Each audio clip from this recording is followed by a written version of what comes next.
Chapter 001, The Unexpected Visitor Zamasu. In the seventh universe lies the abode of the sage Zuno. Zuno's reputation is immensely illustrious, attracting a constant stream of individuals seeking his counsel daily.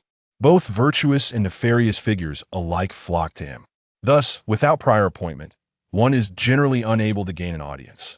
The environment here is idyllic, adorned with melodious birds and fragrant blooms, where the very sight seems to tranquilize the soul. Outside Zuno's palace, dozens of people are lined up, eagerly awaiting the sage's summons. However, today, an uninvited guest, Zamasu, has arrived. Driven by ulterior motives, he has come to this legendary star, rumored to possess knowledge of the secrets of the 12 universes. Disregarding the hostile glares of the crowd, Zamasu brazenly bypasses the queue and approaches a rice-ball-headed attendant, coldly declaring, "Take me to see Zuno at once." The attendant, seemingly unfazed by such threats, maintains his composure in the face of Zamasu's menacing demeanor. In fact, most individuals who believe themselves formidable display a similar attitude upon their first visit. Yet, after encountering the myriad traps leading to Zuno's sanctum, they generally repent and apologize, returning to queue a year later. Surely, today's intruder shall be no exception. Thus, the rice-ball-headed attendant, with an unchanging expression and a gaze as dull as a dead fish, responds, "May I ask if you have an appointment, sir? Without one, your wait will extend to a decade hence." At this moment, a dozen aliens in the queue voice their discontent, shouting, "Who do you think you are? You insolent brat. How dare you cut in line? Indeed, I am a renowned cosmic pirate from the North Galaxy. Even the Frieza force has failed to capture me for a decade. I have slain more beings than you can count dare to cut in line, and I shall end you." Listening to such crude and disrespectful remarks, Zamasu's previously composed expression suddenly contorts into a snarl. His energy blade surges forth in an instant. With a swift motion, Zamasu strikes down. Hud, hud, hud. 10 severed heads roll to the ground, as lifeless bodies stare blankly into the void. Grasping the rice-ball-headed attendant by the collar, Zamasu's face twists menacingly. "I shall ask you once more. Will you take me to see Zuno?" The attendant, utterly terrified, loses control of his bladder. As the liquid streams down his garment, he stammers through tears, "Please, my lord, you may enter." "Umph, unappreciative wretch." Zamasu flings the attendant aside, sternly admonishing, "Leave me there without delay. Should you dare to play tricks, I shall sever your head without hesitation, do you understand?" The rice-ball-headed attendant, sniffling, shakes his head vehemently. "I wouldn't dream of it." With his soiled garment in tow, the attendant dutifully guides Zamasu onward. The path is unimpeded, with all traps remaining dormant. At last, after winding through corridors that nearly exhaust Zamasu's patience, he arrives at Zuno's sanctuary.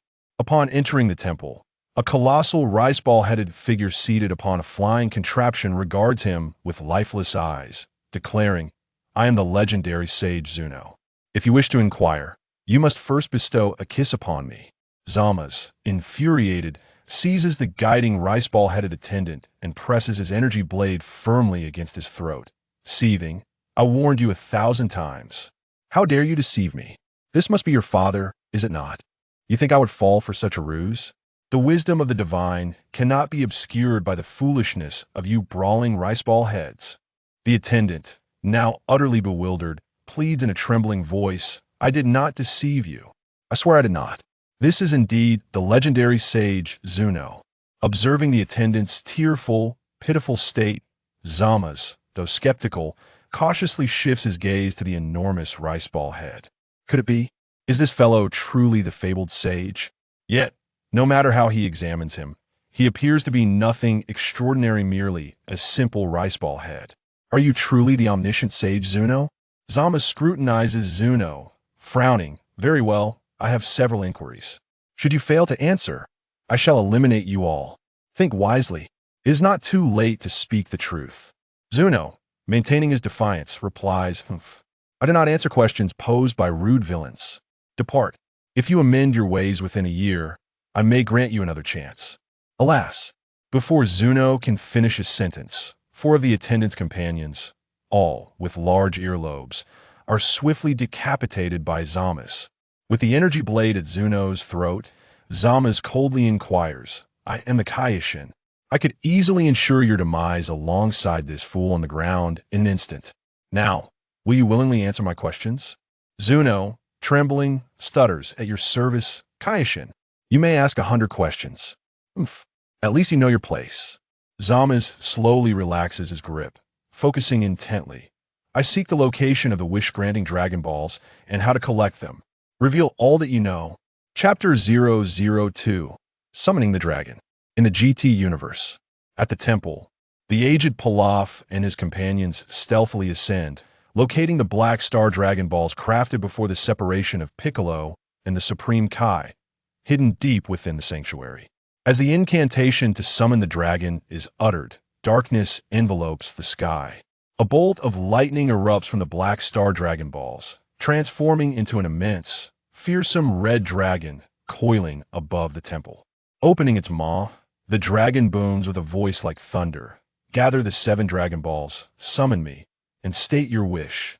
Pilaf gazes in awe at the colossal red dragon, far larger than any ordinary dragon, overwhelmed by a tide of emotions.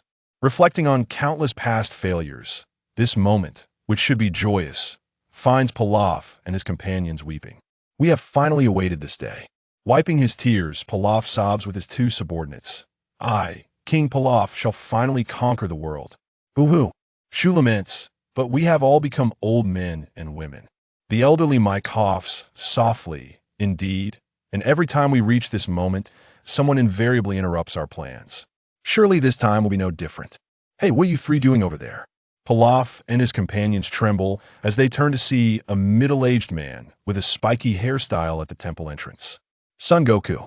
"Ah, you again." Pilaf leaps forward, brandishing a small handgun at Goku's face, shouting furiously, "It's you. I won't forget you even if you turn to ash. Ever since we encountered you, misfortune has befallen us." Son Goku, prepare to die. Before he can finish his sentence, Pilaf pulls the trigger. With a bang, the bullet flies forth, transforming into a fiery serpent aimed directly at Goku. But Goku, having long since outgrown such toys at the age of 10, and now far stronger than ever, effortlessly catches the bullet and tosses it aside. Then, resting his chin on his hand, Goku observes Pilaf and his companions for a moment before exclaiming, "Oh, it's you guys. Long time no see. Are you up to no good again? Stop your prattling." Pilaf, enraged, fires several shots at Goku in quick succession. Yet, even after exhausting his ammunition, he cannot graze a single hair on Goku's body. How infuriating! Pilaf stomps his feet in frustration, lamenting, "If you were still a child, I could surely defeat you." In an instant, dark clouds roll above. The red dragon outside, the temple slowly opens its massive jaws, nodding, "I understand. I shall grant your wish now." Suddenly, a crimson light emanates from the dragon's eyes, and a beam of white light bursts forth from Goku's body, soaring into the sky, vanishing from sight. Meanwhile, in the 7th universe, Zamasu, having gathered all the Super Dragon Balls, spoke his wish to the eternal dragon in the divine tongue. "O dragon, please exchange my body with that of Son Goku. I desire to unleash my full potential." The eyes of the eternal dragon glowed with a menacing red light, and in an instant, a dark beam erupted from Zamasu's body, soaring into the unknown. Chapter 003, Back to the Past. Traversing through infinite dimensions, the souls of Zamasu and Son Goku finally shattered the confines of time, manifesting as 2 radiant beams of light, one black and one white, plunging into a new world. The intertwining lights cascaded down like meteorites, landing upon the Bunzi mountain of this new realm. Young Son Goku, dragging his prey, was drawn by these luminous entities, lifting his gaze in bewilderment. The brilliance intensified, and it dawned upon the young scion that the lights were barreling straight towards him. It was too late to evade. The black and white beams pierced through the crown of young Son Goku's head, invading his body and expelling his soul, which was then sent into Zamasu's form in the superworld. Upon opening his eyes, Zamasu beheld a world unlike any he had ever known, rugged wilderness and ancient mountain paths.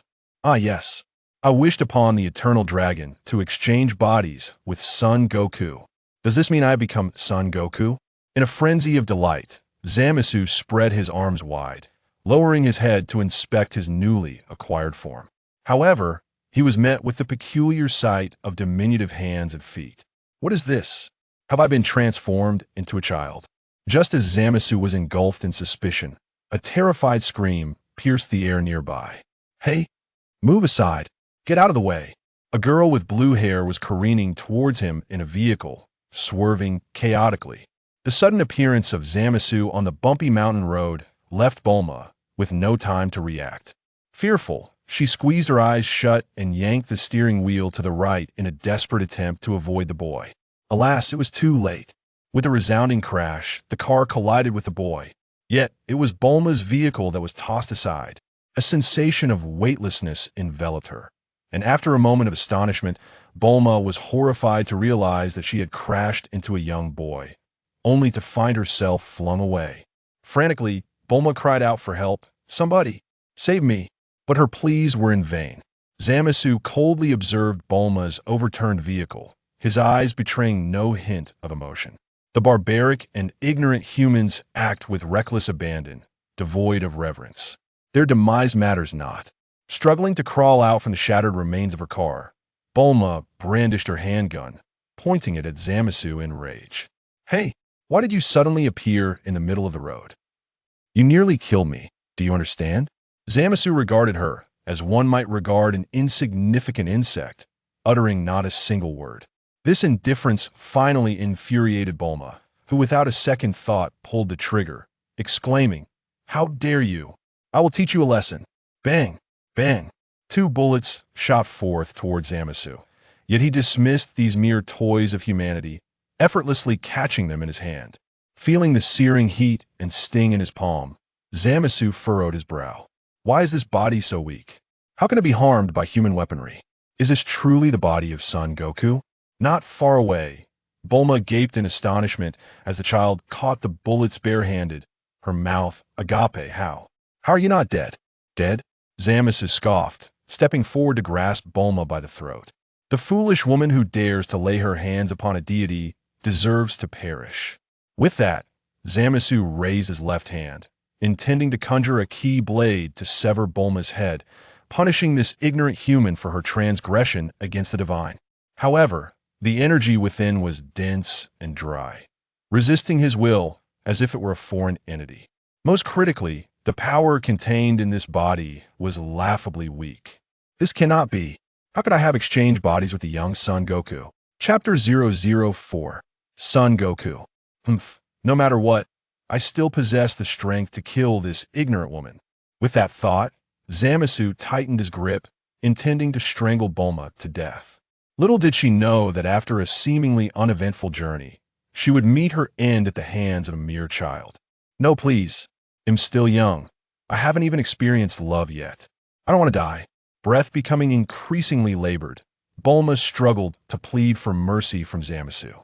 Regrettably, Zamasu, who inherently possesses no attributes and perceives himself as a noble deity, is unlikely to exhibit compassion towards the delicate.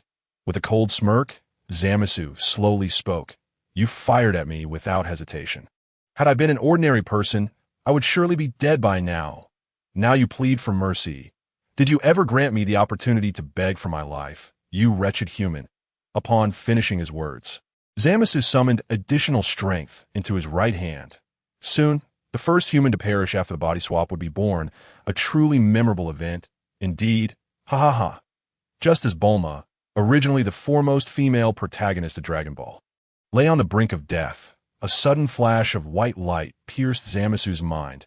A gentle yet resilient, carefree yet powerful voice echoed in Zamasu's ears. Stop. In that moment of daze, it felt as though an ethereal hand grasped Zamasu's wrist, prying his fingers away from Bulma's neck one by one. Startled and bewildered, Zamasu abruptly leaped back, shouting toward the surroundings. Who is it? The echo reverberated through the woods, yet his gaze fell upon an empty space. Is it invisibility? Zamasu promptly closed his eyes, attempting to sense the presence of the one who had interrupted him. Unfortunately, he found nothing. However, just as Zamasu prepared to open his eyes, a middle-aged man clad in martial arts attire, sporting a spiky hairstyle, suddenly appeared in Zamasu's mind. The face was so familiar that Zamasu instantly recognized his identity. Son Goku? A tempest of turmoil surged within Zamasu. What is happening? Hadn't I made a wish to the eternal dragon? Hadn't I exchanged bodies with him? Why? Why does the soul of Son Goku still reside within this vessel? Gritting his teeth, Zamasu inquired telepathically. How did you come to be here, Son Goku? Goku, taken aback, countered. Shouldn't I be the one asking you? This is my body. How did you end up inside it?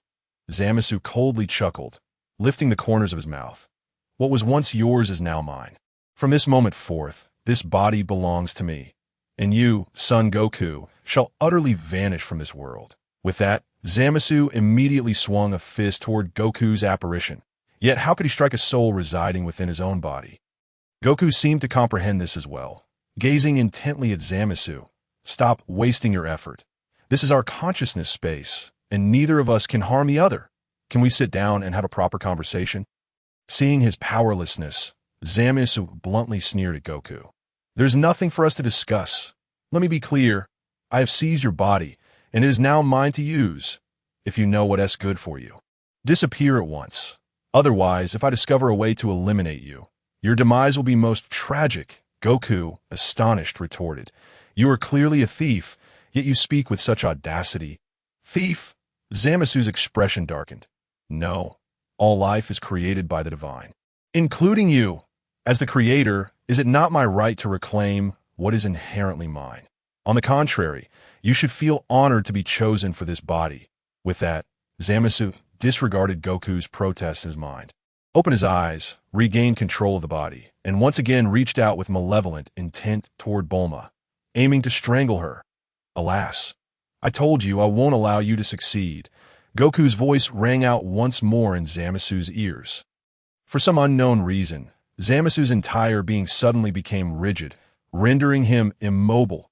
Goku's apparition materialized beside him, earnestly stating, As this is originally my body, I will prevent you from doing anything I disapprove of.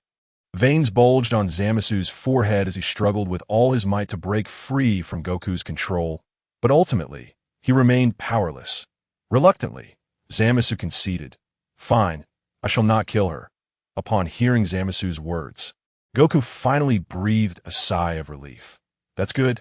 Seizing the moment of Goku's relaxation, Zamasu suddenly sprang forth again, his fingers transforming into blades as he lunged toward Bulma's throat. Had Goku still been the naive young boy of yesteryears, he might have fallen for Zamasu's ruse. However, having traversed a tumultuous journey, Goku, though still pure-hearted, would not be easily deceived again that Zamasu's fingertips halted a mere centimeter from Bulma's throat. Once more, Goku's irksome voice echoed in his ears. Did I not mention that I would stop you from doing anything malicious? You bastard, having a meddlesome busybody in my mind is utterly intolerable. At this moment, Zamasu resolved to find a way to eliminate this detestable soul sharing his body. Chapter 005. Bulma. Meanwhile, Bulma, who had been on the verge of losing consciousness under Zamasu's grip, finally regained her breath. Coming to her senses, the first thing she saw was Zamasu's face, twisted in a menacing grimace. The eyes that seemed to loathe the entire world sent a chill down the spine of the 16-year-old girl. Bulma. With a piercing scream, Bulma immediately clutched her head and crouched down, pleading loudly. I'm sorry. Please don't kill me. Don't kill me, okay? I can give you money or whatever you want. Just please don't kill me. With Son Goku's soul restraining him, Zamasu found himself unable to do anything to Bulma. Casting a displeased glare at her, Zamasu coldly replied, I am a god and do not require your filthy human money. You disgusting, ignorant creatures utterly disgust me. Bulma thought to herself, astonished that there could still be someone who did not want money in this world. Was her fate destined to end here? But she was merely a 16-year-old girl who had never even experienced love. Her life was still full of regrets. How could she die here? In a frenzied state of mind, Bulma desperately sought a way to survive. Not money, not money. Suddenly, a spark of inspiration flashed in Bulma's mind. No way. Bulma's face contorted slightly as she gazed at the diminutive form of Zamasu. Clearly male. Could it be that such a young child already had desires of a man? Though reluctant, she had no choice if she wished to live. Gritting her teeth, Bulma made her decision. Let it be as if a wild dog had bitten me. After all, modern women were not supposed to be bothered by such things. With this thought, Bulma took a deep breath, composed herself, and donned a new expression, batting her eyelashes seductively as she climbed onto Zamasu's shoulder.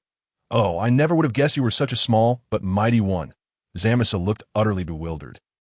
"I can see that, as a country bumpkin, you rarely encounter city girls like me," Bulma continued. Pausing for effect, she feigned shyness, turning her face away and lifting her skirt. "Well then, how about I let you have a little feel?" "Okay, little adult." After waiting for a long time, Bulma felt no response. Curiously, she opened her eyes and turned to look at Zamasu. To her astonishment, his expression had darkened to the point of nearly dripping with anger. The gaze that had softened had now turned deadly. Bulma hastily retreated, trembling. "If you don't like this, shall we try something else? I've sneaked a peek at adult programs late at night, and I know many tricks." As she spoke, Bulma could not help but burst into tears. Yet, even in the face of such a beautiful girl as tears, Zamasu remained resolute, showing no sign of wavering. His eyes brimmed with disdain. "Shameless, foolish woman, get out of my sight." With a slight pout, Bulma instinctively felt the urge to retort. However, as soon as she opened her mouth, she caught sight of Zamasu's cold, menacing visage, which caused her to shrink back in fright, not daring to utter even a single word. Cautiously, Bulma retrieved another capsule from her capsule box and tossed it onto the ground. With a resounding boom, a cloud of smoke enveloped the area, and when it cleared, a brand new motorcycle stood gleaming before her. Without a moment's hesitation, Bulma hopped on and sped away like the wind, leaving no trace behind. At that moment, a spectral image of Son Wukong materialized behind Zamasu. Rubbing his chin, he gazed at Bulma's receding figure and mused, "It's strange. Why does this girl seem so familiar to me?"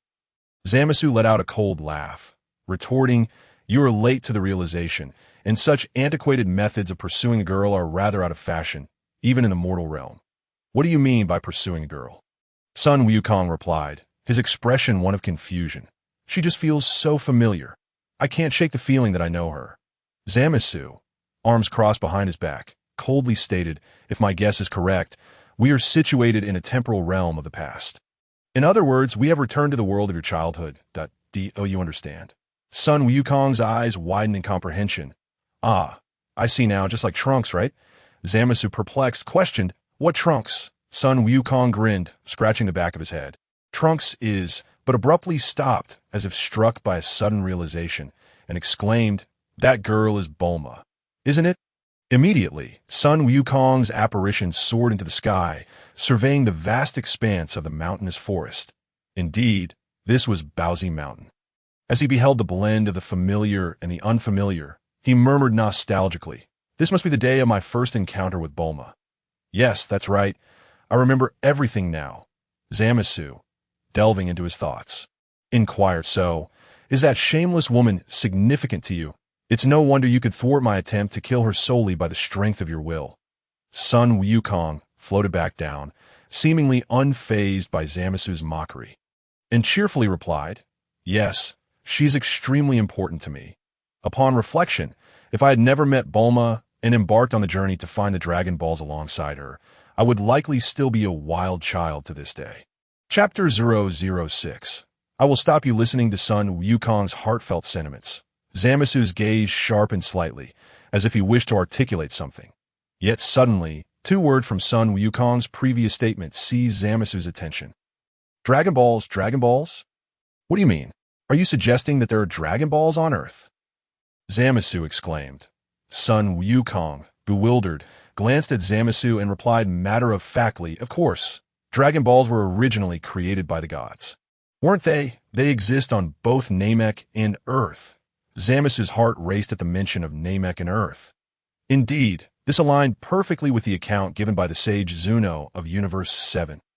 The Dragon God created the Super Dragon Balls, and then the descendants of the Dragon God, the Namekians, fashioned smaller wish orbs from the shards of the Super Dragon Balls during an unexpected cataclysm. The Dragon Clan's genius found his way to Earth, thus creating the inferior Black Star Dragon Balls. However, due to the immense side effects of the Black Star Dragon Balls, the gods sealed them away and subsequently crafted the more ordinary Dragon Balls. At that time, Zamasu had dismissed the lower-tier Dragon Balls, believing only the Super Dragon Balls could facilitate the exchange of bodies with Son Wukong, given the overwhelming energy within him.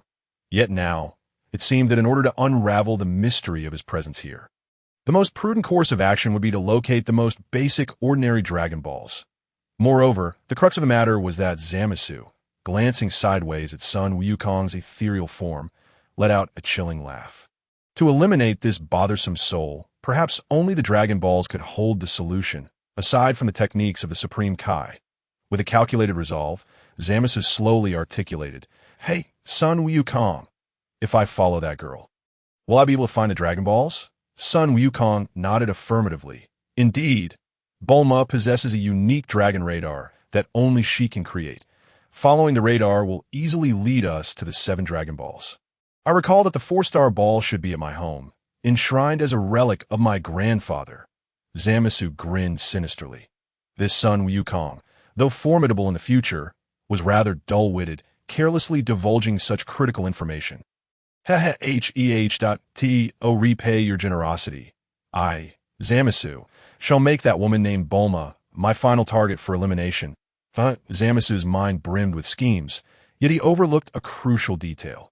He and Son Wukong were now entwined as one soul. While he could not ascertain the specifics of Son Wukong's thoughts, he could certainly sense the general essence of them. In an instant, Son Wukong, keenly perceptive, turned to Zamasu and queried, "What devious plot are you concocting now?" Zamasu forced a strained smile. "You worry too much. Oh, is that so?" Son Wukong, undeterred by Zamasu's blatant dismissal, continued, "But just in case, I must warn you, although you currently have the upper hand in controlling my body, if you attempt to do anything I cannot accept, I will undoubtedly stop you.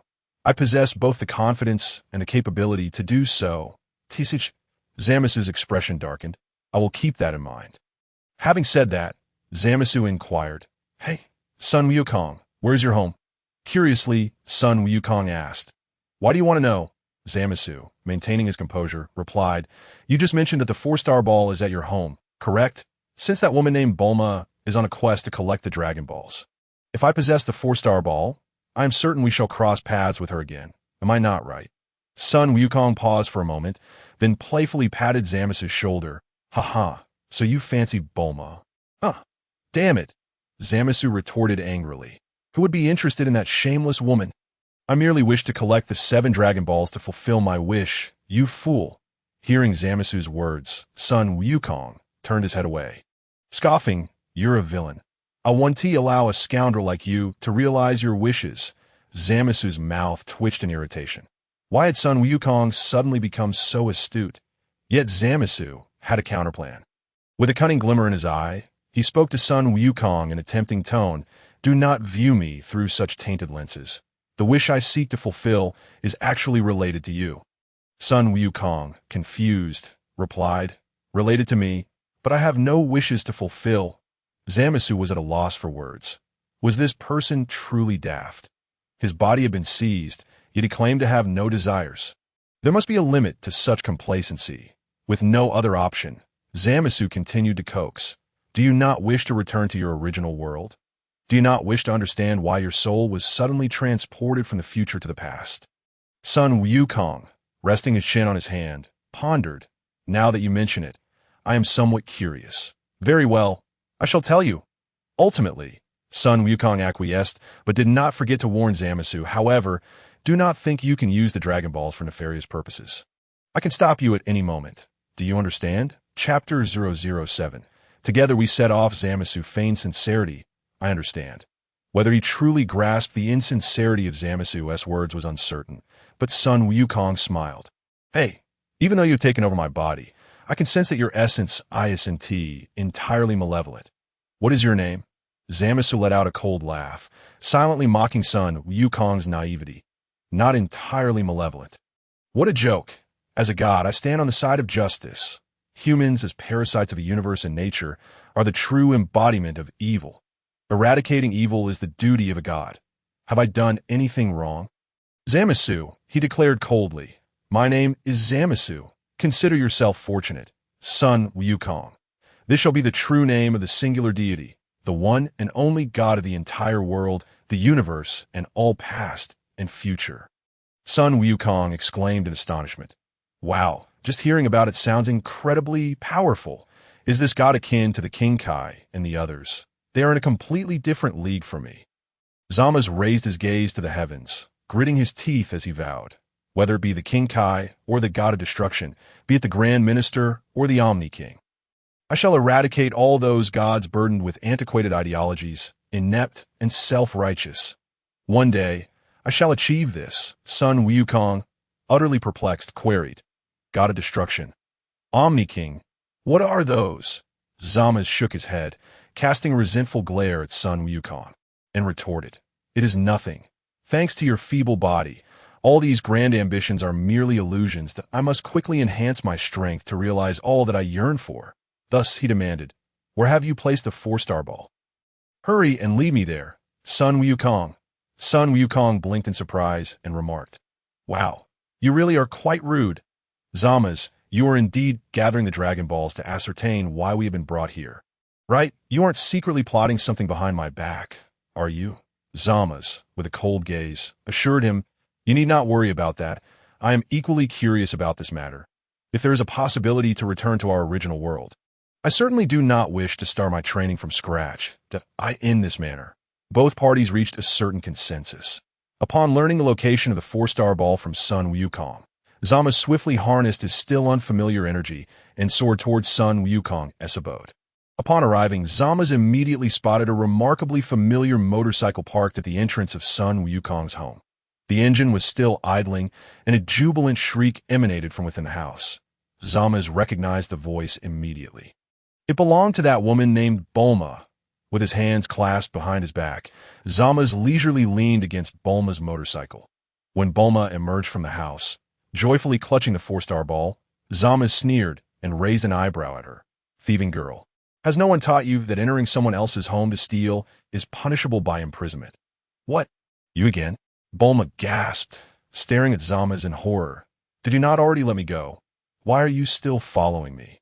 I can't believe you're a creepy stalker. At that moment, the floating image of Son Wukong beside Zamasu inquired curiously. Hey Zamasu, what does stalker mean? Zamasu, equally muddled, nonchalantly replied. Perhaps it is a form of physical exercise. With that, Zamasu turned to Bulma, intimidatingly stating, if you dare to steal my belongings, you must face the consequences. Tell me, woman, do you wish to live or die? A fool would wish for death, Bulma hastily exclaimed. I want to live. Very well, Zamasu declared, hands still behind his back. You are collecting the Dragon Balls, correct? From now on, I will accompany you on your journey. I will ensure your safety, and you will gather all the Dragon Balls for me. Do you understand? Bulma was momentarily taken aback.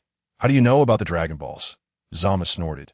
Do not ask what you should not, and if you anger me, I will terminate you at any moment. Bulma was sufficiently intimidated. Zamasu then mounted Bulma's motorcycle and asserted, you must have other means of transportation, right? Lead the way. This motorcycle belongs to me now. Hearing Zamasu's words, Bulma's heart leaped with joy. Observing Zamasu's short stature and limbs, she deemed him unreliable and thought to herself, how could this mountain child possibly operate a modern vehicle well?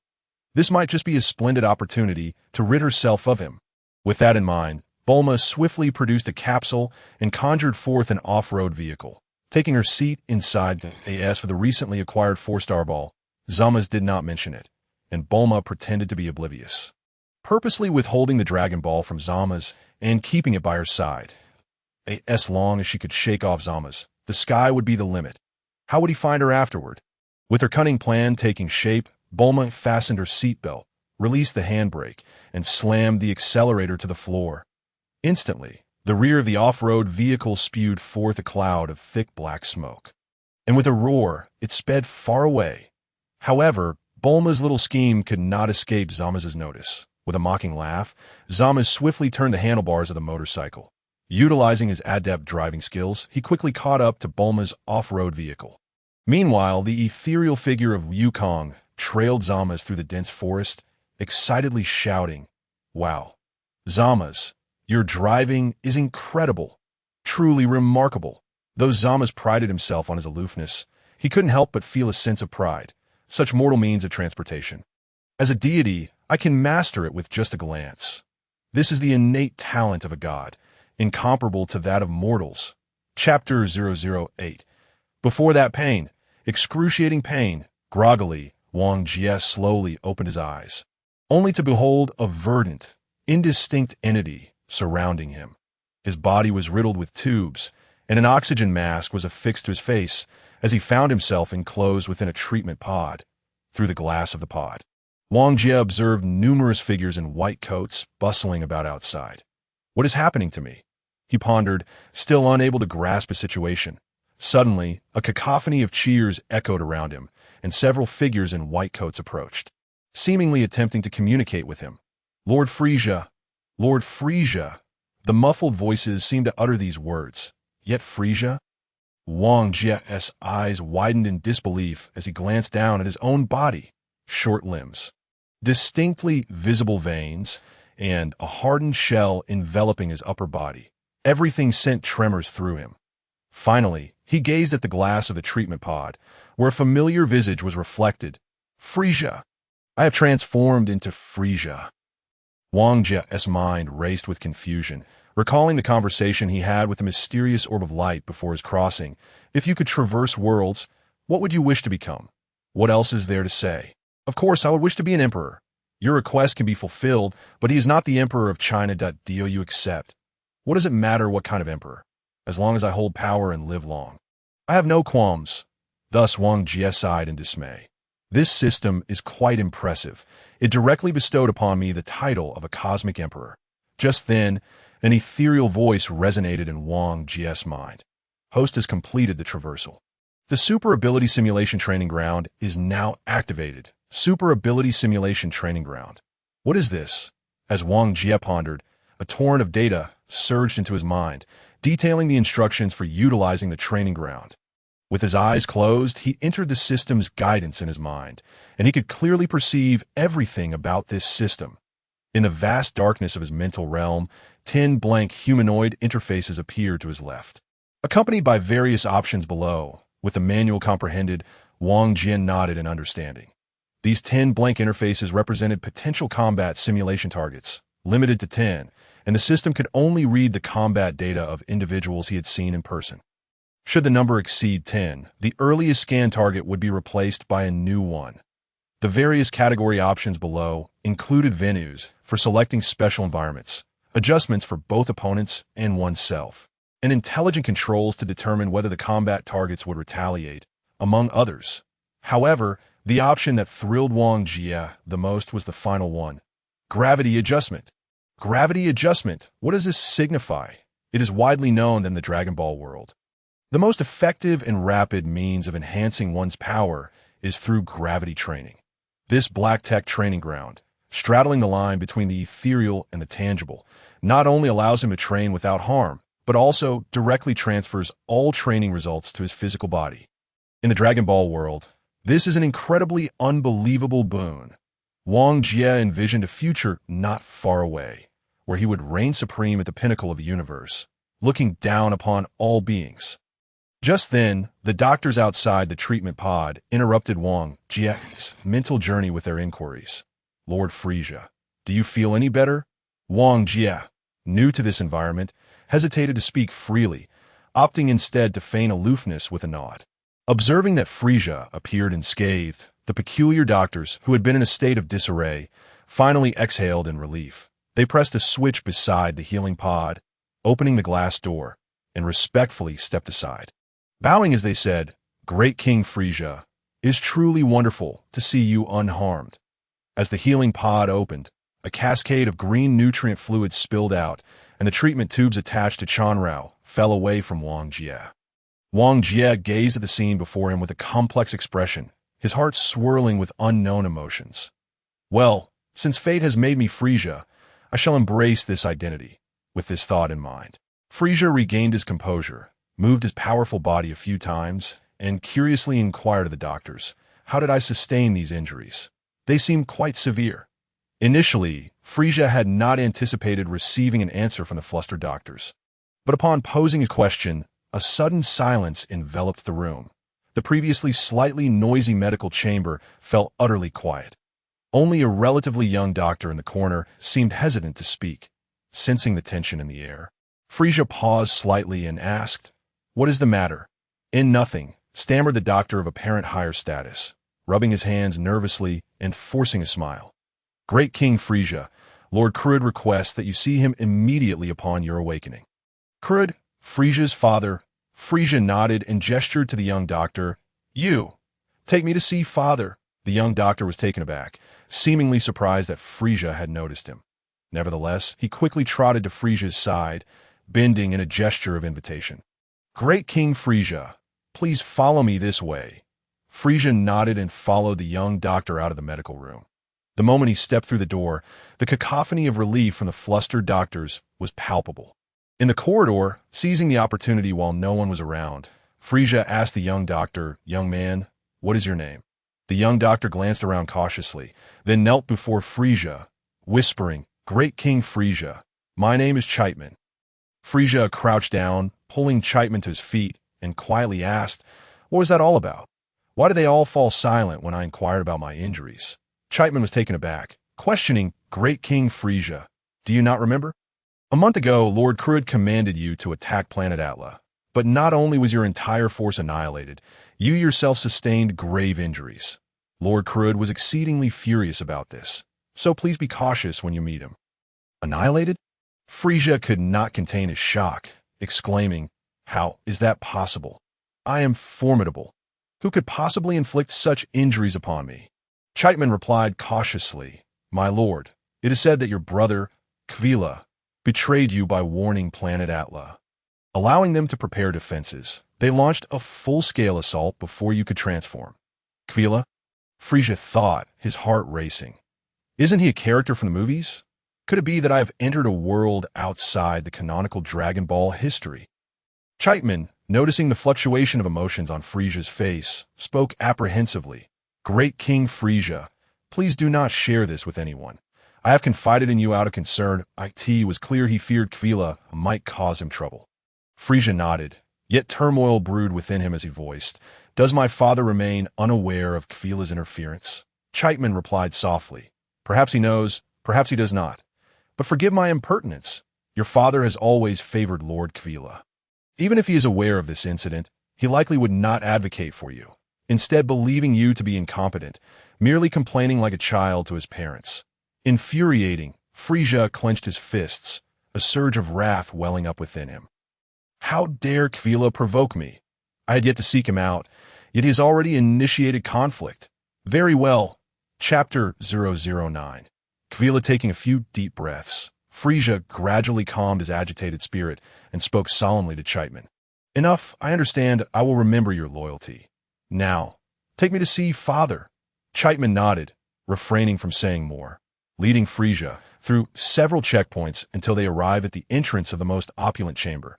Guards equipped with scanners and laser guns stood at attention upon Frieza's arrival.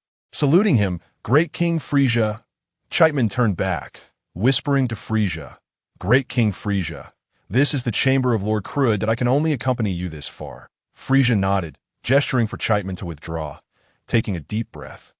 He addressed the two guards, "Open the door." "Yes." The guards complied immediately, swinging the door open.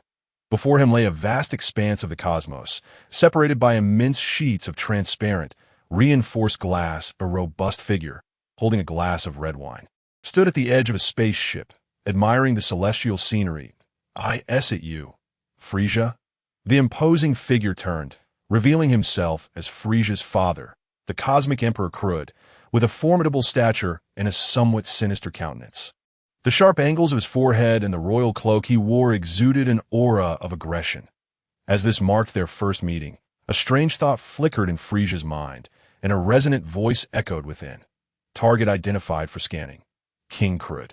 "Shall I proceed?" Frieza silently affirmed. "Yes."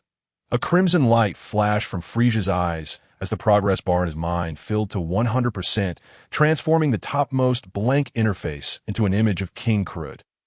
Frieza nodded discreetly and bowed. "I have arrived, my esteemed father." King Krud swirled his wine glass, a playful glint in his eyes. "Frieza, where are the 3,000 elite soldiers I entrusted to you? What has become of them?" Frieza was momentarily taken aback before realizing that Krud referred to the battalion he had led, which had been completely annihilated. He quickly knelt on one knee, lowering his head. "Forgive me, father, it was my negligence." Krud set aside the wine glass, approaching Frieza with a cold demeanor. "Lift your head, Frieza!" Frieza, feeling the weight of his father's imposing presence, nervously complied. "Look behind me and tell me, what do you see?" "The universe." "Indeed," Krud suddenly roared, seizing Frieza by the throat as one might a chick, lifting him effortlessly. "Our lineage is born to rule the cosmos. We shall not tolerate failure, and you, my disappointing son, have brought me great disappointment." Frieza struggled, but the disparity in strength between him and Krud was insurmountable. All his efforts proved futile. Fortunately, Krud merely intended to impart a lesson rather than kill Frieza. After a brief moment, he cast Frieza harshly to the ground and turned away, refusing to glance at him again. Though Krud did not inflict further harm, Frieza felt a burning ache on his face. While Krud's attention was diverted, Frieza shot a resentful glance at his father's empty lower half. Internally cursing, a fool without even a little dignity, yet he has the audacity to be irritable. Of course, in uttering this, Frieza instinctively overlooked the fact that he was, in many ways, no different from his father. Yet, what Frieza could never have anticipated was that Krud seemed to possess eyes on the back of his head. Sensing Frieza's furtive gaze, Krud felt a sudden chill, and in a fit of rage, he turned and struck Frieza down with a fierce slap, bellowing, "Frieza, you are becoming increasingly disrespectful. Is my dignity something you can gaze upon?" With a snicker, despite having been struck, Frieza found himself inexplicably inclined to laugh. However, King Krud, having quickly regained his composure after his moment of anger, returned to his throne, rhythmically tapping the armrest as he cryptically remarked, "Frieza, your temperament seems to have changed somewhat, which is a good thing. It spares me from the trouble you may cause in the future."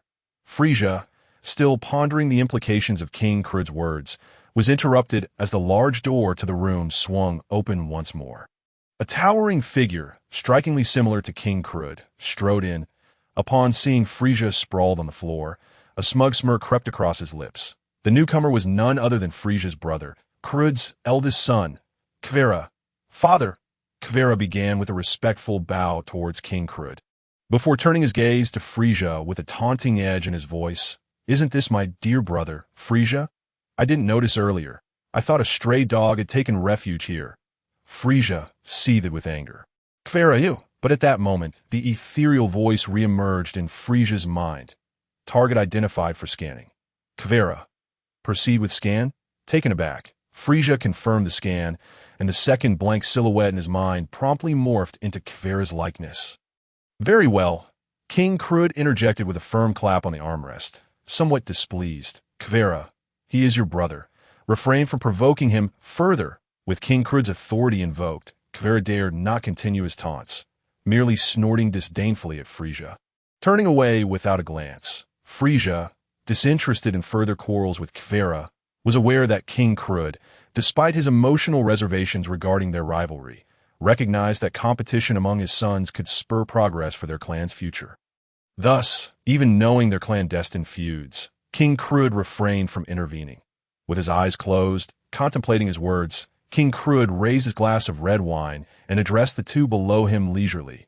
"My sons, Kvera and Frieza, you have both reached adulthood and possess remarkable strength. I believe it is time for me to step back from the forefront." "What?" The revelation sent shockwaves through the room. Kvera, driven by ambition to succeed Frieza, sought every opportunity to undermine him in pursuit of King Krud's throne. Meanwhile, Frieza, who had lived as a mere mortal throughout his life, was well versed in the intricacies of courtly dramas and understood the implications of King Krud's announcement. He intended to select one of his sons to inherit the title of Universal Emperor. Before King Krud could elaborate further, Kvera eagerly interjected, patting his chest confidently. Father, if you are stepping back, allow me, Kvera, to manage your forces. Frieza, alarmed, retorted immediately. Father, my brother is arrogant. Let me take charge instead. Kvera scoffed. Your base form can barely hold its ground. And you nearly fell victim to a band of wild monkeys. What gives you the right to contend with me? Frieza, intending to counter, found himself at a loss for words, gritting his teeth in frustration. Your misdeeds, enough? King Krud, observing the impending conflict between his sons, wrapped the armrest. Irked, if you wish to fight, do so outside. Do not forget, this is my chamber. Kvera and Frieza fell silent, both huffing in indignation and turning away from one another. King Krud, rubbing his temples in exasperation, spoke gravely. I, your father, King Krud, command over 70% of the territories in the East and West galaxies, yet my influence has yet to extend into the more remote South and North galaxies. Frieza and Kvera, as my sons, it is time for you to expand our clan's domain. Chapter 010. Destiny Contribute. Both Kvera and Frieza, astute individuals, grasped the true meaning behind King Krud's words. Kvera quickly stepped forward, eager to assert himself. Father, trust in me. If you entrust the military forces to me, I can conquer the South and North galaxies within 30 years. Frieza, unwilling to concede, countered sharply. Father, I can accomplish that in just 25 years.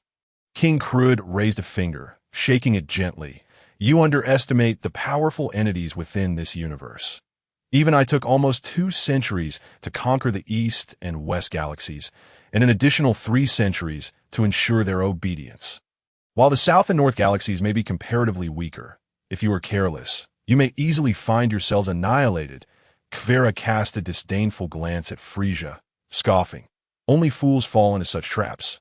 I, Kvera, am certainly no useless waste. Kvera. Frieza could endure no longer, letting out a furious roar as he transformed, assuming his ultimate fourth form.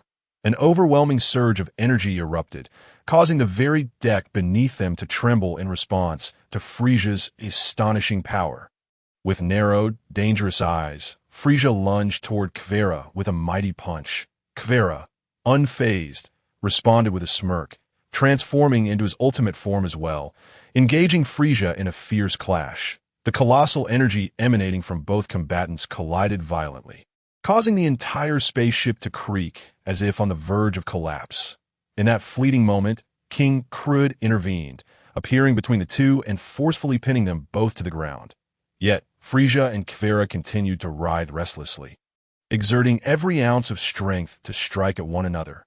King Krud's expression darkened as he hoisted them up, tossing them into the air and unleashing a powerful energy blast on each.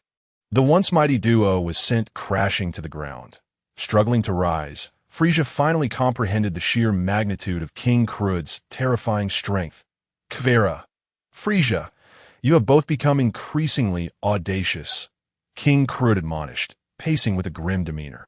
Is this your intention, to destroy my ship? Faced with the overwhelming circumstances, Frieza reluctantly offered an apology. I am sorry. Father. Kvera merely huffed. Frieza was the one who struck first. King Krud remained silent for a moment. Then spoke Kvera. Frieza, it appears I can no longer allow you two to be in the same space. Turning to Kvera, he declared, Kvera, you are my eldest son. I have never doubted your capabilities, nor have you ever let me down. Then, shifting his gaze to Frieza, he continued, Frieza, while your innate talent surpasses Kvera's, you possess a degree of arrogance that has led to numerous failures that I believe it unnecessary to enumerate those failures, do I? 50 years, King Krud proclaimed, casting off his crimson cloak with an air of authority. Choose one of the South or North galaxies as your battleground. For 50 years, you are forbidden from engaging in conflict with one another. Violators will forfeit their claim to succession. After 50 years, whoever has claimed the most territory shall inherit my title of Universal Emperor. Though he spoke thus, there remained an unspoken rule that the three present understood all too well.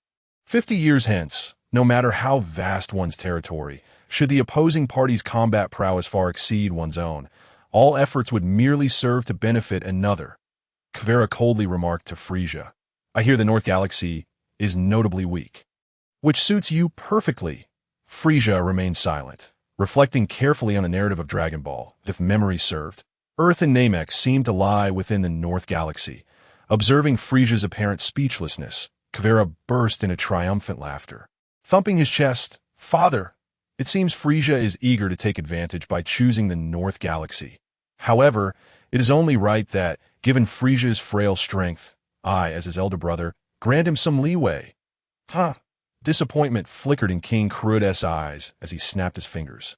Summoning 3 elite warriors clad in combat attire from outside the door, King Klud, with a smile gracing his face, introduced to Kfila. "These are my most capable subordinates, Shaviza, Nez, and Drizu. Each one possesses extraordinary skills, and their fighting power exceeds 160,000. I bestow them upon you as a parting gift, hoping they may lend you their strength." Upon hearing this, the 3 stood at attention and bowed to Kfila, exclaiming, "We greet you, King Kfila." Kfila nodded in satisfaction, provocatively flicking his tail at Frieza as he confidently strode out with the trio. Frieza, however, remained a silent observer. Having watched every Dragon Ball movie, he knew these 3 elite warriors would ultimately fall to Piccolo in the future. Yet it must be acknowledged that, at this moment, they indeed represented an immense fighting force. King Klud turned to Frieza, his tone neither warm nor cold, and said, "As for you, Frieza." Frieza had already surmised whom King Klud intended to assign as his assistant. "Enter Dodoria and Zabon." "What? Not the elite core squad?" Frieza was taken aback as he gazed towards the now-open door, where 2 familiar figures came into view. A plump, red-skinned fellow with sores on his head, and a flamboyant individual who could transform into a frog. Frieza was astonished. "So it was you 2 fools." He had briefly harbored expectations of receiving a squad as formidable as the elite core. King Klud, seemingly indifferent, returned to his throne and casually remarked, "They're the newest recruits in the Legion. With fighting power around 10,000, they should suffice for you to dominate in the North Galaxy." Facing King Klud's evident favoritism, Frieza felt no significant resentment. After all, in this world, one must first possess strength to earn respect. Moreover, these 2 were fated to accompany him. Familiar faces were far more comforting than strangers. Frieza approached the duo, examining them closely. Zabon and Dodoria appeared somewhat inexperienced, their youthful faces tinged with nervousness, far from the menacing demeanor they exhibited in the Dragon Ball manga. In that moment, Frieza felt as though he were in a different era. Smiling benevolently at them, "Mr. Zabon, Mr. Dodoria, let us be on our way." Both Zabon and Dodoria were momentarily taken aback, seemingly surprised by Frieza's unexpected kindness. Only after Frieza had walked a little distance did they react, excitedly responding, "Yes, Lord Frieza." Chapter 11. The Worthless with a power level of 5 upon returning to his chamber and dismissing Zabon and Dodoria. Frieza finally had the opportunity to meticulously examine the extraordinary system within his mind. Closing his eyes, he once again entered his mental space, contemplating the 2 figures on the left side, King Klud and Kfila. After a while, Frieza selected Kfila's figure and configured the venue along with the adjustments for fighting power. Simulation target, Kfila form. Ultimate form fighting power assessment, 300 million weakness. Unknown luck, intelligent counterattack. No fighting power adjustment. Maximal weakening, fighting power, 300 million 5 gravity adjustment. Normal venue. Desert. Is the above information confirmed? Yes, Frieza chuckled sinisterly and promptly clicked to confirm. In an instant, the boundless darkness transformed, sunlight blazed above him, and boundless yellow sand surged beneath his feet. Before Frieza stood a beam of light descending from the heavens, summoning the target figure before him. As the light dissipated, the simulated Kfila stood there in a daze, seemingly unaware of why he had suddenly appeared in this place. Frieza, observing the colossal number 5 indicating Kfila's fighting power above his head, couldn't help but burst into laughter. At that moment, the virtual Kfila also noticed Frieza.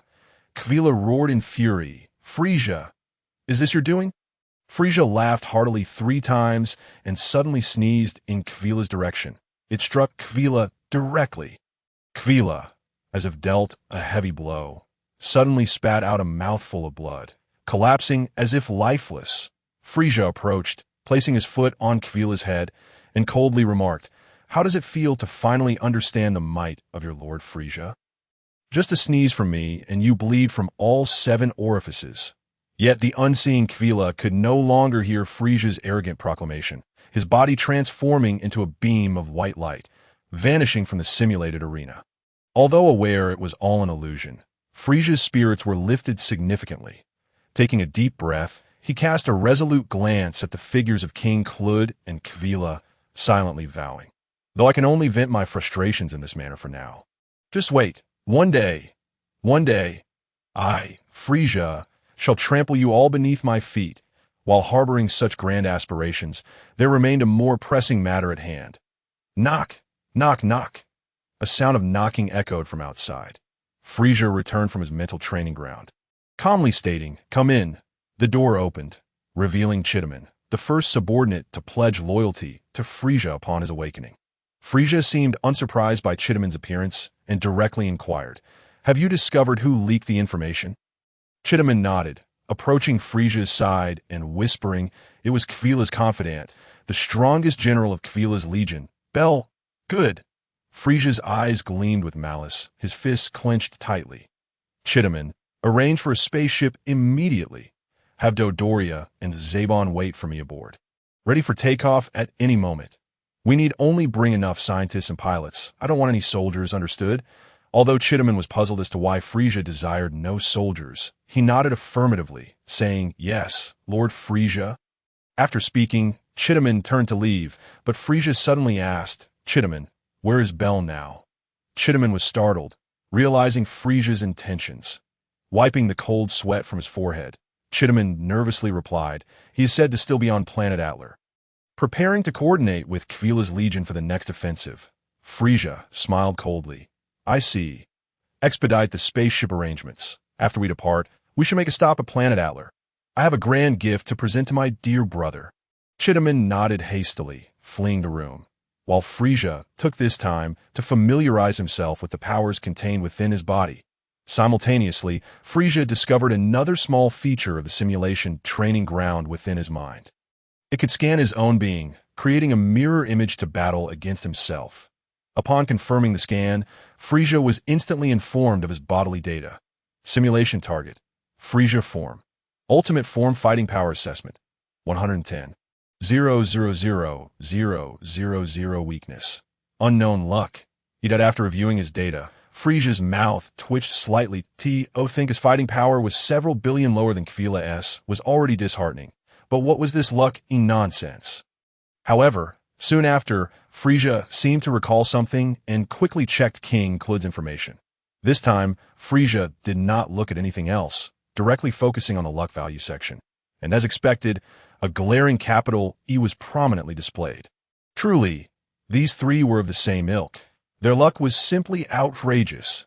Yet upon reflection, it made sense. Having been an emperor of the universe, everything went awry simply because he inadvertently let Kakarot escape, leading to his entire family being slaughtered. Especially Frieza, who had barely been resurrected only to be severed again by Trunks. Just the thought sent shivers down Frieza's spine. Shaking his head, he managed to dispel this peculiar feeling and proceeded to earnestly familiarize himself with his skills in the training ground. Naturally, the first skill to master was the flight technique. In his previous life as a mere earthling, what was his greatest dream? Of course, it was to woo the ladies. What, then, is the second grand aspiration?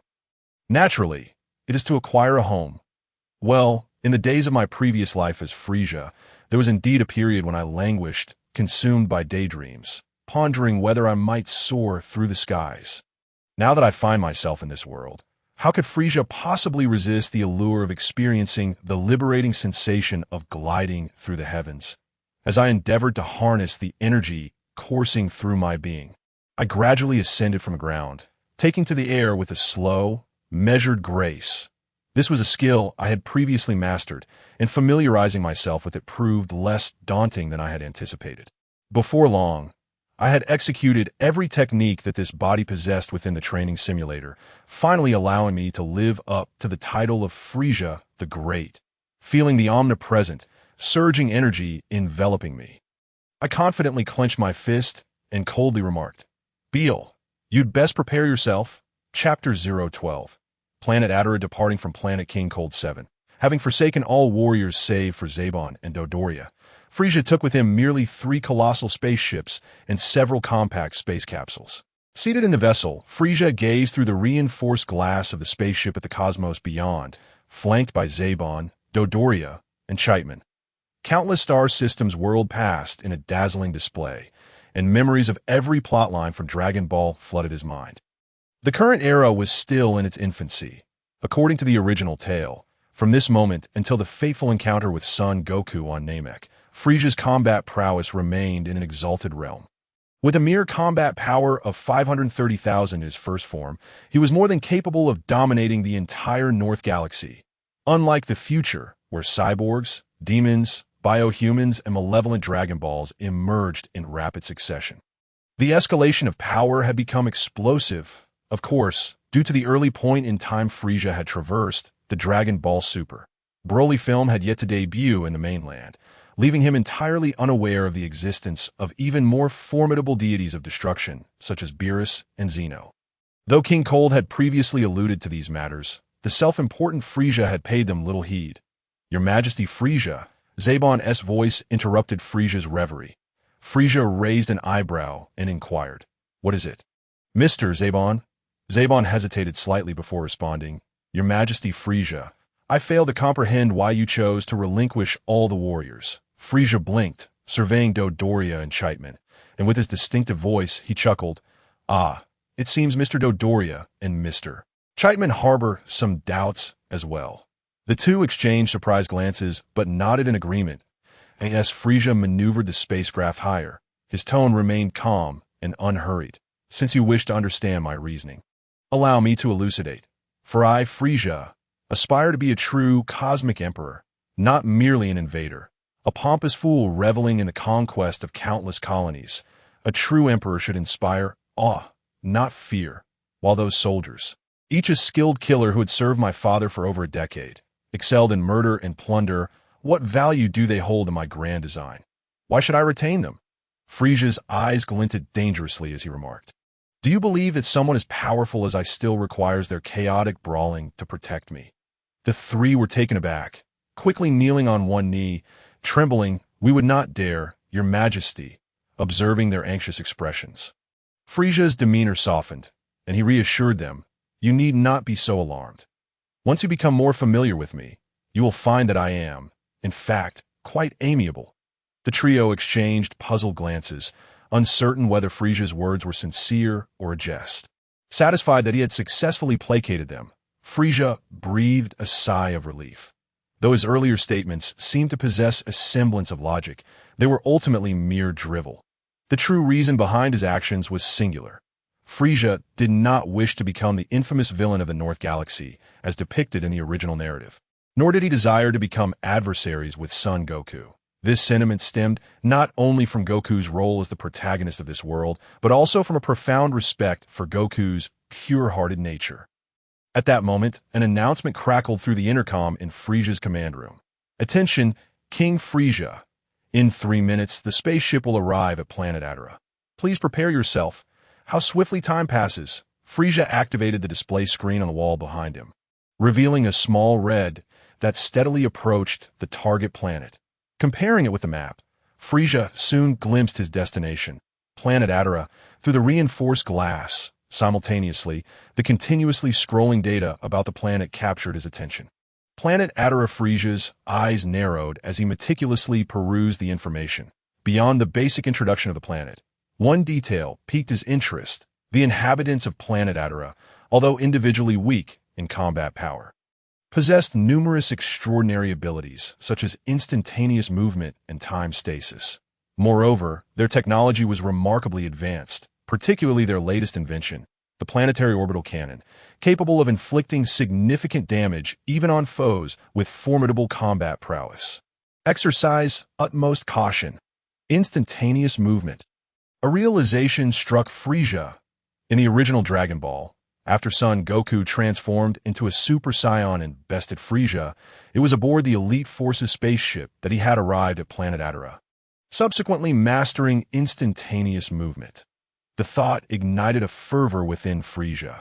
Whether it be instantaneous movement or time stasis, both skills were nothing short of divine.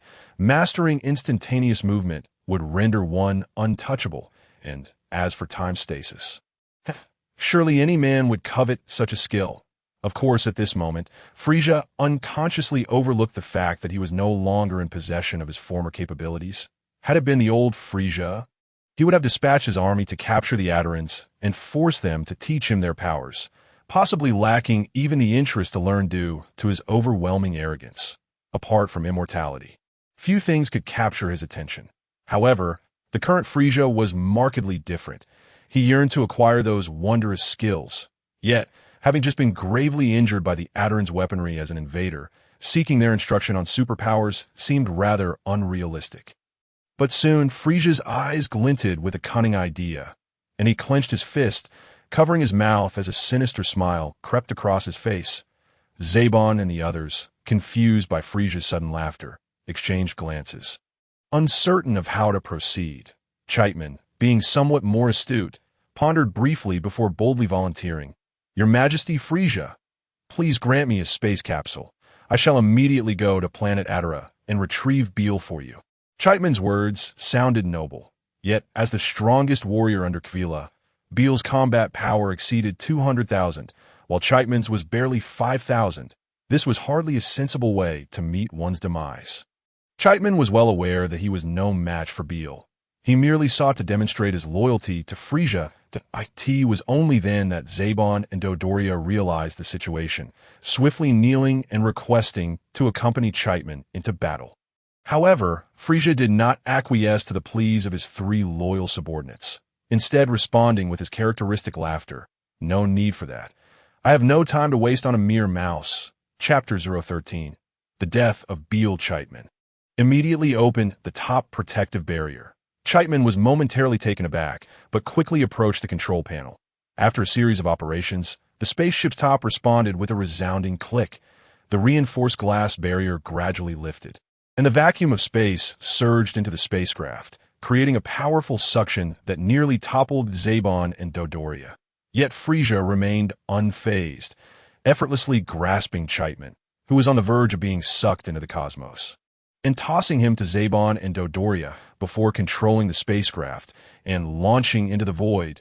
Gazing upon the azure planet before him, Frieza slowly raised his right index finger high, a malevolent grin spreading across his face. Planetary destruction sphere.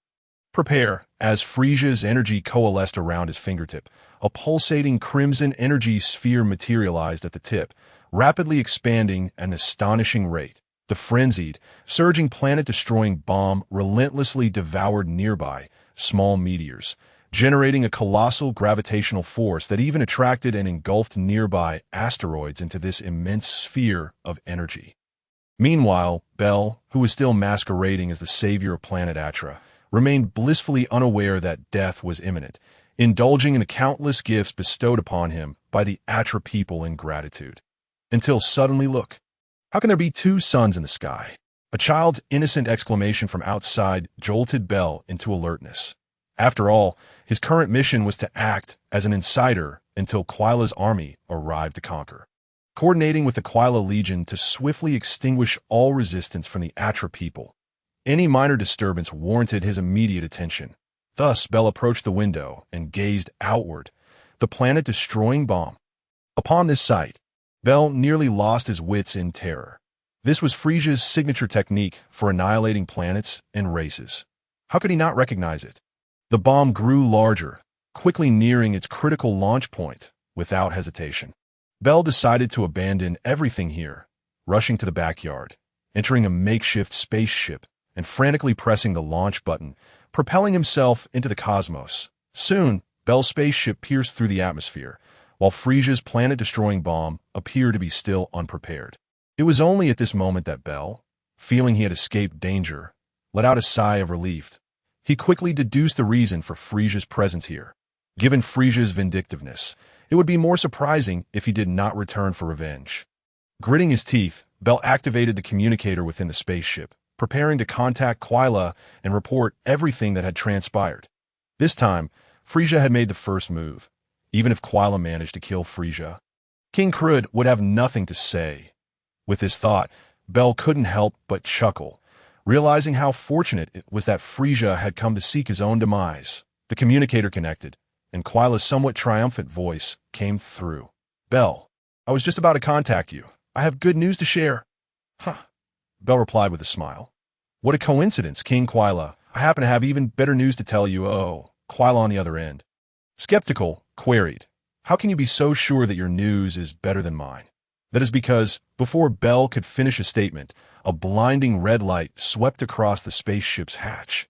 In a panic, Beiel screamed, "F Frieza!" Uttering this final word, Bell's body, along with the spaceship, was instantly engulfed and obliterated by an energy blast comparable to the size of a planet, turning into cosmic dust. Meanwhile, at a distance, Frieza sat upon his craft, slowly retracting his still smoldering right hand. Gazing at Beiel, who was annihilated to smithereens by his own planet-destroying bomb, Frieza let out a cold chuckle. "Ha, Quila, this is merely a small interest. When I have amassed sufficient power, it will be your turn to be obliterated." "Huh." Upon returning to his spaceship, Frieza, as expected, received a communication request from Quila. "Humph." Frieza nodded at Dodoria, who stood before the communication screen. "Accept the call. I am quite curious to hear what Quila wishes to convey." "Huh." Dodoria pressed the answer button, allowing Quila's anxious visage to fill the large screen. Unlike the calm demeanor from their first encounter, Quila's eyes were now bloodshot as he roared into the camera. "Frieza, what have you done to Beiel? If you dare harm him, I will immediately mobilize my legion and annihilate you. Even if my father pleads for you, it will be of no use." In stark contrast to Quila's frantic demeanor, Frieza appeared remarkably composed and elegant. Unhurriedly lifting a glass of red wine, Frieza replied, "Oh, what Beiel? Who is he? I have not heard of him." Quila, enraged, smashed his fist against the armrest of the control panel, shouting, "Beiel is my most capable subordinate. Do not play the fool." Frieza, "Oh," Frieza replied with understanding. "So he is one of Quila's men. Then, it was you who had him infiltrate Planet Atla, waiting for your assault on the Atla people to coordinate your actions, wasn't it?" Quila's eyes narrowed dangerously as he responded, "Indeed, you are correct." "Frieza, it seems you have indeed laid hands on Beiel, haven't you?" Frieza's sinister smile widened as he shook his head. "No, I know nothing." Quila was nearly beside himself, roaring, "You lie." Frieza, unfazed, waved his hand dismissively, chuckling in his usual tone. "But you have no evidence." Quila straightened, taking a deep breath. "Frieza, I will immediately mobilize my Quila Legion. You will regret your actions." Yet Frieza remained unfazed by Quila's threats. Swirling the wine in his glass and taking a gentle sip, "I will not regret, Quila. And you can accomplish nothing. You have no evidence. If you attack my ship without any proof, have you forgotten what your father said? That way, you will lose everything."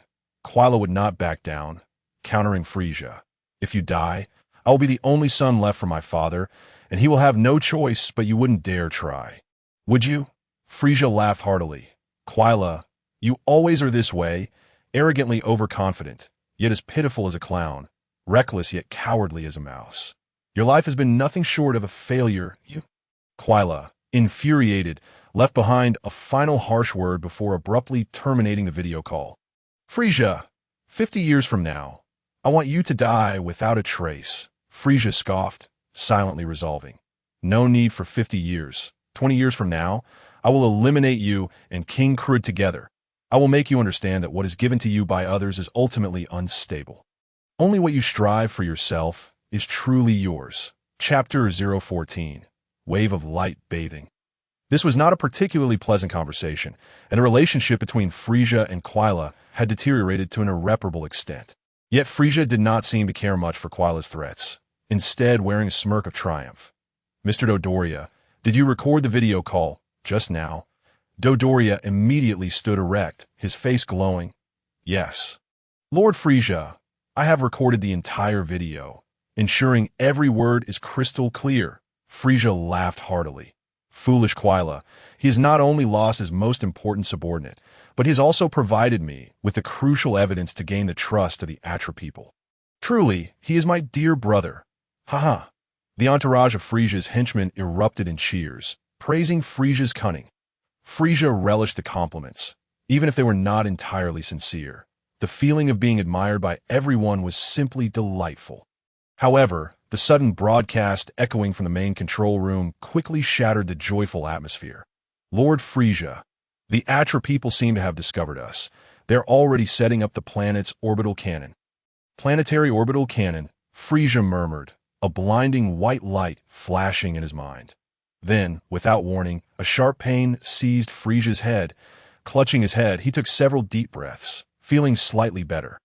Frieza now understood that the white light in his mind was the very source of the previous incident that had incapacitated him before he could even transform.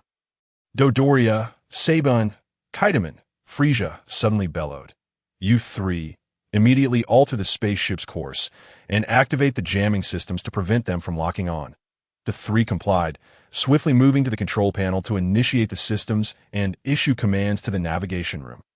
Without any hesitation, Frieza shattered the protective battlesuit on his body, leaping out of the spacecraft, instantly unleashing his fury. As Frieza's combat power surged, his form began to undergo a continuous metamorphosis, until finally, it settled into Frieza's ultimate form. Mr. Dodoria, open the protective barrier. I need to go out again. The overwhelming aura emanating from Frieza's transformed state exerted immense pressure on the three. Dodoria, drenched in sweat, opened the protective barrier. And Frieza transformed into a purple streak, swiftly darting out of the spaceship, racing towards Planet Atla with fervor. Suddenly, a flicker of starlight glimmered on the surface of Planet Atla, a violent energy shockwave. Several thousand meters in diameter, erupted instantly. A torrent of energy surged toward Frieza, yet he stood his ground, a cold smirk playing at the corners of his mouth, resolutely charging into the oncoming blast from the orbital cannon. Transformed into a dazzling sphere of violet light, Frieza navigated through the devastating wave of energy with remarkable agility, completely unfazed by its destructive force. The slightest twinge of pain only served to fortify his resolve. Ha ha ha! Frieza successfully pierced through a shockwave capable of obliterating multiple planets, exclaiming with exhilaration, "What a thrill it is to bathe in such radiant energy!" In the blink of an eye, the violet brilliance of Frieza had plunged into the atmosphere of Planet Atla. Countless missiles and laser weaponry rained down upon him like a torrential downpour, yet they failed to even ruffle the formidable fourth form of Frieza, now in full combat readiness, breaking through innumerable layers of stringent defenses. No weapon could halt the advance of this future cosmic emperor. With a resounding crash, Frieza landed heavily before the royal palace of Atla, his potent aura rendering the ground to sand and creating an immense crater. A multitude of guards, laser rifles at the ready, stood resolutely before the palace, unwavering in their stance as they pointed at Frieza. Such commendable courage! Frieza slowly raised his arm and suddenly unleashed a straight beam of energy. In an instant, that beam sliced through the ranks of palace guards, cleaving them in two, their bodies severed. Observing the energy fluid seeping from the wounds and the myriad of circuit boards within their anthropomorphic forms, Frieza remarked with a chilling laugh, "No wonder they fear me, the cosmic sovereign Frieza. They are merely marionettes." The sole survivor among the palace guards trembled in abject terror, stammering as he retreated. "Who are you? Why have you invaded our homeland?" Oh, Frieza's signature smile reappeared. "So there's still a living soul here. But tell me, do you not recognize me? Just days ago I was caught off guard by your orbital cannon. Why you are Frieza?" The captain suddenly recalled the demon who had led an army to assault Planet Atla mere days prior. His fear intensified as he incredulously exclaimed, "You are deceiving us. You look nothing like the Frieza we defeated." Ah, Frieza realized, of course, they have yet to witness my fourth form. No wonder they fail to recognize me. With a dismissive wave, Frieza placed his hands behind his back and casually remarked, "Where is your king? Bring him forth to meet me. Tell him that the cosmic emperor Frieza has come bearing an extraordinary gift." To his surprise, the captain suddenly grew defiant, thrusting both hands toward Frieza and shouting, "Invader, you shall not pass. Time freeze." Frieza's body stiffened momentarily, only to erupt with a tremendous force of energy, sending the captain soaring into the air. His supernatural ability was swiftly undone, with a dull thud. The palace captain crashed back to the ground, convulsing and unable to move due to his grievous injuries. Frieza lightly touched his nose and scoffed. "Your abilities are truly pathetic. You couldn't even manage to halt me for a second." Then, clearing his throat, Frieza called out to the palace. "Queen of Atla, I come in peace today, but should you continue to be disrespectful, I shall no longer extend my courtesy." After a prolonged silence, the grand doors of the palace creaked open, and an official resembling a servant emerged, bowing before Frieza. "Great Frieza, please follow me." Frieza smiled faintly, hands once more clasped behind his back. "Lead the way." The official said nothing further, expressionless as he turned to re-enter the palace. Confident and unafraid of any potential traps or schemes, Frieza followed closely behind. As he passed the ailing palace captain, Frieza bent down and whispered something incomprehensible in his ear. "I truly envy you." Ho ho ho. Chapter 15. The negotiation. The fantastical palace of Atla was an entirely different realm from that of King Krut. Rather than a mere palace, it would be more fitting to describe it as a grand temple. Despite the advanced technology, the interior of this palace was constructed entirely from massive stone blocks, adorned with unknown totems carved into the surrounding support columns. Perhaps these were the ancestors of the Atla people, or a manifestation of a peculiar belief within their culture. Frieza followed the official, his mind brimming with questions, while his eyes roamed over the unique cultural expressions surrounding him. Indeed, Frieza found himself captivated by the enigmatic carvings. A deep yearning arose within him, an inexplicable desire that even he could not comprehend. After traversing numerous elevated corridors, Frieza finally arrived before a magnificent floating throne. This throne, constructed from the same materials as the palace, hovered effortlessly in midair, steadfast as a mountain. Yet, what astonished Frieza most was the revelation that the ruler of Atla was a woman. Indeed, it was not merely the king of Atla, but rather the queen. The Atla queen possessed a healthy and normal complexion. Frieza had always stubbornly believed that flamboyant colors were not truly healthy. And while her hairstyle was somewhat unconventional, it did not detract from her composure and grace.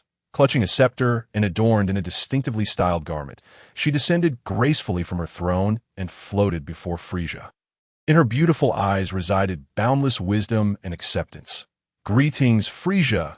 Frieza blinked in surprise, nodding in response. "Greetings, my lady." The Atla queen smiled warmly and inquired, "Who are you?" Frieza furrowed his brow in confusion. "Do you not know?" The Atla queen shook her head gently. "No, I do not." Frieza sensed something amiss, folding his arms across his chest in a defensive posture. "What do you mean?" The Atla queen appeared unfazed by Frieza's hostility, maintaining her amiable demeanor. "I possess a unique ability to see beyond appearances to the essence of things, which is why I am the queen of this planet.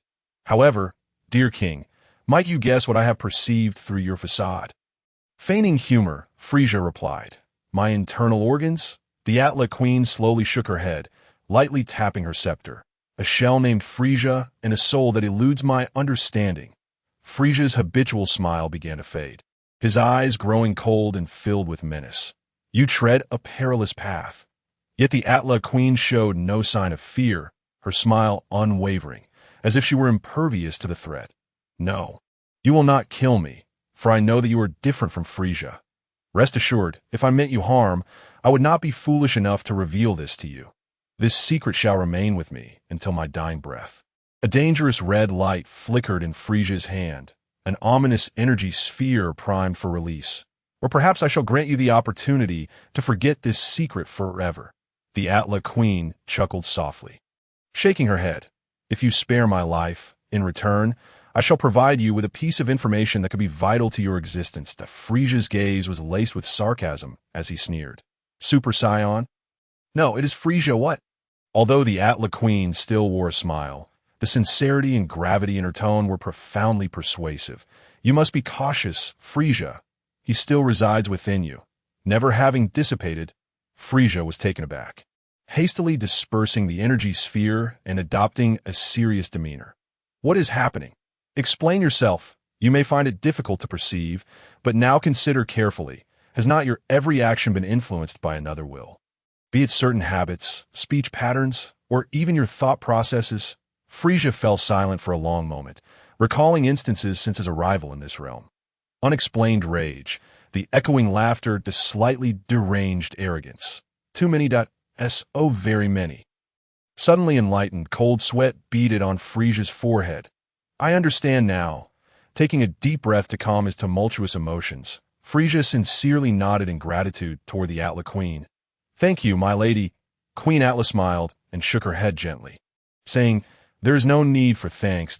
I too wish for the malevolent Frieza to remain absent, lest he return to disrupt the peace of the cosmos.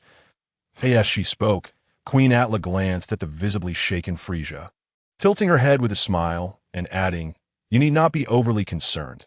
Instead, contemplate joyful thoughts, such as the fact that you are about to acquire many wondrous abilities. Might this lift the shadows from your mind? Frieza paused, curiosity flickering in his eyes. Are you willing to teach me? Queen Atla nodded. From the moment I first beheld you, I sensed your intentions that I shall summon the finest masters of various powers to instruct you. However, I also hope that you might grant me a request. Frieza hesitated, not immediately acquiescing. Pray tell, he replied cautiously. With a subtle motion of her staff, the scenery around them transformed into a cosmic vista, revealing the original Atla planet beneath their feet. From the primitive Stone Age to the present advanced cosmic civilization, we have extracted far too much from our mother planet, due to the overexploitation in our early developmental stages. The land has withered, rendering it nearly impossible to cultivate crops. The lifespan of this planet is nearing its end. At this juncture, Queen Atla suddenly turned to Frieza and inquired, You intend to journey to the northern galaxy, do you not? Frieza instinctively nodded, not questioning how she possessed such knowledge that in his mind, Queen Atla had become akin to a prophetic sage. The influence of King Krud has spread almost throughout the universe, and the southern galaxy is on the brink of war. Despite our many unique abilities, we remain vulnerable to collateral damage. Thus, I wish for our people to accompany you to the secluded northern galaxy. To escape the conflicts of the cosmos, can you provide us with a desolate planet where we might thrive? As he gazed into Queen Atla's hopeful eyes, Frieza could finally perceive her as a woman rather than a mere sage. He fell silent for a moment before nodding. That is a reasonable exchange. I agree. Chapter 016. The spaceship thank you for your generosity, Cosmic Emperor, and I thank you for your kindness. Prophetess, Frieza and Queen Atla exchanged smiles, their initial acquaintance blooming into an unexpected rapport. Frieza paused, as if recalling something. By the way, since you possess the ability to see into the hearts of men, what a bell. Queen Atla nodded with a smile. Indeed, I can discern his intentions. His betrayal is nefarious. Frieza then understood. I see now. You wish to placate Quila, feigning ignorance, so he believes his plan has succeeded while you prepare for our migration. Correct? Queen Atla inclined her head. King Frieza, you are most perceptive. Frieza instinctively placed one hand behind his back, forming a fist with the other and resting it against his mouth, chuckling, You flatter me excessively. My lady.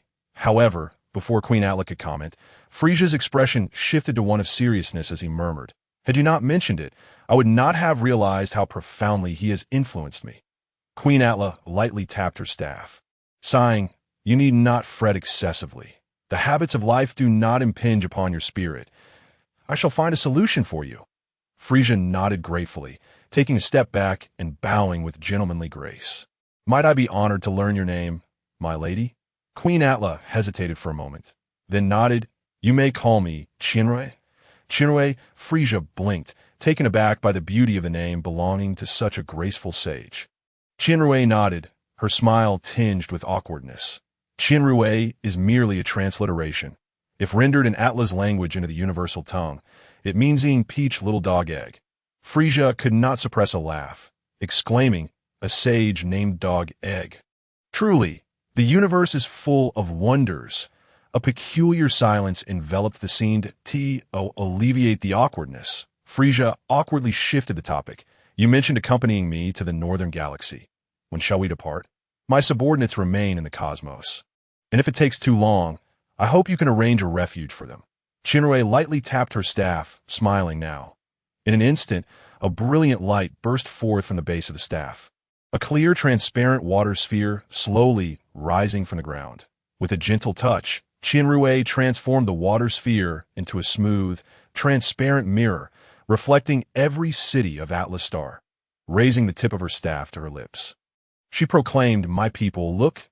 Immediately, a resounding echo filled the sky outside the palace, broadcasting her voice to every corner of the land. The migration plan is officially underway. We shall accompany the great cosmic emperor to the northern galaxy to establish our new home. Soon, the palace's spaceship would embark. My compatriots, my brothers and sisters, heed my call and follow me to forge a new future. Such a passionate and stirring speech resonated deeply. Frieza, feeling a twinge of wariness, remarked, "Though you extol me as the cosmic emperor, I believe you resemble an emperor far more than I do." Chinrui smiled in response. "I shall merely lead my people. Once we find our new homeland, I shall retreat into the palace for a millennium, causing you no trouble. I assure you, your imperial majesty, that is for the best." Frieza nodded. "Let us proceed to your spaceship and set sail." "Where is your spaceship?" "Please follow me." Chinrui turned and soared back to her grand throne, with Frieza closely trailing behind.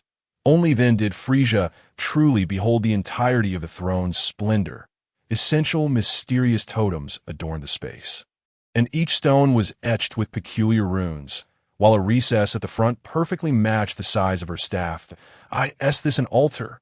"No, this is my spaceship." Chinrui approached, inserting her staff into the recess.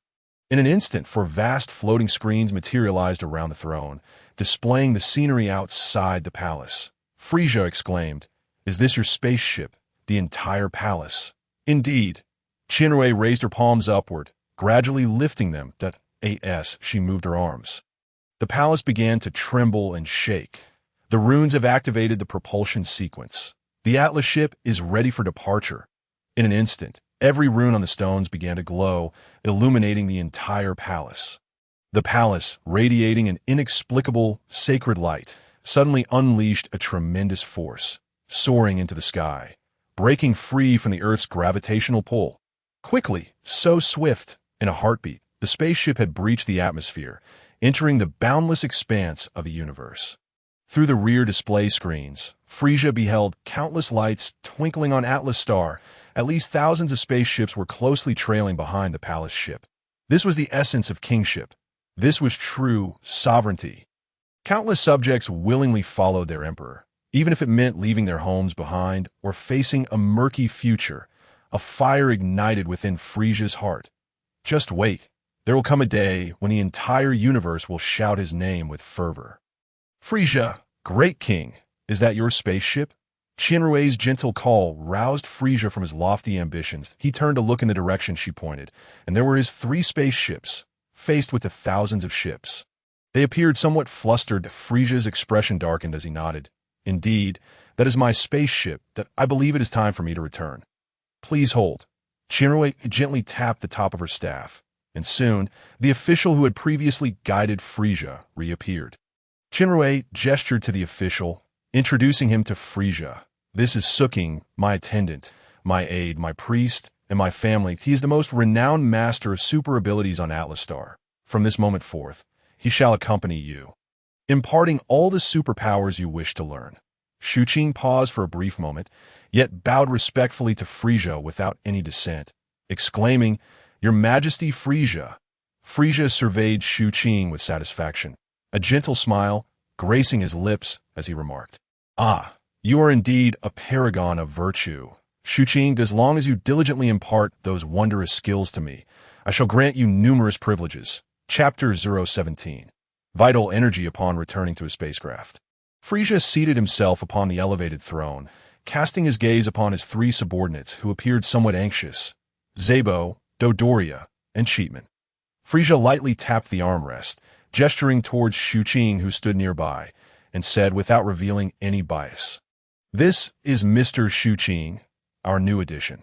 Please take a moment to introduce yourselves, as you shall be working together henceforth." The three men exchanged glances, seemingly taken aback by Frieza's unexpected restraint in reaction to their unease. Thus, they collectively exhaled in relief and approached Shu-Ching, extending their hands in greeting. "Greetings, I am Dodoria." "Hello, I am Zabo." "Cheatman, I look forward to your guidance." Shu-Ching reciprocated the handshake, introducing himself. "I am Shu-Ching, hailing from Planet Atla. I hope to receive your esteemed guidance in the future." Frieza cast a sidelong glance at Shu-Ching, comparing him to his other three subordinates, and sighed that, in terms of social grace, his three subordinates paled in comparison to Shu-Ching. Frieza waved his hand dismissively, stating, "Very well, Mr. Zabo, Mr. Dodoria, Mr. Cheatman, you may take your leave. I have matters to discuss with Mr. Shu-Ching." "What?" The trio gasped in unison, astonished that Frieza would seek counsel from someone who appeared lacking in combat prowess. What could possibly be the cause of this unusual turn of events? However, despite their surprise, they prudently stifled their curiosity and obediently withdrew. Now, the expansive main control room was occupied solely by Frieza and Shu-Ching. Frieza descended from his throne and approached Shu-Ching, stating calmly, "Mr. Shu-Ching, it is said that you are well-versed in all psychic techniques of Planet Atla. Is that correct?" Shu-Ching nodded and replied, bowing slightly, "Indeed, Your Majesty Frieza." "What specific psychic techniques would you like to learn?" Frieza's eyes narrowed as he declared without hesitation, "I wish to learn instant transmission." Shu-Ching paused momentarily before responding, "Your Majesty Frieza, it is not that I am unwilling to teach you. But instant transmission demands exceptionally high innate talent. Only those who are wholly focused can hope to master it, and this technique is notoriously challenging. Even the most gifted genius would require over 6 months of study to fully grasp it." "What?" Frieza exclaimed, recalling that in the original Dragon Ball narrative, aside from the Kaioshin's inherent talent, only Goku and Cell had managed to learn instant transmission. Goku, of course, was a natural fit, his pure heart and passion for combat and peace aligning perfectly with the requirements for mastering the technique. As for Cell, it was likely due to the Scion genes within him that enabled such mastery. Frieza contemplated this revelation, realizing why Goku had not imparted this technique to his son or Vegeta, not out of reluctance, but rather due to the impossibility of them mastering it. Frieza furrowed his brow, still feeling a sense of dissatisfaction. Instant transmission was, after all, a truly divine skill, allowing one to traverse the vast distances between Earth and New Namek in the blink of an eye. It was not only a means of escape and pursuit, but also a significant time saver. No, he must try, regardless of his circumstances. To have the fortune of traversing into this world, yet be unable to learn instant transmission would be an immense regret. Thus, Frieza steeled his resolve, gazing earnestly at Shu-Ching. "I must learn." Observing Frieza's unwavering determination, Shu-Ching chose not to elaborate further, merely nodding before inquiring, "Your Majesty Frieza, if you close your eyes, can you sense my ki?" Frieza suddenly recalled that while sensing ki was a mere trifle for martial artists born on Earth, this cosmic emperor with a battle power exceeding 100 million was utterly oblivious to it. To confirm, Frieza closed his eyes, yet no matter how he tried, he could only perceive an abyss of darkness. Nothing but shadows met his gaze. Frieza shook his head, stating, "I cannot sense it. Please teach me from the beginning, Mr. Shu-Ching." Shu-Ching nodded, crouched down, and seated himself cross-legged, extending a hand toward Frieza in an inviting gesture. Frieza flicked his tail, folded his legs, and mirrored Suking's posture as they faced each other. Shu-Ching pressed his hands against Frieza's, speaking solemnly, "To master instant transmission, you must first be able to sense the presence of ki. Your Majesty Frieza, please close your eyes and concentrate." Frieza nodded, shutting his eyes once more. Before long, he felt a warm current surging from the point where his palms met Suking's. At that moment, Frieza understood. This was ki. A non-aggressive ki. He had never fathomed that ki could be utilized in such a manner. As he felt the flow of ki, Frieza instinctively mimicked it, responding in kind. Suddenly, a wondrous sensation surged within Frieza's heart. It was as if he sensed this ki as a child, a cosmic child, the favored one of all creation. It was omnipresent, brimming with vitality and life. Was this ki? Frieza's heart fluttered as the essence danced joyfully around him. Akin to a playful monkey that ate tea that moment, Shu-Qing, who was connected to Frieza's palm, felt a stirring in his consciousness and slightly opened his eyes. What he beheld nearly caused him to gasp in astonishment. Frieza sat cross-legged, surrounded by an energy resembling ki, which was, in fact, the lost vital energy of the universe. All things possess a spirit, be it mountains or earth. They each hold a form of life. Though their manifestations may differ, they are undeniably alive. Their life force derives from this energy known as vital energy. Frieza had yet to master the manipulation of ki, but had already grasped the vital energy that only deities could control. What an extraordinary talent! Yet at that very moment of Suking's admiration, Frieza's expression suddenly darkened. A surge of dark energy erupted from Frieza's mind, engulfing the vital energy swirling around him. Frieza, who had been concentrating with closed eyes, was struck as if by a heavy blow. He coughed up a mouthful of blood and collapsed to the ground, gasping weakly. "Are you all right, Your Majesty, Frieza?" Shu-Qing hurried forward, assisting Frieza to his feet, employing his unique psychic abilities to dispel the dark energy enveloping Frieza. Only then did Frieza's complexion improve slightly. Shu-Qing, with concern etched on his face, inquired, "Your Majesty Frieza, what has happened? You were on the verge of mastering vital energy." Frieza's expression was as dark as a storm cloud as he gritted his teeth. "It is him. The vital energy I collected has awakened the slumbering soul within me. Mr. Shu-Qing, I fear our training may need to be suspended for now." Chapter 018. Distress signal him? Who is he? Although Shu-Qing was unsure whom Frieza referred to, his keen intellect allowed him to deduce that Frieza was likely harboring some dark substance or malevolent spirit within his being. Regrettably, Suking's repertoire of psychic techniques did not encompass a solution for such matters. Thus, he could only nod and say, "Very well, Your Majesty Frieza. Let us bypass this stage and instead focus on some psychic techniques that demand less stringent mastery of ki, such as telekinesis. What do you think?" Frieza took a deep breath, begrudgingly acquiescing. "Very well. I shall defer to your judgment, Mr. Shu-Qing." "Certainly. Here is your text translated and refined into elegant English." "Very well. Then, let King Frieza mimic my actions." Day after day, Frieza diligently studied various psychic techniques under the tutelage of Sujin during the daylight hours, and at night, he dedicated approximately 3 hours in the training arena of his mind. Battling against Koilad, it must be said that Sujin is an exemplary teacher. He possesses patience and expertly honed instructional skills, effortlessly guiding Frieza through the myriad challenges he encounters on his path of cultivation. Regrettably, due to the presence of another soul lurking within Frieza's being, he is unable to master the more practical psychic techniques. Techniques such as instantaneous movement or telepathy require a mastery of ki at a grandmaster level. Having already proficiently acquired the abilities of telekinesis and object manipulation from a distance, Frieza remains unsatisfied with these skills alone. He tirelessly seeks a method to eradicate the original soul of Frieza and has privately attempted this on numerous occasions. Yet the results have been dishearteningly minimal. Thus, Frieza is compelled to temporarily abandon the pursuit of psychic techniques and redirect his efforts towards enhancing his physical prowess in the training arena. After a month of navigating the cosmos, aside from occasional resupply on other planets, Frieza's spaceship and the Atlan vessels engaged in a tumultuous clash as they continued their relentless journey towards the northern galaxy. Thanks to Frieza's unwavering diligence, his strength has evolved from barely matching Quila at 50% of his power to now being capable of defeating Quila at full strength. In terms of combat power, Frieza has astonishingly reached 400 million. Moreover, he can now maintain his fourth form indefinitely, making it his default state. Although this rate of power enhancement is indeed astounding, even Frieza himself had not anticipated such immense potential residing within this body. However, this is still far from sufficient. Setting aside the monstrous power levels that would later arise, even the legendary Super Saiyan Broly, who met his demise midway, is an adversary that Frieza may not be able to conquer.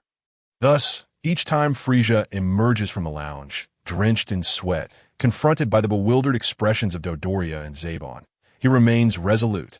"King Frieza, You are already invincible in the universe. Why do you persist in such arduous training? Indeed, King Frieza, with but a mere flick of your finger, you could annihilate an entire planet. Such immense strength. Why do you willingly endure this toil? Frieza casts a cold glance at Dodoria and Zebon. Sneering contemptuously, I strive to prepare for the terrifying threats of the future that you remain oblivious to. 100 million for 100 million. What do those figures signify? They are utterly feeble, woefully inadequate. Dodoria, Zebon. Frieza's icy gaze bore into the two before him. Dodoria is a medical officer, and I do not impose strict demands on him. However, as warriors, you must not allow even a single day of stagnation or complacency, and I expect you both to grow stronger. A chill ran down the spines of the two, prompting them to stand at attention and declare their commitment. At last, Frieza's expression softened considerably. Yet, acknowledging the laxity of the two, Frieza realized that he could no longer remain so placid. A warrior who has long been away from the battlefield risks losing their valor. Presently, Frieza's legion is in dire need of a war. However, before any conflict can ensue, a pressing matter must be addressed: the scarcity of combat personnel. Frieza flicked his tail, lost in contemplation. It seems the time has come to recruit a new cadre of warriors. Just as Frieza pondered where to find and what kind of warriors to enlist, an urgent voice crackled over the intercom, emanating from the overhead speaker. King Frieza, our spaceship has received a distress signal from a cosmic survivor. Should we proceed to offer assistance? Before Frieza could respond, Dodoria scoffed, retorting towards the speaker. Are you out of your mind? Chidaman, we're the illustrious Frieza force, not a cosmic rescue team. Ignore them. We shall depart immediately. However, Chidaman hesitated before explaining. King Frieza, within the transmitted signal, there exists a peculiar distress code that I consulted Mr. Sujin, who stated it is an ancient and mysterious code, known to very few, and those who possess it wield extraordinary abilities. Could it be that the source of the distress signal may hold the key to resolving the malevolent soul within me? Frieza's eyes widened slightly. Clinging to a glimmer of hope, he raised his voice towards the speaker. Mr. Chidaman, I authorize your request for assistance. We shall immediately head towards the origin of the distress signal. Understood, King Frieza. Chidaman promptly directed the crew to alter their course, setting a trajectory towards the planet from which the distress signal emanated. Just as Frieza's ship had barely adjusted its course, a voice suddenly echoed in his mind. My king, your course seems to be deviating. Have you encountered a cosmic interference field and are thus forced to detour? Frieza paused, frowning, his gaze turning piercingly dangerous as he inquired. Can you read my thoughts? Please do not misunderstand. This is merely a method of communication that allows our voices to be mutually transmitted, akin to an indestructible communicator, Chidaman clarified. After a moment of silence, Frieza relayed the information he had just received to Chidaman. This is the situation that I believe they may possess a solution to the evil soul within me, hence my desire to investigate. You may proceed without me. My ship can catch up at any moment. Chidaman shook her head in response. I have heard of the ancient mysterious code, but those who employ it are often malevolent sorcerers, among whom Bibidi is the most infamous. Your journey may be fraught with peril. Allow me to accompany you. No sooner had Chidaman finished speaking than she vanished from her palace, suddenly appearing aboard Frieza's ship. Facing him directly. Let us depart, King Frieza. Chapter 019. Babidi meanwhile, not far from Frieza's vessel, on a desolate, shadowy planet, three figures lurked in the darkness. This planet, devoid of any stars, was shrouded in utter blackness, had it not been for a single beam of light illuminating the surroundings. Other spacecraft would have flown past without a trace. The three hidden figures comprised a mantis-like creature, a grotesque humanoid warrior, and a diminutive, caterpillar-like sorcerer. Among them, only the little one lacked any semblance of combat prowess. Yet he stood at the center, exuding an air of authority. A spaceship beside them continuously broadcast distress signals to nearby planets, while a massive spotlight shone into the cosmos, awaiting unsuspecting victims to arrive. Yet despite the prolonged wait, no spacecraft had yet appeared. Finally, The diminutive figure could no longer contain his frustration and began to jump in agitation, directing his ire at the robust mantis creature. Yakin, it's all your fault. You wrecked my spaceship. Otherwise, we wouldn't be stranded on this accursed, sunless planet, waiting for some unfortunate soul to stumble upon us. The mantis creature, known as Yakin, retreated a couple of steps, seemingly intimidated by the little one, and sheepishly apologized. I truly apologize, Lord Babidi. Oh, what miserable luck today, Babidi exclaimed, flailing his short arms in exasperation, kicking Yakin in anger. I must be insane to have sought warriors on this wretched, dark planet. I hadn't even located you when your clumsy assault destroyed the power core, you imbecile. Despite being subjected to these ineffectual kicks, Yakin displayed exaggerated pain, kneeling and begging for Babidi's forgiveness. Yet Babidi remained indifferent, venting his frustrations upon Yakin. Just then, a flash of light streaked across the sky, prompting the humanoid creature to squint and quickly warn Babidi. Lord Babidi, it seems we have a potential catch. Oh, Babidi looked up, spotting a meteor-like brilliance traversing the heavens, strikingly visible against the pitch-black backdrop of the planet. Ha! Well done, Pei. We immediately concealed ourselves as soon as they descended from their spacecraft. You must launch a surprise attack on them. With that, Babidi glared fiercely at the slightly timid Yakin beside him, angrily admonishing, remember, do not damage their spaceship. Is that understood? Yakin, seemingly intimidated by Babidi's wrath, nodded repeatedly, saying, understood, Lord Babidi. In a flash of white light, Frieza, along with Shinrei, Dodoria, and Sabo, pierced through the atmosphere in their miniature spacecraft, creating dazzling sparks as they struck the dark ground of this desolate planet with a tremendous crash, producing a deafening roar. Frieza, Shinrei, Dodoria, and Sabo opened the hatch of the spacecraft and stepped out, only to be met with confusion. What is happening? I can't see anything. Frieza exclaimed. Lord Frieza, are you there? Dodoria called out. Sabo here. I can't see anything either. Lord Frieza, are you with us? In contrast to the panic of Dodoria and Sabo, Frieza and Shinrei remained relatively composed. Frieza had already spotted a distant beam of light, while Shinrei was able to perceive the world with her inner eye, thus unaffected by the mere darkness surrounding them. Do not panic, Dodoria. Sabo.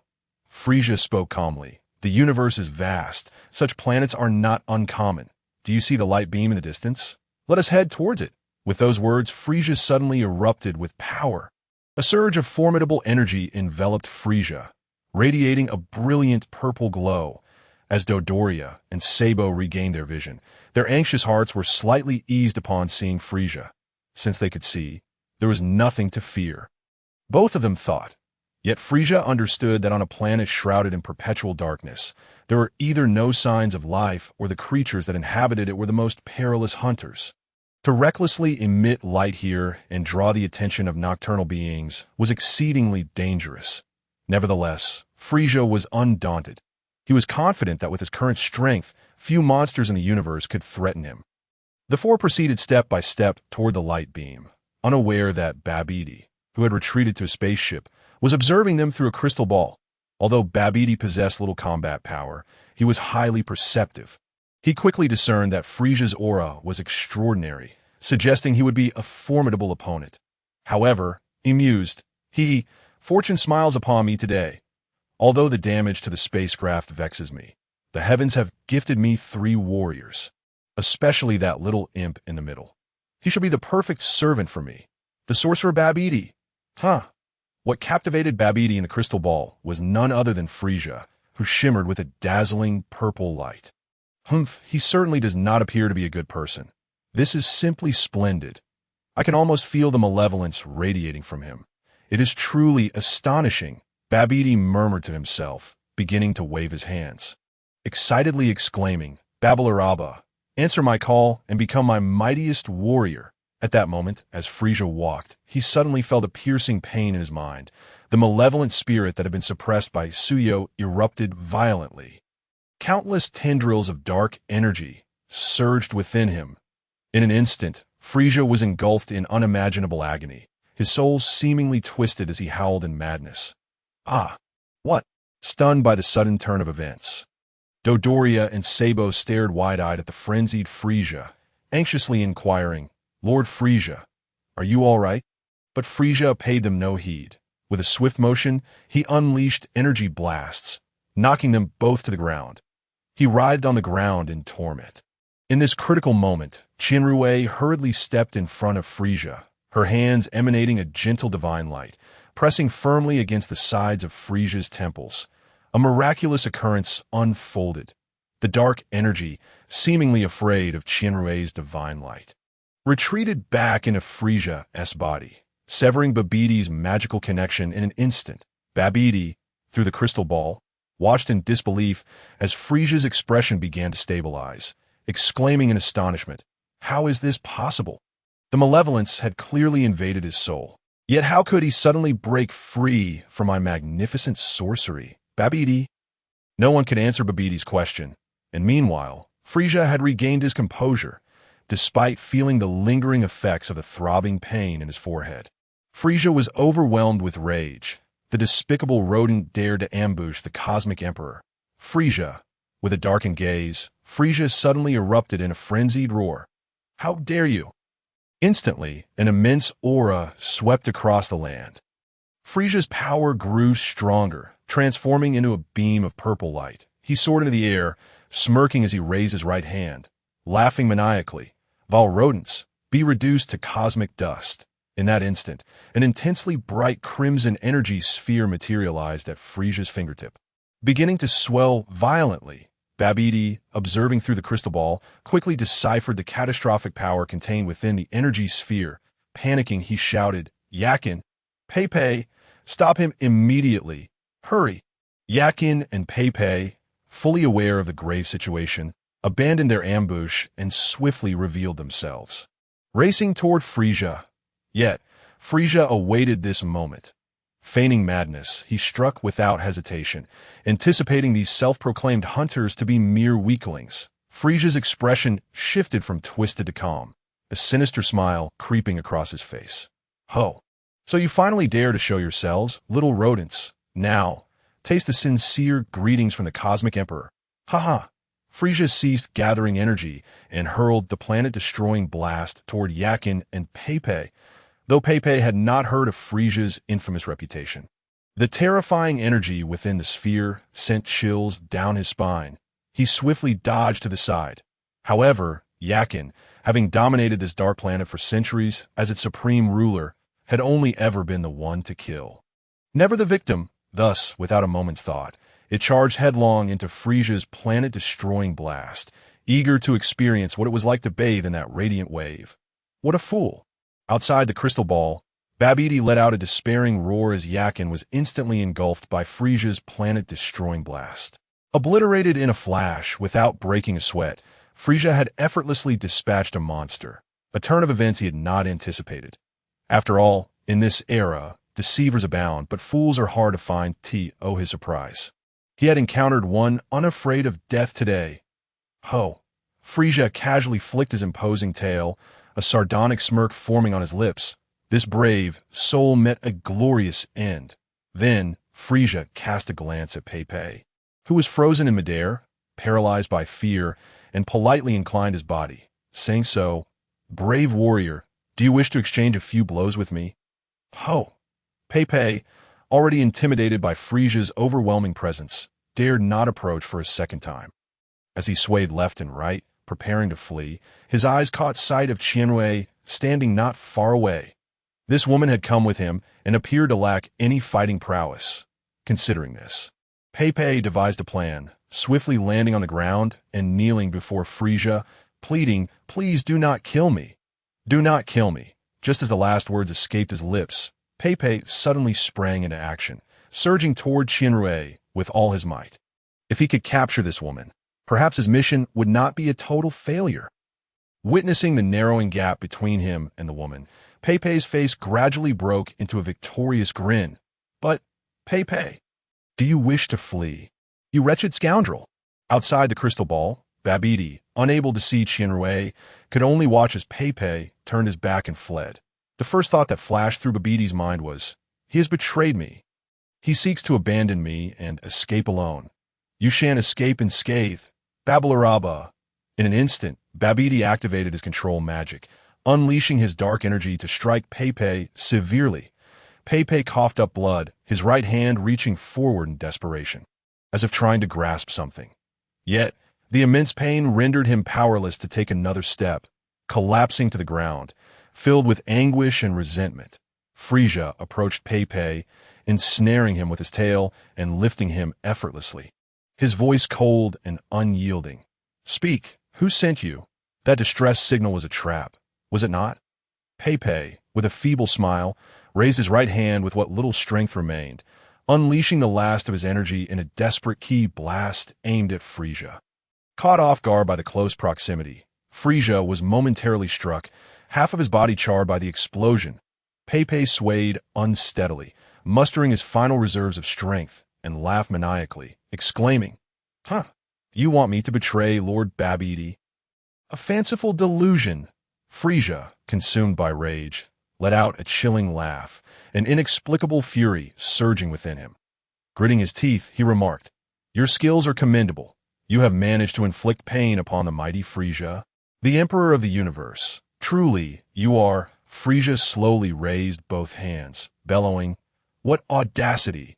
With that furious proclamation, countless ki blasts erupted from Frieza's palms, raining down upon Pepe's battered form like torrential rain, obliterating him into fragments.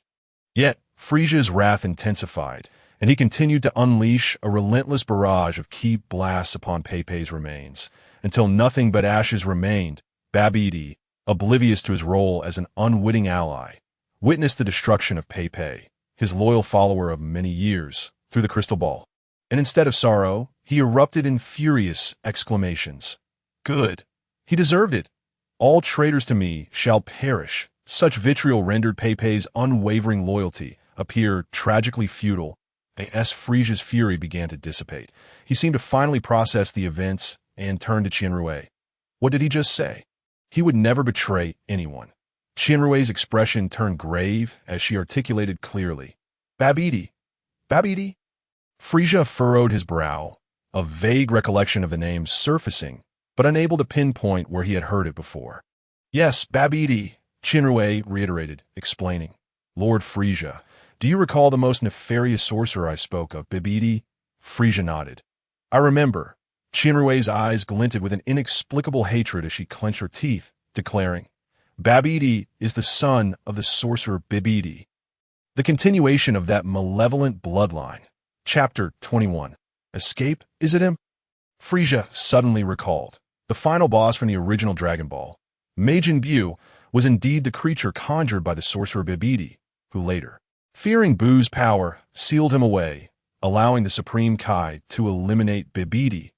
Thus, the narrative unfolded with Babidi gathering energy to resurrect Majin Buu. It all made sense now. Frieza remembered who Babidi was and the identities of the two pawns he had just dispatched. Were they not the very monsters that Goku and his companions faced aboard the spaceship? No wonder there was an odd sense of familiarity. However, in an instant, Frieza realized something quite alarming, if his memory served him correctly.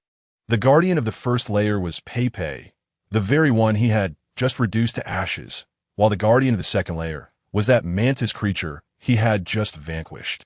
And the guardian of the third layer, the Demon King Dabura. 7 years ago, Vegeta had remarked that a being named Cell bore a power level comparable to his own. Cell, a creature with a combat power reaching 400 billion, 1,000 times more formidable than Frieza at present. If Dabura was indeed under Babidi's command, it was prudent to retreat. "Lord Frieza, I have located Babidi's whereabouts." Shinrui's urgent call shattered Frieza's reverie. "I have scanned the entire planet with my psychic abilities. He is not far from that beam of light, within a spaceship. We must hurry and eliminate him." Frieza, startled, grasped Shinrui's arm, his expression serious. "Shinrui, if a creature of immense power wishes to conceal itself, would your psychic abilities be able to detect it?" "My lord," Shinrui hesitated but nodded. "Rest assured, Lord Frieza, my psychic scanning transcends ordinary limits. As long as he is mortal, no matter how formidable he may be, he cannot evade my search." Even Dabura, even Dabura. Shinrui gasped in astonishment. How do you know of the Demon King Dabura, Lord Frieza? Frieza had no time for explanations.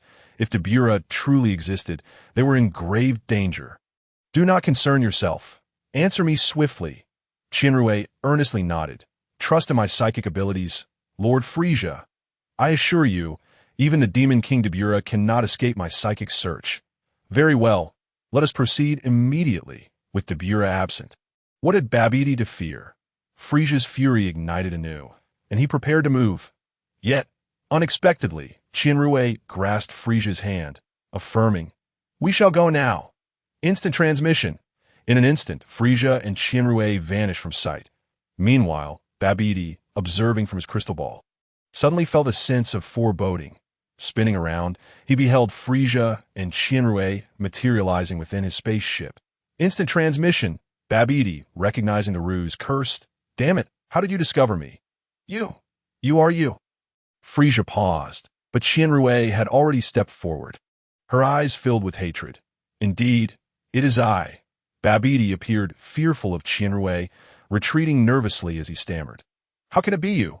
Why are you still alive?" Shinrui laughed with a fury that chilled the air. Her teeth clenched. "Indeed, I live, yet you are about to die." Frieza watched in astonishment as Shinrui transformed before his eyes. She was no longer the sage he once knew, but a woman imbued with the weight of vengeance and sorrow. Countless lingering questions coalesced into a singular inquiry in Frieza's mind. Who is she? Yet this time, he need not ponder, for Babidi revealed her true identity. "So it is you, Supreme Kai of the West. You are the one sabotaging my control over that malevolent warrior by your side. You also found my spaceship. No wonder he had sensed something amiss. Why had he been muttering to himself? Why had Pei, seemingly under his control, sought to flee? The Supreme Kai of the West, versed in all magic and divine arts, would certainly evade the gaze of his crystal ball. Curse it! So it is all because of you. Supreme Kai of the West, Layla." The Supreme Kai of the West formed a seal with her hands, a divine light radiating from her palms as she thrust it toward Babidi, declaring, "Indeed, face your doom." Yet Babidi was not one to remain idle. He would not succumb so easily.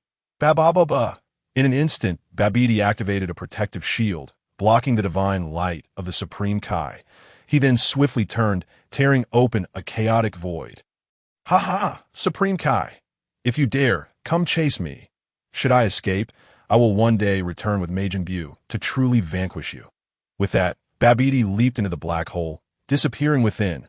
Frieza, now aware of Babidi's identity, would not allow him to escape so effortlessly.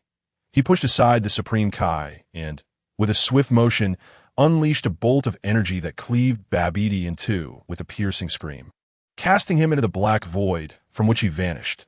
The black hole then sealed shut, leaving no trace behind. Frieza furrowed his brow, turning to the Supreme Kai. "Is he dead?" The West Supreme Kai sighed and shook his head, saying, "It is not so simple. His vitality is extraordinarily strong. Even if his head were severed, he could still live for another 10 days. Now, you have merely bisected him. With his magical powers, it is only a matter of time before he heals his wounds and returns." Frieza nodded, evidently sharing the same thoughts. The two fell into a prolonged silence until Frieza suddenly spoke, his tone darkening. "Shinrui, should I continue to address you as Shinrui, or should I refer to you as the Supreme Kai?" Chapter 022. The Supreme Kai Shinrui opened her mouth, facing the shadow on Frieza's countenance, and smiled in response. "My lord, please continue to call me Shinrui. This name is the most precious gift from my people, imbued with their sincerest intentions. Since the former West Supreme Kai has perished, let the name Layla fade into the wind." However, Frieza did not easily let Shinrui off the hook this time. Instead, he let out a cold laugh, extending his right hand to touch her forehead, and said in a deep voice, "The Supreme Kai, who creates all living beings, has actually disguised herself and lurked by my side. Should I consider this an honor?" Suddenly, Frieza's expression changed dramatically as he anxiously demanded, "Speak. You have followed me for a long time. What is your true purpose?" Unfazed, Shinrue pointed to her forehead, where a faint purple glow was beginning to appear, and calmly replied, I admit that I have kept some secrets from you. However, I was once a deity and do not lie. My purpose is singular. Just as I have stated, I wish to find a new home for my people. Please believe me, Lord Frieza. Gazing into Shinrue's exceedingly sincere eyes, and recalling how she had rescued him from Babbidi's impending control earlier, Frieza ultimately could not bring himself to eradicate the potential threat completely. Slowly retracting his hand from her forehead and placing it behind his back, he coldly remarked, Though I still require your power to deal with the other entity within me, I do not wish for you to conceal anything further from me. Madam, Shinrue nodded slightly, her expression serious, neither joyful nor sorrowful. Frieza scrutinized Shinrue, having only seen the comic version of Dragon Ball in his previous life, where the West Supreme Kai did not make an appearance. Thus he held a certain interest in this legendary cosmic deity. However, Frieza suddenly recalled Babbidi's earlier words and lifted his gaze toward Shinrue, asking, Babidi just claimed that you are dead. What is the meaning of this? At his words, Shinrue paused slightly, her gaze momentarily distant, as if lost in recollection. Yet soon, she regained her composure and, with a hint of bittersweetness, smiled at Frieza.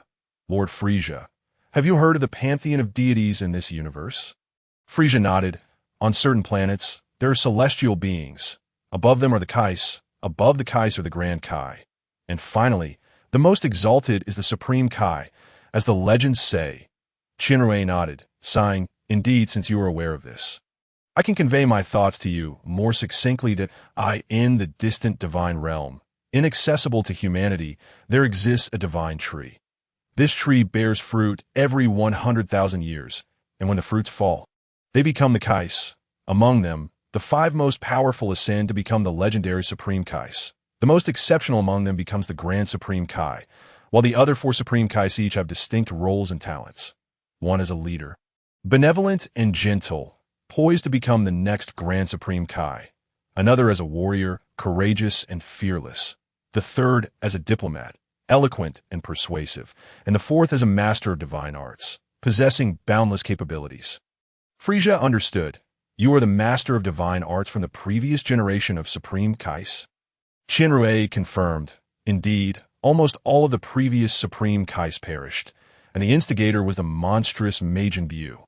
Created by the dark sorcerer Babidi, Majin Buu was born of utter malevolence, with boundless magical power. Even the most formidable of the Supreme Kais, the South Supreme Kai, could not stand against him and ultimately fell. I was the first Supreme Kai to be ambushed and sacrificed during that battle. Frieza expressed astonishment. You died? I did die. Shinrue affirmed with conviction. At that time, I could not bring myself to slay the still young Babidi, and as a result, I was ambushed and gravely injured, subsequently killed by Majin Buu. However, they did not anticipate that as the master of divine arts, I possess the universe's favor. Every 100 years, I can be resurrected, provided my physical wounds do not exceed 50%. Frieza realized. So you have returned to life? And settled on Planet Atla, teaching its inhabitants the wondrous abilities of the Supreme Kais. Shinrue nodded, sighing, though Majin Buu is currently sealed. The seal's loosening could allow that terrifying creature to escape at any moment and threaten the universe once again. Thus, I have been hiding on Planet Atla, researching how to completely eliminate Majin Buu. However, one person as strength is ultimately too feeble. Given the possibility of Majin Buu's revival, I decided to impart all the divine arts I possess to the locals, hoping to unite our strengths to devise a solution. Of course, my divine consciousness extends across the planet, and if anyone harbors ill intentions, I will immediately become aware and take action. Frieza raised an eyebrow. But you have ultimately achieved nothing, and nearly caused Planet Atla's destruction. After a moment of silence, Shinrue conceded, Indeed. Very well, I believe I understand most of it now, Frieza declared, flicking his tail and stretching his neck. Now, the final question. Where has Babidi fled?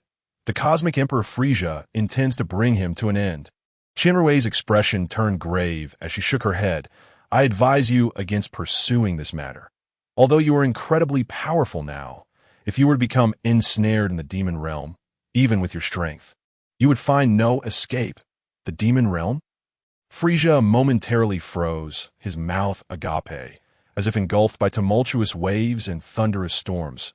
The demon realm. The demon King Dabura. Could this all be the will of fate? Was it destined that Babidi would control Dabura? Was it predetermined that Majin Buu would resurrect? Was it fated that I would perish at the hands of a Super Saiyan? No, this cannot be. I shall not allow history to repeat itself. In that instant, Frieza's resolve solidified fiercely. The desire to grow stronger had never burned so intensely as it did at this moment. Frieza's fighting spirit ignited like a flame, enveloping him in an aura that even Shinrui found difficult to endure. I must become stronger. Frieza gazed intently at Shinrui, enunciating each word. Find a way to eliminate Frieza's other soul, no matter the risk. After a pause, Shinrui finally nodded. In truth, there's a method to resolve the other soul within you, but the conditions are exceedingly stringent. Frieza insisted resolutely. I will overcome any difficulties. I must prevail. Very well. Shinrui sighed. The technique for soul transfer, while I possess some knowledge of it, requires first finding a physical body that matches the other soul, as well as a sufficient amount of energy to support that soul's weight. Chapter 023. Returned Frieza furrowed his brow. What do you mean? It means that I must find another Frieza, so I can transfer the malevolent soul within you to it. Frieza's countenance darkened. Are you jesting? How could there possibly be another Frieza in this world? Shinrui shook her head. Rest assured, Lord Frieza, since I have proposed this method, I will certainly find a way to achieve it. Years ago, I heard tales of a planet deep within the North Galaxy, known as the Firepot Planet, where resided a group of humans devoid of strength, yet possessing unparalleled intellect. To fend off invading foes, they invented a weapon called super water. This super water can absorb the energy of enemies, forming new entities endlessly. However, later, due to absorbing too much energy from evil individuals, the super water developed a malevolent consciousness, initiating its own invasions of other planets, endlessly consuming the powers of captured humans. Although the Firepot Planet's peace-loving inhabitants eventually sealed the super water. I believe, if it were you, my lord, you should be able to find it once more. Frieza seemed to grasp the essence of Shinrui's words, agitatedly flicking his tail and frowning as he queried. Are you suggesting that I willingly bestow my power to that so-called Superman water for it to absorb, thereby giving rise to my offspring, and then you will transfer Frieza's soul into that offspring, thus obliterating him completely? Shinrui sighed and replied, if all goes well, then yes. However, Frieza detected the reservations in her tone and narrowed his eyes, asking, and if it does not go well, will I lose all my power? Shinrui continued, furthermore, in 1 hour, you will permanently vanish from this world, leaving only that cold-blooded villain, and no longer the cosmic emperor Frieza, to Frieza's pupils constricted, his mind wavering. In the original Dragon Ball manga, he had never heard of such a place. If what Shinrui claimed was true, and that Superman water was indeed so formidable, then it ought to serve as a narrative boss in the Dragon Ball saga. Could he truly contend with such a troublesome creature? Moreover, Frieza cast a dark glance at Shinrui. This woman might not share his intentions. Who could say whether she would seize the opportunity to eliminate him? Taking a deep breath, Frieza nodded. Once I reach the Northern Galaxy, I will dispatch my subordinates to seek out the Superman water AS for how to proceed. I shall determine that at the appropriate time. Now, let us return. Shinrui nodded, gently grasping Frieza's hand, her enchanting eyes widening as she declared. Instant transmission. In an instant, their figures vanished from Babidi's spaceship, returning to the very spot where they first arrived on this planet. Meanwhile, Zabur and Dodoria, who had awakened at their post, found themselves gradually surrounded by numerous dark star hunters. Unable to see in the darkness, the two anxiously stood back to back, assuming a defensive stance while emitting their immense energy, wildly unleashing energy waves to intimidate the monstrous beings of Dark Star. Yet, as more and more monsters closed in, including one colossal beast with power surpassing theirs, the multitude of hunters could no longer contain themselves and charged furiously at Zabur and Dodoria, sensing their imminent demise. The two unleashed their full potential, recklessly diving into the chaotic fray against the monsters. As countless monster corpses soared into the sky, Zabur and Dodoria bore increasing wounds, until, with a scream, a centipede-like hunter tore off Zabur's arm with its massive fangs, greedily swallowing it. Having lost an arm, Zabur could no longer suppress the onslaught of monsters. Just as he despaired, gazing at the ravenous maws of the creatures about to shred him, a flash of purple light surged forth. Countless monsters were propelled into the sky. Lord Frieza. The timely appearance of the purple figure was none other than Frieza and Qianrui. Gently retracting his still-smoking right hand, Frieza's demeanor darkened, as if it could drip water. He glanced down at Zabur, who had lost his arm, then at Dodoria, still battling fiercely nearby. With a swift motion, he drew both of them into his palm, placing them behind him, unfazed by the overwhelming chaos of monsters. Frieza clenched his fists, crossing them before his forehead, laughing furiously. "How dare you, vile insects, show such disrespect to the Cosmic Emperor? You possess truly great audacity." With a sudden downward sweep of his arms, an immense, overwhelming aura shattered the ground beneath him. A surging wave of energy roared like a hurricane, instantly lifting countless dark star hunters into the sky. Frieza raised his arms to the heavens, his hands coming together as the purple radiance around him intensified. "Die, monsters! Cosmic destruction wave!" In an instant, an extraordinarily thick and wild surge of energy erupted. The purple shockwave illuminated the entire sky. Countless monsters were instantly submerged by this blast, obliterated to smithereens. As the tumult subsided, calmness returned, leaving only the massive shattered scars on the earth before Frieza. "Let us depart, Mr. Dodoria, Mr. Zabur. Your arm requires urgent treatment." Zabur and Dodoria were so overwhelmed with emotion that they could scarcely speak, wiping away tears of relief as they wept and laughed, calling out Frieza's name. Frieza smiled nonchalantly, casting a glance at Qianrui, and remarked, "Lady Qianrui, I inadvertently destroyed our spacecraft during our journey. Might I trouble you to take us back to the ship?" Qianrui nodded, instructing the still excited Zabur and Dodoria. "You two, place your palms against my back." The two hesitated, glancing at their bloodied hands, uncertain whether to comply. It was only when Frieza displayed impatience that they hurriedly pressed their hands against Qianrui's back. Immediately, Qianrui grasped Frieza's hand and snapped her fingers. Instant transmission. Upon regaining their senses, the four found themselves back inside Frieza's spaceship. Pretending to be casual, Zabur and Dodoria averted their eyes from the hands that Qianrui and Frieza held. Exchanging knowing glances and nodding in silent agreement, they resolved to be more respectful towards this Queen Atla from henceforth. Chapter 024.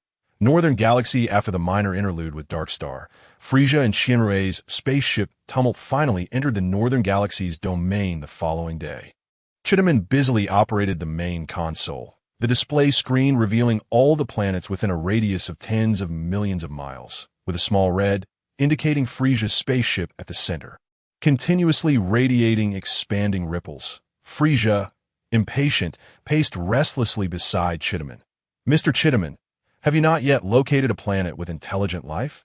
Chidaman wiped the sweat from his brow, nervously shaking his head. "I sincerely apologize, King Frieza. This area of the Northern Galaxy appears quite desolate, and the scanners have yet to return any information indicating the presence of intelligent life." Suddenly, a marked point appeared on the screen, and the scanner's alert tone resonated. "Haha, we've finally found it," Chidaman exclaimed, springing from his chair and turning to report to Frieza.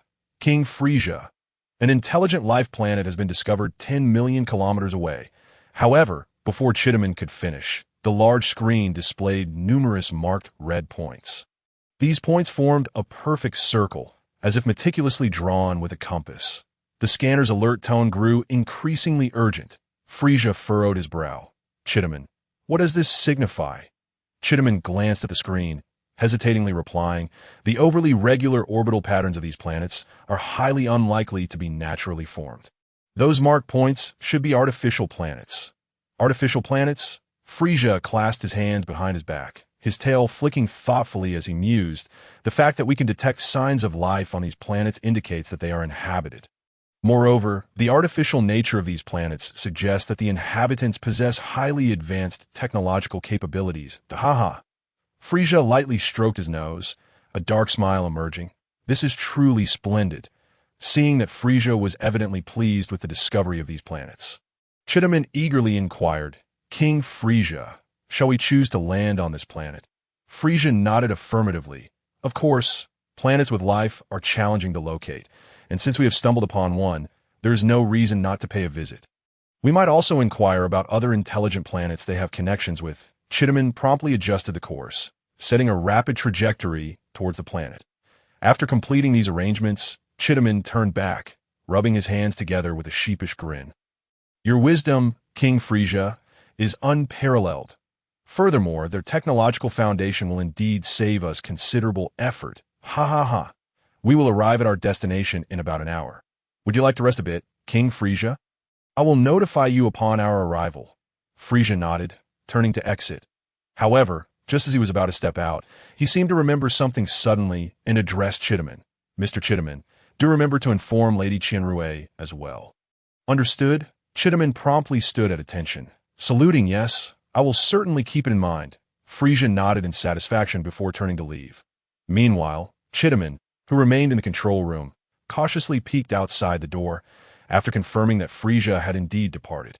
He exhaled a sigh of relief, his mind swirling with malicious speculations about the relationship between Frieza and Qianrui. How could someone he had known for less than a month inspire such concern? Could it be true, as Sabo and Dodoria suggested? Unbeknownst to Frieza, who was already a distance away, his three subordinates dared to indulge in such idle gossip regarding their leader's little secrets. He could never have imagined that his necessity to rid himself of another Frieza within his own body, which compelled him to rely on and remain cautious of Qianrui, would lead his subordinates to develop a profound misunderstanding. Yet, even if Frieza became aware of this, he currently lacked the time to address such matters. In truth, these rumors posed no concern for him at all. What truly occupied Frieza's thoughts was the matter of the superwater that Qianrui had mentioned. This substance would absorb all the host's power and create a doppelganger. If the copy was not destroyed within an hour, he would be completely eradicated from this world. Such a weapon was indeed terrifying. What troubled Frieza the most was the nature of the superwater, which contradicted his desire for strength. If he became excessively powerful, the doppelganger created by the superwater would be invincible. However, if he ceased his training, he would be no match for late-game bosses like Majin Buu and Cell. Let alone King Cold. A powerless cosmic emperor was utterly ludicrous. What should he do? Was he to cultivate a warrior capable of easily defeating him? Damnable. Frieza found himself in a quandary, neglecting even his usual training sessions, and instead meditating in his quarters for nearly an hour. Until, Lord Frieza, we are about to enter the atmosphere of the target planet. Please prepare yourself. Chidaman's voice echoed through the ship's intercom. Frieza took a deep breath, boarded a spacecraft, and traversed the corridor to the control room.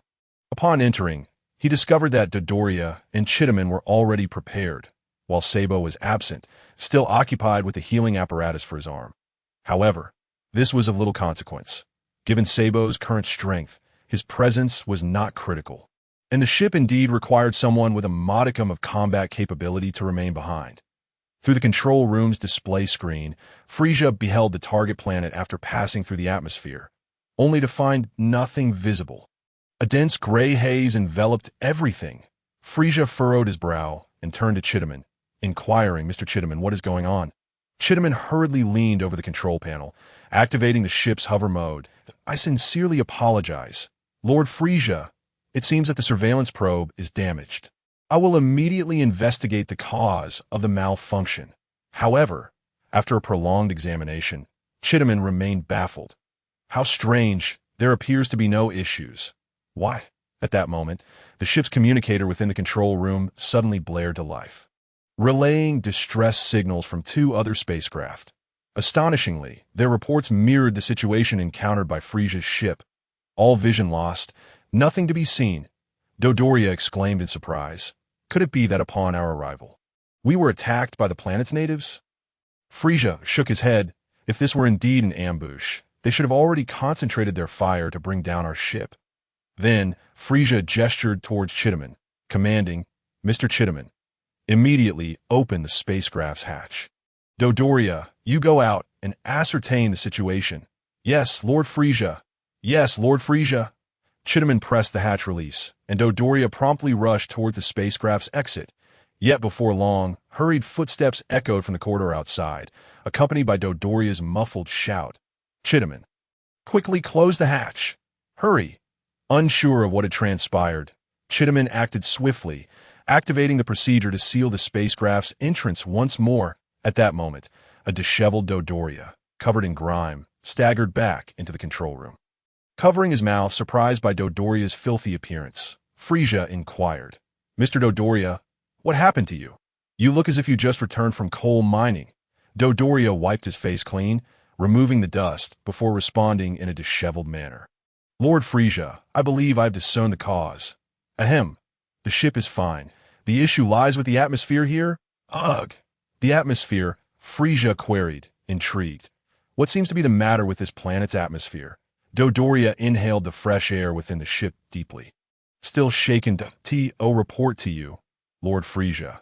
As soon as I stepped outside and had barely traversed the corridor, a foul and acrid wind swept in, laden with all manner of detritus.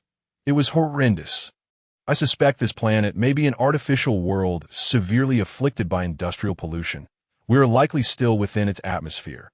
Just then, the main control room screen flickered to life, revealing the figure of Suking, with numerous researchers bustling behind him. Suking bowed slightly to Frieza and reported, "Lord Frieza, a sudden black smoke engulfed the spacecraft, and many instruments have suffered severe contamination. Do you have any idea what might be the cause?" Dodoria stood beside the display screen, pointing to himself. "Mr. Suking, I was the one who exited to investigate, but the atmosphere of this planet is heavily polluted, obstructing the ship's visibility to you have any solutions to address this?" Suking pondered for a moment, furrowing his brow. "I see. However, a planet with such a high level of pollution should be extremely inhospitable to life. Why then did our probe detect so many life forms?" Nonetheless, Suking soon shook his head, opting to set aside this dilemma for the time being. "Understood, Lord Frieza. Please rest assured, all our spacecraft from Atlastar are equipped with protective shield systems, although they consume considerable energy. The shield should completely isolate us from this dreadful environment." With that, Suking inclined his head slightly to Frieza. "Please hold for a moment. I will contact the Queen to arrange for escort ships." Frieza nodded. "Very well. I await your good news, Mr. Suking." The video call ended. Before long, the dark screen began to clear, finally revealing the outside world. Approximately 50 spacecraft orbited Frieza's vessel, spraying jets of cleansing energy. The escort ships shimmered with white protective halos, enveloping Frieza's ship within a protective layer, leaving no chance for the swirling dust outside to penetrate. Through the shield, Frieza witnessed the impenetrable, pitch-black smoke and exhaust surrounding them. In all directions, darkness reigned. The environment was utterly abominable, resembling a nightmarish hellscape. With countless escort ships protecting him, Frieza's 3 massive spacecraft successfully navigated through the atmosphere and landed on a desolate stretch of land. Behind them, numerous smaller ships followed suit. Aligning neatly behind Frieza's vessel, Frieza activated the energy barrier of his craft, disembarking to gaze out at the polluted wasteland before him. Chidaman and Dodoria, clad in protective suits, followed closely behind. The two were taken aback by the apocalyptic scene that lay before them. Filthy, squalid. The air was thick with pollution, teeming with countless particulates. The heavily contaminated planet appeared even more desolate in the dark. Dodoria kicked at the sludge beneath his feet, exclaiming in disgust, "Damn it, our first stop in the northern galaxy is truly abysmal." Chidaman, equally repulsed, shook off a grotesque insect that had crawled up his pant leg, squashing it beneath his foot with disdain. "Lord Frieza, this disgusting planet should be destroyed. There are plenty of life-bearing planets out there." Frieza nodded slightly, preparing to turn away. However, suddenly, 2 beams of laser struck Frieza's spacecraft. 2 soldiers clad in protective gear rushed towards him, brandishing their weapons and muttering indistinct curses. In an instant, Frieza's expression darkened. Although the energy shield protected his craft from damage, the audacity of two insignificant lackeys to provoke and insult the Cosmic Emperor infuriated Frieza immensely. Dodoria. Katsu. Frieza slowly rose from his spacecraft and pronounced each word with deliberate gravity. I have changed my mind. His tone was as frigid as ice. In that moment, it felt as if a chilling wind swept through, leaving Dodoria and Kairatsu drenched in a cold sweat. They understood that Frieza was truly enraged. Meanwhile, the two oblivious armed soldiers had already reached Frieza's front. They hesitated, seemingly taken aback by the sight of thousands of spaceships docked in this desolate area. The two began to retreat, but Frieza would not allow them to leave alive after their provocation. Behind him, Dodoria activated the nearby scanner and remarked with a smirk, "Combat Power 10. What pitiful creatures!" Whoosh! Frieza lifted his hand slightly, and a red laser flashed, instantly killing one of the soldiers. The remaining soldier, witnessing the horrific demise of his comrade, panicked and flung his laser gun to the ground, falling to his knees and repeatedly bowing in supplication. Yet Frieza coldly declared, "Die, you insect!" A red beam of light flashed from Frieza's fingertip, and the kneeling soldier met the same fate as his companion. However, Frieza's rage had not abated. He ominously instructed, "Dodoria, Katsu, investigate who rules this place. Inform him that the Cosmic Emperor Frieza has arrived." Dodoria and Kairatsu promptly stood at attention and saluted, assuring him, "Rest assured, Lord Frieza, we will accomplish the task." With that, the two turned and swiftly flew off into the distance. Meanwhile, the thousands of Atlarian spaceships behind them activated a vast array of protective shields, isolating Wu Hui's atmosphere, while countless Atlarian beings disembarked from their vessels to begin work on wastewater purification and food cultivation. Shinrei descended from her royal spaceship and strolled to Frieza's side, softly inquiring, "What are you gazing at, my lord?" Frieza flicked his tail dismissively, not turning to face her, and replied, "I wonder if all the planets in the northern galaxy are as ravaged as this one." Shinrei shook her head sadly. While that is not entirely the case, there are indeed many such wretched planets. "Oh," Frieza turned his head in curiosity. "Have you encountered similar planets before?" Shinrei nodded, her expression pained as she reminisced. In humanity's darkest times, for every 100 suffering, one enjoys prosperity. Thus, in humanity's brightest moments, even if 100 revel, one must inevitably endure suffering. No matter how advanced civilization and technology become, the existence of sweatshops driven by capitalist greed persists, especially when capitalists seize control of nations and the lifeblood of planets. Frieza realized, "You mean this chaotic planet serves as a sweatshop for the entire northern galaxy, supplying industrial products to more developed planets?" "Correct," Shinrei affirmed. "Perhaps its trade network does not encompass the entire northern galaxy, but the capitalists controlling this planetary chaos must possess tremendous power. My lord, you must exercise utmost caution." "Humph," Frieza replied nonchalantly. "Even if their influence is vast, can it surpass my planet-destroying weapon?" Shinrei refrained from directly answering Frieza's query. Merely offering a bittersweet smile, the Kaishins never anticipated that a mere mortal could annihilate their kind. Frieza squinted slightly, recalling the character self in the original Dragon Ball, who followed Frieza's demise as the main antagonist. Cell and the androids possessed power far exceeding Frieza's, created by a mere warlord's scientist on Earth. Perhaps Shinrei was right. He should not underestimate the situation. Frieza nodded, stroking his chin, and fell into silence. Shinrei stood quietly beside him, sharing in the aimless contemplation of the bleak and monotonous industrial wasteland. Finally, after roughly an hour, Dodoria's voice echoed from Frieza's craft. "Lord Frieza, we have captured a local official and uncovered the whereabouts of their boss. However, it is said that their boss has never appeared on this planet. What should we do now?" "I see," Frieza replied leisurely, tapping his fingers thoughtfully. "Thank you for your hard work, Dodoria and Kaiatsu. Bring him back. I have some inquiries for him. Send your coordinates to my spacecraft, and I will come find you myself." "Yes, Lord Frieza." Frieza activated the display screen on his craft, and shortly after, 2 red dots appeared, signaling Dodoria and Kaiatsu's location. He turned to Shinrei and asked, "Lady Shinrei, Would you like to join me? Chinrue smiled and shook her head. There is no need, Lord Frieza. Someone must remain here to manage matters. I intended to wish you a safe journey, but recalling your might, I can only wish you a pleasant day. Frieza dismissed her sentiment with a derisive chuckle.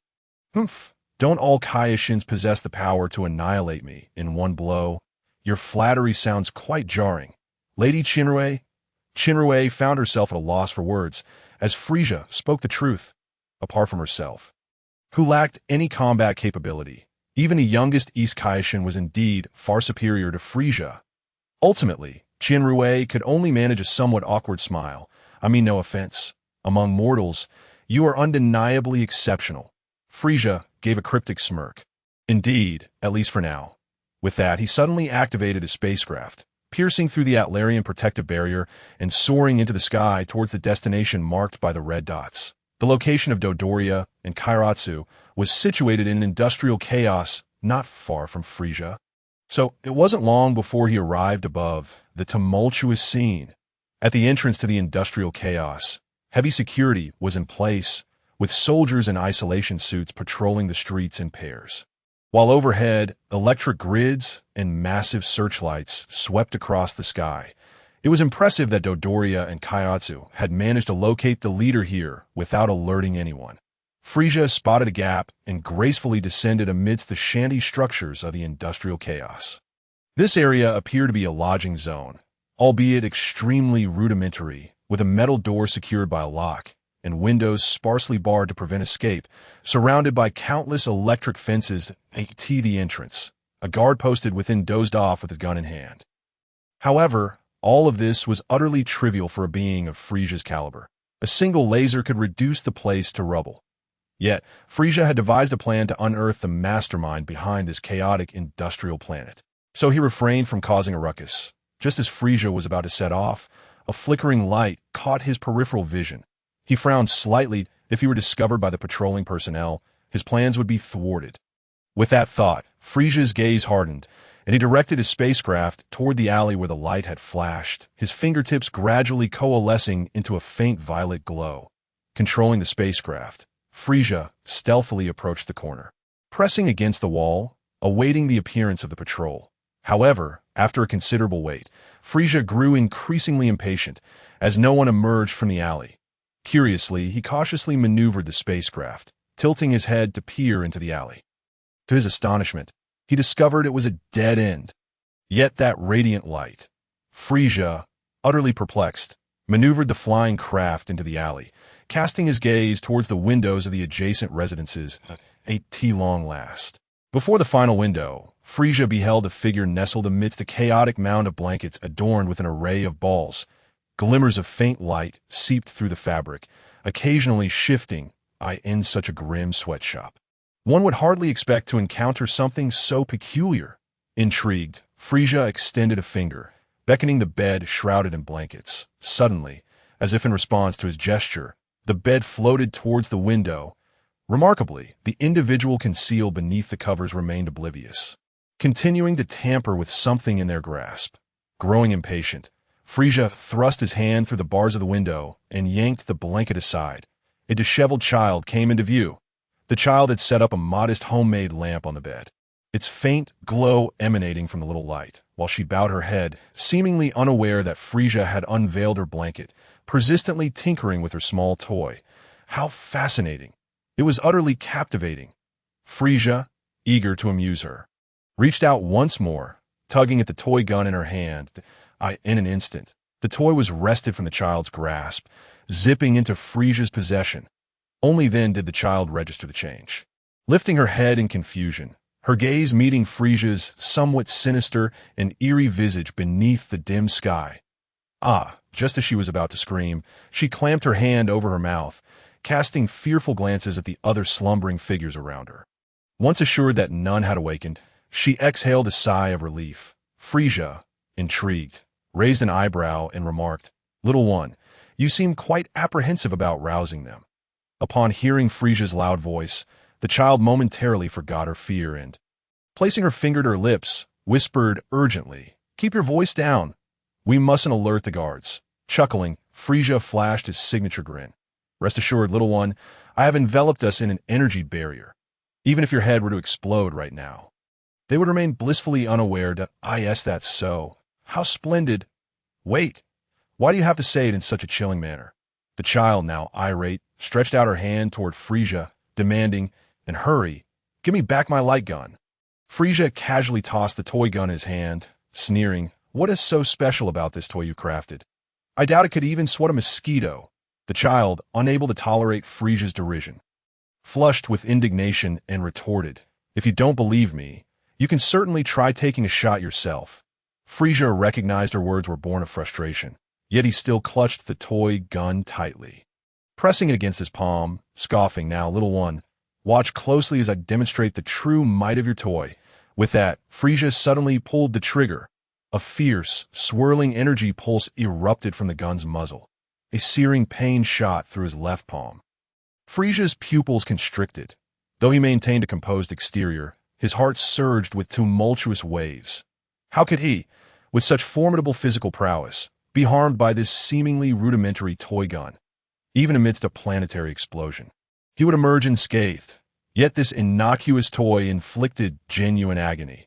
Observing the child, who appeared increasingly anxious and desperately sought to check his palm for injuries, Frieza felt an intense yearning.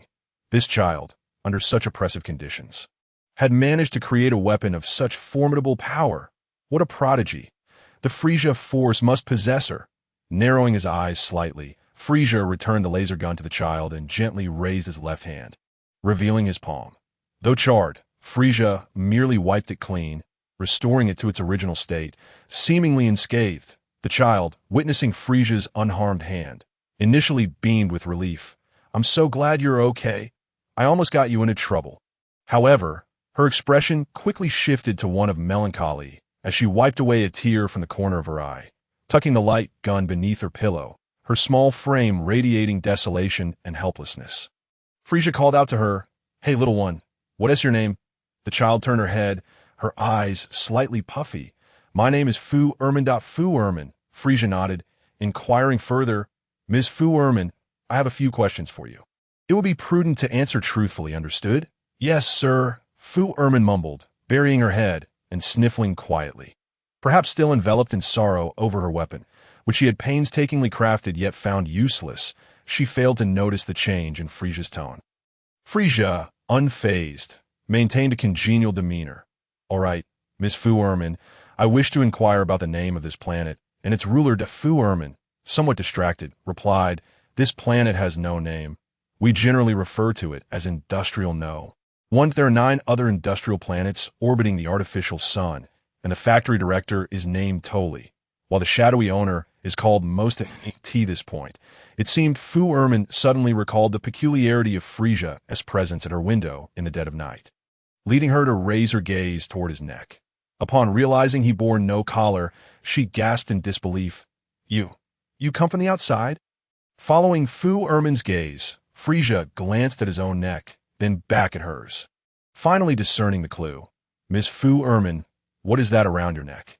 Fu Ermin touched the collar adorning her neck, her expression forlorn.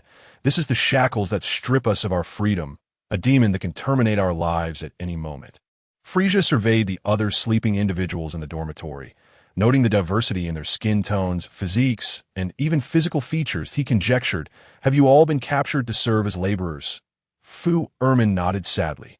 Countless innocent souls have lost their homes on these 10 industrial planets. Some have become slaves due to their planets being plundered, while others have been sold here by cosmic marauders. Frieza raised an eyebrow. Like you? Fu Ermin offered a slight nod, falling silent. Now it dawned on Frieza. No wonder she, despite her tender years, possessed such articulate speech and refinement, even capable of independently crafting laser weaponry. It turned out she had been abducted by cosmic bandits. Clearly, her former life must have been quite affluent. Her parents were undoubtedly brilliant scientists from some planet. Frieza, with a hint of encouragement, smiled, Miss Fu Ermin, would you like to escape? To flee this place and gain true freedom? Naturally, Fu Ermin nodded. Of course I would, but there are so many suffering brothers and sisters here. All men are created equal. They too deserve their freedom. That's why I secretly crafted the laser gun. But I still failed. With that, A flicker of disappointment crossed Fu Ermin's grimy little face as she waved Frieza away. You should leave. Little one, don't let them catch you, or you'll end up confined here with us. Working away, Frieza, momentarily taken aback, raised an eyebrow. And what about you? Furman reclined upon the bed, pulling the blanket, which had been tossed aside by Frieza, back over himself, murmuring, I must sleep now. In merely 3 hours, I shall rise to labor. I am utterly exhausted. Frieza blinked and raised his gaze to the sky. But alas, the atmosphere was heavily polluted, rendering the heavens nothing but a dreary gray. Narrowing his eyes in danger, Frieza boarded his spacecraft and swiftly departed, hurtling towards the crimson dot on his coordinates.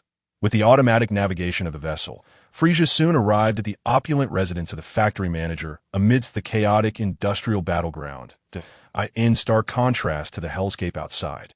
Everything here exuded lavishness. A colossal energy shield enveloped this sprawling estate, which spanned tens of thousands of square meters. One side was graced by a floating artificial sun, while the other was adorned with a fabricated starry river, alternating between light and darkness, allowing him to bask in the sunlight or relish the tranquility of night at will. Clear waters flowed through artificially carved channels on the ground, with unidentified fish frolicking joyfully within. There were artificial mountains, swimming pools, running tracks, and even private amusement parks. It seemed as if all the planet's resources had been monopolized here, shimmering with pale splendor. Not a single guard was in sight, and guided by the markers, Frieza effortlessly entered the heart of this residential chaos, stepping into the grand mansion. Upon opening the door, he found Dodoria and Chapman pacing in the hall. Beside them, a bald old man with a belly resembling that of a fat pig was bound.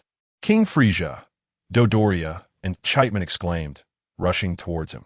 Just as Dodoria reached halfway, he seemed to recall something and dashed back, dragging the bald old man along as they hurried towards Frieza, casting a glance at the pile of corpses in the corner of the room. Frieza chuckled softly. Mr. Dodoria, Mr. Chapman, it is no wonder I encountered no obstacles along the way. It appears you have already dealt with them. Haha, you have truly worked hard. Dodoria and Chapman promptly stood at attention. Beaming, thank you for your praise, King Frieza. Chapman kicked the bound bald man on the ground, laughing. To be honest, we were rather fortunate. This old scoundrel actually saw us on the monitors, yet he foolishly brought 20 worthless fighters with power levels below 10 to intercept us. Haha! Dodoria yanked the bald man up from the ground, tearing away the rag that covered his mouth, and snarled, Old fool! Listen well, standing before you is our great cosmic emperor, Mr. Frieza. You must answer any questions we pose honestly. Do you understand? Having spent a lifetime feasting on the blood of countless slaves, the bald man had never witnessed such a scene, and in terror, he wet himself, crying out for mercy to Frieza. Frieza frowned slightly, his voice cold as he inquired, What is your name? Ah, yes, you're called Toli, correct? Wiping away his tears, Toli nodded repeatedly. Yes, yes, great cosmic emperor, Toli is willing to serve you wholeheartedly to haha. I have no need for a coward like you. Frieza replied without reservation, disregarding Toli's mortified expression, and continued, Tell me, if your elusive boss is untraceable, can you contact him? Toli nodded vigorously, a sycophantic smile on his face. Of course, I can reach my boss. But he is exceedingly cautious. A mere lackey like me cannot communicate with him directly. Even if I request his presence, he may not be willing to come here. You know, this planet is simply too wretched. Dodoria, not believing a word, kicked Toli down once more, exclaiming, You are a lackey. The house you live in is even better than that of King Crud. Do not attempt to deceive us. Toli, terrified, clung to Dodoria's leg, crying out in explanation, I am not. I am truly not lying. My boss has trade relations with nearly all the great merchants and cosmic thieves in the northern galaxy. To him, I am merely a small lackey. Dodoria refused to believe him, kicking him a full 10 meters away. All right, Mr. Dodoria, cease your actions. Frieza coldly observed Toli, who lay on the ground, clutching his stomach in pain, and stated flatly, He is not lying, despite Frieza's words. Dodoria remained incredulous, but King Frieza waved his hand, recalling the words spoken to him by Chinrei before his arrival. This is the essence of capitalism. All right, I understand, Frieza said as he slowly approached Toli, bending down to assist him up. Smiling amiably, haha, perhaps your boss would not mind such matters, but what if it pertains to rebellion? Toli trembled, shaking his head. I fear my boss would still not show himself for such trivialities. These are matters I ought to handle. Frieza raised an eyebrow. Not even if the slaves possess weapons capable of annihilating this planet? W. Toli gasped in disbelief, his mouth agape. How could this be possible? Frieza casually flicked his tail, speaking indifferently. Why is it impossible? It is what I have witnessed firsthand. Toli took a deep breath, his expression a mixture of confusion and dread. Who is it? Frieza's face remained impassive, neither joyful nor sorrowful. It is a girl named Furman. If you wish to witness the power of the weapon she manufactures, I can take you for a visit. I understand. Toli gritted his teeth. Nodding resolutely, I will report this matter. However, if my boss still does not take it seriously and does not come personally, I hope you can spare me. Otherwise, I would rather perish. Chiteman's eyes narrowed as he approached Toli, extending his hand to conjure a pulsating red energy sphere, coldly stating, What do you mean by perishing together? Toli shouted defiantly, though I do not know why you are targeting my boss without me. You will never capture him? Never. Haha. Frieza waved his hand at Chiteman, smiling. Mr. Toli, you are indeed no ordinary lackey. Very well. As the Cosmic Emperor, I promise you, as long as you assist us wholeheartedly, regardless of whether your boss can be lured here, I shall not kill you. What do you say? Toli's belly quivered thrice, murmuring, I hope you keep your word. The following day, although it was morning, the air was thick and tainted, devoid of clarity, and the gray sky obscured any semblance of dawn. Countless enslaved laborers arose from their beds, and except for those in special positions, they had no time for personal hygiene. After consuming a small piece of compressed food and a cup of murky water, they were unceremoniously thrust into the production line without any protective measures. Uncle Benny, good morning, Furman greeted a frail middle-aged man seated beside him. Yet the man named Benny seemed oblivious, sitting there in a daze, staring blankly ahead, his murky eyes devoid of any glimmer of hope. Undeterred, Furman turned to a slightly younger girl nearby, cheerfully saying, Hello, Sister Sharian. But this girl's reaction was even worse than Benny's. She rolled her eyes and collapsed onto the machine, never to awaken again. Nearby, soldiers maintaining order noticed and approached, two of them dragging her away, warning Furman, Hey kid, if you dare to make noise again, I'll kill you right now. Furman hurriedly silenced himself, yet the small conviction in his heart remained resolute. I must lead everyone to escape this hell on earth, that I will ensure that everyone regains their freedom, that I shall not give up, that I will persevere, I shall create even more powerful weapons, that I cannot succumb to despair. With such a belief in his heart, Furman stealthily glanced around, discreetly snagging a piece of energy crystal from beside the assembly line, hiding it away in his trousers. Meanwhile, Frieza, standing behind the one-way glass of the surveillance room on the second floor, witnessed the entire scene unfold. This was her method of procuring materials for weapon manufacturing. What a clever little rascal! However, with a resounding crash, countless soldiers burst through the door, armed to the teeth. A horde of mercenaries stormed in, instantly seizing control of the situation. Naturally, the surveillance room where Frieza was located was no exception. The door behind her was kicked open, and two heavily armed mercenaries charged in. Following closely behind Frieza, Dodoria leaped to the side of the two mercenaries, swiftly snapping their necks, and then carelessly discarded their bodies like refuse in the corner, returning to stand behind Frieza with a disdainful snicker.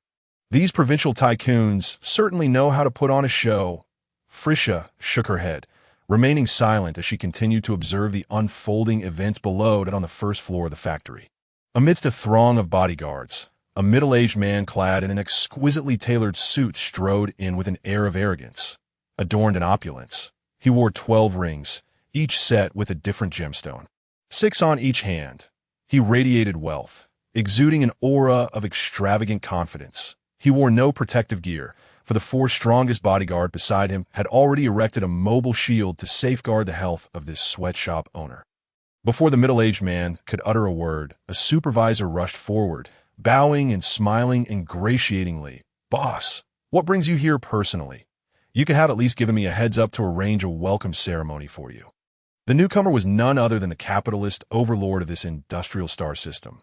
Most arrogantly lifted his chin, scoffing, "Notify you? Huh. Someone, kill him!" The supervisor barely had time to react before a bodyguard in black stepped forward and shot him dead. Brain matter splattered everywhere. The dying gaze, filled with disbelief, seemed to question Most. "Why must you kill me?" Most disdainfully stomped his foot, and immediately, someone stepped forward to drag away the supervisor's corpse, cleaning up the blood and brain matter from the floor. Originally, I had no intention of coming to this wretched, filthy planet, despite it being part of my enterprise. Most twirled one of his grand rings, lifting his chin with arrogance, but I received a tip-off from someone who swore that there are those plotting rebellion, even creating a weapon capable of destroying this planet.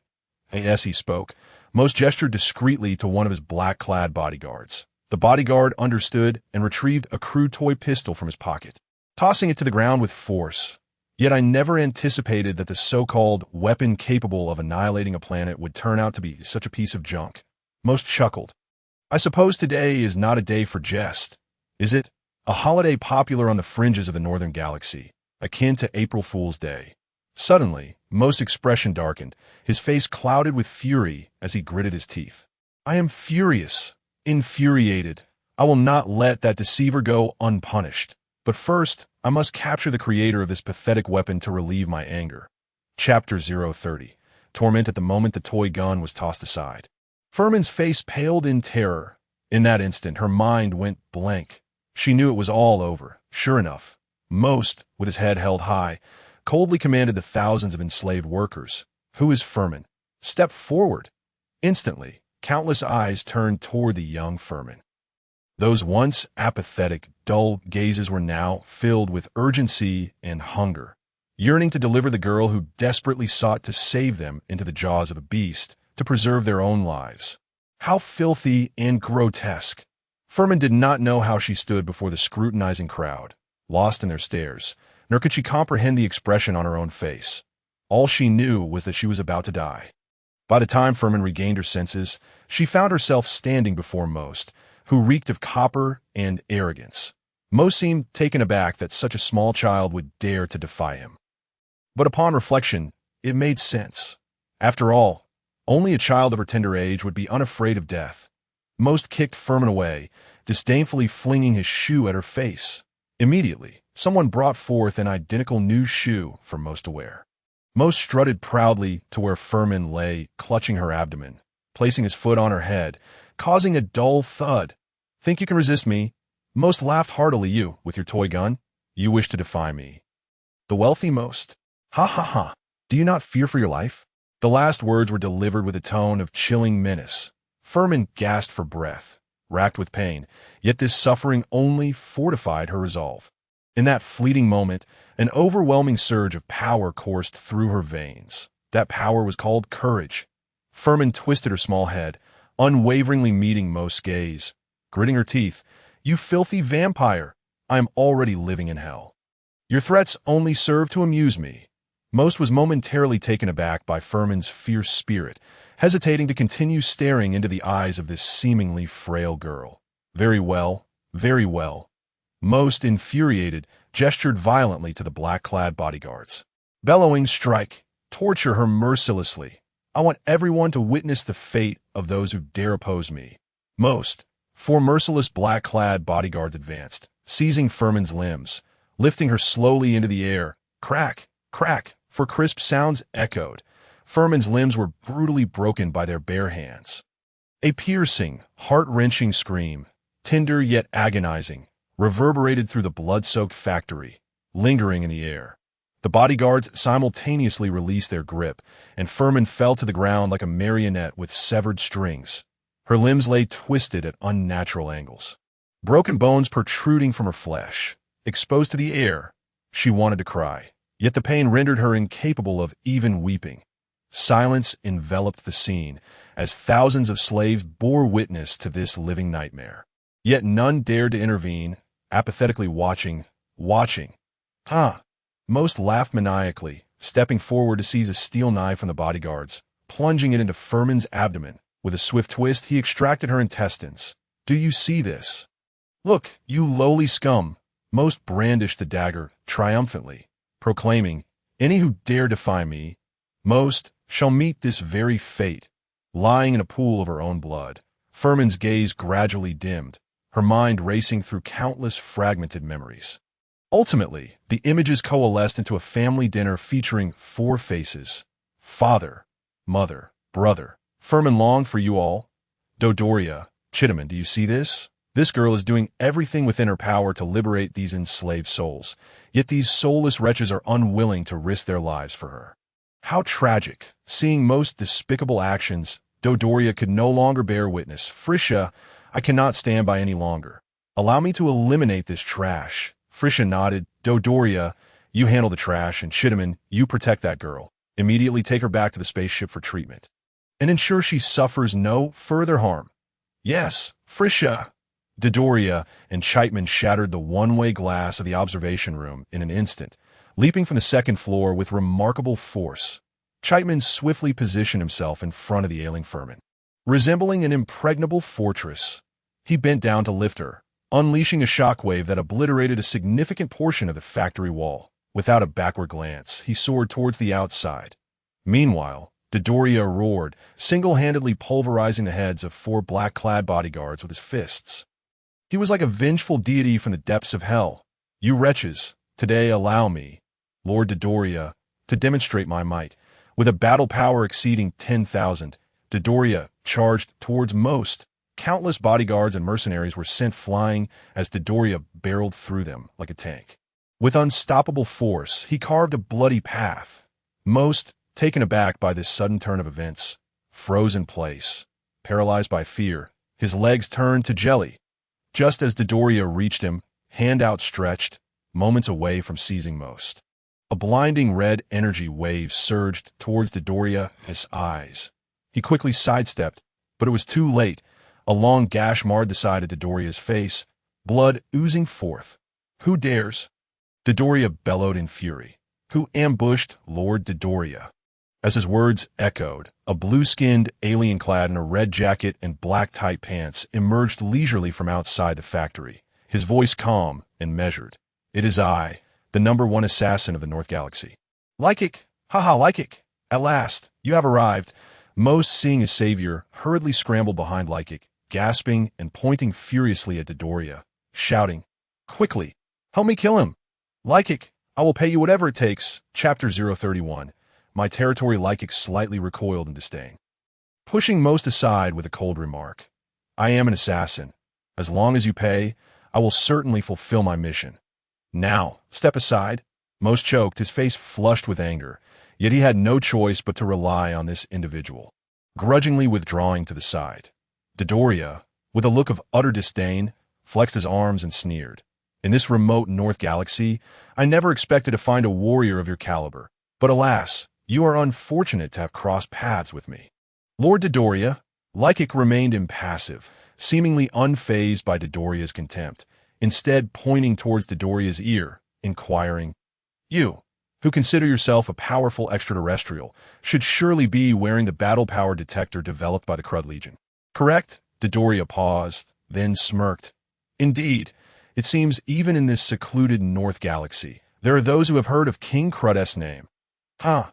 However, if you think this knowledge will compel me to beg for mercy, then you are sorely mistaken. Lykic shook his head, calmly stating, I am an assassin. I do not seek mercy, I merely wish for you to activate that detector and properly assess my battle power. Dodoria lightly pressed the button on the detector, revealing Lykic's battle power. 5,000, just 5,000. Lord Dodoria's battle power exceeds 10,000. In response, Lykic nonchalantly assumed a fighting stance, sneering. It seems you possess great strength but lack the understanding of how to harness energy. Your inability to control it is truly disappointing. What did you say? In an instant, Lykic vanished from sight. When he reappeared, his fist was nearly touching Dodoria's nose. Yet no matter how hard Lykic exerted himself, he could not advance any further, because King Frieza, indeed, the one who suddenly materialized before Dodoria, seizing Lykic's fist in a flash, was none other than Frieza. Dodoria broke into a cold sweat, infuriated as he struck Lycaix squarely in the face. Yet Lycaix's wrist was firmly held by Frieza. Like an ant ensnared by a giant, struggling was futile. Reluctantly, Lycaix had no choice but to endure Dodoria's punch. Frieza regarded Lycaix's terrified and enraged expression, a slight smile creeping onto his lips, his tone dripping with sarcasm. "Oh, Mr. Assassin, no, I should say the most formidable assassin of the North Galaxy. Mr. Lycaix, you have been rather rude to my subordinate," with a swift flick of his tail. Frieza struck Lycaix across the face. Lycaix's teeth scattered across the ground, his jaw dislocated by the force of Frieza's tail. Tremors coursed through Lycaix's body, as the pain was eclipsed by the shattering of his pride and confidence. He could hardly fathom that such a terrifying creature existed in the universe. "King Frieza, I deeply apologize. I may have underestimated my opponent. And no worries, Lord Dodoria." Frieza slowly extended his left hand towards Lycaix's face, conjuring a red energy sphere, squinting with a smile. "I believe the battle power of this most powerful assassin of the North Galaxy should exceed 150,000. You are no match for him. That is not shameful. Rather, your earlier display of bravery was commendable." In the midst of their banter, Frieza's energy sphere erupted instantly. A colossal wave of energy detonated, obliterating Lycaix's head into a fine mist. Frieza's display of power left the entire scene in shock. Mercenaries and enslaved laborers alike recoiled in terror, desperately attempting to distance themselves from Frieza. Frieza, however, reveled in this fear. "Ah, it feels exquisite to be both feared and revered. Ah, it appears a little mouse wishes to escape." Frieza turned his head, spotting Most, trembling and attempting to sneak away. Upon hearing Frieza's chilling voice, Most screamed in terror, fleeing without a backward glance. Yet it was already too late. Frieza extended his hand, mimicking a grasp towards Most, then slowly raised his palm as Most sprinted for his life. He suddenly felt an intense pressure constricting around him, his feet slipping from solid ground. He glanced down, bewildered, only to find himself inexplicably lifted into the air by an overwhelming force. From a distance, Most felt an intense pressure crushing his chest. Standing within the factory, Frieza grinned ominously, his palm clenched tightly. Most didn't even have time to scream before he was reduced to mere fragments by that immense force. A rain of blood drenching the factory floor. Most was dead. His demise was nothing short of tragic. All present were left in stunned silence. They were not only astonished by Frieza's might, but also elated by Most's death. "Most is dead. We are free. Ha!" In an instant, the factory erupted with joyous laughter and cries. Countless enslaved laborers wept openly, celebrating their newfound freedom. However, Frieza's voice, though quiet, silenced the crowd as if he had sealed their lips. From raucous noise to utter silence, the change was palpable. One could hear a pin drop, accomplished in but a second. "Ladies and gentlemen, have you perhaps misunderstood something?" An elder, seemingly grasping Frieza's intent, trembled and asked, "Are you not here to rescue us?" "Rescue you? Ha ha ha!" Frieza clutched his abdomen, feigning laughter that caused him pain. "You wish for me to save you. Yet why were you unwilling to save Furman just now?" The elder quaked, stammering, We were powerless." Frieza pondered briefly before nodding. "Indeed, your reasoning holds merit. Therefore, now confronted by an opponent millions of times more powerful than Most, you remain equally helpless." Frieza's demeanor shifted abruptly, his expression darkening as he roared. "So what are you waiting for? Get back to work, you wild monkeys! From this moment forth, this territory belongs to me, King Frieza, and you shall toil here until your last breath." Chapter 032. The Guardian, now that this territory is entirely mine, it is imperative that I appoint a trustworthy individual to oversee my first dominion in the North Galaxy. Frieza instinctively cast a glance at the brawny Dodoria. Perhaps not, although his combat prowess is passable. His intellect leaves much to be desired. Entrusting him with the management of this star system seems ill-advised, so who would be a more suitable candidate to remain? As Frieza pondered, Dodoria's communicator suddenly buzzed to life, heralding the voice of Chiteman. "Dodoria, Dodoria, can you hear me? Is Lord Frieza present? Frieza, possessing acute hearing, gestured towards Dodoria's device, which promptly floated into his grasp. "I am listening, Mr. Chapman." "Ah, Lord Frieza, I have successfully returned the young girl to the spacecraft, and she is currently in the treatment chamber, under the personal care of Mr. Siu. Please rest assured." "Oh, well done, Mr. Chapman." Frieza raised an eyebrow slightly. "Although your commendation is well-deserved, I trust you did not initiate this communication merely to relay your status?" From the communicator came Chapman's voice, tinged with excitement. "Certainly not, Lord Frieza. Yesterday, we administered a tracking capsule to that scoundrel Towley, and today he has indeed seized the opportunity to escape aboard a small spacecraft while we were preoccupied with dealing with most. Lord Frieza, you truly possess extraordinary foresight." Upon hearing this, Frieza let out a faint, cold chuckle. "It appears the factory manager is not one to appreciate mercy. How rare it is for a cosmic emperor like myself to spare his life. Yet he still chooses the path of destruction. However, it may be for the best. Had he not fled, I would remain oblivious to the additional obstacles I must eliminate to conquer the North Galaxy. Shall we pursue him immediately, Lord Frieza?" Frieza shook his head slightly. Although this planet's environment is poor, it possesses a significant industrial foundation, and most of the businesses that engage with this industrial system are led by the affluent of the North Galaxy's fringes. Thus, we cannot afford to relinquish this territory lightly. We must continue our endeavors, at least until our manpower is sufficient. Therefore, Mr. Chapman, as my most trusted confidant, would you be willing to remain on this planet to oversee matters for the time being?" A hesitant voice came from the communicator. "Lord Frieza, I." Frieza smiled amiably. "If Mr. Chapman is unwilling, then so be it." His amiable tone, however, was laced with an underlying terror that sent chills down the spine. The sense of impending doom was palpable. Startled, Chapman quickly acquiesced.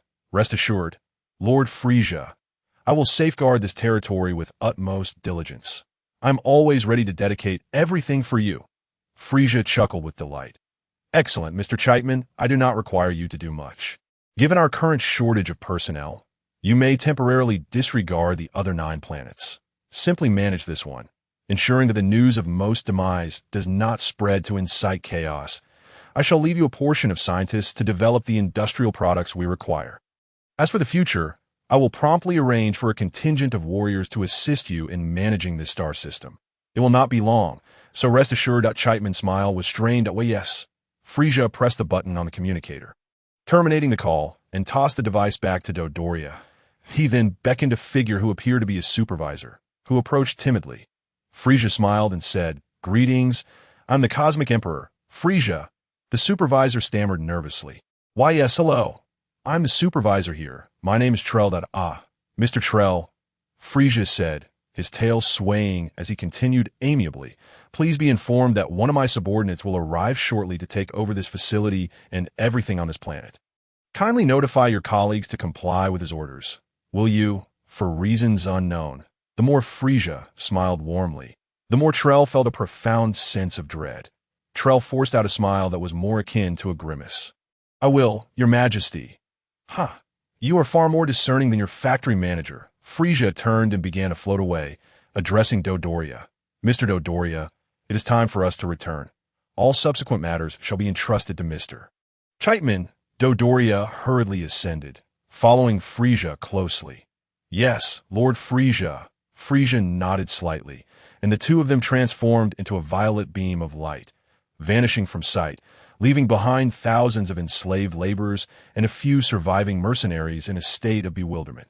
Suddenly, the supervisors recalled Frieza's parting words and swiftly slapped their faces to regain composure, resuming their previous displays of authority, wielding whips to strike the idle slaves. "Get back to work, you scoundrels! Did you not hear Lord Frieza's command?" Frieza's assessment was astute.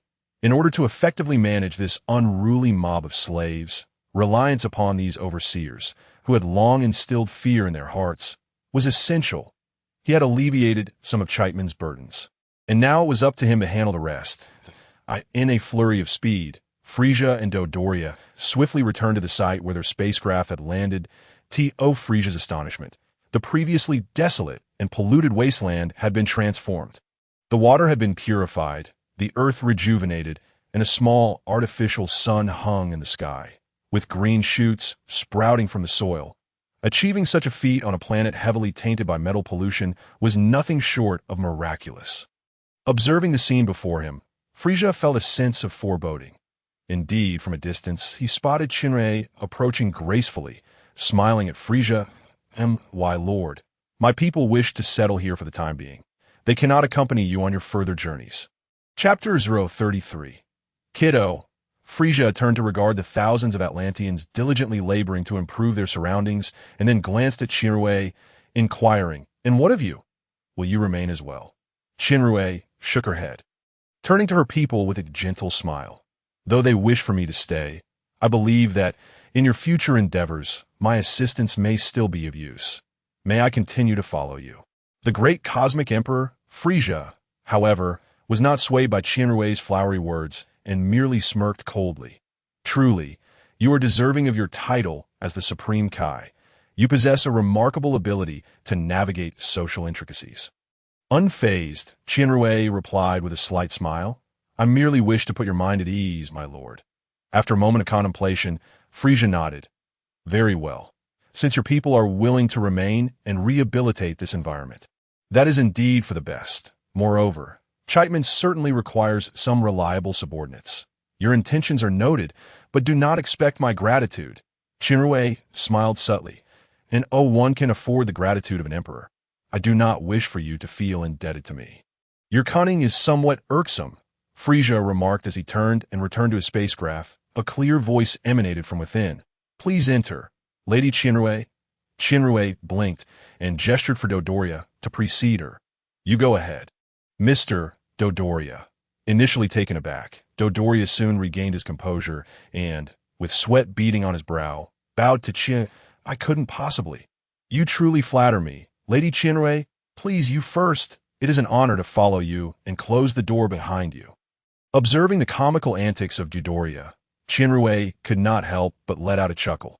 She was well aware of the reason behind Dodoria's profound reverence towards her. However, she had no intention of elucidating the matter. In her heart, she harbored her own schemes. After contemplating for a moment, Shinrui decided to forego further reluctance and stepped into Frieza's spacecraft. Dodoria followed closely behind, resembling a guardian deity. Once all preparations were complete, Frieza's 3 spacecrafts gradually ascended, embarking on their journey of cosmic conquest alongside him. Through the tempered glass, the figure of Chitmung below was seen fervently waving and shouting, "King Frieza, please return swiftly." Chitmung wished to remain by Frieza's side until old age. Fortunately, the soundproofing of Frieza's spacecraft was quite effective. Chitmung's heartfelt declaration, fortunately, went unheard. Otherwise, Chitmung might have found himself condemned to a lifetime of toil in that very spot. Now, let us shift our perspective. Here lies the spacecraft Wealth Plunder number 3, belonging to the illustrious Mocking Conglomerate of the North Galaxy. The Mocking Consortium is a significant collaborator of the most blood and sweat factory. They instigate wars throughout the North Galaxy, wholesale inferior weapons from most factory, and sell them at exorbitant prices to various planetary factions or government forces, as long as payment is made. The Mocking Consortium is willing to engage in trade with anyone. Moreover, they take advantage of the chaos to acquire slaves at remarkably low prices across war-torn planets. The high-quality slaves are sold to the nobility and emperors of various planets as playthings, while the inferior ones are resold to the most blood and sweat factory to offset part of the weapon payments. Their business operations are widespread across the North Galaxy, although they may not rival the Crud King in power. In terms of malevolence, even 10 Crud Kings pale in comparison to a single faction of theirs. Today, the Mocking Consortium received a business deal. Though the transaction volume was not substantial, the counterpart was unexpectedly agreeable. Whatever price they proposed, he readily accepted. This left Kid, the second son of the Mocking family, who sat aboard the Wealth Plunder number 3, in a rather foul mood. Had he known that this was a plump sheep, he should have demanded a more exorbitant price. Ideally, he would sell a mere broken gun for 1,000 energy crystals. However, just as this second son was sulking in his room, a sudden knock echoed from the door. The aged voice of the butler came from outside. Second young master, the spaceship carrying Tally requests to dock with ours to D. Oh, you approve. Tally? Who is that? Kid replied impatiently, no, I am in a foul mood. We are capitalists, not philanthropists. What do we care for those cosmic shipwreck victims? You are truly regressing with age. The butler outside waved his hands repeatedly. Second young master, this Tally is not a cosmic shipwreck victim. Dante, you remember? Last year at the North Galaxy Commercial Fair, Most brought him along and introduced him to you. He's his most trusted assistant and also the proxy in control of his 10 industrial planets. Oh, it seems I recall something of the sort. Kid remained somewhat impatient as he approached the door and pulled it open. He is most subordinate. What does that have to do with me? Why does he want to see me? The butler smiled mysteriously and discreetly activated the communicator on his wrist, pulling up a message sent by Towley. Kid clicked it open, his expression steadfast as he began to read. Gradually, however, his demeanor shifted to one of seriousness, followed by a hint of schadenfreude. Most is finished. Ha! This is truly splendid news. Kid rubbed his hands together, pacing back and forth while muttering to himself. Let me think. We should immediately dispatch troops to seize his territory, eliminate that fool named Frieza, and then appropriate all of Most's assets and profits. Ha! I've long found him displeasing. That old rogue. What right does he have to monopolize such a hefty slice of the blood and sweat factory? The butler, seizing the moment, inquired, Second young master, what about Towley? Kid laughed heartily.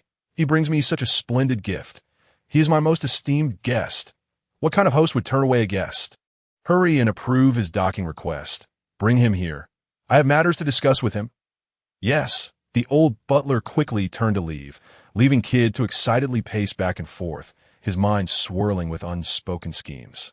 Yet little did Kid realize that his moment of greed today would bring catastrophic consequences for all the capitalists of the North Galaxy. Chapter 034. Pursuit. Aha! Tally, my old friend. Greetings, young Master Kid. Kid opened his arms wide, feigning warmth as if to embrace the portly Tally. However, after a brief hesitation, he found Towley's bulk too repugnant to bear and refrained from the gesture, with a casual wave of his hand. He chuckled. Please, take a seat. Old friend, it is rare for you to visit my ship today. Ha!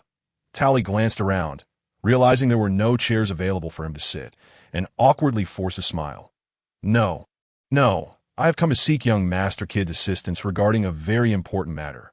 Kid nodded, nonchalantly popping a throat lozenge into his mouth, and replied, I understand. It's about Frieza, correct?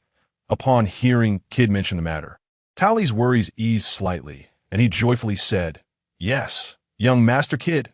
My boss, Mr. Most, has been ambushed by that villain named Frieza and may very well have been kidnapped or even killed. You are our boss's best friend and the leader of all merchants in the North Galaxy. I implore you to save our boss. No. Kid leisurely shook his finger. Feelings aside, business is business. We are all capitalists. There is no reason to assist others for the sake of such a ridiculous relationship as friendship. In fact, if this Frieza fellow is willing to conduct business with us, we do not care who the trading partner is. Tally grew desperate, stepping forward to grasp Kid's hand, but was immediately restrained by Kid's bodyguard, rendering him immobile. Tally's somewhat unhealthy complexion paled as he urgently exclaimed, But young Master Kid. Kid's expression turned cold as he kicked Tally away, gripping his greasy chin, and scoffed. Listen here, pal. The situation is that he might become our business partner. While you are a traitor he despises. If not for our old friendship, I would tie you up and return you to him as a gesture of goodwill and trust between us. Tally cried out in anguish. No, you can't do this, young Master Kid. Why not? Kid replied with a chilling smile, turning away for a few steps before returning to crouch before Tally, adopting a more amiable demeanor. You see, we are all businessmen. Everything is negotiable. You wish to leverage my family's power to deal with that self-proclaimed cosmic emperor. This matter could be discussed. Tally seemed to grasp Kid's intentions, stammering, What do you want? Young Master Kid? If I know, I will certainly give it to you. Huh? Relax, old buddy. I won't let you suffer any losses. In fact, quite the opposite. You could even make a substantial profit. Kid chuckled as he patted Tally's shoulder, leaning in conspiratorially to whisper, I have heard that on the fringes of the North Galaxy, Tally discovered a rare mineral planet. The value of that planet could equate to half a year's worth of our family's income. Do you know where that planet is? Tally swallowed hard, looking at Kid's beaming face, and stiffly nodded. I know where that planet is. Boom! In that instant, the wealth plunderer number 3 was suddenly struck with a violent blow. The entire spacecraft shook violently, and alarms blared incessantly within the vessel. Damn it! Just as Kid was about to extract the information, this unforeseen calamity erupted. Furious, young Master Kid shouted at the communicator in the cockpit. What the hell is going on? Didn't I tell you not to get high while piloting the ship? Our report, second young master. The communicator crackled with intermittent signals. The spaceship is under attack. What? Kid's eyes widened in disbelief. Who in the entire Northern Galaxy did not know that this vessel belonged to the Moken family? Whether it be cosmic thieves or interstellar marauders, who would dare to offend the Moken family? Yet today, you dare to tell me that we are under siege? Just as Kid was still trying to grasp the situation, the entire ship shook violently once more. An explosion, louder than the last, reverberated continuously. It was at this moment that Kid finally snapped back to reality. We are truly in a dire predicament. Meanwhile, not far from the spaceship, 3 figures floated ominously, the very culprits behind this attack. These 3 were none other than Frieza, Dodoria, and Sabo, whose arm had fully healed. Frieza lounged in his spacecraft, idly resting his head on his hand. Their reaction is astonishingly slow. Time has elapsed, yet they have failed to mount an effective resistance against these capitalists of the Northern Galaxy.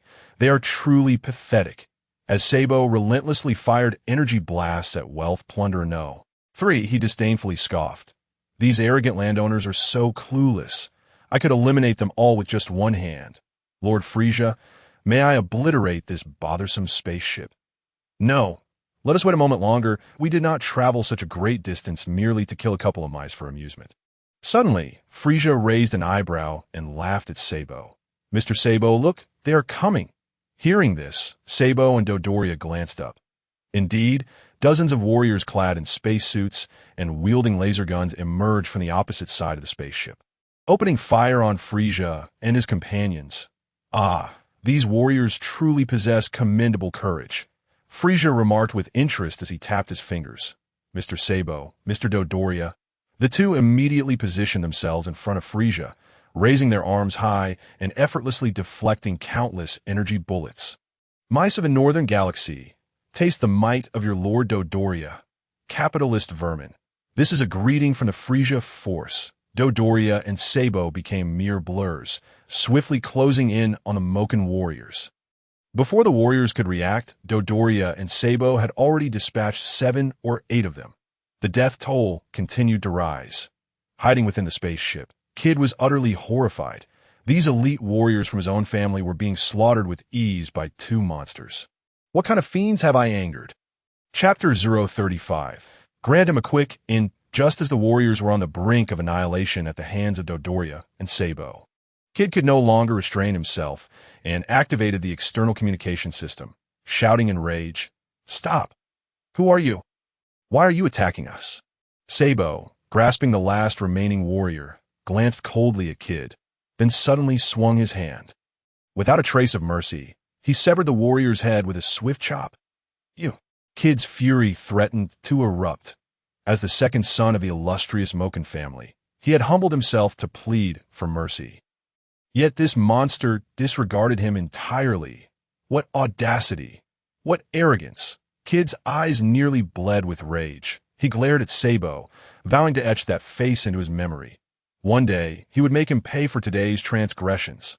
"Well done, Mr. Dodoria." "Mr. Sabo," Frieza applauded, piloting his spacecraft to the opposite side of Wealth Plunder No. 3's control room. With a gentle push, he created a massive breach in the hull. Frieza disembarked and slowly approached Kid at the control console, with Sabo and Dodoria swiftly following behind, still reeking of the blood of Kid's subordinates. With a smile, Frieza introduced himself to the bewildered Kid. "Greetings, it is a pleasure to meet you. I am Frieza, the Emperor of this endless universe." "Frieza? It's you?" "Oh." Frieza followed Kid's gaze to the corner of the control room, where a quivering wretch cowered, Ah, Mr. Tori, what a long time it has been. Tori managed to force a smile that was more reminiscent of a grimace. Stammering, "Oh, Lord Frieza." Frieza nodded in acknowledgement, slowly extending his right index finger, aiming at Tori's heart, and conjuring a purple energy sphere. "So, Mr. Tori, what do you offer this time in exchange for another chance at my mercy?" Tori shook his head desperately, sobbing uncontrollably. Yet amid his terror, Kid, for reasons unknown, suddenly summoned a flicker of courage from deep within, stepped forward, and shouted at Frieza, "You purple monster! Do you know who I am? I'm the second heir of the Moken family. You have wronged me today, and I swear I will make you pay dearly for it." "Oh, how impressive!" Frieza feigned humor, shrugging his shoulders, while Dodoria and Sabo erupted in laughter. Dodoria stepped forward, seizing Kid by the head and lifting him into the air, grinning maliciously. "You insolent brat! How dare you act tough before Lord Frieza? Your eyes must be blinded. I care not if you are from the Moken family or the Monkey family. You will all be conquered one by Lord Frieza. Ha ha ha!" Kid struggled to retort, but as Dodoria's grip tightened, the pain in his skull became unbearable, rendering him speechless. Finally, with a sickening crack, Dodoria crushed Kid's skull with his bare hands. Brain matter oozed from his mouth and ears. Dodoria disdainfully discarded Kid's lifeless body on the ground and turned his icy gaze toward Tori. Tori was nearly catatonic with fright, having even soiled himself in terror. Yet on the brink of death, Tori's mind suddenly became remarkably clear. Suddenly, an idea sparked in Tori's mind. Wait, I have information. I have vital information." Frieza raised an eyebrow, slowly lowering his right hand, a sinister smile creeping on his face. "Ah, Mr. Tori, this is your second plea for mercy that if you fail to provide something of substance this time, I will not be so lenient. Lord Frieza, rest assured, you will find my information satisfactory," Tori proclaimed earnestly. Rushing to the control panel and frantically tapping on it, Sabo, wary of a trick, narrowed his eyes, ready to eliminate him. Yet Frieza stopped Sabo, intrigued by Tori's confident demeanor. It seemed this rotund fellow, Tori, might indeed possess something of value. Sure enough, after a brief moment, Tori completed his task, retrieving a chip card from a slot near the control panel, approaching Frieza with utmost reverence, and offering it to him. Frieza accepted the chip, curiosity piqued. "What is this?" Tori, with a sycophantic grin, replied, "Lord Frieza, the Moken family ranks among the 3 largest capitalist forces in the Northern Galaxy, and this chip contains records of all the Moken family's operations and business dealings across the Northern Galaxy, with the coordinates of every planet inhabited by sentient life clearly marked. Given your immense power, you surely do not seek to simply dominate a single region, do you? This information will greatly facilitate your quest for universal conquest." "Oh, this indeed seems a fine gift." However, Frieza's smile turned sinister as he turned away, returning to his spacecraft. "I truly detest traitors." Tori's face fell in horror, panic flooding his senses. "Lord Frieza, you cannot do this. I have served you loyally. I have paved the way for you. My lord, please grant me another chance." Tori's desperate pleas fell on deaf ears as Frieza remained resolute, and after a moment, he softly uttered, "Mr. Sabo." Sabo stood at attention, saluting. "Yes, Lord Frieza." Frieza coldly smiled. "Grant him a swift end." "Yes, Lord Frieza." As Frieza's spacecraft departed, Sabo turned back, his arm extending, palm resting against his bicep, gazing down at the despairing Tori. "Well then, Mr. Tori, we bid you farewell." Boom! A colossal shockwave instantaneously tore through the entire spaceship. The lifeless body of Tali was obliterated by the energy blast unleashed by Sabo. Having accomplished their mission, Sabo and Dodoria departed from the now utterly defunct spacecraft, making their way back to Frieza's ship. However, shortly after their departure, an elderly figure clad in a space suit appeared in the control room, kneeling beside Kid's corpse and weeping inconsolably. As the camera zoomed in, it revealed that this individual was none other than Kid's loyal old butler. Gazing at Kid's unblinking eyes, the butler's expression hardened with a profound hatred.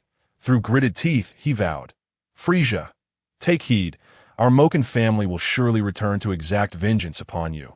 Chapter 036. Taking her as a disciple, the lamentations of the defeated did not reach Frieza's ears. Upon returning to his spacecraft, Frieza handed over the chip that Towley had used to barter for his life to the preoccupied Mr. Suching in the research chamber. Mr. Suching, do you know how to unlock this chip? Upon hearing the inquiry, Suching lifted his head, acknowledged Frieza with a nod, and took the chip, scrutinizing it closely. Lord Frieza, this is merely a standard storage chip. Do you wish to retrieve the contents within? Frieza nodded in affirmation. Let us see what it holds. Turning around, Suching activated the auxiliary computer in the research chamber, extracting a card slot to insert the chip, and began the retrieval process. However, the window indicating the retrieval abruptly closed, replaced by a password entry interface. Frieza furrowed his brow, exclaiming, "What is the meaning of this?" Unperturbed, Suching swiftly switched to another interface, manipulating programs that Frieza could not comprehend. It is evident that this chip is protected by one or more layers of passwords, rendering our computer incapable of easily accessing it. However, rest assured, my Lord Frieza, the encryption methods employed here are rather rudimentary. I will require only 30 seconds. Before Suching could finish speaking, a clear sound resonated from the computer's speakers. The password had been successfully decrypted. Instantly, a window filled with documents popped up on the desktop. Remarkable, Mr. Suching. You truly are a polymath. Frieza generously praised Suching. Were you not a subordinate of the Supreme Kai, I would genuinely consider incorporating you into my Frieza force. Remaining unflustered, Suching merely replied, Lord Frieza, even though I was once a Kai's attendant, I shall continue to serve you, that I have long since become a member of the Frieza force. Have I not? Frieza regarded Suching with an inscrutable expression, a smirk playing upon his lips. Indeed, I hope that is the case. Mr. Suching, I have heard that this chip contains information regarding the power bases and business plans of a certain capitalist in the North Galaxy. Could you ascertain the veracity of this data for me? Suching nodded silently and began scanning the security of the documents. After completing the scan, he opened the files one by one for verification. After a brief moment, Suching closed his eyes, took a deep breath, and then opened them to address Frieza. Lord Frieza, this data does not contain any logical inconsistencies or common sense errors. Furthermore, many unique pieces of information cannot be fabricated. Thus, I would estimate an 80% likelihood that this data is genuine. Frieza remained skeptical. Is there any method to validate this? Indeed, Suching nodded, pointing to an open document. Lord Frieza, this document indicates that today, the Wealth Plunder number 3 is scheduled to conduct a transaction on the nearby planet of Fosti, with the original royal family of that planet, in order to counter a coup led by a general. The transaction involves 3,000 laser guns, 200 handheld laser cannons, and several other accessories. If you wish to confirm the authenticity of this data, observing this transaction would be the best means of verification. Oh, Frieza raised an eyebrow, but I suspect that this transaction may have already been disrupted by us. Suching, ever astute, immediately grasped the hidden implication in Frieza's words and inquired, Lord Frieza, is this data derived from the cargo ship involved in this transaction? Frieza nodded somewhat irritably. I believe so. Suching pondered for a moment, then suggested, in that case, Lord Frieza, you could masquerade as the delivery party and establish contact with the royal family of that planet. If everything checks out, then this data would indeed be credible. Frieza nodded in agreement with Suching's proposal. Very well, Mr. Suching. Your suggestion is quite useful, and I shall give it due consideration. Moreover, what is the current status of a young girl I had Sabo return? Suching casually pulled out a medical report from nearby, glanced at it, and then looked up at Frieza. She is not in any serious danger, although her injuries were rather grave, which may prolong her treatment. Her vital signs have stabilized. The only remaining issue pertains to her organs, which have been contaminated due to prolonged exposure to toxic air. However, these are not significant problems, so please rest assured, Lord Frieza. Frieza's eyes narrowed into slits, a grin spreading across his face. With Mr. Suching handling matters, I am indeed at ease. However, I hope you will agree to one more request. Suching nodded. Lord Frieza, please feel free to speak. Frieza's demeanor shifted, slightly more serious. Her name is Furman. Furman is a genius in weapon manufacturing. Of course, she may possess other extraordinary abilities, but those are of little consequence, Mr. Suching. I hope that upon her awakening, you will take her under your wing as a disciple and impart all your knowledge regarding weapon manufacturing to her, without reservation. She will belong to your research chamber, but must never leave our spacecraft until she has developed a weapon of satisfactory power for me. Do you understand? Suching nodded. Everything will be as you command, Lord Frieza. Frieza smiled with satisfaction and turned to leave. However, he then feigned casualness and inquired, "By the way, Mr. Chiteman, do you possess the ability to widely restrain enemies?" Suching paused momentarily before asking, "To what extent?" Frieza pondered briefly and replied, 1,000 men. How does that sound? Suching hesitated slightly before nodding. I can attempt it. However, it is advisable that the enemy's combat capability does not exceed 1,000. Rest assured, you are capable, Frieza remarked, hands clasped behind his back. Addressing Suching, Mr. Suching, immediately transmit the cosmic coordinates of Fosti to the main control room and instruct them to change course at once. Suching complied, sending the document to the main control room and relaying Frieza's orders. Before long, the spacecraft began to alter its trajectory, heading toward the target planet. Meanwhile, Frieza stood beside Suching, his gaze fixed intently on the multitude of black dots displayed on the computer screen. These represented all the strongholds of the Moken family within the North Galaxy. Moken family, you shall become the first stepping stone in my conquest of the North Galaxy. Chapter 037. Annihilation. The destination was not far from Frieza's current position. Soon, Frieza's 3 spacecraft arrived at Fosti, entering the atmosphere at the designated rendezvous point as per the plan. Before the spacecraft had fully landed, Frieza spotted a throng of soldiers on the ground, all standing in disarray and apparently oblivious to any alertness or intent to attack. Frieza nodded slightly. That it seemed that Tali indeed lacked the audacity to toy with his life. The data had proven to be accurate. Mr. Dodoria? Frieza scanned the soldiers with mild interest, although somewhat disappointed by their scattered formations. He nonetheless turned to Dodoria with a hint of anticipation. Use the detector to assess their combat capabilities and determine whether they qualify as competent warriors under my command. Dodoria nodded, activating the detector and switching it to the brawl detection mode. However, it was not long before Dodoria responded to Frieza with a hint of disappointment, saying, Lord Frieza, their combat power generally hovers around 300, with the strongest among them barely reaching 500. I even suspect they might not be capable of flight at all. Oh, I see, Frieza replied, furrowing his brow slightly. The notion of recruiting soldiers here began to dissipate from his mind. Sabo, noticing Frieza's discontent, blinked and ventured, Lord Frieza, I have heard that in the universe, certain peculiar races can conceal their true combat power, only unleashing it in battle. Oh, you think they might be one of those? Frieza pondered this, recalling that in the original work on Namek, Dodoria and Sabo had been astonished to learn that Namekians could hide their combat power. This indicated that such beings were exceedingly rare in the North Galaxy. That it was clear that the ragtag fighters below, bearing the countenance of cannon fodder, could not possibly be part of such a rare elite. Nevertheless, a glimmer of hope lingered within Frieza, so he did not dismiss Sabo's idea outright, but merely nodded slightly, saying, Let us descend and see. As they conversed, the camera panned out, and Frieza's spaceship slowly descended onto the clearing deliberately left by the chaotic soldiers. Stirring up clouds of dust, the hatch of the spacecraft opened, and Frieza, seated in his craft, flew out first, with Dodoria and Sabo flanking him on either side.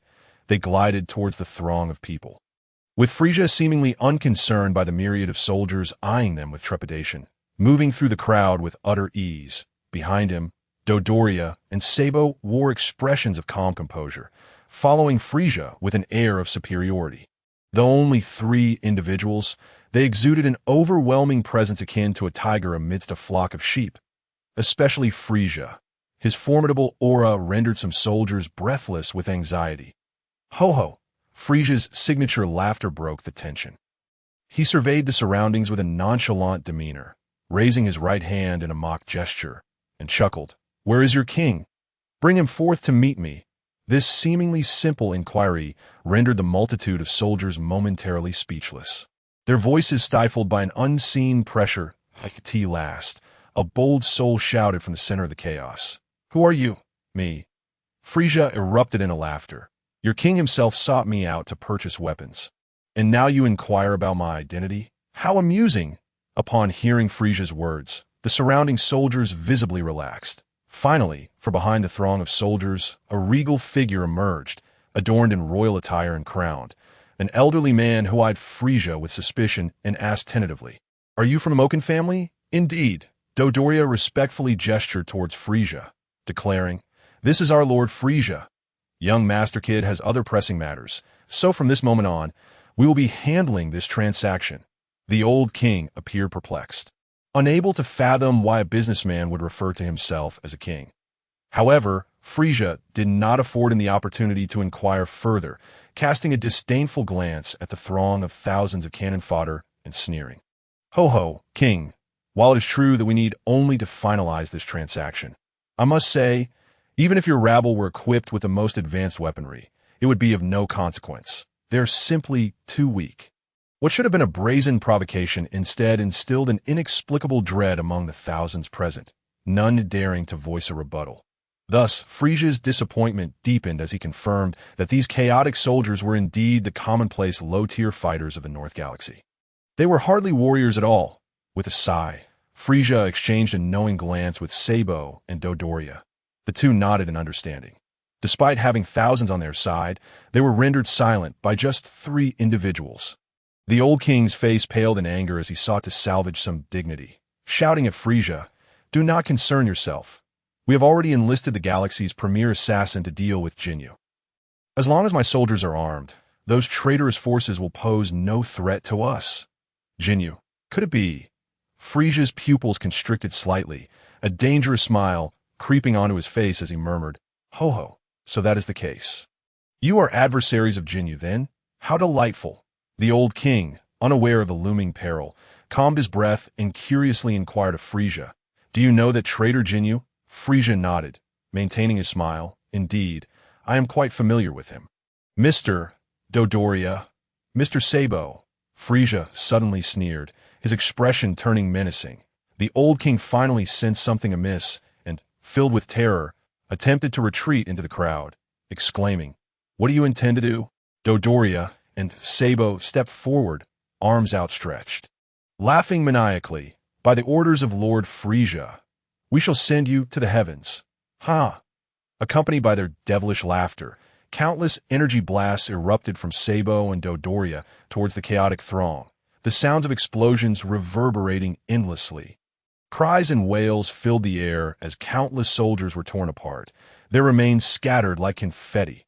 Eventually, the cacophony of screams diminished, and the struggling figures dwindled until silence reigned supreme. The king's army was utterly annihilated.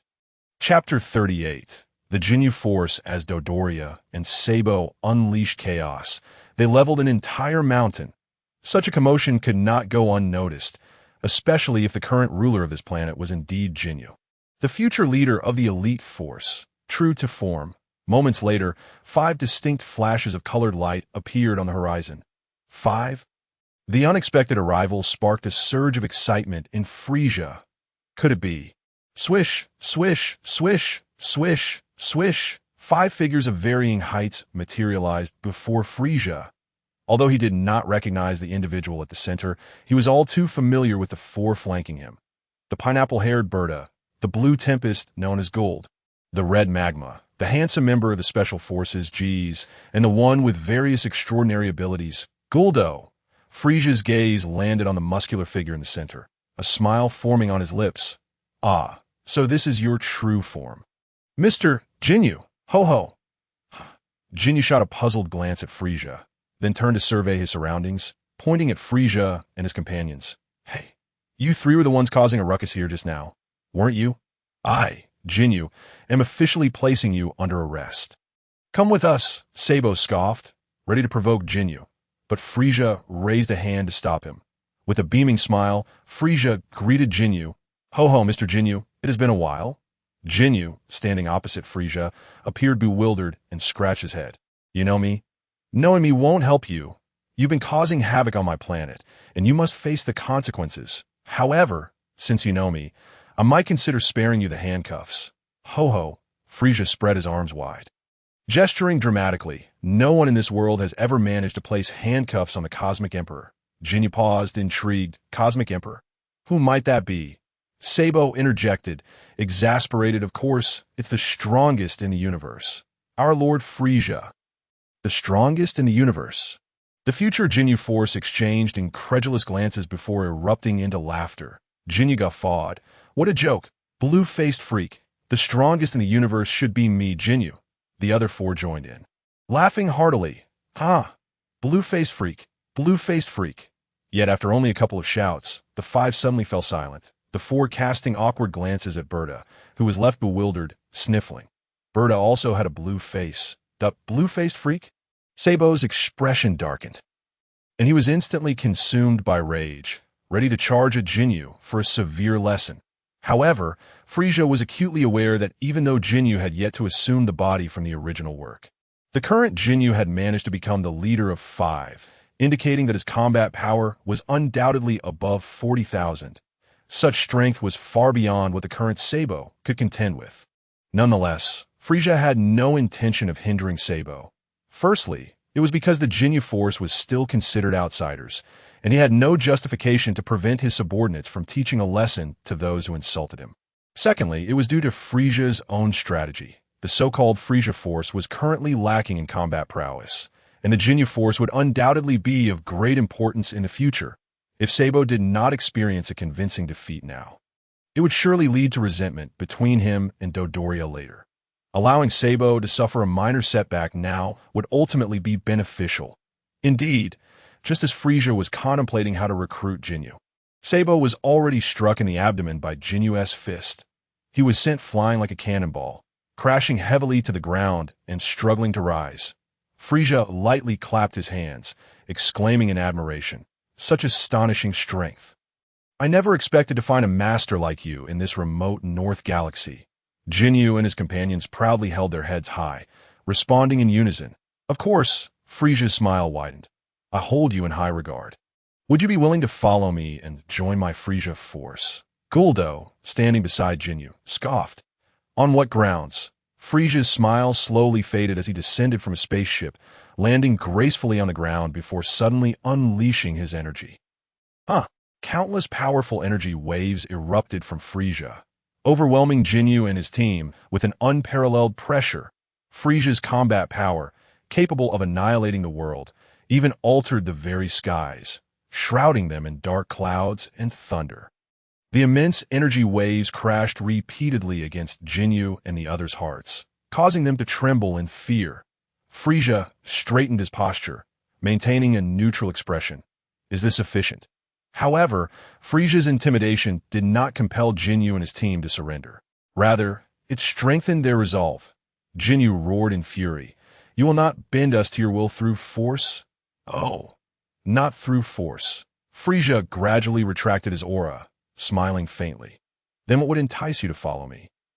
Jinyu and his companions exchanged glances, seemingly surprised by Frieza's willingness to negotiate, as they had merely spoken defiantly. After a moment of silence, Jinyu suddenly raised his head. "Unless you can dance better than us. Otherwise, we would rather die than follow you." Well said, Jinyu." "Hey, Jinyu, you are a man of courage." Frieza looked at the five lively characters before him. Somewhat amused and bewildered, he had not anticipated that they would already be such a chaotic bunch. He was genuinely curious how the original Frieza managed to tolerate them. "Dance?" Frieza took a deep breath, turned to Dodoria and the recently recovered Sabo, and commanded, "Mr. Dodoria, Mr. Sabo, return to the spaceship at once and remember to deactivate all detection devices. No one is to look this way." Understood. Though Dodoria and Sabo were unclear about Frieza's intentions, they obediently flew back.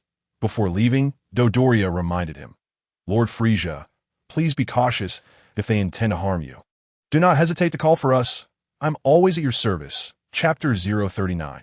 The establishment of the Jinyu force as Sabo and Dodoria returned to the spaceship. Shortly thereafter, All three spaceships powered down. Frieza nodded in satisfaction. With no one watching anymore, the Jinyu team grew impatient, calling out loudly, "Hey, your subordinates have all left. Are you not going? Leave? Huh. I've yet to show you the true essence of dance to win you over." Suddenly, Frieza made a graceful turn, pointing skyward with one hand while placing the other on his abdomen, letting out an odd call. The unexpected turn of events put Jinyu and his team on high alert, readying themselves to counter any attack from Frieza. However, melodious music suddenly filled the air. They told him, "Don't you ever come around here. Don't want to see your face. You better disappear. So beat it. Just beat it." The music was none other than the iconic hit Just Beat It by the legendary Michael Jackson from Frieza's previous life. As the music played, Frieza began to move, tilting at a 45-degree angle, executing a moonwalk and spinning gracefully. Each step resembled a devilish dance that left Jinyu and his companions utterly spellbound. With their keen eyes, they recognized that the seemingly forward-moving, yet backward-shifting steps were not mere illusions, but a genuine visual spectacle. They had never imagined that dance could be performed in such a manner. Enchanted by the captivating music and Frieza's mesmerizing movements, Jinyu murmured, "Although I've never heard the language of that accompanying song, for some reason, I feel compelled to move along with him." The other four nodded vigorously in agreement. As the final note of the song played, Frieza gracefully concluded his dance, reverting to his usual cold-blooded demeanor. Applause erupted as Jinyu and his team, finally coming to their senses, clapped fervently. Guldo and Jinyu even cheered loudly for Frieza. Frieza's mouth twitched slightly to think that the ventriloquism he learned from Suyo would be utilized in such a foolish brawl for the first time. Seeing Jinyu and the others continuing to applaud without any sign of stopping, Frieza, feeling a bit impatient, interjected, "Enough, will you join my Frieza force or not?" The five paused, then without hesitation, bowed deeply to Frieza. "Lord Frieza, we willingly pledge our loyalty to you." Frieza's expression softened somewhat. Honestly, he had fully committed to this shameless endeavor. Had they dared to refuse, Frieza would have been furious and unhesitatingly obliterated these embarrassing fools. But just as Frieza felt relieved, Jinyu raised his head again, making a small request. "Lord Frieza, your dance was simply breathtaking. We were so captivated that we couldn't remember the details. Could you perform it for us once more?" Frieza's expression darkened immediately, responding angrily, "Mr. Jinyu, I have been accommodating you thus far only because of your name. Do not overstep your bounds." Startled by Frieza's ire, Jinyu and the others fell silent, standing up and gathering in front of Frieza with solemn expressions. "Jinyu, Bart, Riku, guys, Guldo, we pay our respects to Lord Frieza." Frieza smiled at the familiar figures before him, nodding, "Ah, I have heard of your esteemed names. You are indeed among the top fighters in the North Galaxy." The five quickly humbly replied, "It is you, Lord Frieza, who is truly formidable." Frieza's eyes narrowed into slits. "You need not be modest. Since you have chosen to follow me, you shall receive positions and treatment befitting your strength. From this day forth, the five of you shall be the elite squad of my Frieza force, known as the Jinyu Force. Unless I issue direct orders, you may refuse any assignments." Hearing that they could continue to act together as the Jinyu Force, the five were overjoyed, eagerly expressing their gratitude. "Thank you, Lord Frieza." Jinyu cautiously raised a hand, probing, "When we serve as soldiers, can we still dance?" Frieza casually nodded, smiling. "Why not?" However, just as Frieza finished nodding, he was suddenly taken aback. No wonder that in the original text, Frieza clearly despised the opening dance of the Jinyu Force, yet still graciously endured it every single time. It turns out this was a small request that Jinyu had made from the very beginning. Upon reflecting on this, one might conclude that Frieza in the original narrative is not without his merits as a leader. How truly wondrous fate can be. That said, Frieza's eyes were nevertheless clouded with gloom and wariness. The path he has chosen is utterly distinct from that of the Frieza in the original story, yet the outcomes remain astonishingly similar. Is this merely the inertia of history, or are certain events truly predestined? A tinge of unease stirred within Frieza. Nevertheless, today is undeniably a fortunate day. He is in need of capable subordinates and has successfully recruited 5 formidable allies, one of whom is even the current de facto ruler of this planet. This will undoubtedly spare Frieza a great deal of trouble. You 5, return to the spaceship and await my inquiries. Yes, Lord Frieza. With that, Frieza led Jinyu and the others back to the spaceship, while the control room of the vessel descended into chaos. To understand this, one must start from the moment Dodoria and Zebon returned to the ship. Fearing that the 5 adversaries would unite against Frieza, who might be outnumbered, Dodoria had deliberately shut down the ship's operational systems. He subsequently sought out Zebon, who was attending to Furman in the medical bay, and expressed his concerns to Suzuki. Dodoria implored Suzuki to utilize his divine powers to observe the battlefield outside, so that they could be prepared to offer assistance should unforeseen circumstances arise. Suzuki pondered this, realizing that if Frieza were to face calamity, his kin would be left without a home.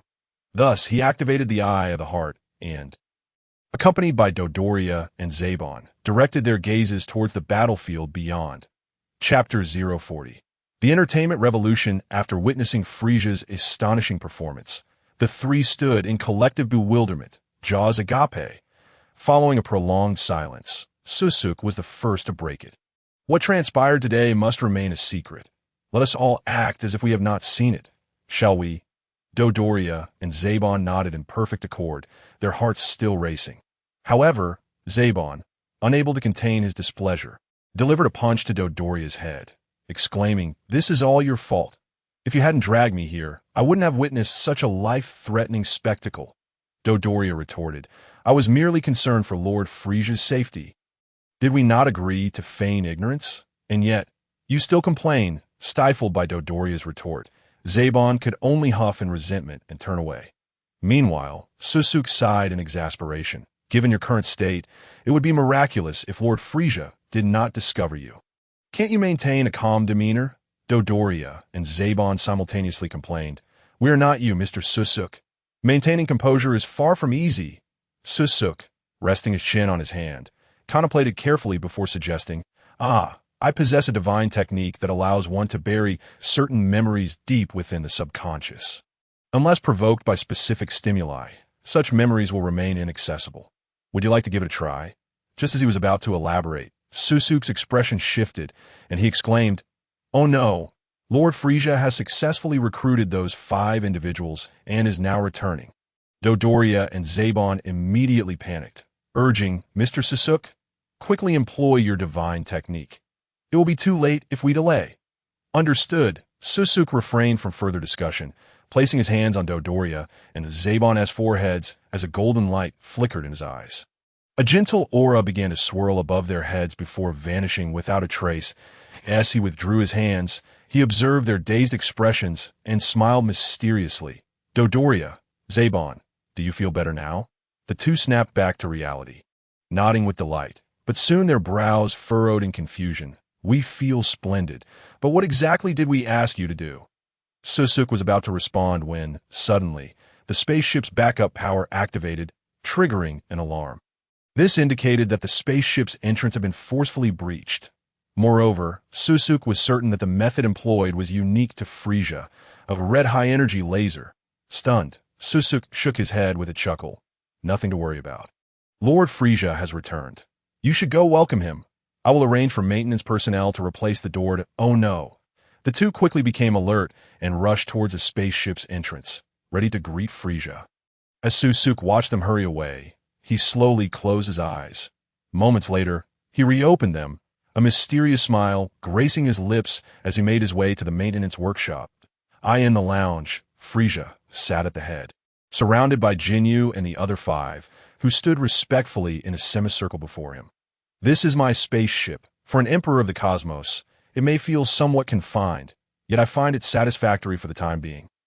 Frieza regarded Jinyu with interest. "As my most formidable general, Mr. Jinyu, are you not inclined to introduce yourself?" Jinyu, undaunted, stepped forward. "Report, Lord Frieza. My tale may be lengthy, so please feel free to interrupt should it bore you." Frieza nodded slightly. "Mr. Jinyu, you are indeed quite courteous. Proceed." "Yes." Jinyu carefully considered his words before continuing. "This planet is called Fosti, meaning tedious, and it indeed lives up to its name, for as long as anyone can remember. It has been a planet devoid of excitement, where all dared not cross boundaries, and any form of entertainment was entirely forbidden. I was born on this planet, and from a young age, I harbored a dream to change this world. Yet in my youth, I felt utterly powerless, dwarfed by the absolute might of the monarchy. In pursuit of my dream, at the age of 20, I commandeered a spaceship and drifted through the cosmos. During my travels, I encountered 4 companions who shared my aspirations. They hailed from different planets, but shared my vision of music, dance, and freedom. At this juncture, Jinyu glanced back at the other 4 members of the Jinyu Force.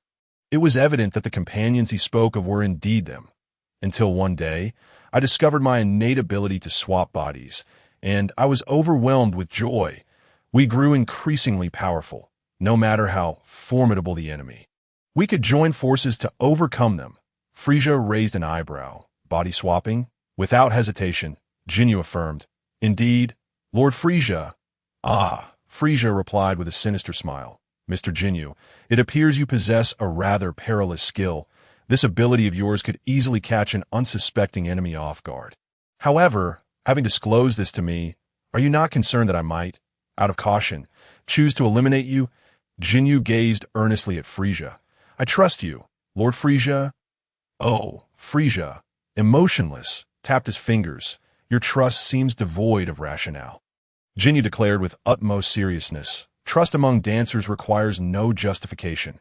What seemed merely a nonsensical assertion was met with nods of agreement from the other 4 behind Jinyu.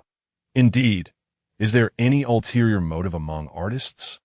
Faced with their obstinate and unwavering expressions, Frieza found himself momentarily at a loss for words. He could not comprehend their eccentric thought patterns. With a slight headache, Frieza conceded, very well. Congratulations, Mr. Jinyu. I harbor no such intentions." "Please continue." "Yes, Lord Frieza." Jinyu bowed once more before continuing. "Upon discovering my ability to swap bodies and grow stronger, I did not forget the dreams of my childhood. My companion supported my vision. So we returned to this planet to initiate a revolution that would transform it entirely. We have named this revolution the Entertainment Revolution. Chapter 041. Exchange, the Revolution of Entertainment. Frieza regarded the 5 individuals before him with keen interest, observing their faces alight with aspirations. "Have you succeeded?" "Well, sort of," Jinyu replied, somewhat distressed. "Although we have successfully overthrown the former monarchy and seized the royal palace, the original king has vanished without a trace. Moreover, we find ourselves at a loss on how to dismantle the oppressive customs that have burdened the populace for millennia." Beside him, Riku nodded in agreement, adding, "At the end of the day, we are merely artists and warriors. Such intricate matters are indeed rather challenging for us." Frieza smiled nonchalantly. "You need not concern yourselves with the king.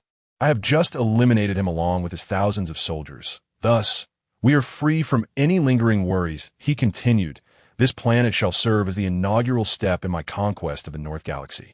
To commemorate this, let's name it Planet Frieza 1. As Frieza engaged in conversation with the 5, he paused mid-sentence, a mysterious smile gracing his lips. "Now, it should be time for me to introduce you to your future colleague. However, it seems a rat is lurking in the shadows, intending to execute some nefarious deeds." Before Frieza could elaborate, the door to the lounge was suddenly flung open with tremendous force. In an instant, a dense cloud of smoke poured in from the outside. The thick fog left Jinyu Force, unable to sense their adversary, utterly bewildered. At that moment, a purple figure surged through the haze, wielding a hand blade forged from ki, aimed directly at Jinyu's heart. Frieza, eyes closed, furrowed his brow and instinctively raised his hand, unleashing a burst of energy. The assassin, startled, instinctively dodged to the side. However, this minor evasion caused his ki blade to veer off course, piercing Jinyu's lung instead of his heart. "You despicable rat!" Jinyu roared in anger, a fierce surge of energy erupting from him, dispersing the smoke within the lounge. It was only then that Frieza opened his eyes and beheld the true visage of the assailant, a pale purple body adorned with 2 black horns. Grotesque, veins bulging from its forehead, at Frieza's mouth slightly agape. He exclaimed in astonishment. Is this not the very appearance Jinyu bore upon his initial emergence in the original tale? Could it be? Ha ha ha. Frieza laughed heartily, pointing at the Jinyu-like assassin. Jinyu, it is now your turn to showcase your true prowess before me. Allow me to witness how you vanquish foes more formidable than yourself. Jinyu, clutching his abdomen, staggered yet managed a strained grin. Haha, Frieza-sama, just watch. My ultimate technique. Seeing his attack fail and the smoke dissipated, the assassin turned on his heel without hesitation, seeking to flee. He was not intimidated by Jinyu's bravado. In fact, in a direct confrontation, even the 5 elite members of the Jinyu force would likely struggle against him.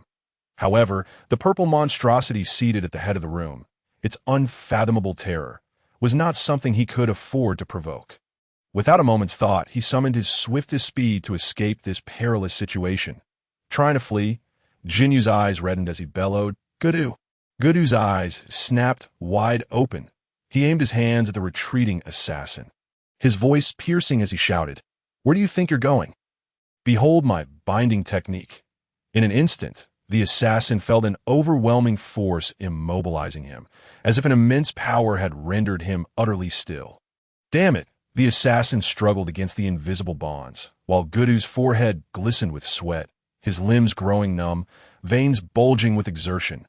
Finally, Jinyu prepared himself, facing the immobilized assassin, arms outstretched, laughing maniacally. Prepare to meet your end. Body swap technique. In an instant, a white light erupted from Jinyu, shooting forth towards the helpless assassin. Without any means of defense, the assassin was struck entirely, the light engulfing him completely. Goku finally relaxed his hands. Collapsing onto the floor, Frieza, sitting upright with keen interest, observed this extraordinary spectacle. At last, the assassin at the entrance slowly turned around, arms wide open, exclaiming to Frieza, "Frieza-sama, I have grown even stronger. Ha!" The assassin's body had been commandeered by Jinyu. Meanwhile, the original occupant of Jinyu's body, gravely injured, sank to his knees, pale and terrified, gazing at the figure that stood before him. His own self, ha ha ha. Frieza clapped lightly, smiling. "Congratulations, Mr. Jinyu, your abilities are truly remarkable." "Not at all. Frieza-sama, you flatter me," Jinyu replied, stepping toward the swapped assassin, seizing him with a grip, and coldly inquired, "Speak. Who are you? Why did you attempt to assassinate me?" The assassin, pallid yet defiant, sneered, "No need for pleasantries. My mission has failed. So just kill me." Jinyu, incensed, struck the assassin squarely in the face, sending him crashing to the ground, showing no mercy to the body he once inhabited, and pressing his foot firmly upon the assassin's head. Scoffing, "It would be far too easy to slay you. I never anticipated your body would possess such strength. Today, I am truly fortunate." "Ha ha!" The assassin, filled with rage, retorted, "You cough," spitting blood onto the floor, his condition deteriorating rapidly. Frieza, smiling at Jinyu, remarked, "Finish him off. Mr. Jinyu, I suspect he is the so-called universe's greatest assassin sent by the worthless royal family during the chaos. Ha ha ha. There have been many who claim to be the universe's greatest over the years. Yet you are indeed a man of your word, albeit somewhat unfortunate. Dado. Is that so?" Jinyu mused, glancing down at the pale-faced assassin. With a swift motion, he snapped the assassin's neck, dragging the lifeless body to the reinforced glass wall beside the lounge. He pressed the control button to open the door and hurled the assassin's body outside, immediately following up with a colossal energy blast. The energy orb obliterated the assassin's remains, leaving no trace behind. Chapter 042.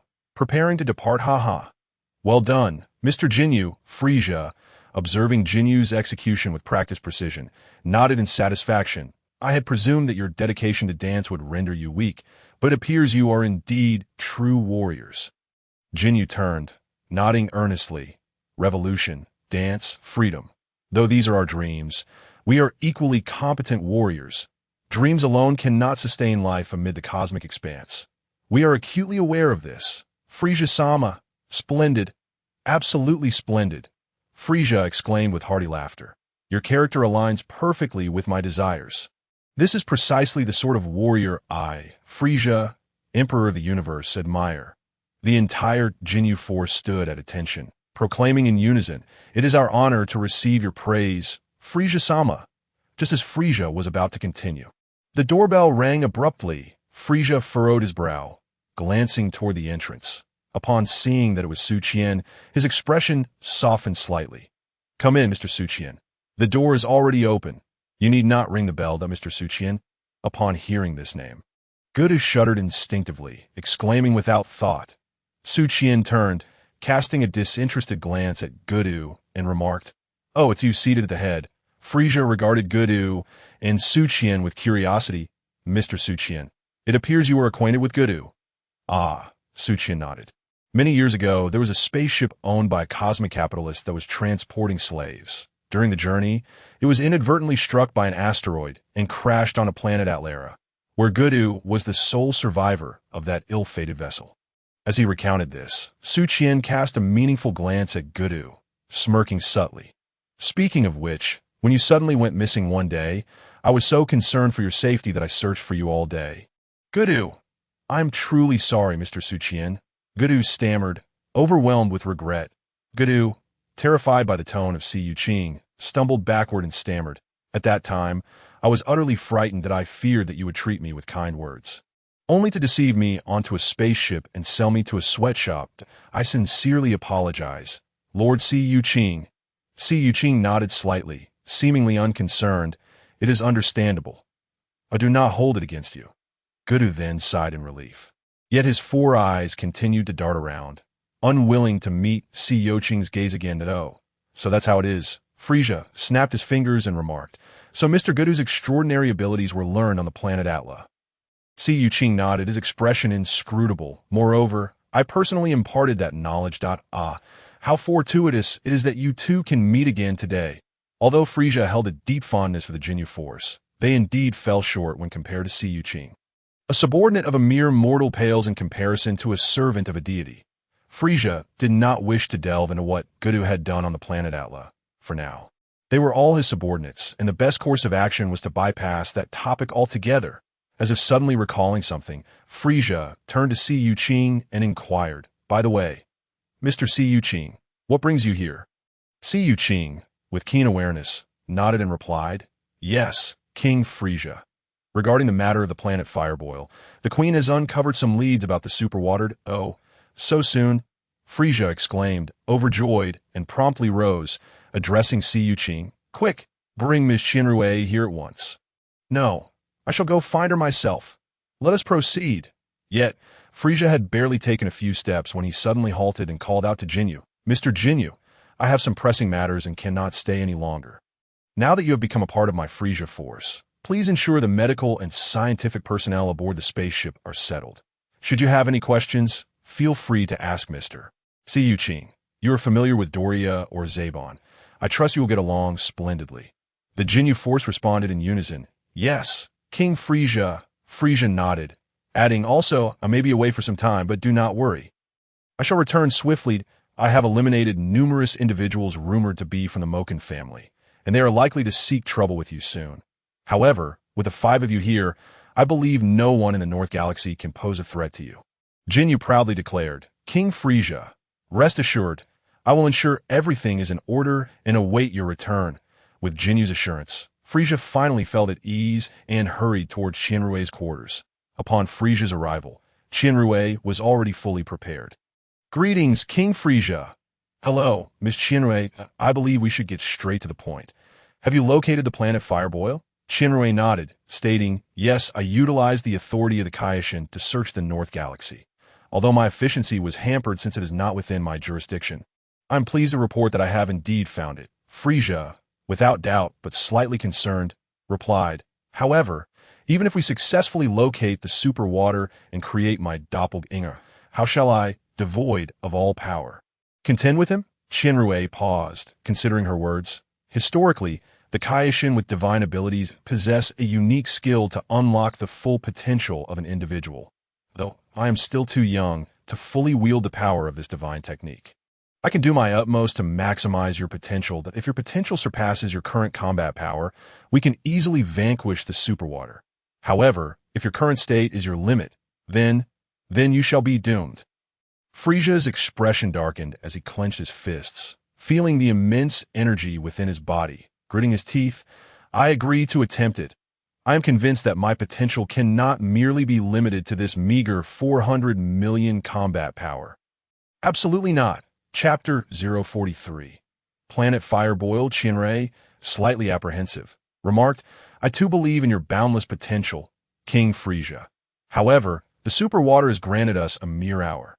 While I can devise ways to extend this time to 3 days, I cannot guarantee how much of your potential I can unearth in just 3 days. Frieza's shadowy gaze flickered for a moment, but soon his resolve became unwavering. I must try. Ms. Shinrei, ever since I grasped the essence of energy, particularly in recent days, the voice within my mind has grown louder, while my own voice diminishes. The most terrifying part is that all of this remains imperceptible to me, that if I delay any longer, I fear I may cease to be myself, which is an unbearable thought. Therefore, no matter how perilous it may be, I must take the risk. Ms. Shinrei, let us depart immediately. Shinrei silently nodded, grasping Frieza's hand, her staff tapping lightly. Since you insist, then let us teleport. In an instant, their figures vanished from the spaceship, abruptly reappearing on a desolate planet in a remote corner of the North Galaxy. Planet Fireboil. Here, the blue sky and white clouds bore little distinction from other planets. The only notable difference was the overwhelming desolation. As far as the eye could see, the vast plains were utterly barren. Not a single human, nor any living creature could be found. Frieza frowned. Have we arrived? Shinrei nodded, explaining Planet Fireboil once thrived, but due to the super water, nearly all life forms became extinct, even posing a threat to other planets. Fortunately, the inhabitants of Planet Fireboil possessed a strong sense of responsibility. They sacrificed themselves to seal the super water, thus averting a catastrophe. However, since then, this place has transformed into the desolate wasteland you see now. Frieza, slightly exasperated, questioned, so all the inhabitants are dead, in such an expansive planet. How shall we find the super water? Shinrei smiled reassuringly. Rest assured, King Frieza, the inhabitants of Planet Fireboil have not been entirely eradicated. They left behind one last survivor, Bojack. Allow me to take you to meet him. No need, came a voice from beneath their feet. Both Frieza and Shinrei quickly looked down. Indeed, they were standing atop an elderly figure resembling a beetle. Oh dear, how terribly rude! Frieza and Shinrei hastily jumped off Bojack's back. Shinrei extended her hand to help him up, her expression apologetic. I sincerely apologize. The distance was too great, and I miscalculated my landing. I am truly sorry. Not at all. Cough, cough. Bojack trembled slightly as he patted his chest. I am a robust old man. Even if struck by a meteorite, I would be unscathed. Shinrei smiled in agreement. It is wonderful that you are unharmed. Now, as we discussed, regarding the super water, Bojack brushed off the dust from his body and waggled his right index finger. Super water is merely a misconception. The true name of that weapon is meat clear soup. Would you like to know the origin of this name? Frieza, growing impatient with the old man's rambling, casually unleashed a few energy blasts, obliterating nearby mountains, his expression dark and foreboding. You old fool. If you know where the super water is, speak quickly. The Cosmic Emperor Frieza does not have the luxury of patience to engage in idle chatter with you. Why yes, Bojack, startled by Frieza's actions, quickly composed himself and respectfully approached Frieza and Shinrei, leading the way. Please, follow me. The super water is in that valley over there, as he spoke. Bojack muttered under his breath. If not for the command of the Kaioshin, even if you were to kill me, I would never let the super water return to the world. Humph! Frieza, with his keen hearing, caught the old man's whispered words. Despite their low volume, Frieza was initially prepared to unleash his wrath, but in order to swiftly resolve the pressing issue of another Frieza's soul lingering in his mind, he ultimately restrained his temper and refrained from resorting to violence. Shinrei gently tapped her staff, and in an instant, a radiant light enveloped Bojack. With a smile, Shinrei said, Mr. Bojack, the journey is long. Allow me to carry you along as you guide me. Having spoken, the luminous circle followed Shinrei as she ascended, taking Bojack with her into the sky, swiftly heading towards the valley he indicated. Frieza let out a cold snort and transformed into a streak of purple light, closely trailing behind Chinrui. Before long, they arrived at their destination, descending before a vault seemingly secured with iron chains. Chinrui dissipated the light circle, and Bojack removed the pacifier-shaped necklace from around his neck. Stepping forward to unlock the vault, revealing a sealed container resembling a thermos, he returned to Chinrui's side, his demeanor serious as he gazed at her earnestly, saying, "Lord Kaioshin, I trust you enough to lend you the super water. But you must remember your promise. Do not let the sacrifices of my countless kin from 50 years ago be in vain." Chinrui nodded sincerely, accepting the sealed container with both hands and handing it to Frieza. "King Frieza, once you open the seal, you will be immediately surrounded by a red liquid that will siphon away all your strength. However, please remain calm and trust me. I will handle everything." Frieza, with a grave expression, nodded and slowly lifted the lid of the container, peering inside. In an instant, a crimson liquid, akin to blood, surged forth from the thermos with wild abandon. Startled, Frieza instinctively sought to obliterate it, but quickly recalled the plan shared with Chinrui. Glancing at her earnest face, he gritted his teeth and thought, "There is no other choice. I must place my trust in this woman." Ah! In that moment of lowered guard, Frieza was completely engulfed by the super water, which even sprayed towards Chinrui, attempting to seize the Kaioshin's power as well. Yet, Chinrui remained unfazed, deftly activating a protective barrier with a tap of her staff, successfully repelling the encroaching liquid. She then turned her hands towards Frieza, now fully enveloped, and commanded loudly, "Soul transfer technique." In an instant, a torrent of dark energy erupted from Frieza's head, absorbed entirely by the super water along with his strength. Stripped of all power, Frieza was expelled from the super water as if it were discarding refuse, while the red liquid began to churn and reshape, slowly forming a semblance of Frieza's figure. Now was the moment. Chinrui grasped Bojack's hand, stepped forward, and embraced the weakened Frieza, declaring, "Instant transmission." In the blink of an eye, the trio vanished from their location, reappearing on another hemisphere of the fire planet. Chinrui gently laid Frieza against a rock to allow him a moment to recuperate. Subsequently, she planted her staff in the ground and closed her eyes. Muttering incantations in a language incomprehensible to Frieza, at last, a divine light flashed, and Chinrui solemnly removed the divine illumination from the tip of her staff, presenting it before Frieza. "King Frieza, this is the qualification of the priest of Siyu. If you accept it, you will become my priest and be endowed with divine attributes, thus extending the time required for the super water to siphon your body to over 3 days." A flicker of menace crossed Frieza's eyes as he growled, "Is this all you aim for?" Chinrui hastily shook her head, earnestly responding, "Things are not as you imagine. King Frieza, I understand that becoming my priest may be difficult for you to accept, but this is merely a temporary measure. Once you vanquish the super water, I will withdraw this qualification and return it to Siyu. Please trust me, the priest position can only be conferred by the high priest. And even though I'm a Kaioshin of divine arts, I can only temporarily borrow this qualification. Please, trust me, King Frieza." "Vile woman, why say this now?" Frieza snarled, taking the divine light with gritted teeth, threatening, "Ms. Chinrui, do not make decisions you will regret for a lifetime. Otherwise, I shall surely kill you." "Absolutely." Chinrui, undeterred, looked into Frieza's eyes with sincerity, declaring, "I will not harm you. King Frieza, never." "Then let it come." Frieza's eyes widened as he forcefully embedded the divine light into his chest. In an instant, countless divine lights flickered from his 7 orifices, while his aura became increasingly elusive. An indescribable sense of comfort washed over Frieza, bringing him immense exhilaration. The myriad of flowing energies in the world surged towards him, restoring his strength at an astonishing pace. And this restored power was unlike any he had known before, a completely new kind of strength.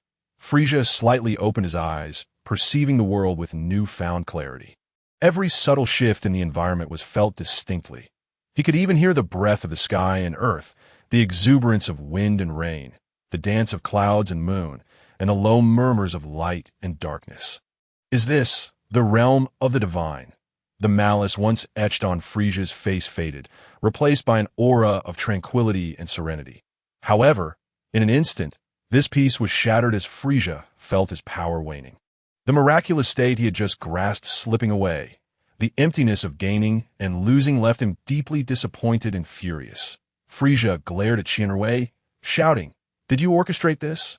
Shinrui shook her head, stating, "Why would I do such a thing?" Frieza, consumed by rage, paid no heed to her words and hurled an energy blast towards her. Yet his strength had diminished greatly, and Shinrui merely blocked it with her staff, completely neutralizing the attack. "Please, remain calm.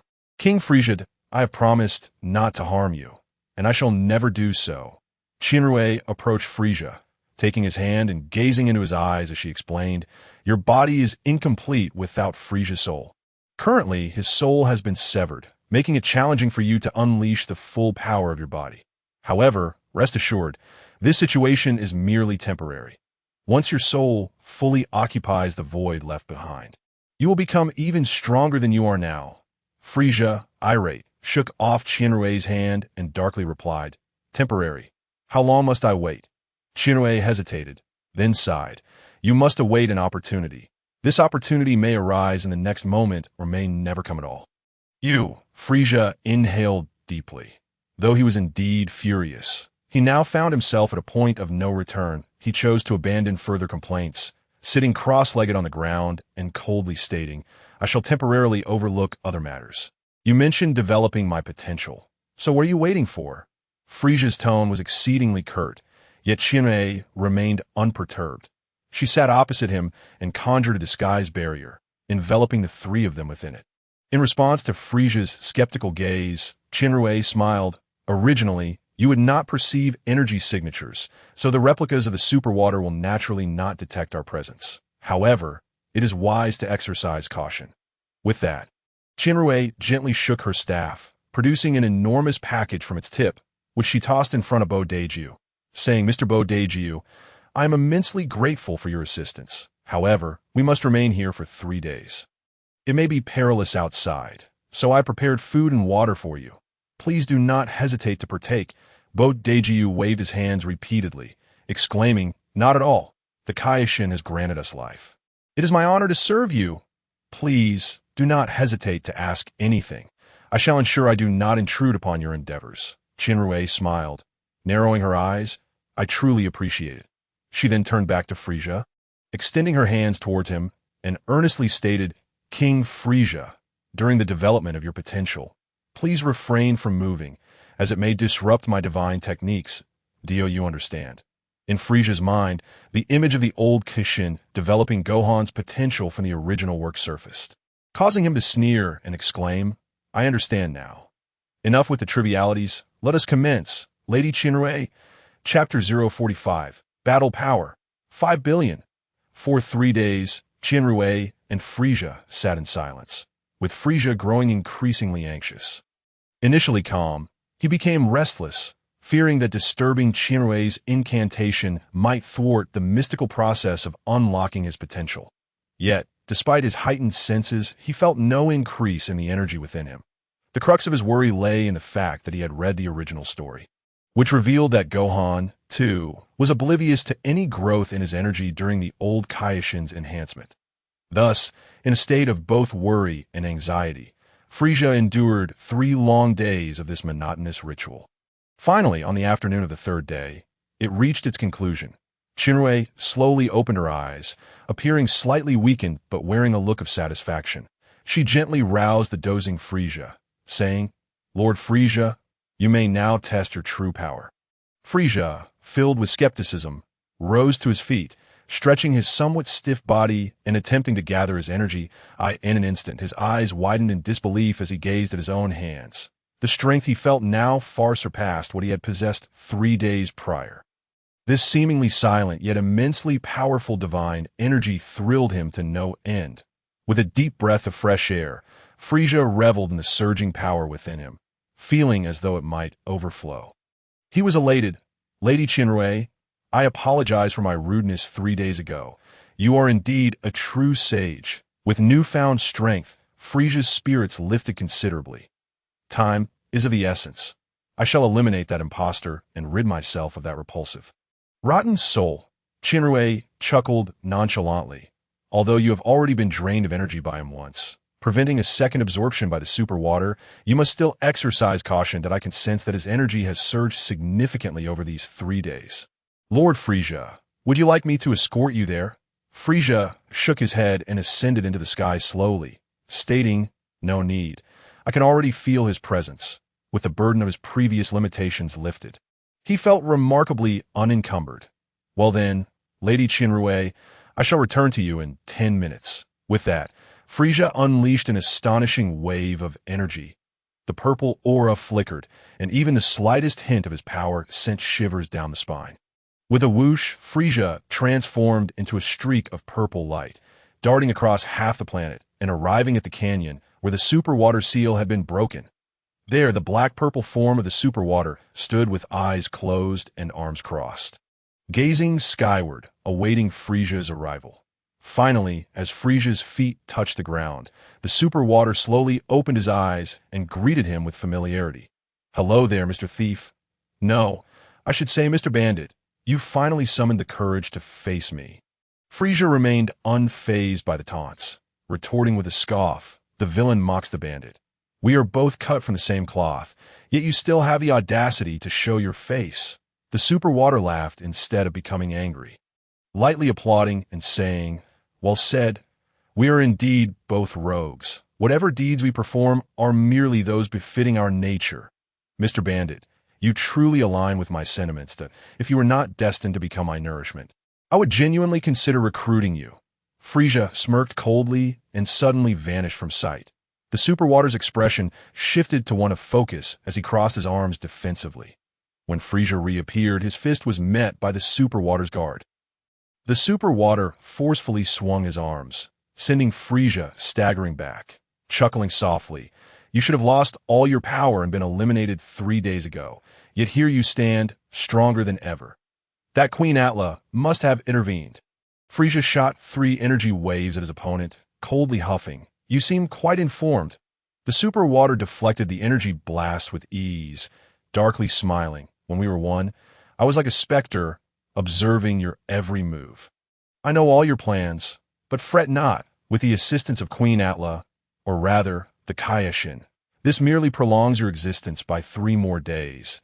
It is all in vain. Frieza paused, momentarily speechless. This was not due to a lack of words, but rather because he had detected a target worthy of scanning. Target acquired. Super water, Frieza form. Shall I proceed with the scan? The long-awaited system had unexpectedly activated a prompt. Frieza nodded, indicating his consent, and soon enough, a black-purple image of Frieza appeared in the 4th empty slot in his mind, alongside the system's battle data for Super Water. Simulated target. Super Water form. Frieza form battle power assessment. 5. 000000000. Real soul enhancement. Weakness. Super Water core. Crystal luck. E5 billion. Frieza was taken aback. When he had been absorbed by the super water, his battle power was only 400 million. Now, merely 3 days later, it had skyrocketed tenfold. How could this be? Yet, Frieza's gaze fell upon the luck value below the super water's data. Indeed, it was E. For reasons unbeknownst to him, Frieza suddenly felt an overwhelming urge to laugh heartily. His family had truly stumbled into the right place. The super water, possessing excellent hearing, caught Frieza's quiet exclamation of 5 billion, that rather than acting impulsively, he stroked his nose, grinning self-satisfiedly. Though I cannot fathom how you discern my current battle power. You are indeed correct.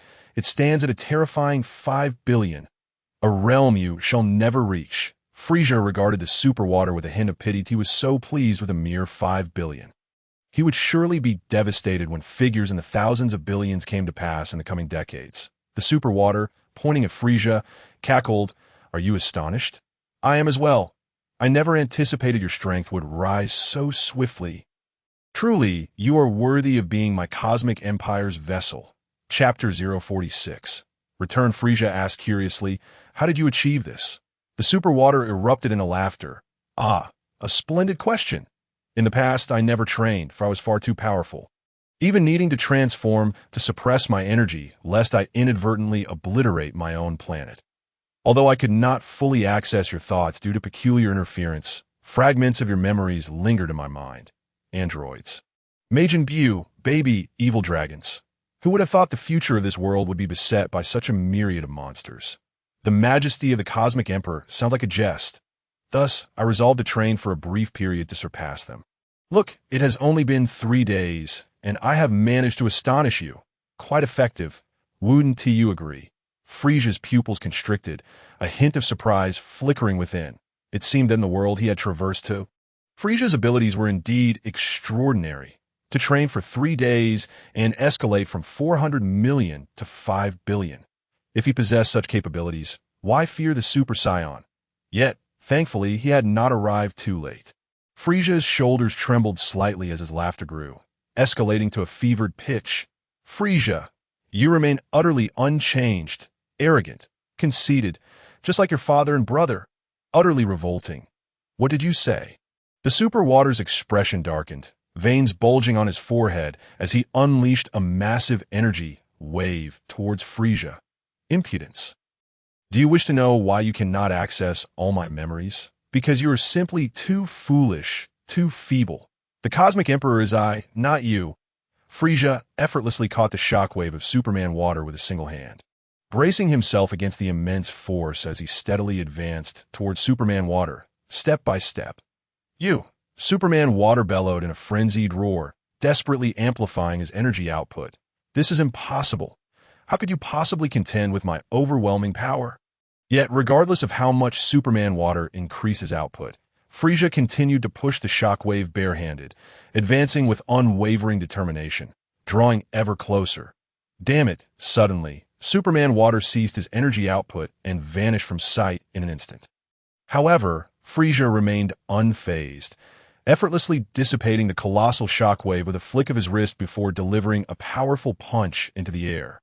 This blow landed squarely on the face of Superman Water, who sought to mount a surprise attack. Left, right. Superman Water repeatedly vanished, launching rapid assault from various angles towards Frieza. Yet Frieza paid no heed. Each of Superman Water's attempts became an opportunity for Frieza to retaliate. After a fierce exchange, Frieza emerged unscathed, while Superman Water lay battered and bruised. The horror in Superman Water's eyes was unmistakable. Cough, cough. How could you possibly anticipate my every move? That is simply because. Frieza vanished in an instant, reappearing with his palm pressed against Superman Water's crystal core. This time, Superman Water couldn't even catch a glimpse of Frieza's lingering shadow before being struck. I am, without a doubt, far superior to you. Frieza's triumphant sneer became the final vision etched in Superman Water's eyes. The energy blast emitted from Frieza's palm shattered Superman Water's core in an instant, perhaps for the sake of caution or to ensure his victory. Frieza unleashed 6 or 7 more energy blasts before releasing his grip. As Superman Water began to dissolve, Frieza's spectral essence echoed with a mournful wail of anguish, just as Superman Water was reduced to a single eye. That eye suddenly radiated with an extraordinary brilliance from an unknown source. Frieza's soul erupted in manic laughter. The Cosmic Emperor, Frieza, shall never perish. I may be dead, but there is still you. Still you. Humph. Absurd. Frieza scoffed coldly, casually unleashing a shockwave that obliterated the last remnants of Superman Water. All the energy he had lost returned to his body, including the results of Superman Water's training over the past 3 days. Casting a glance at the power level displayed beneath his avatar in his mind, Frieza chuckled coldly. 50 billion, merely a meager gain.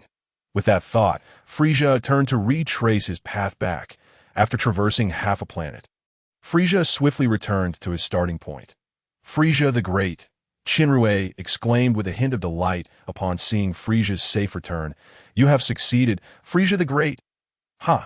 It was merely the elimination of a 50 billion power level nuisance. Hardly a noteworthy achievement, Frieza replied with a smile, turning to Shinrue and inquired. So, how long did I take, Lady Shinrue? 10 minutes? Shinrue smiled gently. Frieza the Great, With your current strength, even the terrifying Majin Buu would pose no challenge to you. Just as you desired, you have truly become the Cosmic Emperor. As Frieza sensed the unprecedented power coursing through him, he nodded. You speak true. I fear nothing now. But we should hasten our return, with my potential threat resolved. It is time to officially commence the Frieza Force's conquest of the universe. Shinrui said nothing further regarding Frieza's blatant ambition. Nodding slightly to Bojack, she smiled. Thank you immensely for your assistance this time. Mr. Bojack, visibly relieved, shook his head and replied with a smile. No, it is I who must thank you and Frieza the Great. You have liberated me from Superman Water's grasp, allowing me to pursue my true desires. Then, until we meet again, Shinrui grasped Frieza's hand, lightly tapping her staff, and commanded, instant transmission. In an instant, the two vanished from the spot, reappearing within Frieza's spaceship. However, their eyes were met with a scene of devastation. What was once the docking area of the ship now lay in ruins, scattered debris emanating a foul stench. The ground was littered with corpses, countless scientists and medical personnel having perished on the spot. All were members of the Frieza Force. Gazing upon this sudden human tragedy, Frieza's expression began to twist, his rage igniting to an uncontainable fury. Gritting his teeth, Frieza enunciated each word with venom. What on earth transpired here? Chapter 047. The sole commander this place has come under attack. Frieza the Great. A shimmering energy field suddenly materialized, revealing Suking, accompanied by the gravely injured Zabo and Dodoria, standing before Frieza, just moments ago. Our three spaceships were assaulted by a coalition of forces. All medical and research personnel were slaughtered, and if I am not mistaken, the attackers must be mercenaries under the auspices of the Cosmic Consortium. Suking supported Dodoria and Zabo on either side as they approached Frieza, kneeling before him and bowing their heads. This was a complete retaliatory strike. They deployed at least 20,000 warriors that I sincerely apologize. Frieza the Great, for failing to meet your expectations. 20,000. You say? Frieza seethed with rage, seizing Suking by the collar and lifting him into the air, his eyes ablaze with fury.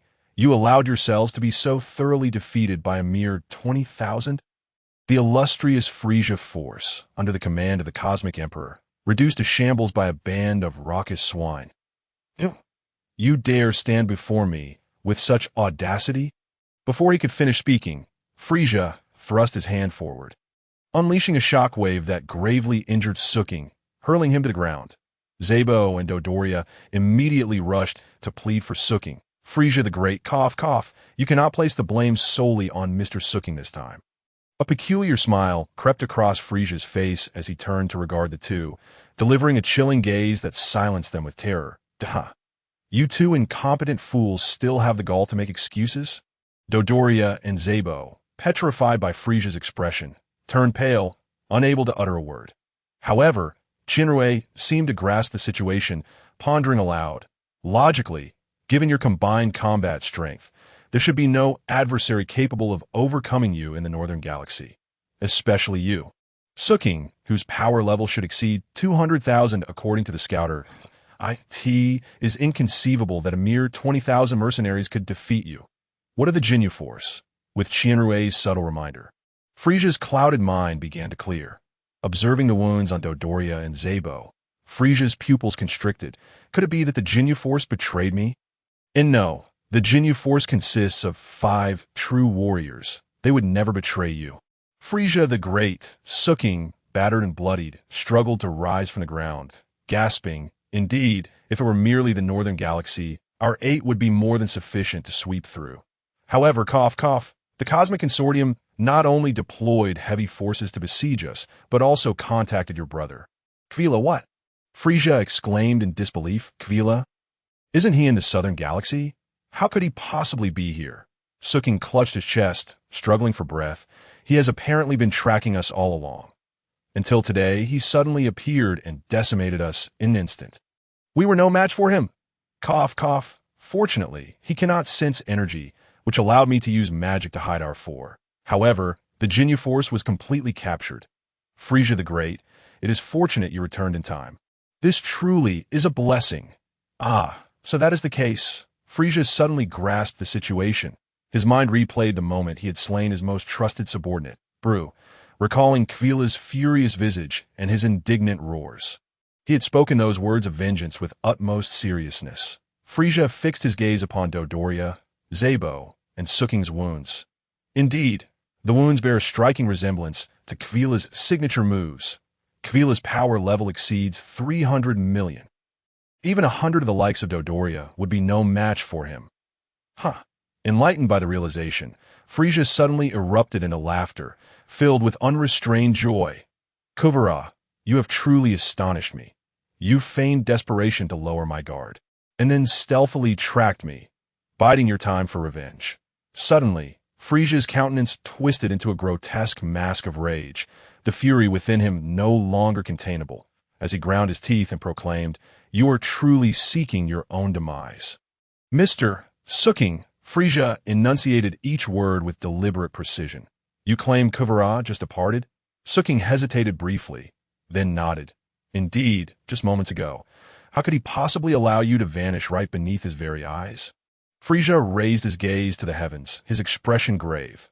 Based on my knowledge of Kuvira, he will undoubtedly obliterate this entire planet to eliminate any future threats. This has long been a proud tradition within our family. As anticipated, Frieza's foresight proved correct.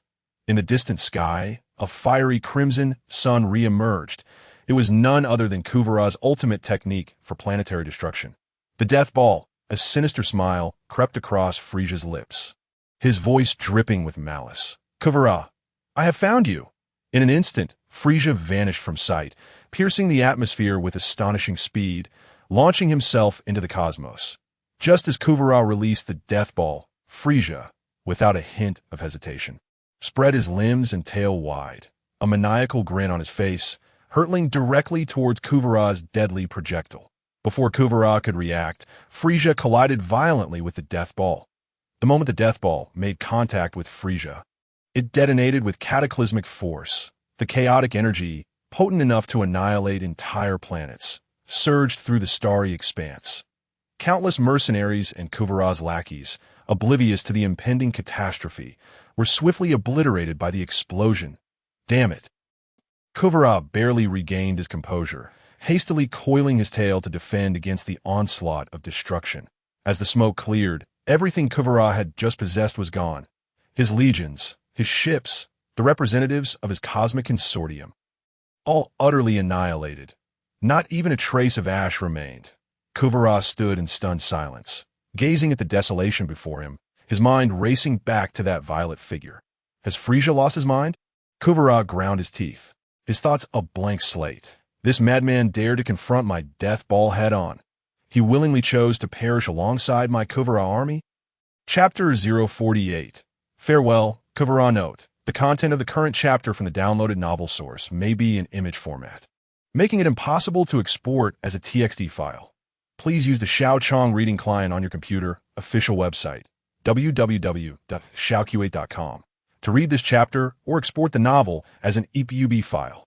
Chapter 049. Surrender. Suking nodded. Indeed, Frieza. She has been hiding within my illusionary barrier, perhaps a bit shy. Frieza regarded Furman with a playful glint in his eye, a slight smile gracing his lips. Is it possible that the audacious Furman, who dared to craft laser guns to resist those detestable capitalists, might also be timid? Nearby, Dodoria, upon hearing this, promptly chimed in with flattery. How could such a mere local magnate compare to you? The Cosmic Emperor Frieza, your majesty is enough to instill terror in the hearts of all across the universe. Well said, Mr. Dodoria. However, my mood is rather foul at the moment. Your flattery does little to lift my spirits. Yet I appreciate your intent, Frieza replied, his smile gradually cooling as he turned to Suking. Mr. Suking, our ships have been completely destroyed, which means that ship has also been annihilated. Suking, understanding precisely which chip Frieza referred to, quickly responded, Rest assured, Frieza, while the chip was indeed destroyed, all its contents are securely stored in my mind. Ah, this is the only good news I have heard today. Mr. Suking, you are far more reliable than these two useless subordinates of mine. Frieza flicked his tail, a peculiar smile adorning his face. Now, Mr. Suking, think for me. Are there any detestable capitalist bases near this planet? Suking seemed to anticipate Frieza's inquiry, responding without hesitation. The nearest base is not far from here. By ship, it would only take half an hour to reach. No need to search for a ship. That would be too troublesome, Mr. Suking. Frieza waved his hand, his tone somber. I do not wish to grant those loathsome cosmic capitalists another moment of life. Mr. Suking, lead the way. I shall fly us directly there. I want those parasites to understand from this day forth who truly holds dominion over the North Galaxy. No, the entire universe. As you command, King Frieza. Meanwhile, the capitalists who had just dispatched mercenaries to destroy Frieza's 3 ships and conduct a sweep of the Fosti planet, gathered at a nearby base, preparing to hold a celebratory party in honor of their recent victory over the audacious bandits who dared to challenge their authority. The lowly mercenaries were certainly unworthy of attending the festivities. They were only fit to linger outside, gathering dust. The capitalists, along with their high-ranking officers from the directly funded forces, remained blissfully unaware of the impending doom that awaited them, elegantly raising their goblets to toast their self-proclaimed triumph. Cheers to the Moken family, an elder proclaimed, raising his glass high. Countless well-dressed elites echoed in unison. To the Moken family, the elder, in a fit of excitement, drained his glass of red wine and declared passionately, "Young Master Kid, I have avenged you." In that moment, followers gathered in droves. Indeed, the elder was none other than the sole survivor from the wealth plunder ship number 3, the esteemed butler of young Master Kid. Young Master Kid, as all present were well aware, was a remarkably kind and humble gentleman. Not only was he from a prestigious family, but he was also a renowned freedom fighter across the universe. Yet this highly respected individual had fallen victim to the ruthless hand of the cosmic criminal Frieza. We may be benevolent, but we are by no means weak. The vile Frieza has been justly punished by his own brother. However, we have also captured Frieza's henchman, the infamous Jinyu Force. The elder, consumed with righteous indignation, boldly recounted Frieza's misdeeds and expounded upon the recently formed Jinyu Force's heinous crimes. Bring forth those cosmic villains. Immediately, dozens of soldiers from the Moken family wheeled in 5 specially designed cages. Countless cables were attached to the 5 members of the Jinyu Force, rendering them powerless. The elder, filled with righteous fury, seized a handheld laser cannon from a nearby soldier and mercilessly fired at Jinyu's face. "You scoundrels! Taste the laser cannon of democracy." Jinyu was battered and bloodied by the barrage but refused to yield. "Old man, these toys are hardly worth my time. I suggest you bring out something with real substance." "Look at that, my friends. The despicable cosmic thief still puts on a brave face." The elder feigned humor, addressing the crowd. "I dare say he is merely putting on a fade. He cannot withstand the punishment of democracy for much longer." "Ha ha!" The audience erupted in laughter, though they found little amusement in the outdated jest. The elder approached Jinyu, laser cannon in hand, glancing around before whispering in his ear, "Hey, you despicable thief! Our Moken family leader wishes to convey a message. If you are willing to accept our offer of surrender and serve us, perhaps we may show you mercy and spare your life. We could even promote you as a new cosmic hero across the universe in the media. After all, our consortium controls over 70% of the mainstream media in the North Galaxy. No one can escape our narrative." "You might want to ponder this carefully." Jinyu paused, then laughed mockingly. "Am I not the most notorious villain in the universe? You so-called great freedom fighters wish to collaborate with me? No, Mr. Jinyu, you are mistaken. It is not a collaboration, but rather, you will submit to us." Old Bush shrugged nonchalantly and said, "In truth, I share this information with you solely in the course of my duties. That, if you disagree, I would be more than willing to personally eviscerate you.as for your dismal reputation. It matters not. As long as we promise a few trivial favors, those ignorant masses will remain oblivious to our betrayal of the interests of the Northern Galaxy Federation. You must understand, in the Northern Galaxy, the Moken family wields absolute power." Jinyu feigned helplessness and sighed. "Very well. If that is the case, I agree." However, just as Old Bush was basking in the belief that he had successfully persuaded Jinyu, Jinyu's expression suddenly shifted. He opened his mouth and angrily retorted, "Agree, you old fool? Go to hell." In an instant, Jinyu unleashed his final breath, emitting a violent shockwave. Old Bush, caught off guard at such close range, was instantly decapitated. Chapter 050. Rescue. Old Bush lost his head. His aged body swayed and collapsed to the ground, eliciting gasps of shock from numerous capitalists present. Although Jinyu was now a prisoner, he laughed maniacally. Self-important pests. Do you think you, the pathetic lot, have a right to subdue Jinyu? The only one who can command us is the one and only greatest emperor of the universe. Frieza, well said, Captain, shouted Bart and Goku, rallying behind Jinyu with fervor. Meanwhile, Jeez and Guldo supported Jinyu with their actions. Though they had lost their powers and were unable to move, they continued to resist in whatever way they could, spitting at the soldiers who held them captive. The scene erupted into chaos. The long-privileged capitalists, having lost their leader, were utterly at a loss for what to do next. They could only feebly point their laser guns at Jinyu and the others, ineffectually threatening them not to make a move. Yet this impotent threat was akin to a child's play, failing to intimidate Jinyu and company, and instead emboldening their arrogance.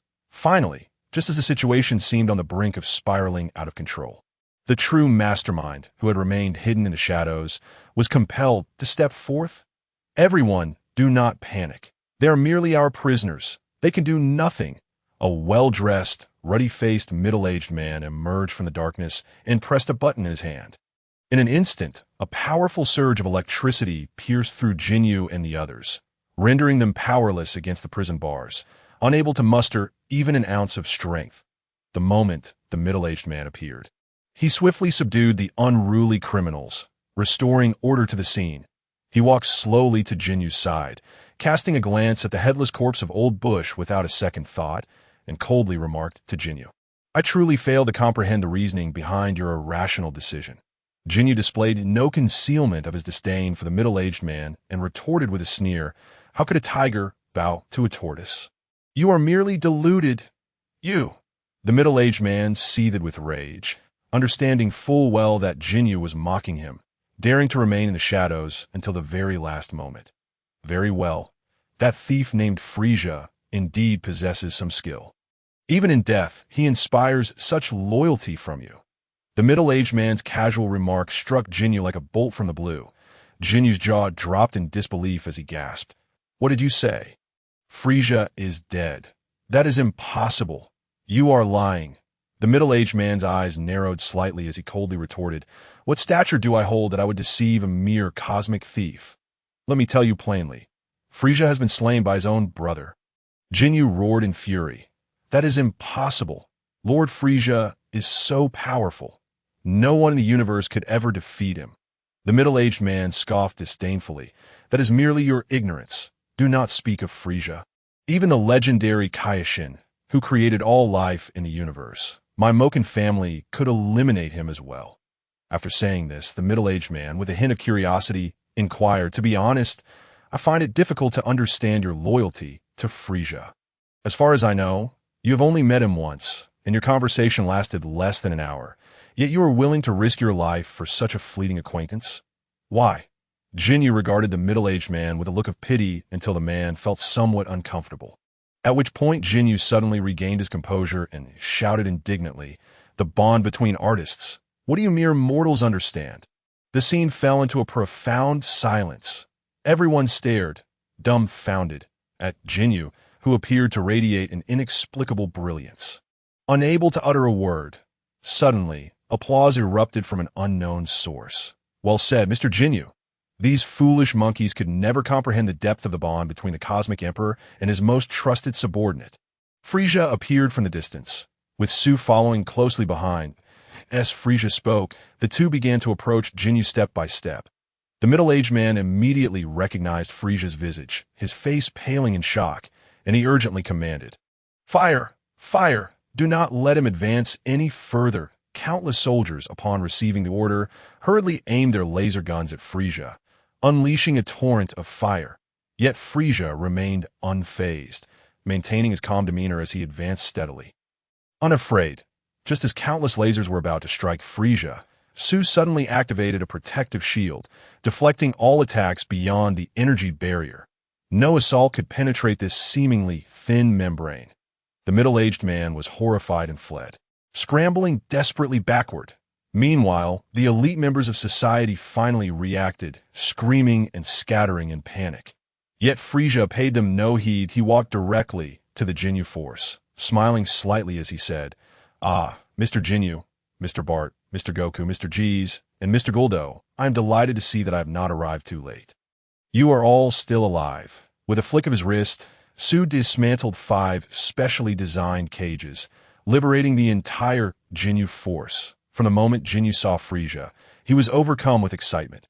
Once free, Ginyu and his comrades stood at attention, their faces etched with shame as they said, "We sincerely apologize, Lord Frieza. The Ginyu Force has disappointed you." "Ah, it is of no consequence, Mr. Ginyu. You need not blame yourselves." Frieza gently flicked his tail, a dark smile crossing his face. "In any case, that loathsome pest who displeased me has been turned into a sieve by my own hand, so my mood is no longer so dire."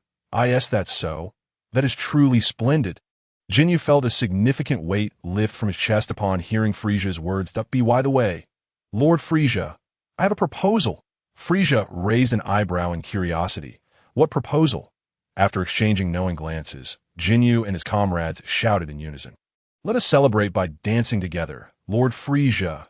Frieza, get lost. Chapter 051. Identification. Mr. Ginyu, this is not the time for celebration. Do you not see the countless pests approaching us? Frieza, without turning back, pointed behind him.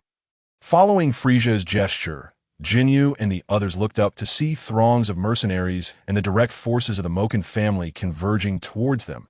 A tidal wave of people, a veritable army of elite cosmic warriors numbering around 20,000 surrounded Frieza and his company. Leaving no escape route, countless eyes glared hungrily, awaiting the command from the leader of the Moken family to annihilate Frieza and his companions. Faced with such a tense situation, Frieza's expression remained devoid of panic, instead revealing a dark smile. "Ah, this is quite amusing, Mr. Ginyu. It seems someone believes that a swarm of ants numbering 20,000 can challenge a dinosaur." Ginyu scoffed and shook off the lingering numbness in his body, grinning as he stepped forward. "Lord Frieza, you need not lift a finger. I shall show these ruffians what it truly means to be a warrior." Frieza waved his hand dismissively, slowly turning away to gaze at the commanding middle-aged man. Observing the ignorant smirk on his face, as if he believed he had everything under control, Frieza suddenly erupted into laughter. He laughed with unrestrained delight. "No need for that, Captain Ginyu. I must enlighten these ignorant pests of this chaotic battle. Only the dead shall earn the Emperor's forgiveness for their offenses." With that declaration, Frieza abruptly extended his hand, unleashing a tremendous purple shockwave. In an instant, the encirclement formed by countless soldiers was shattered, leaving a colossal breach in its wake. Nearly half of the soldiers, along with the nameless figure from the Moken family, were obliterated into mere ashes by Frieza's energy wave. Only then did the remaining soldiers regain their senses, frantically opening fire on Frieza in sheer panic. In a spectacular display, a torrent of laser energy rained down from the heavens, fierce enough to obliterate a planet. Yet, 5 figures swiftly positioned themselves in front of Frieza. It was none other than the Ginyu Force. Goku, Berta, and Ginyu stood tall, using their formidable physiques to shield Frieza from the onslaught of lasers. Meanwhile, Berta and Guldo tirelessly dispersed the remaining energy blasts aimed at Suicune. After the barrage, the Ginyu Force erupted in maniacal laughter, striking various bizarre poses to showcase their unscathed condition. Only then did the soldiers truly comprehend the horror of the monstrous adversary they faced in this chaotic battle. Panic ensued, with timid soldiers beginning to flee. But Frieza would not allow these insignificant insects, who dared to offend him, to escape so easily. In a cold, measured tone, Frieza addressed Suicune. "Mr. Suicune, it is time for you to demonstrate your abilities." Suicune paused momentarily, realization dawning upon him. He finally understood the meaning behind Frieza's inquiry 3 days prior, regarding whether he possessed the power to confine enemies on a grand scale. All of this had been preparation for today.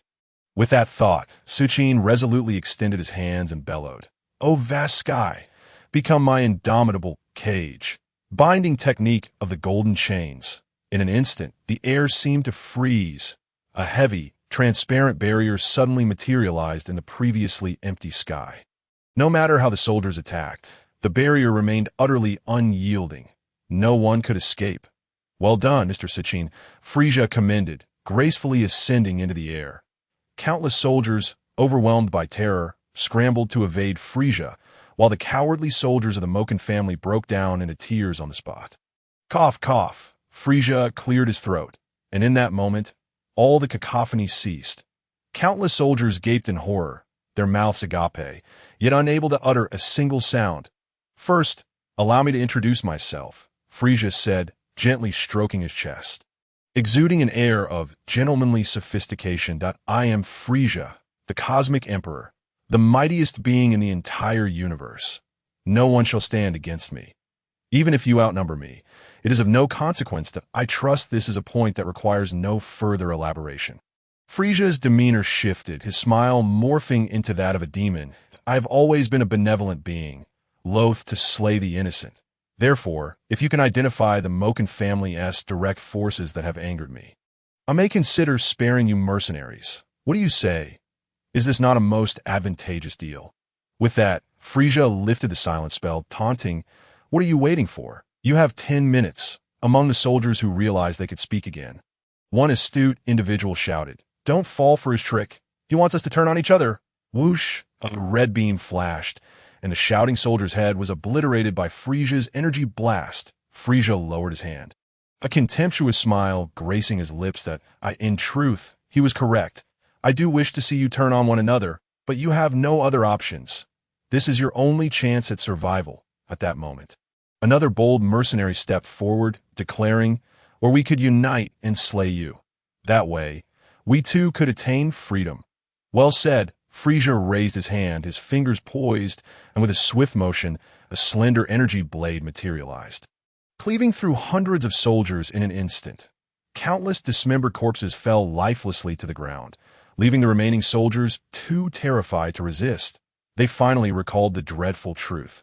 Standing before them was a monstrous being capable of annihilating nearly 10,000 lives in a single blow. Frieza clapped lightly. "I admire truly courageous warriors, yet I detest those simpletons who believe that mere bravery can resolve all issues. Now, if there are no objections, please begin your accusations," he continued, a devilish grin spreading across his face. Countless soldiers exchanged glances, then, as if on cue, they divided into two factions, hastily pointing fingers at one another, identifying each other as the Moken family's direct subordinates. Chapter 052. The Hunt. "Oh dear, this is quite a dilemma." Frieza feigned distress, raising an eyebrow. "You all accuse each other of being the capitalist's lackeys. How am I to discern the truth?" Suddenly, as if struck by inspiration, he extended a finger with a sly grin. "I recall a saying, 'The righteous shall always prevail.' I find that sentiment rather compelling.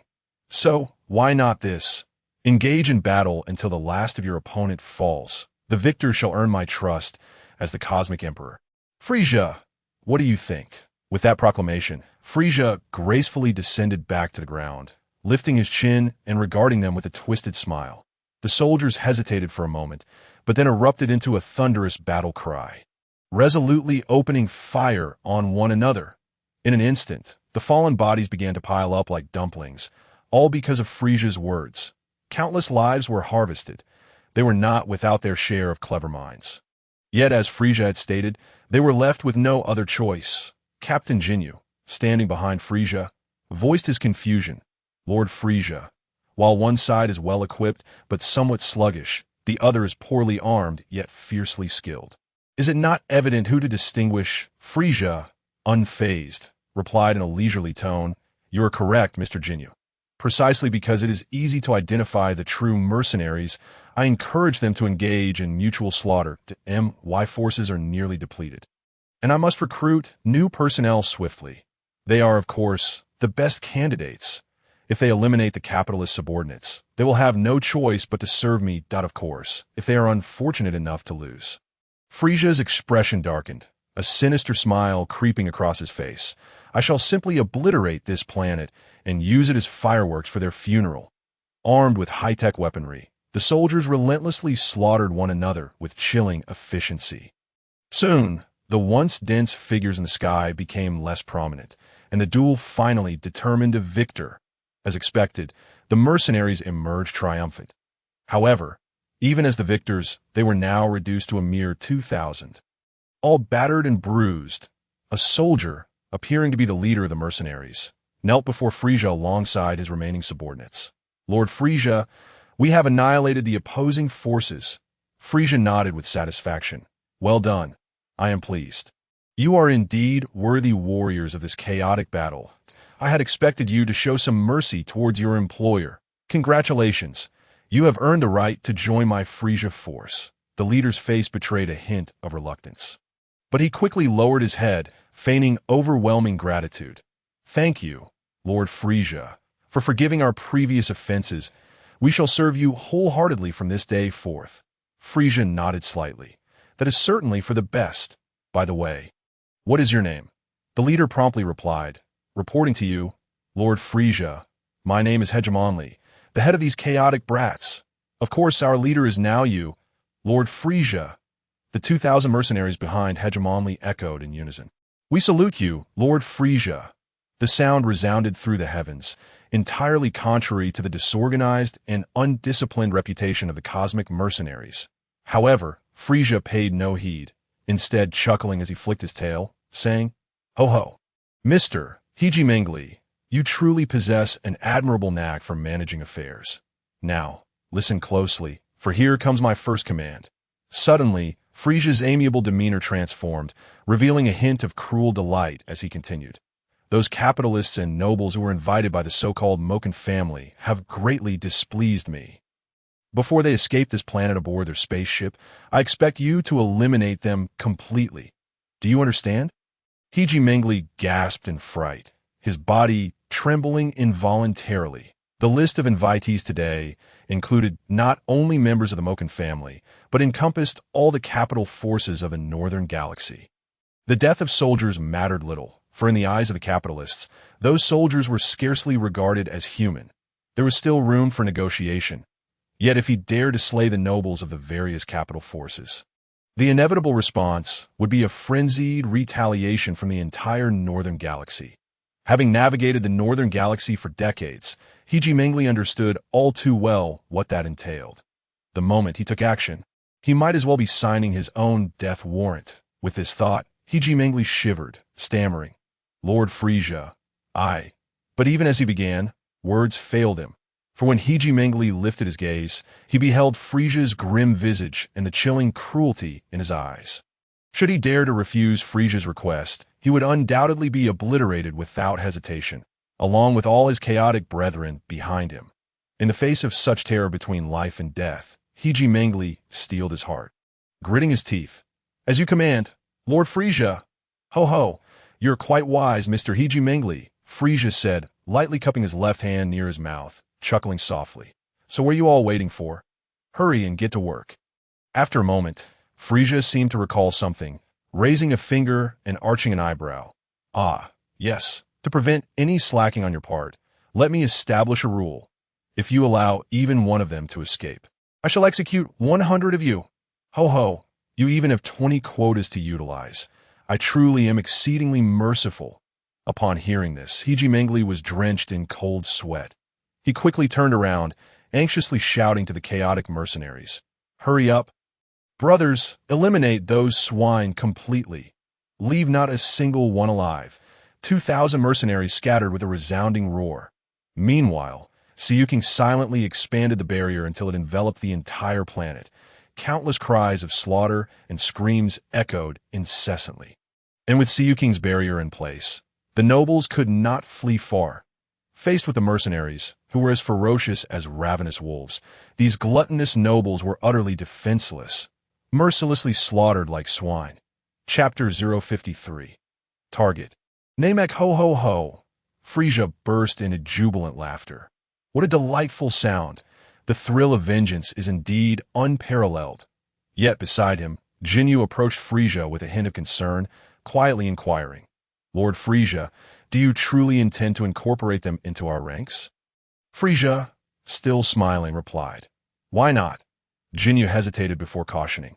They are compelled to submit to your might, my lord, but they do not seem genuinely inclined to serve your interests. And moreover, Frieza's smile darkened, and they participated in the massacre of my other crew members aboard my spaceship. Did they not, Mr. Jinyu? Jinyu promptly stood at attention, nodding. Indeed, Lord Frieza. Rest assured, Mr. Jinyu, Frieza said coldly, surveying the mercenaries within his line of sight, a sinister smile creeping across his face. This is merely a temporary measure.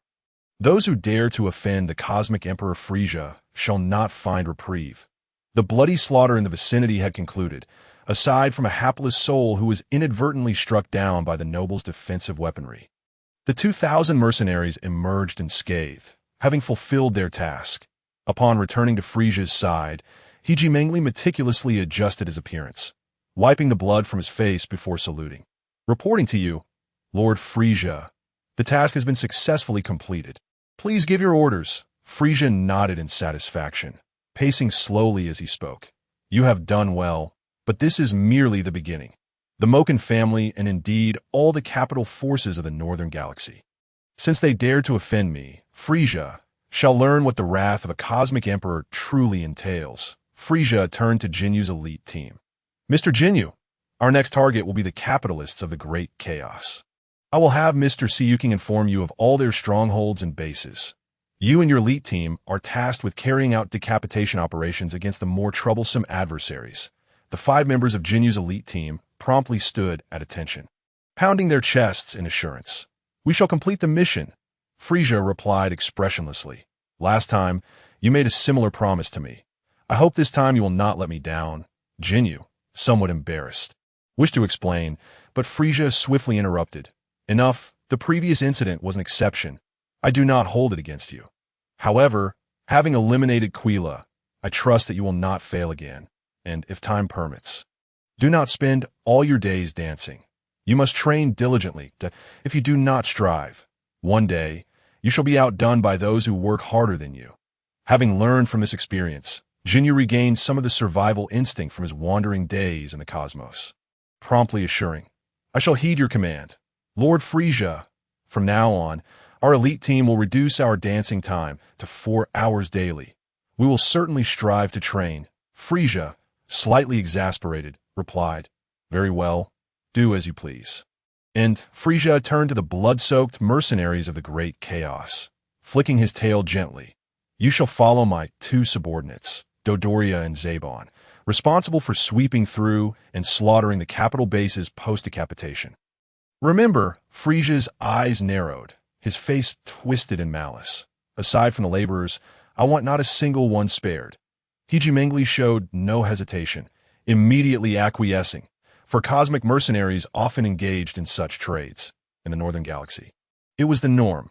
Previously, they had been employed by capitalists, but now they were under Frieza's command.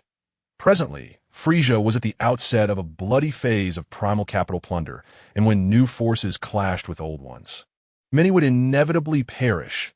Mr. Hijimengli, Frieza casually flicked his tail. My spaceship has been damaged. Could you kindly escort us to board those capitalist spacecraft back to Planet Frost? Hijimengli, taken aback, quickly replied, It is my honor. Lord Frieza, please follow me. With that, Hijimengli led the way, and Frieza's entourage followed behind, as countless mercenaries parted to grant Frieza passage. Only then did Frieza truly feel the essence of a cosmic emperor. Wait for it. Frieza gazed skyward, his resolve unwavering. This is but the beginning. Upon boarding the spacecraft of those cosmic tycoons returning to Planet Frost, Frieza not only recruited a force of 2,000 mercenaries, but also brought back a total of 20 spacecraft, including 2 capable of carrying 10,000, for capable of carrying 1,000, and the remainder comprised of smaller 100-man ships and several portable spherical spacecraft. The spacecraft were fully equipped, even surpassing Frieza's previous vessels. After arranging for the newly recruited mercenaries to liaise with Dodoria and Zabon, Frieza left them to Siyuking's capable management. As for Frieza himself, he personally arranged a new spacecraft and new quarters for Qianrui. Once he had brought Qianrui to her assigned room, Frieza, hands clasped behind his back, asked directly, Lady Qianrui, are you familiar with Namek? Namek, Qianrui paused momentarily, then comprehended. You wish to inquire about those magical wish orbs found on their planet. Correct? Frieza nodded. I am glad you are aware. I intend to travel to Namek. Can you locate his position for me? Shinrui nodded and said, searching for the other planets may prove to be somewhat challenging. However, Namek, with its wish orbs, has always been under the vigilant watch of the Kaioshins of the Western Realm throughout the ages to prevent it from being exploited by nefarious individuals. Of course, if you, King Frieza, wish to go there, I can escort you right away. Shinrui's readiness elicited a hint of wariness from Frieza, who remarked, Ho ho, Miss Shinrui, do you not consider me one of those nefarious individuals? Shinrui smiled and shook her head, replying, King Frieza, from the very first moment I laid eyes on you, I declared that your soul is inherently kind. It has always been so. Enough. Frieza's expression darkened, laced with anger as he retorted. Your words disgust me, Ms. Shinrui. I intend to rule the entire universe, which inevitably means my hands will be stained with blood. In fact, I've already slain many, and there will be more to come. Among them are not without innocence. Therefore, I implore you to refrain from uttering such nauseating words again, or I shall not hesitate to eliminate you as well. Chapter 054. Very well, King Frieza, I understand. After a brief silence, Shinrui nodded and inquired, So, when shall we depart? King Frieza. Frieza gazed at his hands, clenched his fists, and declared with focus, Now. Shinrui grasped Frieza's hand, gently tapped her staff, closed her eyes in concentration, and commanded, Instant transmission. In an instant, the two vanished from the spacecraft, reappearing on the distant Namek. The slightly blinding sunlight caused Frieza to squint. The azure ground, verdant sky, and a pleasant climate enriched with oxygen, despite the presence of 3 suns illuminating the sky, did not induce discomfort. This truly Namek. Frieza swayed his tail, absorbing the scenery before him, comparing it to the fictional planet from his memories. Feeling as if he had traversed through time. Regaining his composure, Frieza turned to Shinrui and asked, Miss Shinrui, we did not come here merely to admire the scenery. Where are the Namekians? Unhurriedly, Shinrui pointed toward the horizon and smiled. He is coming. Frieza turned his gaze back and indeed saw a powerful warrior, enveloped in a formidable aura, rapidly approaching from the distant skyline. Of course, this power was merely relative to others. To Frieza, he appeared to be nothing more than a slightly larger ant. Finally, when a figure landed before him, Frieza could not help but smirk slightly. With green skin, 2 antennae protruding from his forehead, and distinctly muscular build adorned with red stripes. This unfamiliar yet familiar visage was none other than a Namekian. Although appearing significantly younger, he seemed to be a familiar face nonetheless. Frieza, hands behind his back, feigned humility and greeted, Ho ho ho, young warrior. Greetings. However, the warrior appeared unappreciative, adopting a defensive stance and gravely warned, Outlander, your malevolence instills fear even in the earth itself. Namek does not welcome you. You should leave here promptly. Oh, a dangerous glint flickered in Frieza's eyes as he smiled faintly. Ho ho, you must be Neru, yet you seem to lack proper respect. What if I refuse? Though puzzled as to how Frieza knew his name, Neru had no time to ponder this now, for Frieza's aura was escalating. The very planet trembled under the weight of Frieza's fury. This overwhelming presence rendered Neru breathless. How outrageous to think such a terrifying creature exists in this world. Cold sweat beaded on Neru's forehead as his breathing quickened. Finally, unable to endure the terrifying pressure any longer, he rose in indignation, declaring, Taste the might of a combat-ready Namekian, purple monstrosity. Neru leaped into the air, unleashing a colossal shockwave with all his might directed at Frieza. Frieza stood his ground, not even flinching as he was entirely engulfed by the shockwave. The ground erupted into a massive cloud of smoke. Exhausted, Neru wiped the cold sweat from his brow, gazing at the spot where Frieza once stood. Gasping and chuckling, let that be a lesson. You fell for my trap. But before Neru could finish his words, a purple figure suddenly materialized before him. Frieza swiftly extended his right index finger, easily piercing a bloody hole through Neru's mouth. The words he had yet to utter faltered in his throat, his pupils dilating as he plummeted to the ground, utterly devoid of combat ability. Frieza descended slowly before Neru, stepping on his head with a mocking grin. He taunted, "Ho ho, what a pity, Mr. Neru, you have run out of time to showcase your talents." Frieza abruptly lifted his foot, sending the injured Neru flying 10 meters away. Coldly scoffing, "Do not feign death. Namekian warrior, I did not strike at your vital points. You should not be unable to even stand. Ho ho, you are quite despicable, attempting to feign death to ambush me." Hearing Frieza expose his plan, Neru gritted his teeth and staggered to his feet, furiously retorting, "Monster, though I may not defeat you, I shall take you down with me, even at the cost of my life." "Ho ho, Mr. Neru, you truly indulge in fanciful delusions." Frieza dismissed Neru's provocation, flicking his tail nonchalantly. "Do you believe an ant can perish alongside a giant?" Suddenly, Frieza's expression turned cold and dark as he stated, "I spare your life not for you to utter such meaningless drivel. Mr. Neru, I implore you to reveal the location of the Elder. Perhaps I may grant you a swift death." Neru, clutching his wound, gritted his teeth defiantly. "You monster, I will never divulge the Elder's whereabouts." Abruptly, Neru's eyes widened, and two lasers shot forth from them toward Frieza. Frieza's expression soured as he merely opened his mouth and blew lightly. The lasers were instantly redirected back, piercing through Neru's eyes. "Ah!" Neru screamed in agony, clutching his blinded eyes, collapsing to the ground once more. This time, he truly lacked the strength to rise again. Frieza strolled leisurely to Neru's side, coiling his tail around Neru's neck, lifting him from the ground in ire. "Foolish insect, I have given you multiple chances, yet you fail to grasp the value of life. That I shall ask you one last time. Where's the Elder?" Though on the brink of death, Neru still managed a bitter smile, gasping out, "Foolish delusions. You bastard."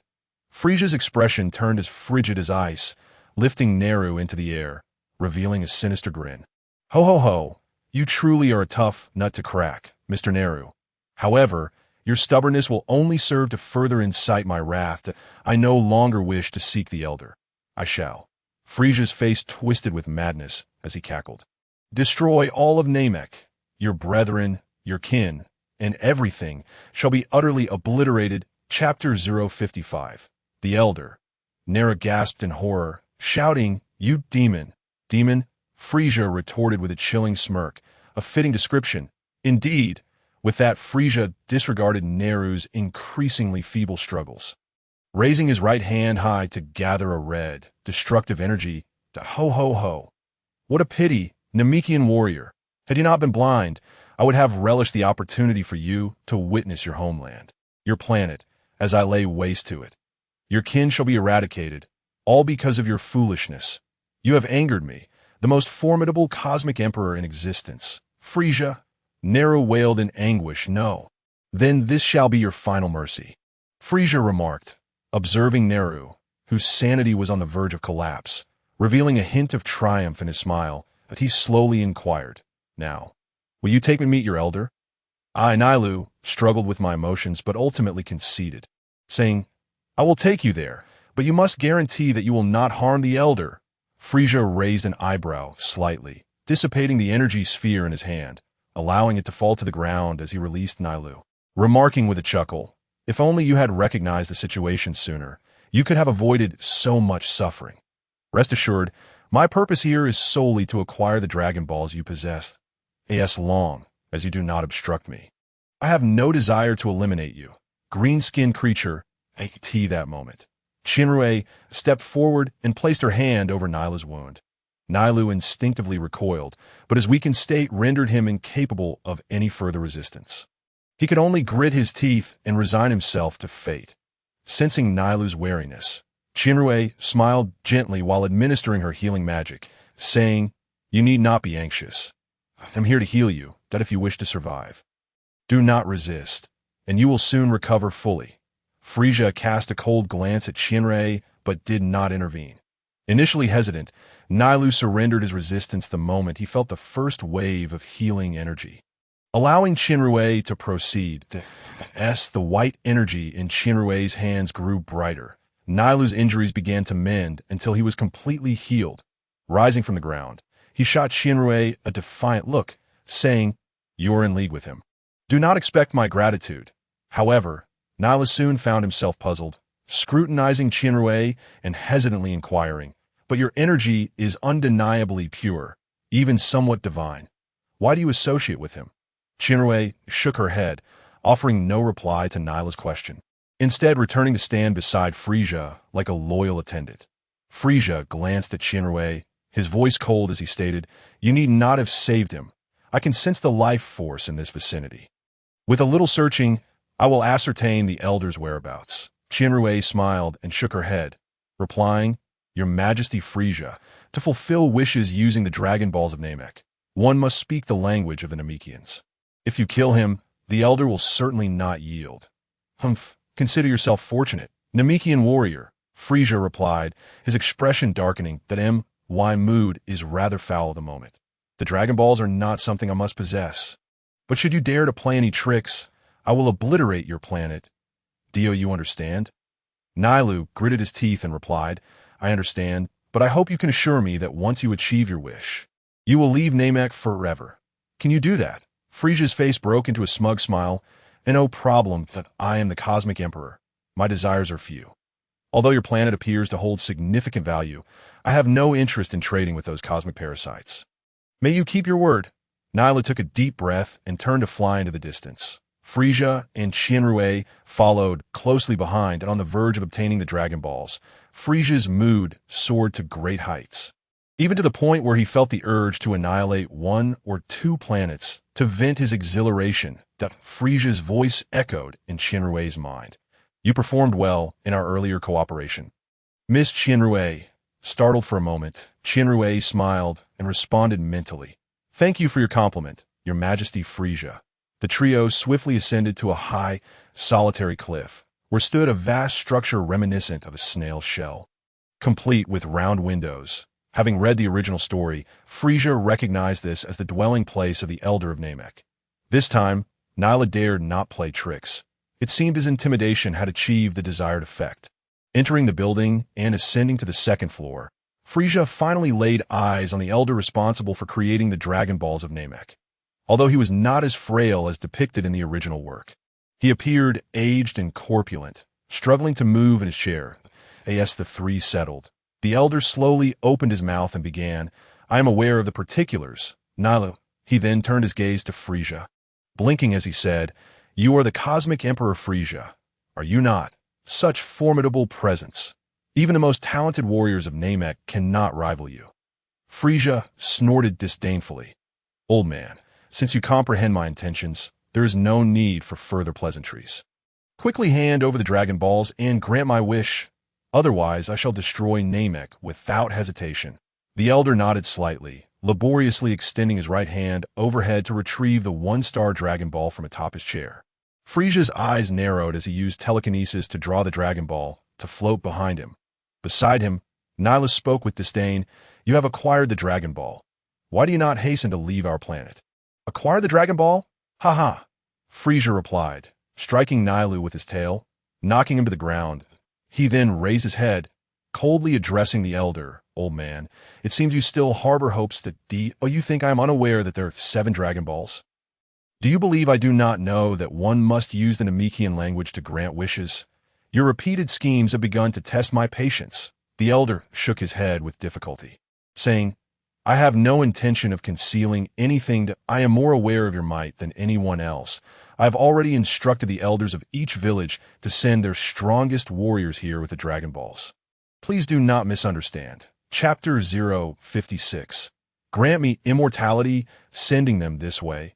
Frieza, familiar with the original narrative, knew the elders spoke the truth. Indeed, each village's elder was responsible for a Dragon Ball. However, Namek was vast, and it would likely take considerable time.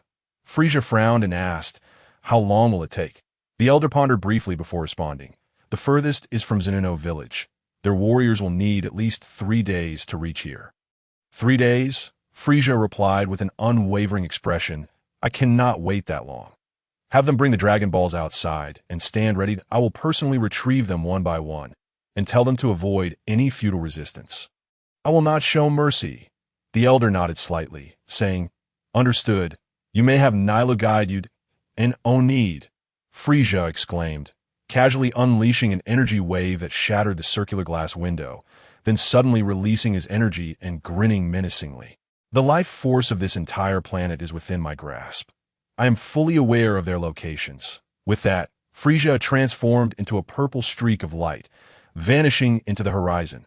Only after Frieza disappeared did the elder turn his gaze to the previously inconspicuous Chinrue, hesitatingly saying, Forgive my bluntness, but could you possibly be? Chinrue smiled slightly, giving her staff a gentle shake. You are quite perceptive. I am the elder of the West. I reign over all creation in the universe. Above all deities, that is merely her self-proclaimed title. We have no means to verify it. Indeed, there exists a method of verification that dates back to a distant past, when the Namekians had just forged the Dragon Balls and had already captured the attention of the Kaioshins. The Dragon Balls are extensions of the power belonging to the Dragon God, a force beyond the grasp of mere mortals. Yet, the Kaioshins did not strip us of this power. Instead, they imparted upon us numerous wondrous abilities and entrusted successive West Kaioshins with a new mission, to safeguard the Dragon Balls from malevolent hands. Upon the creation of the Dragon Balls, the first wish granted was to enable the staff in her possession to sense any impending crisis on Namek and sound an alarm, ensuring that when the Dragon Balls were under the gaze of evil beings, we could swiftly intervene to thwart them. This responsibility was not solely that of the Kaioshins. It was equally our duty. The gods have their plans and arrangements, and all we need do is follow. Neru remained silent for a considerable time before finally nodding in agreement. Meanwhile, Chinrue and the elder exchanged knowing glances, both nodding in unison. That moment, Frieza had acquired the remaining 6 Dragon Balls and returned with all 7. The elder turned to Neru and said, Neru, go forth and summon the eternal dragon. Remember, regardless of the wish, you must accurately convey it to Purge, the dragon of Namek. Yes, elder, Neru replied. He flew out through the opening that Frieza had created, with Chinrue following closely behind, leaving the elder to sigh deeply in resignation within the dwelling. Outside, Frieza placed all the Dragon Balls on a somewhat cramped platform and sneered at Neru, Namekian warrior. Use your language to summon the eternal dragon. With the elder's permission, Neru had no further objections. He spread his arms wide and called out loudly, Guardian of Namek, divine being of boundless power, Purge, I beseech your presence to fulfill my wish. In Namekian language, in an instant, the sky turned dark, clouds amassed, and thunder rumbled. A radiant beam of divine light erupted from the 7 Dragon Balls, swirling in the heavens and transforming into a robust and majestic green dragon, the eternal dragon Purge of Namek. Witnessing the true form of the dragon for the first time, reality and memory intertwined, leaving Frieza momentarily dazed. Dreams from his childhood and long-held aspirations flooded his mind. Speak your wish, O possessor of the Dragon Balls. Within my power, I can grant you 3 wishes. The thunderous voice of Purge jolted Frieza from his reverie. Regaining his composure, he turned to Neru and uttered the wish he had long coveted in the original tale. Grant me immortality. Neru nodded and proclaimed Frieza's wish to Purge, but the response was disheartening. This wish I cannot grant. The voice boomed like thunder, delivering a crushing blow to Frieza's heart. Cannot be granted? Frieza roared in fury. Are you not the eternal dragon? Can you not fulfill any wish? Why can you not grant me immortality? Purge replied with a resonant voice. Your energy is far too potent. Altering your body exceeds my capabilities. Please state another wish, what? Frieza's mouth fell agape, never having considered that his own strength would become the greatest obstacle to achieving immortality. Chapter 57. The Wish Note. The content of this chapter may be in image format and cannot be exported as TXT. Please read this chapter using Xiaochong reading on a computer or export the novel in EPUB format. Chapter 58. Earth Neru respectfully addressed Chinrue. Kaioshin, please state your final wish. Chinrue paused momentarily, floated to the elder's window, and slightly bowed. Elder, the divine realm once faced great calamity, with many gods slaughtered by monstrous beings that I was fortunate to survive and As Queen of the Atlans, I have my subjects. They are kind and industrious, yet due to various reasons, they were forced to leave their homeland and wander the cosmos. Elder, may I request your permission for my people to relocate to Namek and dwell alongside you? The elder chuckled and nodded. Since they are subjects of the Kaioshin, I have no reason to oppose. Besides, Namek is quite desolate at present, with ample land available for habitation. However, we Namekians cherish nature. I hope your subjects will not disturb the natural environment here. Is that agreeable? Shinrue smiled and assured, rest assured, Elder, they have suffered the pains of industrial pollution. I believe they will cherish nature even more than you do. Then, Shinrue clasped her hands together, closed her eyes, and used telepathy to communicate with countless Atlans. Except for a few who wish to remain on the industrial planet, all other Atlans expressed their willingness to migrate to Namek, promising to preserve its natural environment. Thus, Shinrue used the Namekian language to wish upon the eternal dragon. O Purunga, divine being of dreams, please transport all Atlans wishing to settle on Namek here. Upon hearing the final wish, Purunga nodded and replied with his booming voice. This is quite simple. In an instant, countless beams of light erupted around, and numerous Atlans appeared on Namek. They brought nothing but their industrious hands and wisdom, ready to start anew, vowing not to repeat past mistakes. Raising her staff, Shinrue conveyed Frieza's final instructions to Sujing, then smiled as she rolled up her sleeves, lifting her arms high and proclaiming to all her subjects, thus today, the Atlans shall settle here, and with our diligent hands, we shall forge our future. A resounding cheer erupted from the multitude. Echoing in unison, Shinrue lifted her gaze to the azure sky, a soft smile gracing her lips. I've decided to settle here. King Frieza, from now on, Sujing shall serve you. He is exceptional, and you no longer require my presence. The promise made has now been fulfilled. We shall part ways here. Under their queen's guidance, the Atlans gradually departed, embarking on the reconstruction of their homeland, striving towards the life they envisioned. Meanwhile, Frieza, who was already on Earth, remained oblivious to it all. That in truth, even if he were aware, he would feel no remorse. Rather, he would breathe a sigh of relief. Frieza found it difficult to comprehend, even unsettling, the selfless dedication Shinrue had shown all along. The notions of debt and gratitude from his previous life, along with the vigilance required as an emperor of the universe, made Shinrue's presence somewhat prickly for him. Now, her voluntary departure was indeed a fortuitous development for both parties. That, of course, Frieza was still unaware of all this. Presently, he stood in the temple on Earth, a bemused smile playing on his lips as he regarded the two figures before him, the deities Piccolo and Bu, who appeared to be on high alert. Ha. Frieza donned his signature, unique smile and approached the deities step by step, mockingly stating, "Aren't you the gods of this planet? Why do I sense such fear emanating from you?" The deity Piccolo was rendered speechless, trembling uncontrollably, paralyzed by Frieza's menacing aura that exuded a palpable, overwhelming malice akin to an endless abyss. The divine being was acutely aware that even a mere glance from this purple monstrosity could spell his doom.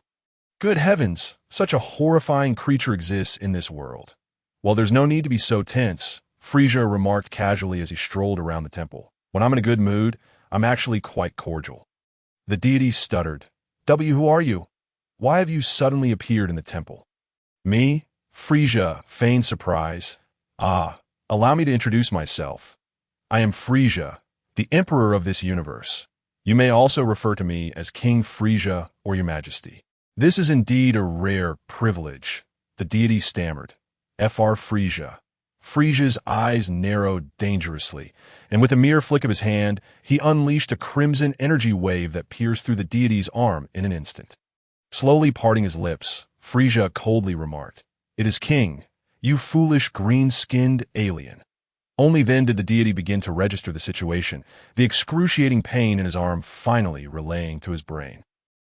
The deity screamed in agony, clutching his wounded arm and retreating in fear. What do you intend to do on Earth? This planet's technology is pathetically outdated, yet there are still elements that pique my interest, such as the Dragon Balls. Observing the deity's astonishment, Frieza sneered. As the creator of the Dragon Balls, I presume you possess unique methods to effortlessly locate all 7 of them? With that, Frieza pointed at the nearby Bobo.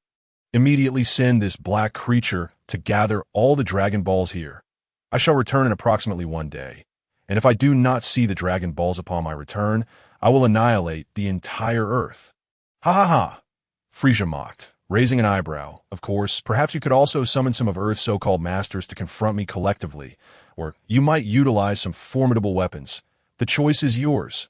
However, I must impart a word of caution. Frieza's visage twisted into a cruel smile. Do not allow the mood of the Cosmic Emperor to sour. Do not. With that, Frieza transformed into a violet light and vanished atop the temple, leaving the deity and Bobo collapsed on the ground, breathless and trembling from the terror they had endured. Chapter 059. The streets after a considerable time. The deity and Bobo finally regained their composure, exchanging silent glances. Ultimately, it was Bobo who could no longer contain himself and spoke up. Deity, what shall we do now? The deity's expression was grave as he clutched the gaping wound on his arm, the fear lingering deep within his eyes. I am at a loss. I can sense he is not merely bluffing. He is far too powerful. Overwhelmingly so, Bobo tentatively suggested. Can we summon the Eternal Dragon to eliminate him? The deity sighed in resignation. The Eternal Dragon is my creation. It cannot contend with an adversary stronger than myself, that I believe we must heed his warning and avoid provoking him. For now, we have no choice but to comply with his demands. Upon uttering these words, the deity abruptly tore off his injured arm, letting out a fierce shout before an instant later, a new arm grew in its place. Gritting his teeth as he felt the pain in his right arm, the deity commanded, Mr. Bobo, you must immediately gather the 7 Dragon Balls from around the world. They must all be collected by tomorrow. Bobo nodded vigorously, yes. I will do my utmost to bring back the Dragon Balls. With that, Bobo snapped his fingers and summoned a magic carpet from within the temple, preparing to depart. But just as he was about to leave, the deity's voice rang out behind him. Mr. Bobo. The deity's expression fluctuated, as though he had made a momentous decision. You must venture to the sea where the mighty martial arts master sealed the great demon king and retrieve that rice cooker to bring back to the temple. Bobo was taken aback. Deity, the deity clenched his hands, staring intently at his fists, murmuring, what Earth needs now is not a deity, but rather powerful warriors. Even if it means relinquishing my divine status. I must once again merge with the Demon King Piccolo. Bobo, momentarily dazed, thought, Bobo's feelings are so complex. The deity seemed to lose all strength, collapsing to the ground as he feebly gestured, time is of the essence. You must hurry. Understood, deity. Bobo believes we will all survive. With that, Bobo gently tapped the magic carpet with his foot, and in an instant he vanished heading towards the mortal realm, leaving the deity gazing blankly at the heavens, uncertain of what the future held for Earth. Now, let us turn our attention back to Frieza. Guided by his energy-sensing abilities, Frieza effortlessly located a sizable city. The streets were bustling, with a throng of pedestrians and an array of hovering vehicles impatiently honking at the traffic lights. This familiar scene momentarily transported Frieza back to his past life as an ordinary human, standing amidst the vibrant nightlife. Filled with drunken revelers and heartbroken souls, he felt as though he belonged neither here nor in this city, his inner tranquility clashing with the surrounding chaos. The people on the streets remained unfazed by Frieza's presence, for this city was home to many other bizarre beings that surpassed him in oddity. The inhabitants had long since grown accustomed to the unusual Earth. Memories from before the crossover flashed by like a kaleidoscope, and a rare glimmer of nostalgia flickered in Frieza's eyes. Just then, however, 2 shadowy figures in an alley behind him began to take notice of him. Peering out, one of the beast men resembling a leopard whispered to his companion, Hey, Jerry, do you see that purple weirdo outside? The other, a human male adjusting his glasses, nodded with a sinister grin. I see him. That Tom fellow seems unsure of where to go. Perhaps we can make a score off him. Tom cracked his knuckles, twisting his arms with a cold chuckle. I'll go and tie him up. Then extort his family. I've seen many country bumpkins who just arrive in the big city. They usually have plenty of money. We can make a fortune. Jerry waved his hand, cautioning. Let us be careful. The police are not far away. We should avoid drawing too much attention. How about this? I'll lure him over here, and you knock him out from behind. We can take him back to our secret base and deal with him slowly. What do you think? Tom grinned broadly. Sounds good. You're always the clever one, and that little purple guy will definitely fall for it. Having settled on their plan, Jerry peeked out, glancing at the police officer nearby, who was munching on donuts in his patrol car, ensuring that his view was obscured before approaching Frieza with a feigned amiable smile, rubbing his hands together. Hey there, buddy. You look a bit lost. How can I assist you? Frieza turned, his interest piqued as he regarded Jerry, a wicked smile curling at the corners of his mouth. Jerry's initial bravado began to wane, sensing that this was not an adversary to be trifled with. Frieza activated his scouter, placing it against his ear. Battle power. Frieza nearly burst into laughter. Out of the corner of his eye, he spotted a shadowy figure lurking at the alley's entrance. In an instant, Frieza understood the situation, grinning menacingly as he said to Jerry in an eerie tone, "You are quite right. I find myself in need of your assistance, my friend. Perhaps we could step into that alley to discuss matters further." Only then did Jerry seem to awaken from his stupor, panic flashing across his face as he waved his hands, stammering, "No, that's not necessary. I'm not very familiar with this area either." With that, Jerry turned and fled, scrambling into the alley, his tone tinged with a hint of desperation as he called out to Tom, "Run, Tom, run." Why on earth? Tom stood up from his hiding spot, perplexed, pointing behind Jerry. "Didn't you lure the fat sheep in here?" "Hey, this is going much smoother than last time, buddy. Yes, inside," Jerry exclaimed in terror, turning to see Frieza standing ominously right behind him, looking down at him with a sinister greeting. "Ha ha, it seems we meet again, my helpful friend." Jerry was paralyzed with fear, utterly speechless as tears and snot flowed uncontrollably from his face. His trembling voice repeatedly pleaded, "Please, don't kill me, don't kill me." Chapter 060. The Palace Beside Him. Tom appeared somewhat oblivious to the unfolding chaos, still failing to comprehend the gravity of the situation. He stumbled forward, resolutely grasping Frieza by the throat with one hand, while brandishing a small revolver against Frieza's forehead with the other, growling menacingly, "You little brat, are you the one playing tricks? How dare you? What have you done to Jerry?" Whoosh! A crimson beam erupted from Tom's mouth, piercing through him. His hands fell limply to his sides. His eyes glazed over as his pupils constricted violently, succumbing to unconsciousness, never to awaken again. Humph! How dare such a lowly creature show disrespect to the Cosmic Emperor? Frieza disdainfully kicked Tom's lifeless body aside and turned his gaze towards the utterly terrified Jerry, a sinister smile creeping onto his face. "Well, young man, you are indeed fortunate to encounter the most merciful emperor in the universe. Look, he offended me, yet I have allowed him to retain his entire corpse." Though Frieza smiled, Jerry perceived that smile as an unprecedented terror in his life. "Please, I beg you, don't kill me." Jerry wished to cling to Frieza's leg in desperation, but fearing Frieza's wrath, he could only weep pitifully, pleading, "I am willing to do anything you desire. Just spare my life. Of course, I shall not kill you." Frieza chuckled, flicking his tail. "You see, as long as you do not provoke me, I can be quite amiable." "Can I?" Jerry dared not utter a word of dissent, fervently nodding in agreement. "Now, speaking of matters at hand, it appears I do require your assistance, my friend," Frieza remarked, hands clasped behind his back, smiling amiably.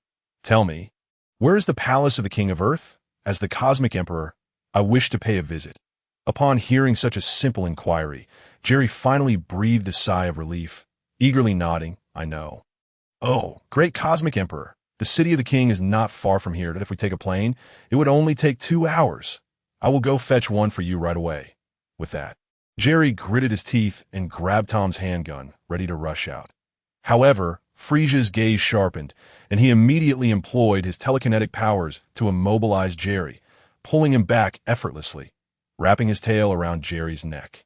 Frieza sneered, "Oh, are you attempting to flee, foolish insect?" Jerry, filled with trepidation, stammered, "No, you misunderstand, Your Majesty. I merely wish to procure a means of transportation." "Unnecessary." Frieza's form began to levitate slowly, lifting Jerry into the sky alongside him. "Now tell me, In which direction is the palace? Jerry swallowed hard, cautiously pointing westward. Frieza closed his eyes, beginning to sense the energy in that direction. At last, he found it. In an instant, Frieza transformed into a purple streak, soaring through the sky, and in but a moment, he had whisked Jerry to hover above the palace city. Once Jerry regained his senses, he looked around in confusion, then suddenly pointed excitedly at the palace below, exclaiming, "Your Majesty, the Cosmic Emperor! It is right there. That is the king's palace." Frieza's lips curled into an ambiguous smirk. "Ha, young man, I owe you my gratitude this time." Jerry quickly waved his hands in humility. "Oh, not at all. It is you, Your Majesty, who possesses boundless power." "Humph. No need for false modesty." Frieza's tone grew cold, his smile turning sinister. "Since you have guided me to the palace, I shall indeed honor my promise and allow you to leave." Jerry's pupils dilated in terror. He understood too late what Frieza intended to do. No, but it was far too late for realization. Frieza rescinded his telekinetic protection, sending Jerry plummeting from thousands of meters above. Moments later, a muffled sound of shattering echoed back to Frieza's ears. Jerry had been reduced to a mere pile of flesh. A fleeting glimmer of satisfaction passed through Frieza's cruel eyes as he turned his attention to the palace guard team, startled by the commotion, and descended gracefully before the dozen or so guards. Frieza, nonchalantly flicking his tail, declared, "Take me to your king, you insects." The guards swiftly aimed their submachine guns at Frieza, the leader bellowing, "You have some nerve. How dare you cause a ruckus outside the palace? Get out of here immediately, or we shall open fire." Frieza's expression darkened, and with a casual wave, unleashed a shockwave that obliterated the entire squad. Unappreciative fools. In an instant, Frieza teleported to the palace's grand entrance, his eyes flashing with crimson light as he shattered the gates. Calmly, he began to stride deeper into the palace. Suddenly, alarms blared throughout the palace. Countless armed soldiers surged forth from within, immediately opening fire without hesitation. Some even brought forth shoulder-mounted rocket launchers. Yet all of this seemed utterly juvenile to Frieza. Numerous bullets rained upon him, but the feeble impact failed to breach even his protective shield. At that moment, a squad of robust soldiers armed with rocket launchers lined up, targeting Frieza with concentrated fire. Ah, what a tiresome game! Frieza extended his right hand, effortlessly waving it aside. In an instant, a powerful gust of wind erupted, sending the rockets hurtling back. The soldiers barely had time to react before the returning rockets exploded among them, leaving a scene of devastation. In the aftermath, the lawn before the palace lay strewn with countless shattered bodies. Resembling a hellish landscape, futile resistance, Frieza continued striding deeper into the palace. And this time, no one dared to obstruct his path. Perhaps they had all perished, or perhaps they had fled. Who could say? At last, as Frieza traversed the corridor, a formidable soldier of the king's army appeared before him. The soldier cracked his knuckles and sneered at Frieza. "Hey, halt! You purple monstrosity!" "Oh!" Frieza narrowed his eyes slightly, a chilling smile gracing his lips. Brave warrior, do you know what became of the last person who addressed me in such a manner?" The soldier remained unfazed by Frieza's taunts, merely scoffing, "Killing off so many worthless fools is of no concern to me." "You seem to possess some sort of sorcery, unafraid of firearms, correct? Though it may be overkill for a puny creature like you, I suppose I'm the only one left to deal with you." Chapter 061. The king deal with me? Humph. You do enjoy jesting. Frieza's face darkened, his voice icy as he warned, "Do not act foolishly. Foolish insect. If you are willing to surrender, perhaps I could arrange a position for you as a floor cleaner." Insulted by Frieza's derision, the soldier could no longer contain himself and roared as he lunged at Frieza, swinging his fist with a thunderous crack, showcasing the sheer power behind it. "However, you are far too weak." Frieza extended his index finger, casually flicking it, sending the soldier crashing to the ground. Immobilized, approaching the fallen soldier, Frieza placed a foot upon his chest, coldly mocking, "You certainly have a loud voice, but alas, it seems you lack any real fighting capability. I haven't even exerted myself, and you're already on the brink of death. Tell me, where is your king?" The soldier coughed up blood, gritting his teeth defiantly. "You dream on."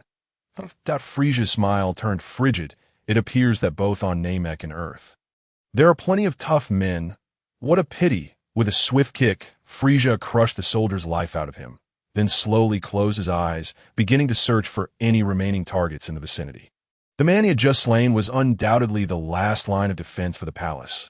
As king, he would never flee unless absolutely necessary. Thus, with this soldier's demise, the king would undoubtedly attempt to escape immediately. Suddenly, Frieza's eyes snapped open. Found it. In an instant, Frieza vanished from his position, reappearing atop the launch pad of the West Tower, right on the fleeing aircraft. I found you. Frieza cast a sweeping glance over the blue cat-like figure seated in the rear of the aircraft and instantly recognized him as the king from the original Dragon Ball series. How despicable to abandon his own subjects and flee alone. Such behavior is unbecoming of a monarch.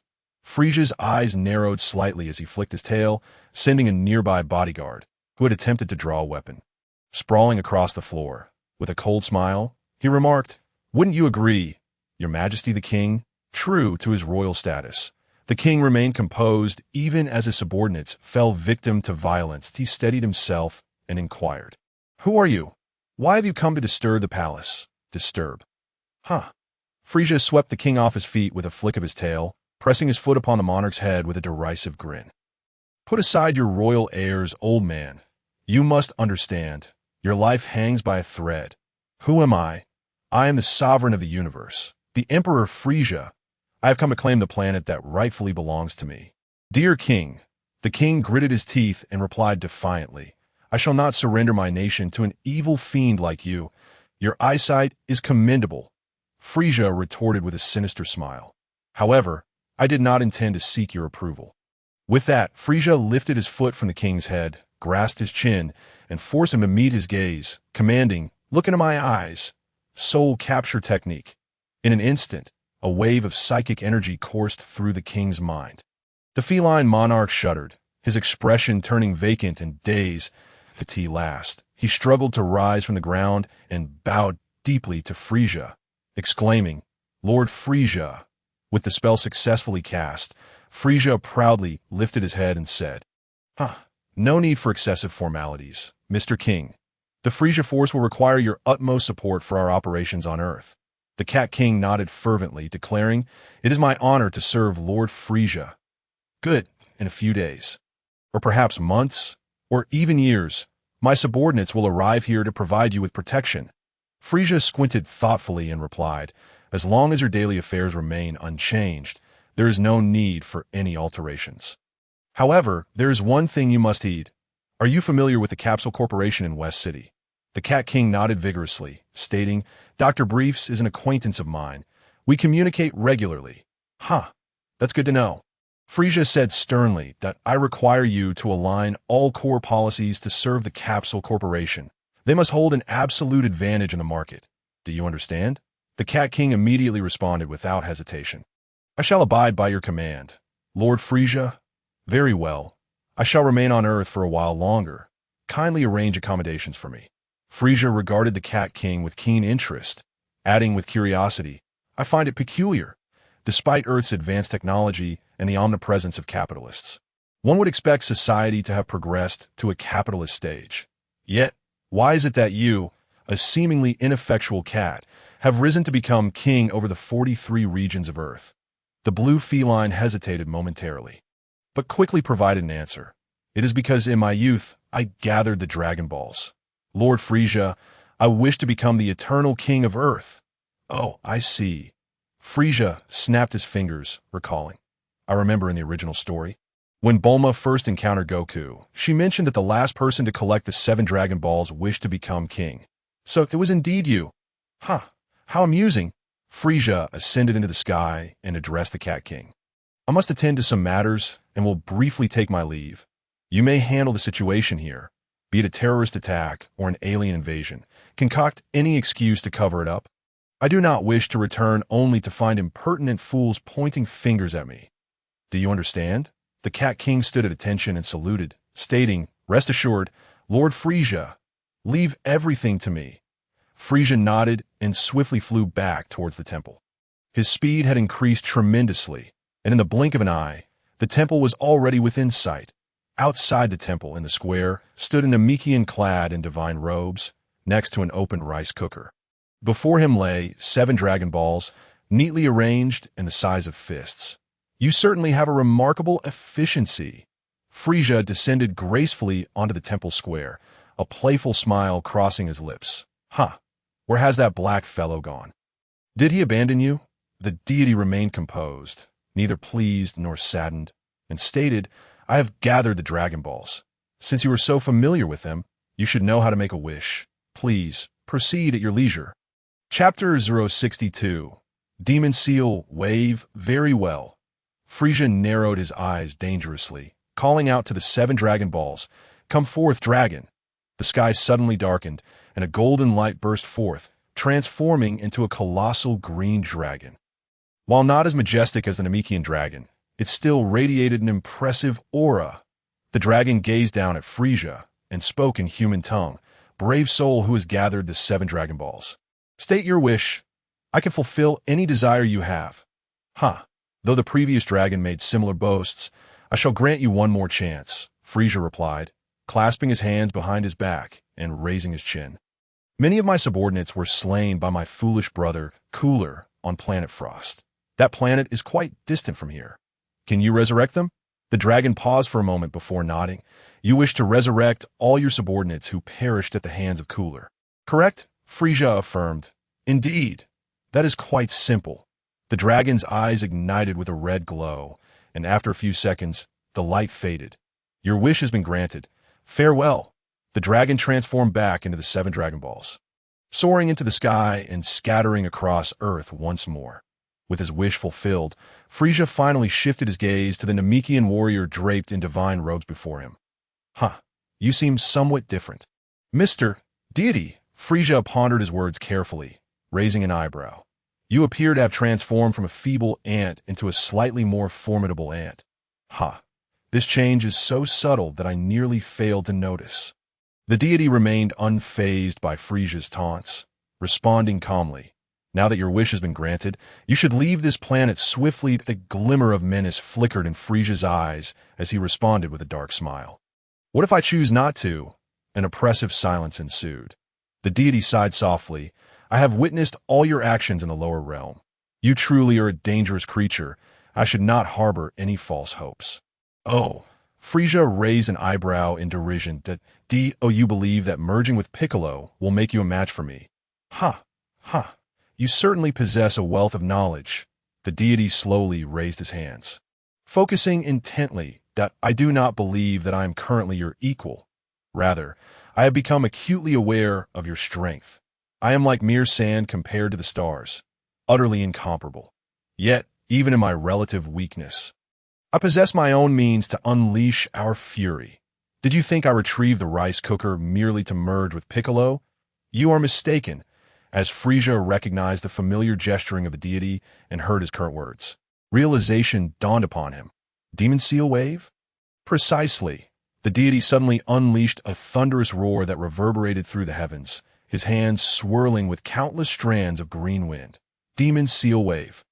Though the technique was indeed impressive, Frieza felt no fear. Instead, he scoffed dismissively. "Huh, you think such an outdated technique could pose a threat to me? Huh." Mid-sentence, Frieza suddenly felt his body moving against his will. He was being violently stretched, enveloped by a multitude of green vortexes. Utterly immobilised. Anger, resentment, incredulity. Frieza roared in terror. How could such an antiquated ploy, long relegated to the annals of history, ensnare the illustrious ruler of the universe?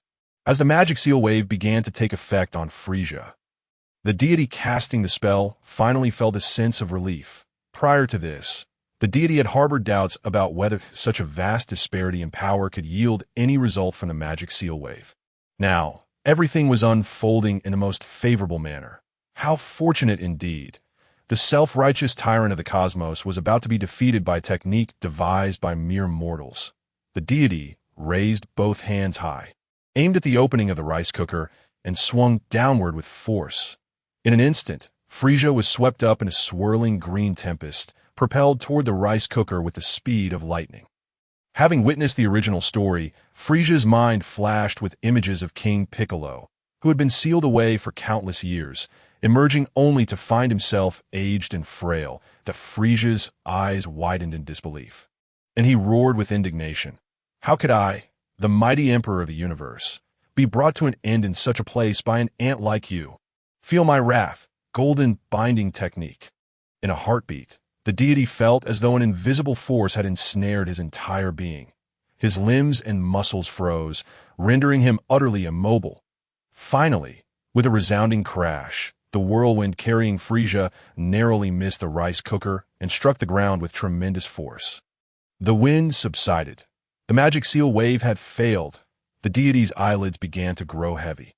The repercussions of forcibly employing the magic seal wave against an opponent vastly superior had finally taken their toll. The spell that had drained all of the deity's vitality now also claimed his life. His vision blurred. He found himself devoid of any strength. Alas, the deity collapsed to the ground, forever closing his eyes. Only Frieza, who had narrowly escaped, stood nearby, drenched in cold sweat, gasping in shock. Ha ha ha! I, the illustrious emperor of the universe, nearly met my demise at the hands of such rubbish. In a moment of madness, Frieza's rationality crumbled, veins bulging on his forehead as rage consumed him. This accursed deity, this wretched planet, feel the fury of the emperor of the universe. Frieza, planet destruction bomb. Frieza soared into the sky, raising his right hand aloft as a massive red sphere of annihilation expanded. Eclipsing the sun's brilliance, a manic gleam flickered in Frieza's eyes as he sneered, "Earth, farewell." Just as the situation reached its most perilous juncture, a sudden beeping emanated from Frieza's communicator. "Hello, hello, Frieza, my lord, this is Sui-Ching. Can you hear me? Sui-Ching?" Frieza's mind momentarily cleared, interrupted by this communication. Casting a hateful glance at the temple, he gritted his teeth and dissipated the planet destruction bomb, casually unleashing a powerful energy shockwave that obliterated the temple floating in the sky. Chapter 063. Karen Tower, with some of his anger alleviated, Frieza answered the communicator, took a couple of deep breaths, and calmly stated, "Sui-Ching, it is I. Ah, Frieza, my lord. How splendid. The connection is finally established." Sui-Ching's voice, tinged with relief, resonated through the communicator. "Frieza, my lord, I have now recorded your coordinates that in approximately 3 months, the warriors you requested will arrive on your planet to welcome your return. Until then, please exercise a bit of patience. Oh, and there's one more thing. Just moments ago, I received reports that all the scientists and technicians killed by Kawila have been resurrected. Did you use the Dragon Balls to fulfill this wish?" Frieza, feeling a hint of irritation, replied, "Indeed. Though I have been absent, I hope you have not ceased your assaults on those cosmic conglomerates. If I return and do not witness the anticipated outcomes, I shall not be lenient, including towards you you understand, Mr. Sui-Ching? Rest assured, Frieza, my lord. Our offensive is progressing remarkably well. The enemy is retreating steadily. I will inform you of any good news at the earliest opportunity." Hearing this, Frieza's mood lightened considerably. He ended the communication and glanced at the temple he had completely destroyed, sneering before transforming into a flash of purple light and departing. Yet, unbeknownst to Frieza, within the seemingly obliterated temple, 2 survivors remained. Inside the hyperbolic time chamber, when Bobo witnessed the moment the door to the chamber vanished, he broke down in tears. He understood that apart from being trapped for 48 hours, there was only one possibility for the door's disappearance. The temple had been utterly destroyed. With the temple's destruction, the deity could not have escaped unscathed. A young Namekian standing beside Bobo tugged at his pant leg and quietly inquired, "Father, has he died?" Wiping away his tears, Bobo squatted beside the small Piccolo and nodded sorrowfully. "Yes, the deity has passed." The young Piccolo did not shed tears. Instead, he firmly grasped Bobo's shoulder and earnestly declared, "Mr. Bobo, do not grieve. As my father said, if he is met with misfortune, then please train me here. When my strength is sufficient to break the barriers of dimensions and return to Earth, I shall avenge him. Trust me, Mr. Bobo, that day will not be long in coming. Frieza, having not departed far, flew directly toward the temple's base. In the blink of an eye, an oval-topped tower appeared before him. Karen Tower. A satisfied smile crept across Frieza's lips. His reason for coming here was all too clear. The sacred beans, although Frieza did not believe he would require such things given his current might. They would still serve as a small comfort. Inside Karen Tower, Karen had already received word of the deity's demise at Frieza's hands and was hastily gathering his belongings, preparing to flee. However, the numerous jars and containers he was reluctant to abandon significantly hampered his escape speed. My beloved staff, cat toys, low-waisted levers. Oh, and the sacred beans in ultra-deep water, burdened with an array of bags. Karen struggled to drag his possessions to the lookout's railing. Wielding his staff, he called out, "Come forth." Flying Nimbus. But before Nimbus could arrive, Frieza had already glided into Karen Tower from behind. "Where do you think you're going, Mr. Cat?" Frieza approached with a sinister smile, his tail swaying rhythmically as he advanced toward Karen. "The illustrious Emperor of a universe, Frieza, has come to pay a visit. Surely you would not deny me this courtesy, Frieza?" Upon turning to behold Frieza's terrifying silhouette and the overwhelming aura emanating from him, Karen's soul nearly fled his body, causing him to drop to the ground in fear. Yet he quickly steeled himself, rising with his staff pointed defiantly at Frieza. Stuttering but resolute, he shouted, "You villain! How dare you kill the deity? I shall not let you go unpunished." "Oh, is that so?" Frieza sneered, his eyes narrowing slightly. In an instant, Karen was struck by an invisible force, sending him hurtling outside of Karen Tower. Startled, Karen scrambled forward, desperately grasping the railing at the tower's peak before flipping back inside. "Clap, clap, clap!" Frieza slowly applauded mockingly, chuckling, "Bravo, Mr. Cat. Your performance was truly spectacular. If you were a circus performer, I would certainly reward you handsomely." Only then did Karen truly comprehend Frieza's terrifying nature. He had been cast out of the tower without understanding what had transpired. If Frieza had desired his death, he wouldn't even need to exert himself to breathe. Realizing this, Karen focused intently on Frieza, breathing heavily as he stammered, "You do not intend to kill me because I possess what you seek, do?" "Oh," Frieza flicked his tail and raised an eyebrow, declaring, "Indeed, I am quite intrigued by the senzu beans you possess. However, there is one point of contention. You are mistaken. My decision not to slay you stems not from any reluctance, but rather from the fact that extinguishing the life of an insignificant insect brings me no satisfaction whatsoever." "Huh? You desire the senzu beans?" Master Karen, appearing somewhat perplexed, replied, "Forgive my candor, but while the senzu beans can indeed heal all wounds instantaneously, you are already so formidable that I find it hard to fathom what circumstances might compel you to require them." "You speak too much, Mr. Cat." Frieza's expression darkened as he continued, "If you insist on seeking death, I can certainly oblige by dispatching you first and then procuring the beans myself." "Very well. I understand. I shall fetch the senzu beans from the storeroom immediately," Master Karen exclaimed. Suddenly, a spark of inspiration flashed in his mind. Yes, perhaps there exists another method to contend with this malevolent fiend brimming with dark energy. A glimmer of hope blossomed within him as he cheerfully retrieved a large teapot from his pile of belongings, dragging it before Frieza and rubbing his hands together in a sycophantic manner. "Your Excellency, the Emperor of the Universe, it appears I have left the senzu beans for too long. It may take a while to locate them. Why not take a seat and enjoy a beverage while you wait?" Without pausing for Frieza's response, Master Karen removed the cup from the spout of the teapot adorned with divine inscriptions. Pouring a generous serving of drink, which he respectfully presented to Frieza, stating, "Your Excellency, please enjoy this beverage while I retrieve the senzu beans for you." A.S. Frieza seemingly remained oblivious and accepted the cup. Master Karen felt a surge of delight within. "Haha, drink up. The ultra-divine water possesses properties that can counter dark energy, and it is also highly toxic. It is the perfect solution for dealing with such a fiend." With this thought, Master Karen eagerly watched Frieza, silently urging him to consume the ultra-divine water and thus rid the earth of this menace. However, Frieza brought the ultra-divine water to his nose. Inhaling its fragrant aroma, The cup wavered in Frieza's grasp, yet he showed no inclination to imbibe. Clearly, the astute Frieza, well-versed in the original narrative, had recognized the true nature of this so-called beverage. Had it been merely 10 minutes prior, Frieza might have arrogantly downed the ultra-divine water without a second thought.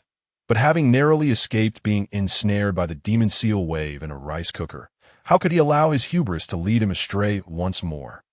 Crack! Frieza's countenance darkened suddenly as he crushed the teacup in his hand. Simultaneously, Master Karen's heart raced at the sound of shattering. Oh no! He has discovered the truth. The dark energy emanating from Frieza seemed poised to pierce the heavens. Raising his right hand, still dripping with ultra-divine water, Frieza's smile twisted into a sinister grin as he mockingly said, "Haha, Mr. Cat, it appears you failed to grasp the value of life." The crimson energy of destruction coalesced at Frieza's fingertips, the overwhelming aura of annihilation causing the very sky to tremble. Pitiful insect! Die! Frieza's eyes widened in shock. The area of his right hand that had been doused with ultra-divine water suddenly exploded in pain. Countless tendrils of black smoke surged forth from his hand, emitting a haunting wail akin to that of a tormented spirit before dissipating into nothingness. Frieza, both furious and alarmed, turned to glare at Master Karen. Bellowing, "Despicable insect! What foul trickery have you enacted upon the ultra-divine water? Curse you, you vile insect! Perish!" The crimson energy of destruction at Frieza's fingertips blazed with blinding intensity as he swung it toward Master Karen. However, just as he was mid-swing, his arm abruptly halted. Beads of cold sweat trickled down his forehead, and his eyes bulged with blood vessels. Frieza gritted his teeth, dissipating the energy of destruction as he clutched his head in agony. Countless chaotic and malevolent thoughts churned within his mind, as if innumerable voices were clamoring in his ears, urging him, destroy, annihilate everything. The myriad of dark thoughts tormented Frieza, compelling him to clutch his head and scream in anguish. Finally, Frieza shot his gaze upward, his eyes burning with rage as he shouted at Master Karen, "Quickly, douse me with the remaining ultra-divine water, while I am still myself. Hurry!" Momentarily intimidated by Frieza's imposing presence, Master Karen, without hesitation, opened the lid of the teapot brimming with ultra-divine water and poured it over Frieza with fervor, exclaiming, "Here comes the ultra-divine water." A whole pot of ultra-divine water cascaded over Frieza, and an excruciating pain surged through his mind. Every inch of his skin felt as though it were being mercilessly peeled away, and each bone in his body seemed to shatter under immense pressure. Not only his blood, but even his very soul felt as though it were being seared. The unimaginable agony overwhelmed Frieza, causing him to collapse to the ground, his body convulsing as he emitted a heart-wrenching wail. A torrent of dark energy coalesced into black smoke, erupting from his body in a frenzy. The black smoke billowed through the tower's apex, enveloping the entire sky. Distorted and frenzied faces emerged from the smoke, each contorted in manic laughter. Master Karen, horrified by the terrifying spectacle before him, quaked in fear and cowered in a corner of the tower, witnessing this hellish transformation. At last, as the black mist dissipated, a feeble Frieza lay on the ground, drenched in cold sweat, trembling slightly. Visions of his past life flooded his mind, scenes of ever-increasing savagery and madness. Was that truly him? What have I done? Frieza's gaze, devoid of life, fixed upon the ceiling as he murmured, "How did I become like this?" Hearing Frieza's lament, Master Karen retorted angrily, "You were always like this, you scoundrel." Always like this? Indeed, was Frieza not inherently powerful? Ruthless, cold, and bloodthirsty, the actions he had taken were precisely those one would expect from the true Frieza. Taking a deep breath, Frieza struggled to rise from the ground, leaning against the railing to sit down. Yet, had he not vanquished the original Frieza that had lurked within his mind, why then did he still find himself in this state? Suddenly, an epiphany struck Frieza. Ever since he had expelled the original Frieza's soul, his actions had become increasingly reckless, resembling the original Frieza more than ever. Frieza's eyes narrowed as he contemplated every detail of his journey since his arrival. seeking to uncover any clues.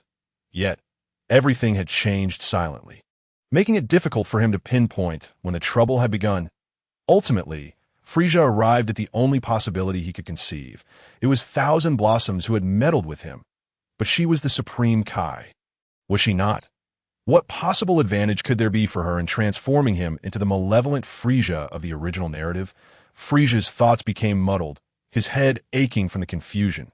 Shaking his head, he resolved to set this dilemma aside for the moment, intending to ponder it further once his mind had cleared. Lifting his gaze, Frieza, still slightly breathless, extended his hand toward Master Karen, saying, "Please, give me a Senzu bean." Master Karen was left astounded. Was this truly the same demon who had threatened to obliterate planets over a mere disagreement moments ago? Frieza coldly snorted, "I am merely a bit fatigued. Do not harbor any illusions. I can eliminate you with just a glance." The terrified Karen Sage recoiled. Yet soon, he appeared to have realized something. Gazing at Frieza in astonishment, the malevolence surrounding you has completely vanished. Frieza cast a frigid glance at the Karen Sage, chewing on a Senzu bean in silence. The Karen Sage's eyes widened. Indeed, things were different. Although Frieza spoke with ferocity, he himself had transformed entirely. It was as if he were the dual aspects of a celestial being and the demon King Piccolo. "Hey, Cat Sage!" Frieza's voice jolted the pensive Karen Sage back to reality. The Karen Sage hastily crossed his arms over his chest, nervously inquiring, "What do you intend to do?" And, "I am a sage, not an ordinary cat." Meow. Frieza's lips twitched slightly, a hint of annoyance creeping in as he asked, "Tell me, is the super divine water not merely a means to awaken one's latent potential? Why is it that merely touching it has led to this transformation?" The Karen Sage, somewhat anxious, retorted, "The super divine water is far from simple. It is an ancient treasure, said to be the rainwater used by the divine realm to nourish the divine tree, inherently possessing the ability to suppress malevolence. It is exceptionally effective against scoundrels like you." After saying this, the Karen Sage added menacingly, "So, how does it feel to be purified? If you don't leave Earth soon, do you believe I won't pour another jug over you?" The Karen Sage intended only to intimidate Frieza. However, to his surprise, Frieza nodded earnestly. "Indeed, I require more super divine water for unforeseen circumstances. Bring me all of it at once." The Karen Sage was momentarily stunned. Stammering, "Why you truly want it?" Frieza's expression turned icy as he intoned, "You are unwilling to provide it? No matter, I can seize it." "And no, it's not like that." The Karen Sage, evidently shaken by Frieza, waved his hands frantically, explaining, "It's not that I don't wish to give it to you, but the super divine water was bestowed by Lord King Kai to the celestial beings, and then passed to me. This is a divine treasure. I possess only a single jug. The celestial beings you have slain are no more. Where am I to procure additional super divine water for you?" Frieza paused, momentarily taken aback, but soon recalled a segment from GT. Indeed, he remembered that in Dragon Ball GT, the super divine water was hidden within a temple, and it had eradicated all of Baby's viable eggs. Considering this, the Karen Sage might truly be speaking the truth. Yet, the reason behind his own ruthless demeanor remained elusive. Now that he had finally regained a semblance of clarity, what if he were to revert to his former self? How vexing! Frieza sighed wearily, raising his gaze to the Karen Sage, frowning. "Do you know where I might find more super divine water? If you do, you must answer honestly. I trust you do not wish for me to revert to my previous state. Do you?" The Karen Sage recalled the grotesque visage of Frieza from earlier, shivering in fear as his fur bristled. Anxiously pacing, the Karen Sage relayed all the information he possessed. "If you seek super divine water, your only option is to find Lord King Kai. However, only celestial beings know where he is, and since you have slain them, what are we to do?" King Kai. Frieza's mind raced, recalling that Goku had initially sought King Kai for training by traversing the Snake Way in the afterlife. Thus, if he wished to locate King Kai, he merely needed to find a way to reach the afterlife. No, there might be an even simpler solution. Frieza promptly pressed the communication button on his scouter, stating, "Mr. Sujin, are you there?" Shortly, a weary voice responded from the scouter. I am here, Lord Frieza. How may I assist you? Frieza commanded, instantly summoned Katsu to Earth. I have urgent matters that require her assistance. There was a noticeable pause on the other end as Sujin hesitated before replying. Are you not aware, Lord Frieza? Queen Kaiatsu has decided to settle on Namek with a portion of the Atralian people. She has not returned. What? Frieza's eyes narrowed to slits, numerous thoughts racing through his mind. During such a critical time, Kaiatsu had vanished. It seemed she truly had something amiss. Frieza's gaze flickered, and although he had formulated a conclusion in his mind, he still asked gravely, Sujin, can you still contact her? As expected, Sujin shook his head. I regret to inform you, Lord Frieza, she has given you the only means of contacting her. Unless she reaches out to us, we have completely lost all communication with her. Frieza, unwilling to relent, pressed, but you are her divine attendant, Mr. Sujin. Why can you not reach her? No, Sujin replied, shaking his head.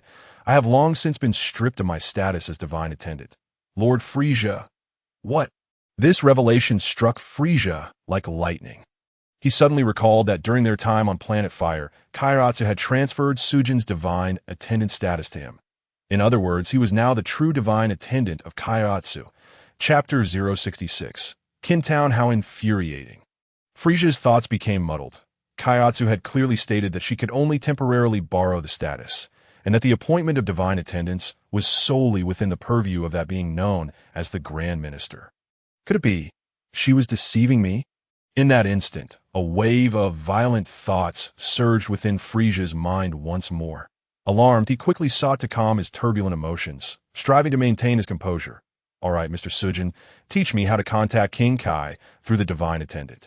I shall reach out to her myself. Simultaneously, Frieza harbored dark intentions. Then capture her. Eliminate her. I am truly sorry, Lord Frieza. Sujin's voice, tinged with regret, emerged from the scouter. The connection between King Kai and his divine attendants is established personally by King Kai. It is not a skill that can be passed down verbally. Understood, Frieza replied with an expressionless tone, and just as he was about to terminate the communication, he suddenly inquired, You would not betray me, correct, Mr. Sujin? Without a moment's hesitation, Sujin responded, Never, Lord Frieza. Simultaneously, Frieza recalled Kaiatsu's previous vow echoing in his ears. I will not harm you, Lord Frieza. Never. Taking a deep breath, Frieza nodded slightly. I trust you, Mr. Sujin. I hope you will not betray my faith in you. By the way, I notice your voice seems somewhat fatigued. The scouter received Sujin's response, albeit tinged with exhaustion, yet slightly excited. Yes, Lord Frieza. A recent research project has left me somewhat restless. I intended to report to you once I achieved results. But since you have inquired, I shall inform you now. During our latest assault on the galactic capitalist base, Mr. Dodoria discovered a peculiar plant on that planet, which the capitalists used as a trap. It is a type of vegetable that attacks enemies autonomously. Furthermore, its combat power is significantly superior to that of ordinary warriors. We are currently researching the seeds of this plant. I believe I can modify them into cultivable warriors. This way, we shall possess a true Frieza force. Cultivators. Upon hearing Sujin's words, Frieza instantly thought of the elite fighters cultivated by Vegeta upon his arrival on Earth, possessing a combat power of 1200. What does this signify in the notoriously weak North Galaxy? A combat power of 300 barely qualifies one as a competent warrior. Yet a cultivator with a combat power of 1200 could annihilate everyone on an entire planet. Unbeknownst to him, wicked thoughts surged within Frieza's heart once more. Haha, splendid work, Mr. Sujin. Frieza erupted in a thunderous laugh, proclaiming, Continue your research. I shall support you wholeheartedly. Suddenly, a jolt of alarm coursed through him, and without hesitation, he deactivated the communication device, his eyes widening in trepidation as he gasped for breath. Just moments prior, it seemed he had emitted a peculiar chuckle. Why had that occurred? What had gone awry? Gritting his teeth, Frieza resolved that he could no longer afford to wait. As for the path to the underworld, Frieza closed his eyes, meticulously recalling every detail from the original Dragon Ball series. Suddenly, it struck him. The fortune-telling crone. In the original tale, she could traverse freely between the realms of the living and the dead, even bringing the deceased back to the mortal world for a day. If he intended to locate King Kai in the underworld, the only course of action was to seek out the fortune-telling crone immediately. Frieza abruptly turned to Master Karen, demanding, "Cat Sage, where can I find the fortune-telling crone? Tell me at once." Master Karen was taken aback by Frieza's sudden outburst, but upon hearing his words, he quickly grasped the situation. "Yes. The fortune-telling crone can freely move between the realms. You must seek her out." With his short legs propelling him forward, Master Karen rushed to the railing and called out into the distance. "Come forth, Nimbus Cloud." Before long, a vast expanse of golden clouds swiftly approached the summit of Karen Tower. It was indeed Nimbus Cloud. Master Karen used his staff to part a portion of the cloud and gently tapped the section he had removed. Gesturing towards Frieza, "Nimbus Cloud, I entrust you with this task. Take him to the fortune-telling crone at once." Whether Nimbus Cloud truly understood Master Karen's command was uncertain, but it gave a slight motion in Frieza's direction before propelling itself away. Master Karen, witnessing Nimbus Cloud take flight, urged Frieza, "Hurry, follow it. It will guide you to the fortune-telling crone." For Frieza, the speed of Nimbus Cloud felt excruciatingly slow. With a disdainful snort, he transformed into a streak of violet light, racing towards the direction in which Nimbus Cloud had vanished. As he soared through the skies, Frieza pondered the troubling matters concerning himself that on the surface, Thousand Rue undoubtedly bore the greatest suspicion from the very outset. She had unveiled the existence of another Frieza's soul within him, and even after he had unlocked his potential, she had played a pivotal role at critical junctures. Although seemingly unremarkable, her influence was undeniable, especially considering that, as a Supreme Kai, she ought to embody a love for peace, an ethos entirely at odds with Frieza's nature. Yet, for the sake of mere relocation, she had selflessly assisted him, appearing to seek no reward. Devoid of ulterior motives, this was utterly illogical. Moreover, she did not hinder any of his nefarious deeds. She was far from the benevolent Supreme Kai spoken of in legends, from orchestrating a deceitful ruse to extract the true owner of the blood-sweat factory from Furman, to feigning heroism by saving Furman while continuing to enslave the laborers. Thousand Rue had shown no concern for the plight of those she abandoned to assist the purification of the industrial planet. And then, during the incident on the Firepot planet, she had compelled herself to accept the divine nature of peace. Later, on Namek, she had intervened to prevent him from killing Nail and even healed him. When he had been enraged by his inability to achieve immortality and contemplated annihilating Namek, it was she who successfully quelled his fury at that moment. He had believed it to be a harmonious collaboration between them. But in retrospect, it appeared she had been tirelessly striving to reform Frieza. Compassion and benevolence were not merely about shunning evil. They were about exerting every effort to transform malevolence. In truth, during her presence, even the wicked, cold-blooded, and violent version of himself had never taken a single innocent life. He had not destroyed a single planet. Even now, with Thousand Rue having found a refuge, she still left behind a legacy. Just as he had considered obliterating Earth, the communicator had abruptly sounded. Could it truly be mere coincidence? Might Thousand Rue genuinely be the mastermind behind a conspiracy to ensnare him? Once he calmed his thoughts, he began to discern many elements previously obscured from his view.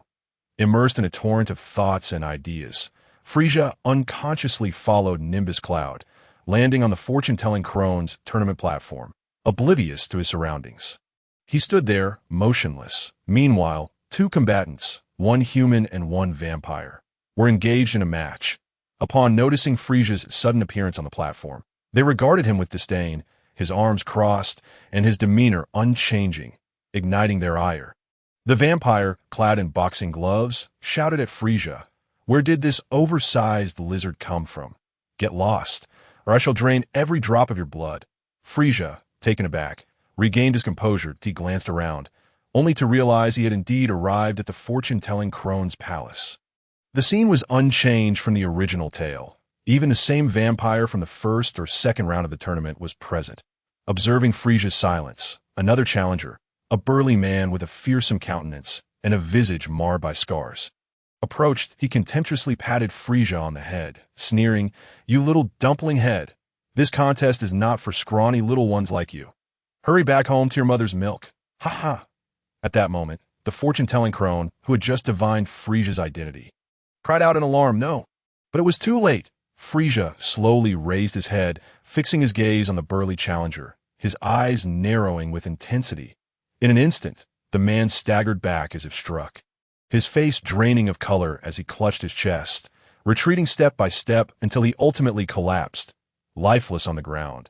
The vampire, who had been poised to assist, hesitated at the sight, glancing nervously at the fortune-telling crone, only to find her frantically clapping her hands 3 times before vanishing from sight. The vampire was stunned. Having roamed these realms for years, he understood that the crone had fled to the underworld, and it appeared to be a desperate escape. Trembling, the vampire raised a shaky hand to wipe his eyes, hoping this was merely a figment of his imagination. Yet, where had the fortune-telling crone gone? A hand, neither large nor particularly strong, pressed down on his shoulder, and the vampire, paralyzed with fear, whimpered, She just escaped to the underworld." "Oh," Frieza raised an eyebrow slightly. The earlier rudeness of the burly challenger had almost pushed Frieza to the brink of losing control, causing him to overlook the fleeing old woman. Contemplating the situation, Frieza began to piece together the likelihood that the fortune-telling crone had foreseen his astonishing achievements and, in her avarice, had abandoned her considerable assets without a second thought. Behaving like a cunning, treacherous witch, with this thought, Frieza's expression darkened as he turned to the vampire, sneering, "Since she has fled, I find myself at a loss. However, would you be willing to deliver a message to her? Simply convey that I am no longer inclined to kill. However, should anyone provoke my ire, the consequences would be dire." The vampire, trembling in fear, nodded vigorously. "Of course, just a message. I will do whatever you ask. But how can I deliver it to her, if she has already gone to the underworld?" Frieza's lips curled into a sinister grin as he gently pressed his right hand against the vampire's heart, pulsating with crimson destructive energy, cruelly stating, "Just like this." "Wait." A witch, seated before a crystal ball, suddenly materialized a short distance away from Frieza, her forehead beaded with cold sweat as she swallowed hard. "How may I serve you?" "Your Majesty, the Cosmic Emperor Frieza." With a hearty chuckle, Frieza suddenly wore a look of surprise, swiftly delivering a slap that sent the vampire reeling. With unwavering determination, he declared, "You are aware of my intentions in seeking you, and yet you dare to flee?"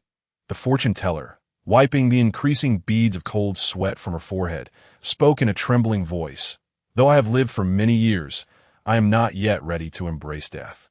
Laboriously descending from the crystal ball, the fortune-teller cautiously inquired of Frieza, "Might I ask what brings you to me?" Frieza nodded, cutting straight to the chase, "I wish to journey to the underworld. You shall take me there at once." The fortune-teller was momentarily taken aback, likely not anticipating someone would actively seek death. However, she quickly realized Frieza intended to venture into the underworld while still alive.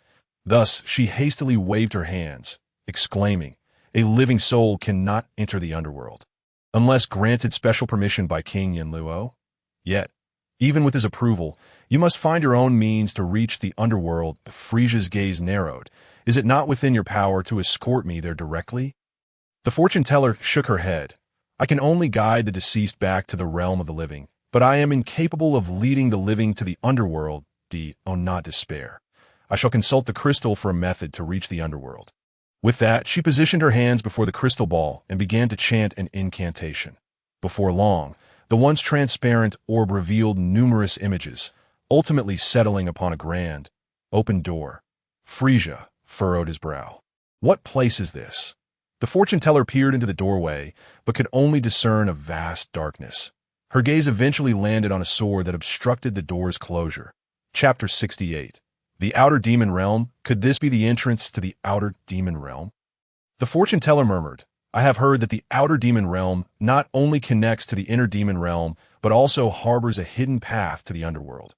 However, only the king of the Outer Demon Realm, Ashura, knows of this route, and it is fraught with peril. Even Ashura himself cannot traverse it." To her astonishment, these rumors proved to be true. The outer demon realm? Frieza instantly thought of a certain individual rivaling Cell and inquired in a low voice. Is this the realm where Dabura resides? The fortune teller shook her head. Dabura is the king of the inner demon realm, where he reigns supreme. Yet, once he steps outside, his powers diminish significantly, and thus he typically remains in the depths of the Demon King's palace. You shall not encounter him. Humph. Were it not for the pressing nature of time, I would relish the opportunity to confront Dabura and eliminate him to prevent future troubles. Frieza impatiently flicked his tail. Old woman, tell me where this grand door lies. I shall go there at once. The fortune teller pointed southward. From here, if you fly straight ahead for approximately 913 kilometers, you shall find it. 913 kilometers. Frieza silently converted the distance in his mind and began setting the navigation on his detector. At that moment, the guide, who had been utterly bewildered throughout the encounter, floated beside the fortune teller and whispered, Grandmother, how much should we charge him? The fortune teller yelped in shock, hastily covering the guide's mouth and scolding in a hushed tone. Have you lost your mind? He is a villain who has slain even deities. Do you dare demand payment? If he spares our lives, it would be a blessing. The guide, equally startled, meekly replied, Then I shall pretend I never spoke. Grandmother. Frieza's keen hearing captured the entire exchange between the fortune teller and the ghostly guide. Having set the navigation, he turned with a peculiar smile.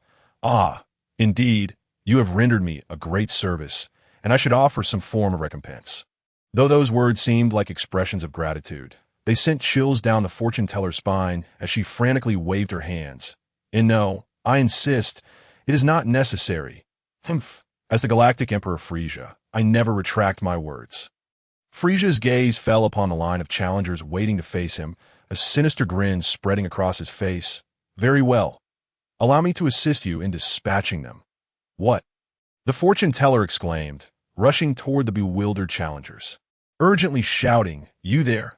If you value your lives, flee at once. Alas, it was too late. Frieza raised his right hand high, then swept it across with force. A colossal wave of energy sliced through everything before him. All challengers were cleaved in two, and simultaneously, the fortune teller's front door collapsed. With a triumphant laugh, Frieza reveled in his victory until a sudden, excruciating pain coursed through his mind. His vision blurred momentarily before snapping back to clarity. Staring blankly at the devastation surrounding him, bodies strewn about, Frieza gazed at his hands, lost in thought. After a prolonged silence, he inhaled deeply and transformed into a streak of purple light, vanishing into the horizon. Meanwhile, the fortune teller and the ghostly guide, trembling in each other's embrace, finally exhaled in relief, collapsing to the ground. The fortune teller cast a glance at the unconscious vampire lying on the ground, scolding, Useless fool. She then turned to the three remaining experts trembling at the doorway, chastising, You incompetent fools. You've squandered a year's wages with this chaos. The Invisible Man, Demon, and Mummy, huddled together, expressed their desire to return to the safety of the demon realm, given the current peril on Earth. Thus, they gathered their belongings, bid farewell to the fortune teller, and resolved never to return. However, halfway through their departure, a sudden realization struck them. That terrifying purple creature had indeed been headed toward the outer demon realm. In a moment, the trio stood dumbfounded in the desert. 913 kilometers may seem a distant journey to others, yet for Frieza, it required but a mere blink of an eye. Nevertheless, to avoid overshooting his destination, he deliberately slowed his pace as he reflected on the earlier uncontrollable incident. Why had he so suddenly transformed, as if he were a different person entirely? Had the effects of the super-divine water begun to wane? How vexing! A series of beeping sounds echoed in his ears. Regaining focus, Frieza meticulously scanned his surroundings until he located the portal to the outer demon realm. Disengaging from flight, he descended heavily to the ground. Upon sighting the sword barring the entrance, Frieza confirmed he had arrived at the correct location. Without hesitation, he strode toward the pitch-black doorway, the dim, flickering candles casting an oppressive atmosphere around him. Having traversed a short distance, a massive steel blade suddenly blocked his path. Emerging from the shadows was a towering demon with horns protruding from its head, its gruff voice laced with menace. This is a forbidden area for outsiders without a pass issued by King Yinluo. No one may cross here. A shadow flickered in Frieza's eyes as he raised his right hand, emanating a red energy glow. Just as he prepared to pierce the demon's heart, his expression twisted in conflict. Gritting his teeth, he dissipated the energy blast and abruptly opened his palm, unleashing a powerful, transparent shockwave. The colossal demon was sent soaring into the air, crashing heavily onto the ground dozens of meters away. Rendered unconscious, slowly retracting his right hand, Frieza continued onward in silence. Passing by the fallen demon, the hint of hesitation and struggle flickered across his face. Yet ultimately, he refrained from delivering a fatal blow that a mere 2 steps later, Frieza encountered a fork in the path. Just as he began to feel a twinge of frustration, a gentle yet commanding female voice resonated from behind him. Friend from the outside world, it appears you are in need of assistance. Chapter 69. The door turning to face the source of the voice, Frieza beheld a woman suspended from the ceiling.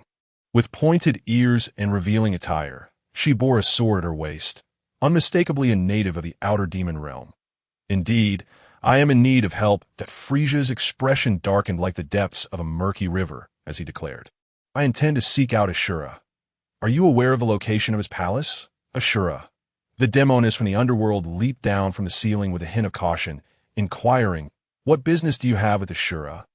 Although you have defeated the so-called strongest warrior of the outer demon realm, Gora, using peculiar spells, I assure you that you are no match for Ashura. She advised him to reconsider his course of action. Frieza, dismissive of the woman whose combat prowess resembled that of mere ants and who lacked discernment, replied with a hint of impatience. I seek to journey to the underworld. It is said that only he knows the path from here to the netherworld. I merely wish to ask for his assistance that I see, the demoness mused, her eyes glinting as she volunteered. I also know the way to the underworld. Allow me to guide you. By the way, my name is Beiel. What do you call yourself? Frieza instinctively raised the corner of his mouth in a smirk and replied in a deep voice, I am Frieza, the Emperor of the Universe. May I inquire as to why you wish to assist me? Beiel appeared unfazed by Frieza's self-proclaimed title. Instead, she smiled seductively, placing a hand on his chest, and with a flutter of her captivating eyes, she said, I admire your strength, respect your courage, and particularly appreciate your sense of humor. Outsider, Frieza remained unmoved, brusquely pushing her hand away and coldly stating, I detest frivolous women. Your sole responsibility is to guide me. Beil's smile faltered slightly, yet she quickly regained her composure and drifted into a rightward passage. Beckoning, follow me, outsider, Frieza let out a discontented grunt and slowly ascended, trailing behind her as they traversed numerous intersections. Frieza gradually recalled the scenes from the original comic. He remembered that this segment was absent from the source material. Yet it seemed familiar, as if he had witnessed it on television.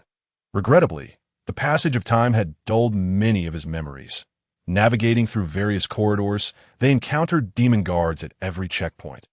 However, with Beiel leading the way, none dared to question them. Thus, they proceeded until Beiel halted before an imposing door adorned with demonic totems. 4 formidable-looking demon guards flanked the entrance, and upon seeing Beiel approach, they hurriedly greeted her. Miss Beiel. Yes, Beiel replied nonchalantly. Open this door that leads to the underworld immediately. The underworld? The guard hesitated, seemingly about to voice an objection. Yet Beiel feigned displeasure, interrupting him with a sharp rebuke. I command you to open it. So do it. Do you dare to disregard my words? Yes. At once, the guard hastily moved to a nearby stone wall and activated the mechanism, causing the intricately carved door to swing open. In an instant, a chaotic surge of demons erupted from the doorway, clamoring to escape, their roars deafening. Beiel covered her ears and shouted to Frieza, Hurry! If you wish to enter, the door can only open this wide. If it opens further, those beasts will escape. Frieza, however, remained unhurried. Instead, he slowly raised his hand and gently propelled a minuscule red energy sphere, which floated into the doorway. Boom! With a resounding explosion, countless beasts were obliterated. Their remains scattered, a severed, twitching finger even flew out, landing at Frieza's feet, the scene fell eerily silent. The four guards, knocked back by the blast, gazed at Frieza in utter shock, while Mela stared in disbelief at his calm demeanor. How could this seemingly frail figure annihilate such formidable demons in an instant? Who on earth is he? Ignoring Mela's and the guard's astonishment, Frieza pointed toward the door and turned to Mela, asking in a low voice, "Is the path to the underworld within?" Mela gasped, struggling to nod as she replied, "Why, yes. Once you enter, you merely need to continue onward until you reach the depths to arrive at the underworld. However, this path is perilous. Even Ashura may not survive it. You should reconsider." Frieza paid no heed to Mela's warning, slowly ascending into the open doorway. Before departing, he glanced back, his icy gaze lingering on Mela as he ominously remarked, "I trust you will not make a decision you will regret, Madam." In truth, Mela's heart was already filled with regret. She was Ashura's lover, and from the moment she laid eyes on Frieza, she recognized that he was a foe far beyond Ashura's capabilities. Although Frieza claimed he merely sought guidance, Ashura's proud nature would never allow him to lower himself in such a manner.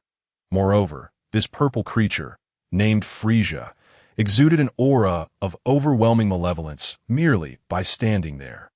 He was undoubtedly a merciless demon. Thus, Mela had led Frieza here, hoping to lure him into the inner demon realm, where far more terrifying creatures awaited to confront him. However, Mela gasped in horror. Witnessing Frieza's devastating power had left her utterly terrified. Yet, she dared not confess to Frieza that she had deceived him. Such a revelation would undoubtedly spell disaster for not only herself, but the entire outer demon realm.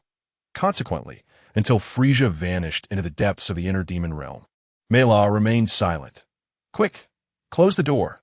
The four guards, roused from their stupor, rushed to seal the mechanism, and the door gradually closed. Once they had completed this task, one of the guards, still trembling, cautiously addressed Mela. "Miss Mela, you haven't led him into the inner demon realm to cause any trouble, have you?" This was precisely Mela's concern. Yet, she could only reassure them, convincing herself as well. "Rest assured, this door is constructed from the universe's most resilient steel, Kaizen steel, and sealed by the King of Realms. Even the King of the inner demon realm, Depura, cannot breach it. We have nothing to fear. He shall never escape." Chapter 070.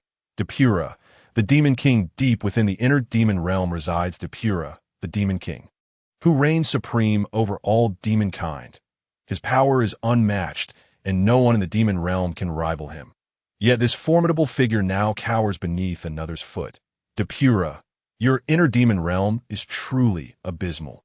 A diminutive figure resembling a caterpillar lounged into Depura's rightful throne, impatiently drumming its fingers on the armrest. Not only is the air here suffocatingly foul, but the beasts outside are utterly uncouth.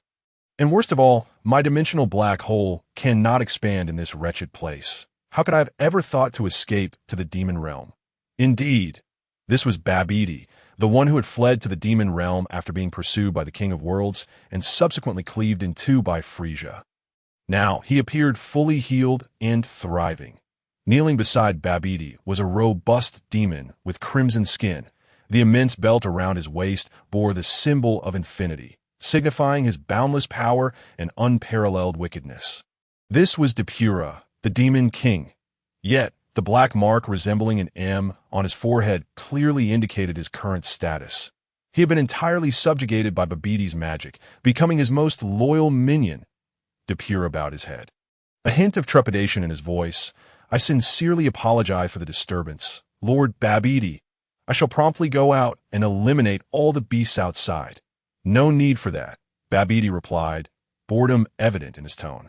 "This place is already dreary enough. If you kill them all, I will have no source of entertainment left." "Depura, did your sister not mention that the teleportation magic array was nearly complete? When can we finally leave this dreadful place?" Depura quickly responded, "Rest assured, Lord Babidi. I have urged her. Tao has said that only one last step remains, and we should be able to depart either today or tomorrow." "Oh, that is indeed splendid news," Babidi exclaimed. Leaping from the throne, his excitement palpable as he paced back and forth, "that I can finally return to the universe and awaken my minion. Bew! Huh! With your assistance, Depura, even the King of Worlds will not be able to stop me. Depura grinned wickedly, clenching his fists. You have my word, Lord Babidi. I alone can annihilate all the Kais. If you, my lord, wish to dominate the universe, I am more than sufficient on my own. There is no need for Majin Buu whatsoever. Babidi cast a displeased glare at Depura and huffed. What do you know? The might of Majin Buu is beyond your imagination. Furthermore, you can only act with impunity within the demon realm. Once you leave here, I wonder how much of your combat prowess will remain. I intend to conquer the universe, and having a worthless fool like you is hardly sufficient. Babidi's words were exceedingly rude, yet Depura dared not retort. Merely bowing his head and sweating coldly, I sincerely apologize, Lord Babidi. My arrogance was unwarranted. Enough, Babidi said, clasping his hands behind his back, his tone grave.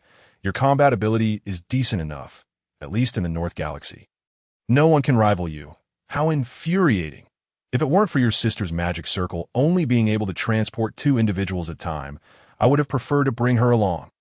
Though your strength is formidable, your intellect pales in comparison to hers, Depura, feeling somewhat discontented, replied, but I'm absolutely loyal to you, Lord Babidi. Babidi nodded, squinting slightly. Indeed, her heart is too pure.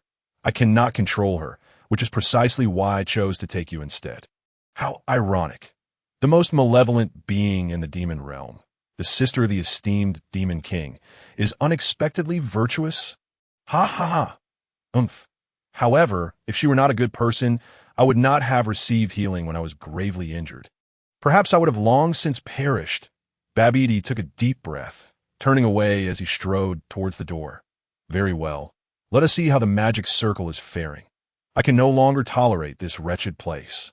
Depura hurriedly followed in Babidi's wake. That moment, a violent explosion rocked the entire Demon King's palace. The ground of the demon realm trembled violently. What is happening? Babidi commanded Depura. Go outside immediately and ascertain whether some beast has gone mad and attacked the palace. Yes, Lord Babidi. Depura unleashed a powerful energy wave, blasting a massive hole through the palace wall and swiftly soaring outside. Babidi immediately activated his protective shield, trailing behind Depura. The explosions continued. Waves of crimson energy relentlessly battered the palace. Countless hills, lakes, and hunting grounds were reduced to rubble, and the architect of this chaos loomed in the blackened sky, a faintly purple figure, the cosmic emperor Frieza.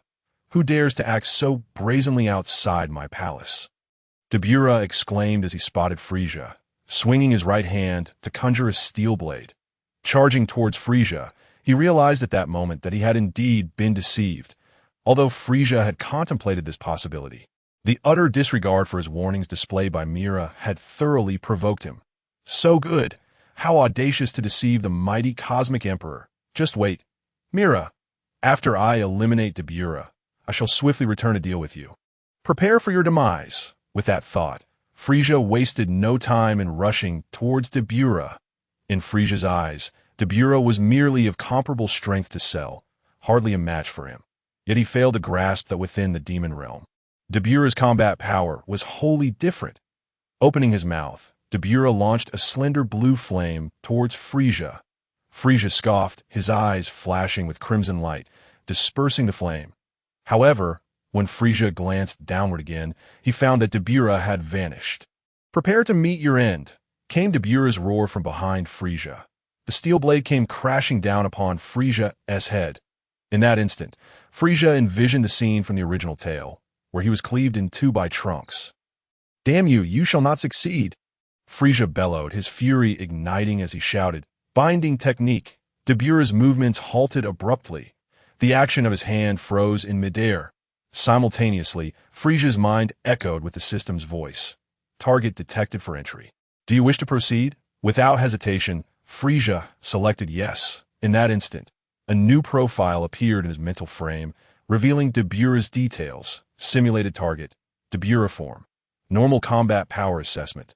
For 1,300,000,000,000, demonic enhancement, dark realm malevolence. Weakness, unknown luck. Frieza found little interest in Depura's combat power. Yet the mention of his luck caught his attention. After over 60 episodes, he had finally encountered someone whose luck was not rated. Nevertheless, Frieza smirked menacingly, placing a hand upon Dabura's forehead. Ah, it seems you possess a skill akin to instant transmission here in the demon realm, yet you are still doomed. Foolish enough to provoke the Cosmic Emperor, frozen in place, Dabura could not move. And as he faced imminent death, he suddenly opened his mouth and spat a glob of saliva at Frieza. Surprised, Frieza quickly dodged to the side, swatting Dabura away with his tail. Having read the original tale, Frieza was well aware that being struck by Dabura's saliva would result in immediate petrification. Glaring down at Dabura, Frieza seethed. What a despicable and repugnant trick! Despite sustaining a heavy blow from Frieza, Dabura regained his freedom. Wiping the blue blood from his mouth, he conjured a halberd and hurled it at Frieza. Frieza, however, would not fall for such antics again, transforming into a purple streak of light. He swiftly evaded the weapon and charged directly at Dabura. Engaging him in close combat, Dabura swung a fist at Frieza, only for it to be seized by Frieza's grip with a slight exertion of force. Frieza swiftly snapped Dabura's arm. With bloodshot eyes, Dabura staggered back 2 steps before roaring furiously. Remarkably, his severed right arm began to regenerate. "Oh," Frieza remarked, intrigued. "You appear somewhat different from the Dabura I know, clearly in your domain. You live up to the title of Demon King." Yet in an instant, Frieza's figure flickered and appeared behind Dabura, sweeping his tail to shatter Dabura's spine. In terms of both speed and strength, Frieza was utterly dominating Dabura in his current state. "You still have a long way to go, Demon King." Frieza articulated each syllable of Demon King mockingly, whispering it into Dabura's ears. However, the injuries Dabura sustained were grievous. His self-healing abilities seemed to falter. He could only lie on the ground, convulsing and glaring at Frieza, emitting strange, raspy sounds. "So then, farewell, Mr. Dabura." Frieza extended his hand, aiming at Dabura's head, conjuring a crimson energy sphere, just as Dabura teetered on the brink of death. Frieza suddenly heard a familiar voice cry out behind him. "Is that you?" Recognizing the voice, Frieza turned to see Babidi, concealed within his protective barrier. "Ha! I thought it was someone formidable, but it's merely the trash I cleaved in two." "You still draw breath?" Without hesitation, Frieza unleashed 2 energy waves towards Babidi. Yet, as the waves struck Babidi's form, they passed through without resistance. It was merely an illusion. In the meantime, the real Babidi had prepared his crystal ball. Raising his hand high towards the figure within, exclaiming excitedly, "Ha ha!" He fell for it. "This time, without the Kais present, I can surely control this servant, 100 times more powerful than Dabura. Come forth, Babalaraba." In an instant, familiar malevolent energy began to erode Frieza's sanity. Countless dark forces enveloped Frieza entirely. "Ah!" Frieza cried out in agony. Yet, having just endured the excruciating trial of super divine water, he managed to withstand the onslaught. Frieza forced himself to concentrate on searching for Babidi's energy. Yet amidst the excruciating pain in his mind, maintaining even a fleeting clarity was a formidable challenge, let alone calming himself to sense the enemy. Just as the M mark on Frieza's forehead began to flicker into visibility, Babidi was on the verge of success. A staff shattered Babidi's protective barrier, plunging into his heart, completely engrossed in plotting against Frieza. Babidi had invested all his focus into the battlefield. However, he could never have anticipated that another was scheming against him. Struggling, Babidi turned his head to see a white-haired woman clad in a tight red suit. Tawa. Babidi desperately reached out to grasp her, but Tawa mercilessly withdrew the staff, plunging it again into Babidi's heart. "You will not die well." After uttering his final words, Babidi finally closed his eyes in resentment. Simultaneously, the similar M marks on Frieza and Dabra's foreheads gradually faded and vanished. With Babidi's death, his spells lost all potency. Tawa gasped for breath twice and sprinted toward Dabra, embracing him with concern. "Brother, are you all right?" Dabra exhaled weakly, nodding slightly. "I feel much better, thank you." "Tawa, no," Tawa lamented, filled with self-reproach. "If I hadn't saved that despicable sorcerer, you wouldn't have fallen under his control.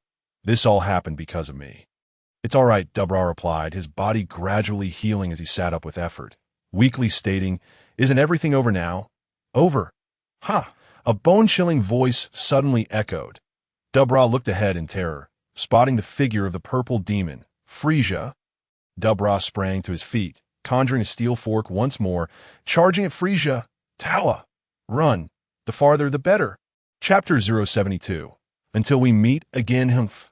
Overestimating yourself. Frieza raised his hand, unleashing a swift red laser that instantly pierced Dubra's chest. Dubra didn't even have time to reach Frieza before he was utterly defeated. Frieza approached the gravely injured Dubra, a sinister smile on his face, wrapping his tail tightly around Dubra's neck and lifting him up. Turning his head, Frieza teased Tawa.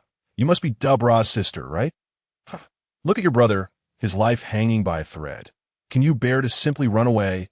"Oh, my apologies, I almost forgot. You are for the Demon Realm.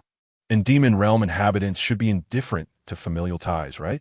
Then Frieza's gaze suddenly turned icy. "I shall kill him." "No." Tawa scrambled to Frieza's side, clutching his leg and pleading, "Please, spare my brother, if you seek to vent your anger by killing. Then take my life instead." "Huh, look at what you're saying." Frieza bent down, cradling Tawa's face with his right hand, lamenting, "Such a beautiful and kind face is rare even in the human realm. Who would have thought you were the sister of the notorious Demon King, Dubra?" As he spoke, Frieza's palm gradually shifted to Tawa's face, morphing into claws that gripped her head tightly, emanating a crimson light of destruction. Tawa closed her eyes, tears beginning to well at the corners. "What a pity, little girl, you all must die." Just as the energy from Frieza's palm was about to unleash a devastating wave, he abruptly released Tawa's head and flung his arm aside. The violent energy shock wave surged across the barren land, creating a concave shape along the horizon. Tawa, stunned, lifted her gaze to see Frieza, clutching his head in agony, struggling as his visage shifted between grotesque and calm. Finally, Frieza's eyes widened, his state stabilizing at last. Tawa looked on, bewildered, unsure of how to react to Frieza's fluctuating demeanor. Panting heavily, Frieza extended his right hand once more, slowly pressing it toward Tawa's head, in despair. Tawa closed her eyes, resigned to the impending arrival of death, but then she felt a gentle caress atop her head. Tawa opened her eyes in disbelief, witnessing Frieza's tail lowering Dubra gently as he walked away. Somewhat weary, Tawa hoisted the unconscious Dubra onto her back, incredulous as she called out to Frieza.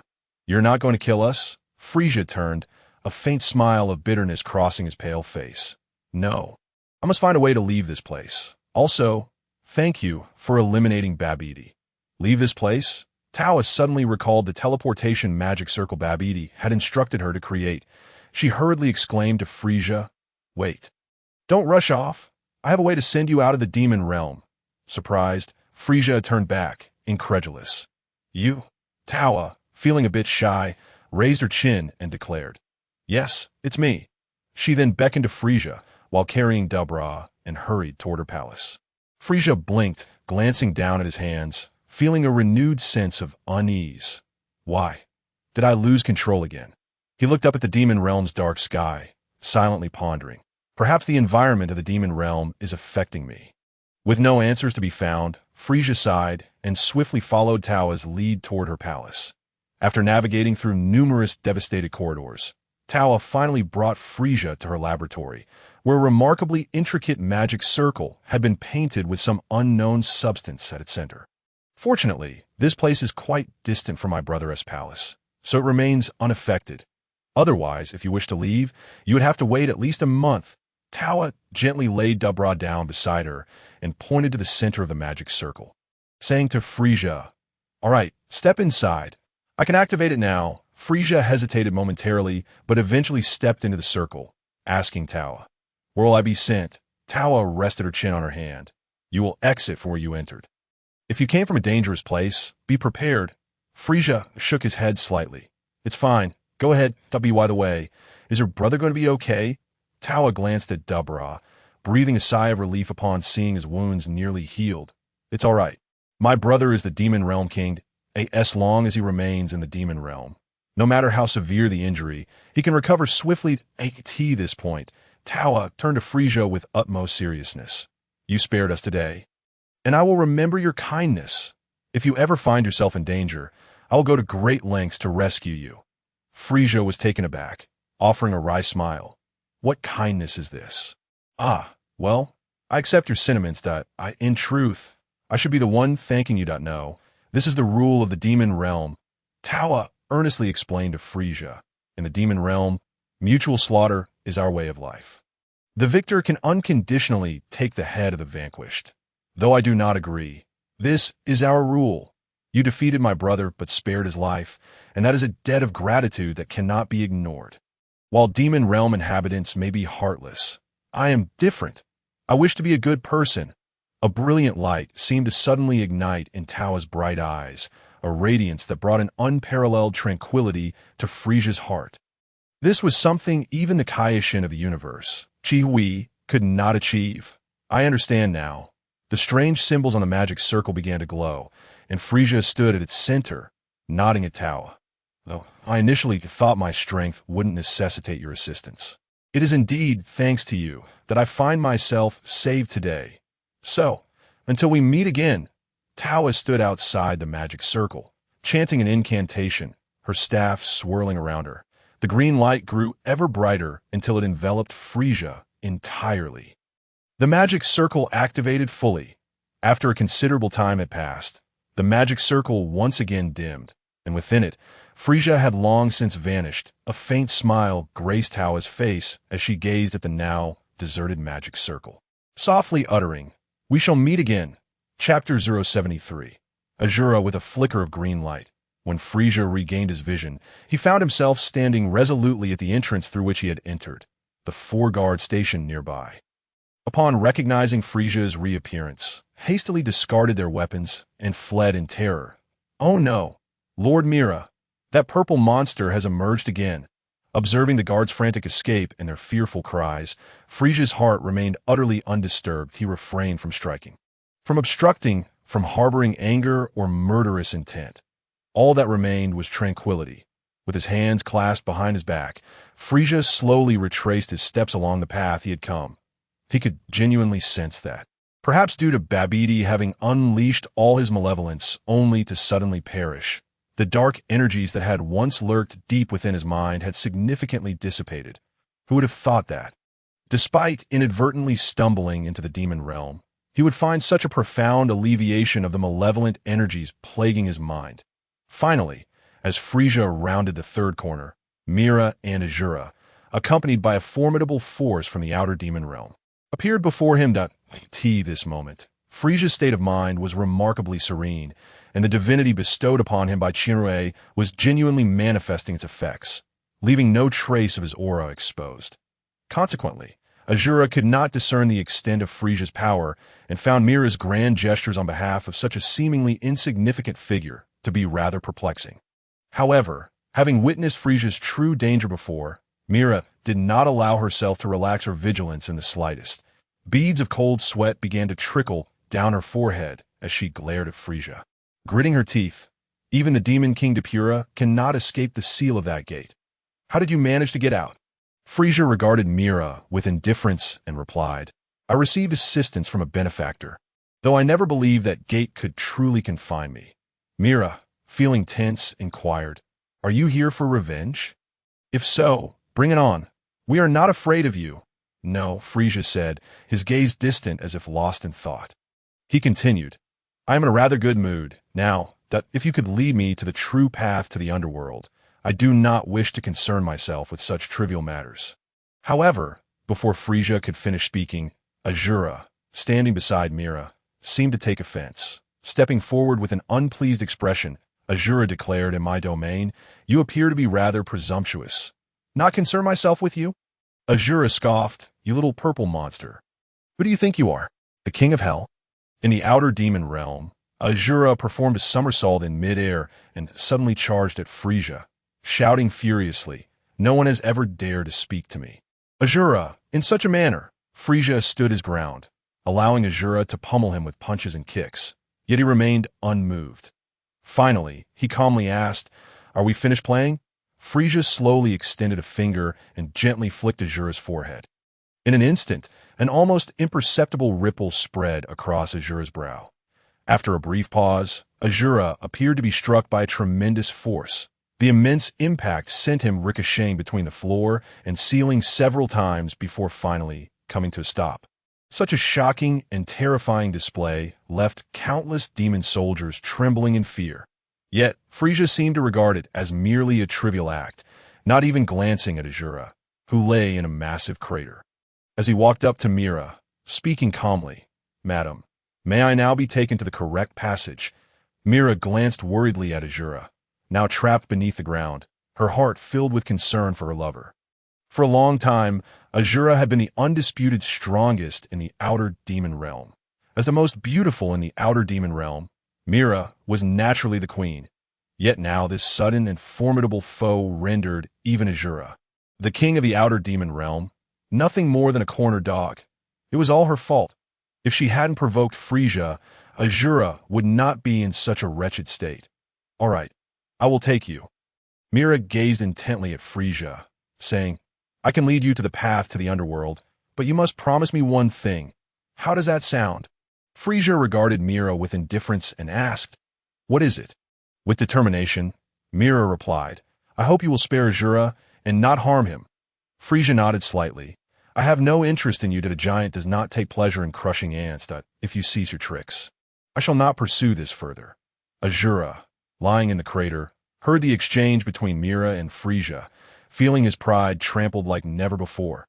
Yet the most ironic part was that, despite his anger, he was utterly powerless. Frieza was simply too strong. Power, beauty. Once a victorious warrior of the outer demon realm, Azura had possessed everything. But from this day forward, he would no longer be that fearless warrior, reliant upon a woman's plea for his life. In agony, Azura muttered, I am the illustrious Azura." Just then, a sudden surge of powerful energy erupted from within Azura, compelling him to endure the pain and rise, struggling to crawl out of the crater. "Frieza!" Azura roared in fury. "You stand right there." Frieza turned his head, gazing indifferently at the increasingly agitated Azura.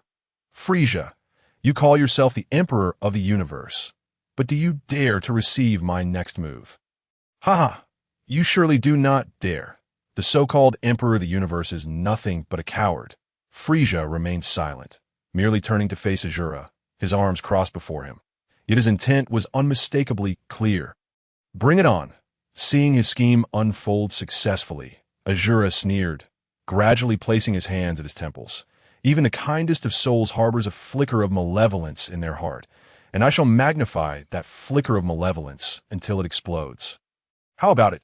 Regret yet? It's not too late. Go, demon beam." With Azura's shout, a spiraling wave of energy surged rapidly towards Frieza. Only then did Frieza suddenly recall. He had seen this very move before the original story. The one who executed it previously was the first ace demon under the fortune teller, aside from Sun Wukong. This technique, for Frieza, who was already beleaguered by malevolent energies, was undeniably lethal. Chapter 074. The underworld having recently suffered a significant setback from the demon sealing wave. How could Frieza possibly fall for the same trick again? His gaze sharpened as he instantaneously teleported behind Azura, swiftly extending his right index finger to strike the back of Azura's head. In an instant, the demon beam dissipated. Azura rolled his eyes back and fell heavily to the ground. Unconscious, Frieza looked down at the unconscious Azura, raising an eyebrow. "You said it yourself. Regret is still an option." With that, Frieza stepped over Azura and approached Mira, slightly tilting his head. "Shall we go, Madam Mira?" Mira cast a worried glance at Azura, lying motionless on the ground, before leading Frieza onward. After traversing 2 corridors, Mira brought Frieza to a demonic statue. She then lifted the left hand of the statue upward and pulled down the right hand. Upon completing these actions, the statue's previously closed eyes suddenly opened. 2 beams of eerie blue light instantly shot from the statue's eyes onto the opposite wall. In that moment, something miraculous occurred. The once solid wall began to soften and collapse under the influence of the blue light. Before long, a long, dark tunnel appeared before Frieza. The tunnel was eerily hollow, and one could faintly hear the wails of countless vengeful spirits, chilling the heart. Yet Frieza was certainly not one to be intimidated by such bluster. Instead, he leaned forward with curiosity, inquiring of Mira, "Is this the path to the underworld?" Melon nodded and said, "Indeed, from here all the way to the end, one can directly reach the Hall of Yama, the King of Hell. However, this path is exceedingly perilous. Apart from Yama himself, scarcely anyone can traverse it and emerge alive, that of course, for someone like you, who has successfully returned from the depths of the demon realm. This does not seem to pose much of a challenge. Well then, we shall part ways here. I hope you will not repeat the same mistake again. Next time, I may not be as merciful as I am now." Frieza was just about to proceed into the tunnel when he suddenly seemed to recall something and turned back, beckoning Mela with a wave of his hand. "Come here." Though puzzled, Mela dared not defy Frieza's authority and approached, asking, "What is it?" Yet before she could finish her sentence, Frieza abruptly swung his tail with great force, sending her flying. Mela, gritting her teeth against the pain, rose from the ground, bewildered as she gazed at Frieza, unsure of how she had offended him.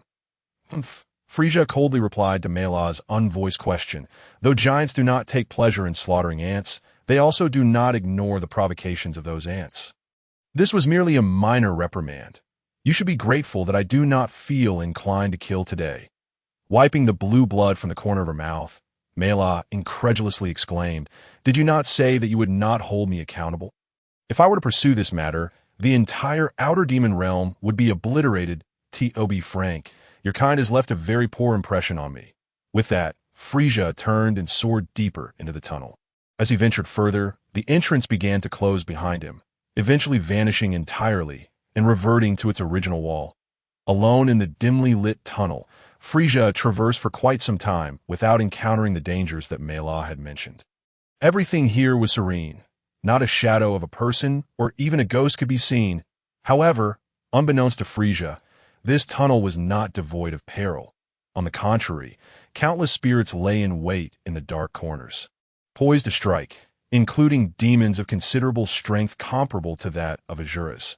Yet, the divine aura emanating from Frieza instilled profound fear in those spirits, making them unable to approach him. Instead, they desperately sought to evade the invisible divine light that radiated from Frieza. Thus, he passed through this passageway to the underworld unscathed, encountering not a hint of danger. In truth, with Frieza's power, even if those spirits were to leap forth, it would merely mean their demise once more. They posed no threat to him whatsoever. Emerging from the final exit, he beheld a gloomy sky draped in dark clouds, with countless pale, mist-like bubbles stretching downwards towards a vast ancient palace. Having read the original text, Frieza immediately understood that these cloud-like entities represented the souls of the deceased, and the destination of their journey was the palace of Yama beneath his feet. He had finally arrived in the underworld. Now, he simply needed to traverse the serpent path to reach King Kai's planet, where he could acquire the super divine water capable of dispelling evil energy. With his thought in mind, Frieza promptly descended, transforming into a beam of purple light, racing towards the hall of Yama below. As he traveled, a ghostly attendant spotted him and hurriedly attempted to intervene, shouting, "Hey, you there, soul! Do not run amok. Line up properly." Frieza paid him no heed, soaring directly through the gap above the hall's grand entrance, landing right before Yama's desk. The souls awaiting judgment behind him were about to speak, but Frieza's mere glance rendered them mute with fear. Frieza raised his voice, declaring, "Yama, take me to the serpent path at once. I wish to see King Kai." Yama, who had been sifting through documents, was taken aback by the request to see King Kai. He adjusted his glasses and leaned forward to scrutinize Frieza. "Who are you, newcomer? Judgments are to be conducted one at a time. How dare you cut in line? Ghostly attendants, what are you doing?" Frieza gradually floated into the air, meeting Yama's gaze levelly before raising an eyebrow. "There's no need to call for them. They cannot stop me. I am not here to report. I merely require your assistance in reaching the serpent path." "Assistance?" Yama squinted, examining Frieza closely. He slammed his fist on the table, exclaiming, "You are still alive? How can a living person arrive in the underworld? I shall have the ghostly attendants escort you back immediately." However, before he could finish, Yama suddenly paused, a look of confusion crossing his face. "Wait, you are indeed alive, yet how did you come to the underworld? Hold on, there seems to be a divine aura about you. Are you a newly appointed deity from some planet?" Frieza shook his head. "I am no deity. I have come through a small path from the outer demon realm." "Outer demon realm?" Yama pondered for a moment, then erupted in fury. "Damn Azura. He has been neglecting his duties again. When he dies, I shall certainly condemn him to the underworld." With an annoyed huff, Yama closed the document in his hands and turned to Frieza. "You wish to go to the Serpent Path? That is a trivial matter. I can approve it, but I need to ascertain that you're not a suspicious individual first. Speak. What is your name?" "Frieza?" Yama furrowed his brow, contemplating, "I believe I have heard that name somewhere before." After a moment, Yama retrieved a dossier from his drawer and began to search diligently until he finally found it. Yama pulled out Frieza's dossier, opening the cover to scrutinize it closely. Let me see. Frieza is sexually reproducing, servant of the West Kaishin, etc. Yama was taken aback, continually comparing the photograph in the dossier with Frieza's actual appearance. His mouth agape. "You are the legendary servant of the Kaishin? How terribly rude of me." Frieza slightly parted his lips, but refrained from saying much, simply nodding. "Indeed. May I proceed to the Serpent Path now?" "Of course. That is no problem at all." Yama slapped the table, turning to the scribe beside him. "You immediately escort this esteemed individual to the Serpent Path." With that, Yama rummaged through his pocket and produced a set of car keys. Tossing them to the scribe, "Drive my car. Ensure this divine being arrives safely. Do you understand?" The scribe, perhaps startled by Yama's cordial demeanor, nearly fumbled the keys. Yama grinned, rubbing his hands together, and said to Frieza, "I apologize for the earlier rudeness. It truly is an honor for a celestial being to grace us with their presence. I am burdened with duties here, or I would personally drive you myself." Frieza had not anticipated that the qualifications of the divine servant would prove so advantageous. Had it not been for this status, Yama would likely have engaged him in combat upon discovering his impressive record of achievements. In that case, he would have unleashed chaos in the underworld, and all would be lost. Reflecting on this, Frieza nodded at Yama. "It is quite all right. All I need is someone to guide me." "Thank you very much." Yama moved, wiped away a tear. It is truly touching that a celestial being understands the struggles of U.S. subordinates. Please remember to visit me whenever you have time. Though this is the underworld, there are indeed many attractions here. Please do not leave. Celestial being, Frieza, feeling exasperated by Yama's frivolous chatter, recognized that he could lose control at any moment and had no time to waste in such a place. With the underworld scribe leading the way, Frieza followed him to the underworld parking lot, arriving at a rather luxurious, elongated Lincoln sedan. The scribe expertly removed a parking ticket from the window and tossed it into a nearby trash bin before opening the left door for Frieza to enter. Afterward, he circled around to the other side and took his place in the driver's seat. The driver's seat is on the right side in the underworld. As the car started, the scribe smiled and explained to Frieza, "Yama's car is a stretch model. It cannot fit into regular parking spaces, so we receive a ticket every day. However, it does not matter. This vehicle is registered as a judicial vehicle, and the underworld traffic police will not actually penalize us." The corners of Frieza's mouth twitched slightly, revealing a subtle discordance with his preconceived notions of the underworld. Leaning against the luxurious leather seat, he surveyed the scenery of this realm, his mind adrift in contemplation. Moments later, the vehicle came to a halt. The underworld scribe exited the vehicle, opening the door for Frieza, and gestured toward the seemingly endless winding path beneath their feet. "Angel, this is the serpent road that leads directly to King Kai's planet. Behold, this is the serpent's head. By the time you reach the tail, your journey will be complete." Frieza nodded, poised to take flight, when the scribe called out to him, producing a capsule from within his robe and presenting it to Frieza. "This serpent road is said to be exceedingly long. Only Lord Yama traversed it in its entirety during his youth. As you are still among the living, it is inevitable that you may grow hungry along the way. This is my lunch and dinner bento. It is not gourmet fare, but I hope you do not find it wanting." Frieza paused, momentarily taken aback, his lips twitching as he struggled to conjure an appropriate expression. Ultimately, he waved his hand dismissively. "I appreciate your kindness, but I shall forego the bento. The Serpent Road is not too distant for me." With that, Frieza turned, slowly ascending into the air, transforming into a streak of purple light that vanished from the scribe's view in an instant. In the original tale, Son Wukong took half a year to traverse the Serpent Road the first time. Yet upon his return, he completed the journey in merely 1 day. It is noteworthy that at that time, Son Wukong possessed a combat power of only 5,000.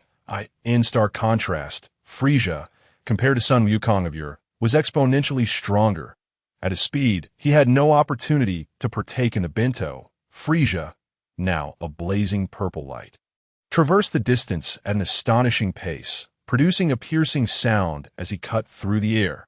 If there were others on the Serpent Road, by the time they heard the noise, Frieza's form would have already vanished from sight. Thus, in the span of a single minute, Frieza reached the terminus of the Serpent Road. Raising his gaze, he beheld a small, circular asteroid floating serenely above the path. King Kai's planet. At that moment, Frieza leapt towards King Kai's planet, deftly flipping in mid-air to land gracefully upon its surface. Observing the North Kai, who was bent over, tinkering with a vehicle, Frieza could not help but smirk. The North Kai extended his right hand from beneath the car, beckoning to the monkey seated nearby. "Bablis, haven't you found a wrench yet?" The monkey rummaged through a box on the ground, emitting a series of peculiar screeches. Standing behind them, Frieza narrowed his eyes slightly, and the vehicle immediately began to levitate. Following suit, the scattered parts on the ground seemed to possess a will of their own, assembling themselves to reconstruct the car's chassis. The North Kai and Bablis stared in astonishment, their expressions a mix of bewilderment as the vehicle was fully assembled, accompanied by the sounds of the engine roaring to life. After repairing the car, Frieza turned off the engine and gently set it back down, smiling as he addressed the North Kai. "So, what do you think of my little gift? Are you satisfied, North Kai?" It was only then that the North Kai and Bablis fully registered Frieza's presence. Turning to face him, Frieza intended to introduce himself, but to his surprise, upon seeing him, the North Kai's expression transformed into one of sheer terror. Frieza? Chapter 76. A joke. "Oh, you know me?" Frieza raised an eyebrow, noting the North Kai's apparent lack of welcome. The North Kai adjusted his small sunglasses, wiping the cold sweat from his brow with a handkerchief, and whispered, "Of course I know you. I was aware of your arrival in the North Galaxy.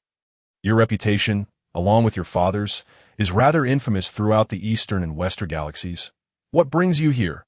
Frieza shook his head, denying the notion of a sudden appearance.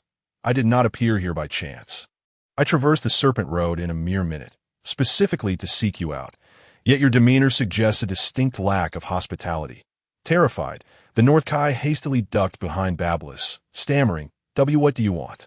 I must warn you, if you dare harm the king, you will undoubtedly find yourself in grave trouble." Frieza, both amused and exasperated, retorted, "Who said anything about killing you? I am here to request the super divine water."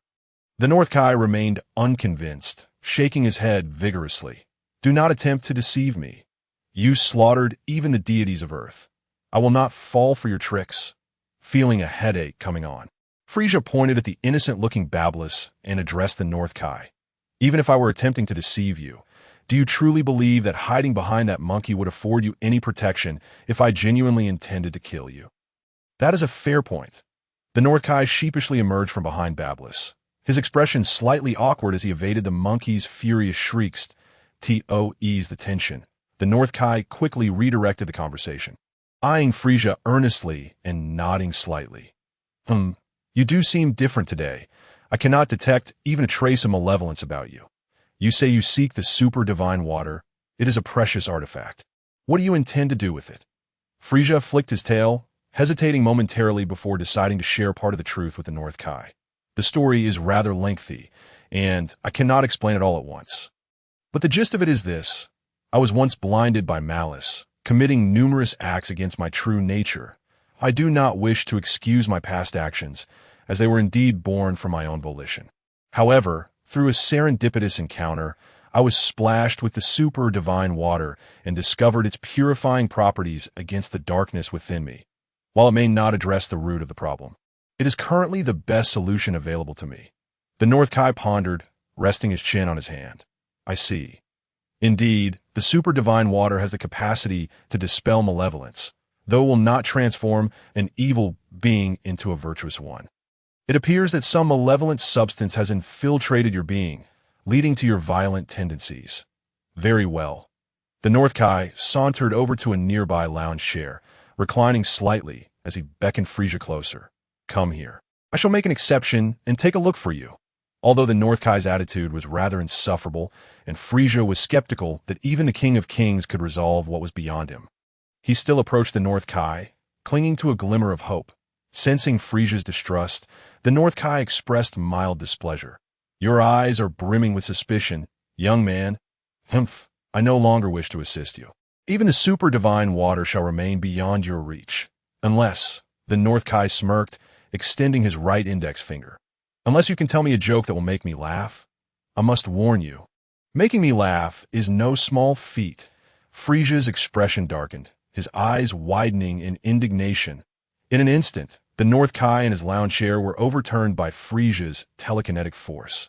The North Kai tumbled across the ground, covered in dirt, and scrambled to his feet, pointing an accusatory finger at Frieza. Your attitude is utterly unacceptable. How dare you lay a hand on the esteemed king? Return whence you came. I shall give you nothing. Frieza scoffed. It is you who has overstepped your bounds. Though I am no longer malevolent, I am not a pawn for you to command.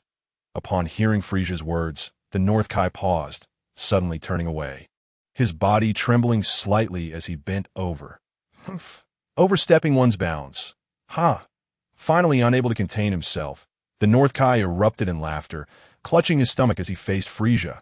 Overstepping one's bounds. Overstepping one's bounds. Ha ha! Your joke is truly delightful. You are a true master of humor. Frieza stood there, bewildered, the corners of his mouth twitching as he muttered, "Thank you." Once the North Kai had laughed to his heart's content, he wiped the sweat from his brow with a handkerchief, adjusting his sunglasses. Well, since you can tell such amusing jokes, I shall overlook your earlier rudeness. Now, extend your hand. I shall use my energy to examine your condition. Frieza blinked in surprise. Energy? The North Kai beamed with pride. Indeed, it is energy. This is my exclusive technique, known only to me. I even devised a special skill called Energy Bomb. Impressive, is it not? However, do not overthink it. I shall not impart this martial art to you. You disrespectful fellow. Frieza smiled faintly, extending his right hand before King Kai, and said slowly, "Are you referring to this energy?" No sooner had Frieza spoken than a vibrant surge of life energy erupted from his right hand. The richness of this energy left even King Kai astounded. How could this be possible? King Kai vigorously wiped his small sunglasses with a handkerchief, gazing incredulously at Frieza, his right index finger, exclaiming, "This energy is the most righteous force in the universe. Only those with a benevolent heart and extraordinary talent could possibly harness it. Why do you?" Frieza's gaze momentarily drifted, as if he could hear the words of Qian Wei echoing in his ears. Your soul is inherently good. So that was it. Blinking, Frieza regained his composure and inquired of King Kai. However, this energy is not merely the residual energy of King Kai's planet. It also contains my own power. It seems that all my strength has transformed into an energy akin to this life force. What? King Kai, unable to believe his senses, grasped Frieza's right hand, his antennae quivering in response. Ultimately, his investigation left him dumbfounded. Such astonishing life energy, such remarkable vitality. In this universe, could there truly be someone capable of cultivating life energy? Chapter 077, Cultivation Indeed. You are truly exceptional. After examining Frieza's body, King Kai expressed some confusion, saying, "Although I am astonished that you can cultivate life energy, I sense no trace of malevolence within you. This is indeed perplexing. Had I not previously taken note of you, I might have thought you were deliberately mocking me." King Kai paced back and forth, then snapped his fingers, suggesting, "How about this? I have plenty of super divine water. It would be inconvenient for you to take it all at once, so why not stay here for a while? In the days to come, I shall observe you, and if any signs of the malevolence you speak of arise, I may be able to identify the issue with your body. What do you think? Frieza had no better alternatives at the moment, and with the spaceship dispatched by Suyo still 3 months away from Earth, it was not unfeasible to remain here for a spell. Moreover, Frieza suddenly recalled something important that I wish to learn: the King Kai fist. King Kai, having just taken a sip of tea, spat it all out upon hearing this. He hastily wiped his mouth. Astonishment etched across his face as he looked at Frieza. My King Kai fist has always been kept a secret. How could you possibly know about it? Frieza frowned, impatience creeping into his voice. My sources of information are beyond your imagination. It is none of your business how I came to know. So, will you teach me or not? King Kai adjusted his small sunglasses, wiping the cold sweat from his forehead, and replied, It is not that I do not wish to teach you, but this technique, while powerful, is exceedingly perilous to practice. Though your talent is commendable, you may not be able to master the King Kai fist. At this point, King Kai suddenly clapped his hands, exclaiming, How about this? I can teach you to drive instead. You see, I have a ready-made runway right here. You could take a joyride every day. Surely that would be far more enjoyable than learning the King Kai fist. A glint of menace flickered in Frieza's eyes as he seized King Kai by the collar, coldly stating, I, Frieza, the Emperor of the Universe, shall have whatever I desire, and none dare refuse me. You insolent fool. The moment those words left his lips, both Frieza and King Kai were momentarily taken aback. Suddenly, Frieza hastily released King Kai, extending his right hand in urgency. Quickly, I can sense that malevolent energy is dissipating. Without delay, King Kai grasped Frieza's wrist and began a thorough examination. Yet this time, the endeavor yielded no results, aside from Frieza's immense power. King Kai sensed nothing else.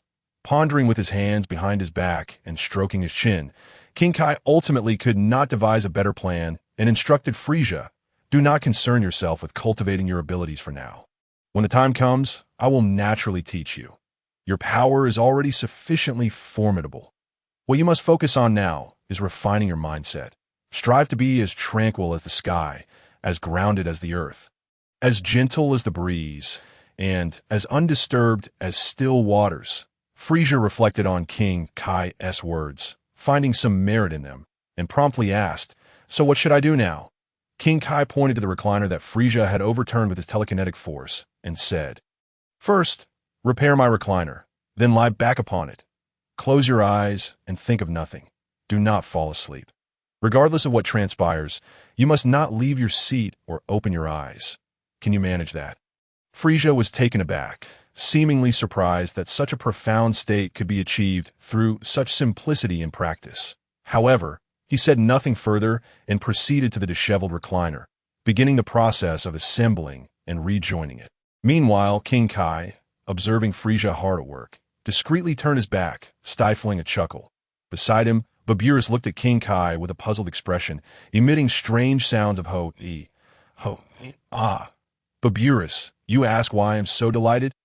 Haha, it is simply because I casually refer to work as cultivation, and now we have an idiot eagerly taking on the task. Ho-e. Ah, Baburis, you inquire who that idiot is? Haha. It is the big fool behind me who calls himself the Emperor of the Universe. King Kai spoke in a deliberately loud manner, ensuring that Frieza heard every word, just as Frieza was about to erupt in anger. He quickly realized that King Kai was intentionally creating an obstacle for his mental training, aiming to test whether he could remain unaffected by external distractions. Understanding this, Frieza suddenly felt no anger at all. In fact, he abandoned the idea of repairing the recliner altogether, flicked his tail, and simply lay down on the lawn, closing his eyes to savor this rare moment of rest. However, oh no, Baburis, he is laying down in the spot where I often relieve myself. What should I do? Ho-e. Frieza's mouth twitched slightly. Upon hearing King Kai's words, he indeed felt the grass beneath him might be somewhat unsavory. Could it be that this old fellow frequently relieved himself here? No, this is a test. I am in training. I cannot succumb to anger. I must remain as tranquil as the sky. After considerable effort to compose himself, Frieza exhaled deeply, savoring the rare moment of relaxation. Yet, suddenly beep, beep, beep, a red light ahead. Please reduce speed. Bee-boo, bee-boo. King Kai, driving his vintage vehicle, emitted a cacophony of strange noises, shattering Frieza's state of tranquility. At last, Frieza could no longer contain himself. With a jerk, he sat up. But as soon as he opened his eyes, he was met with the visage of a monkey face mere inches away, startling him greatly. Baburus, grinning mischievously, pulled out a water gun from behind and promptly sprayed Frieza in the face. Instantly, Frieza's rage eclipsed his reason. He flung Baburus aside and roared furiously at King Kai. "Get out of my way!" Both King Kai and Baburus trembled at the sight of Frieza's murderous glare. Without a second thought, they abandoned their water gun and vehicle, scampering back into the house in fright, peering through the crack in the door at Frieza, fearful that he might unleash his wrath and obliterate the entire King Kai planet. With King Kai and that monkey no longer causing a ruckus, Frieza finally lay back down and closed his eyes once more. "You think I will cease my cultivation just because you say so? I shall train in the system for 3 months and see how you notice." Chapter 078.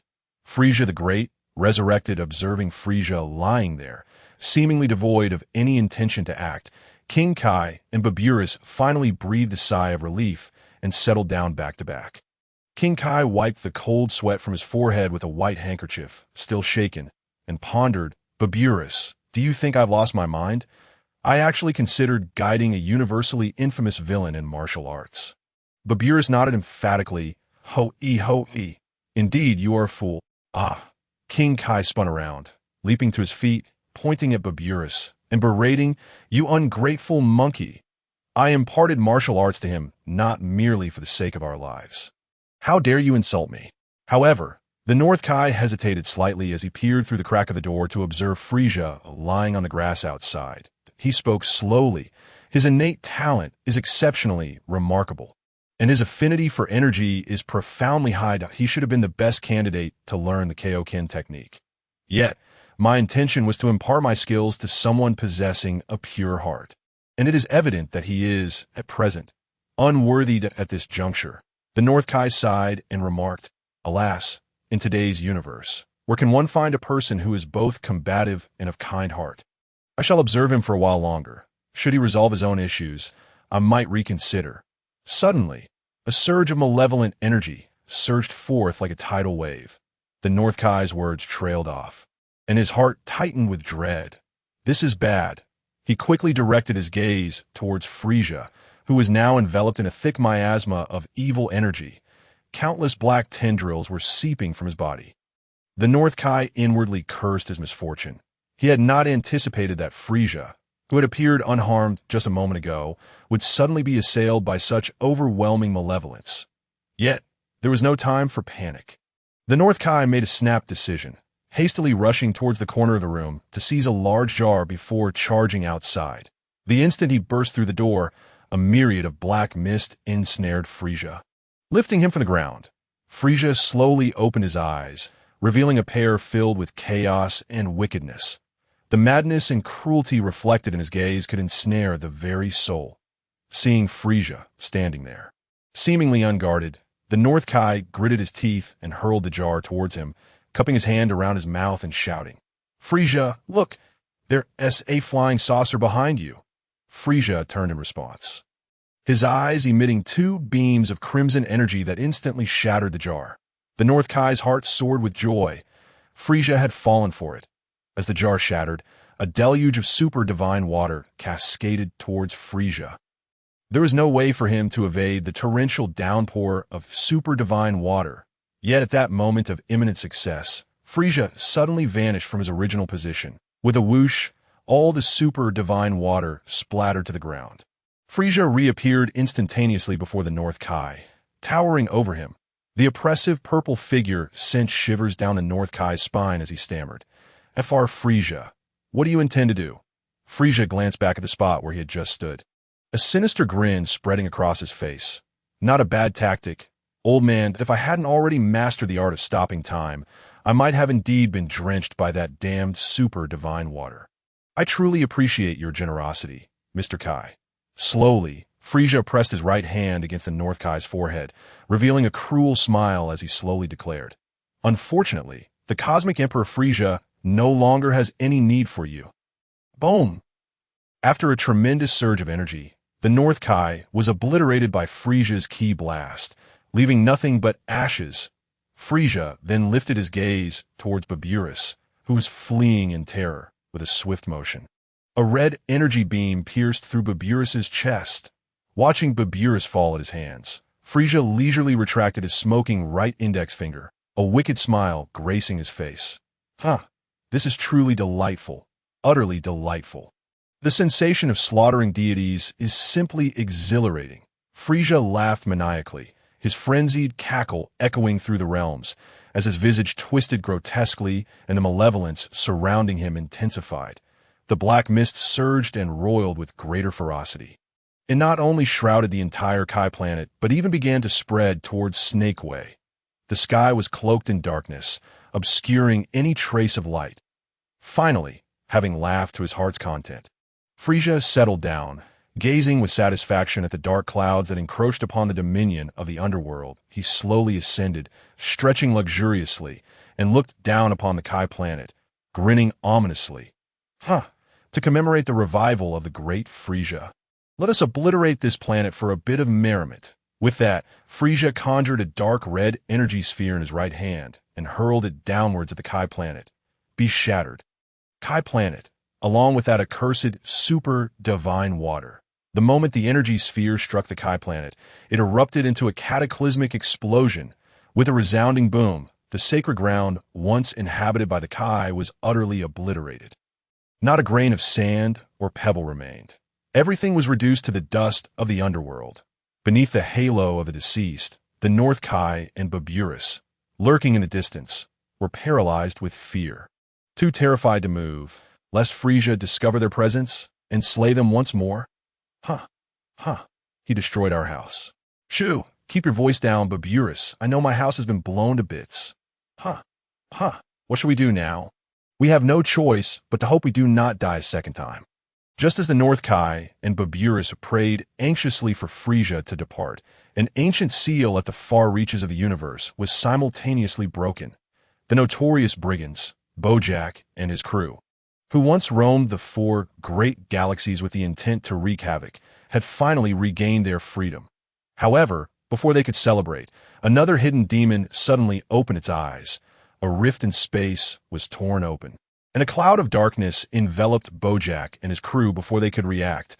Countless tendrils of black mist surged into their mouths, nostrils, and ears, no matter how they screamed in terror and resisted. They were as powerless as ants. Chapter 079. Bojack at last, when a malevolent black cloud had fully infiltrated Bojack and his companions.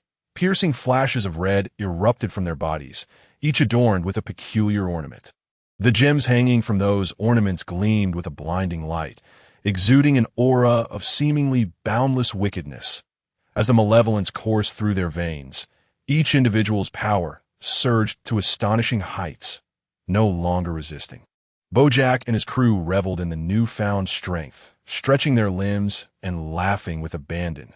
Gradually, their physiques became more robust and formidable, dark waves emanating from beneath their feet, which expanded to form a unique magical array. In an instant, Bojack and his crew vanished from the edge of the universe, reappearing before Frieza in the underworld. The once sacred ground had been completely transformed into a domain of demonic energy by Frieza, further amplifying Bojack and his crew's combat prowess. Standing opposite them, Frieza regarded them with cold indifference. Familiar with their identities from the original canon, Frieza, belonging to the same evil faction, refrained from attacking, instead contemplating the prospect of recruiting them as his subordinates.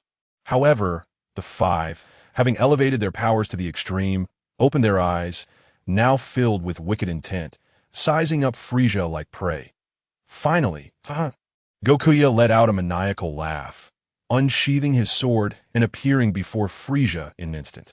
Bringing it down upon him, perhaps influenced by the original story, Frieza harbored a deep disdain for anyone who dared to strike at him with his sword. Die, you insolent fool who offends the Cosmic Emperor. Frieza lunged forward, grasping Goku's wrist with his left hand while seizing his throat with his right, effortlessly twisting off his head. He then casually tossed Goku's lifeless body towards Bojack and the others. A cruel smile playing on his lips, Bojack and the others, taken aback, quickly assumed a defensive stance. Ha! Perish, foolish lower-class insects. Frieza clasped his hands together and unleashed a tremendous surge of energy towards Bojack and his crew. Goku's body was instantly engulfed by the shockwave, reduced to ashes. Yet the remaining four, thanks to the malefic energy emanating from their ornaments, managed to barely withstand Frieza's wrath. As the dust settled, Bojack and his companions stared in horror at the purple monstrosity before them. In the past, they had roamed the universe without encountering any rivals.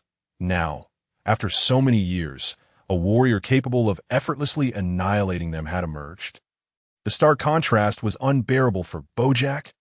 Bojack roared in fury, unleashing a torrent of dark waves from beneath his feet once more. Simultaneously, the ornaments worn by the four radiated blinding light. Suddenly, the four ornaments converged into a singular form. Their figures merged into one, and a powerful malevolence swept through the black clouds created by Frieza. A remarkably formidable warrior emerged. I am Bojack. I am Zanja. I am Bujin. I am Peter. The warrior uttered these four names in four distinct tones and voices. And ultimately, a malevolent grin crept across his lips as he bellowed with his unique quadruple voice.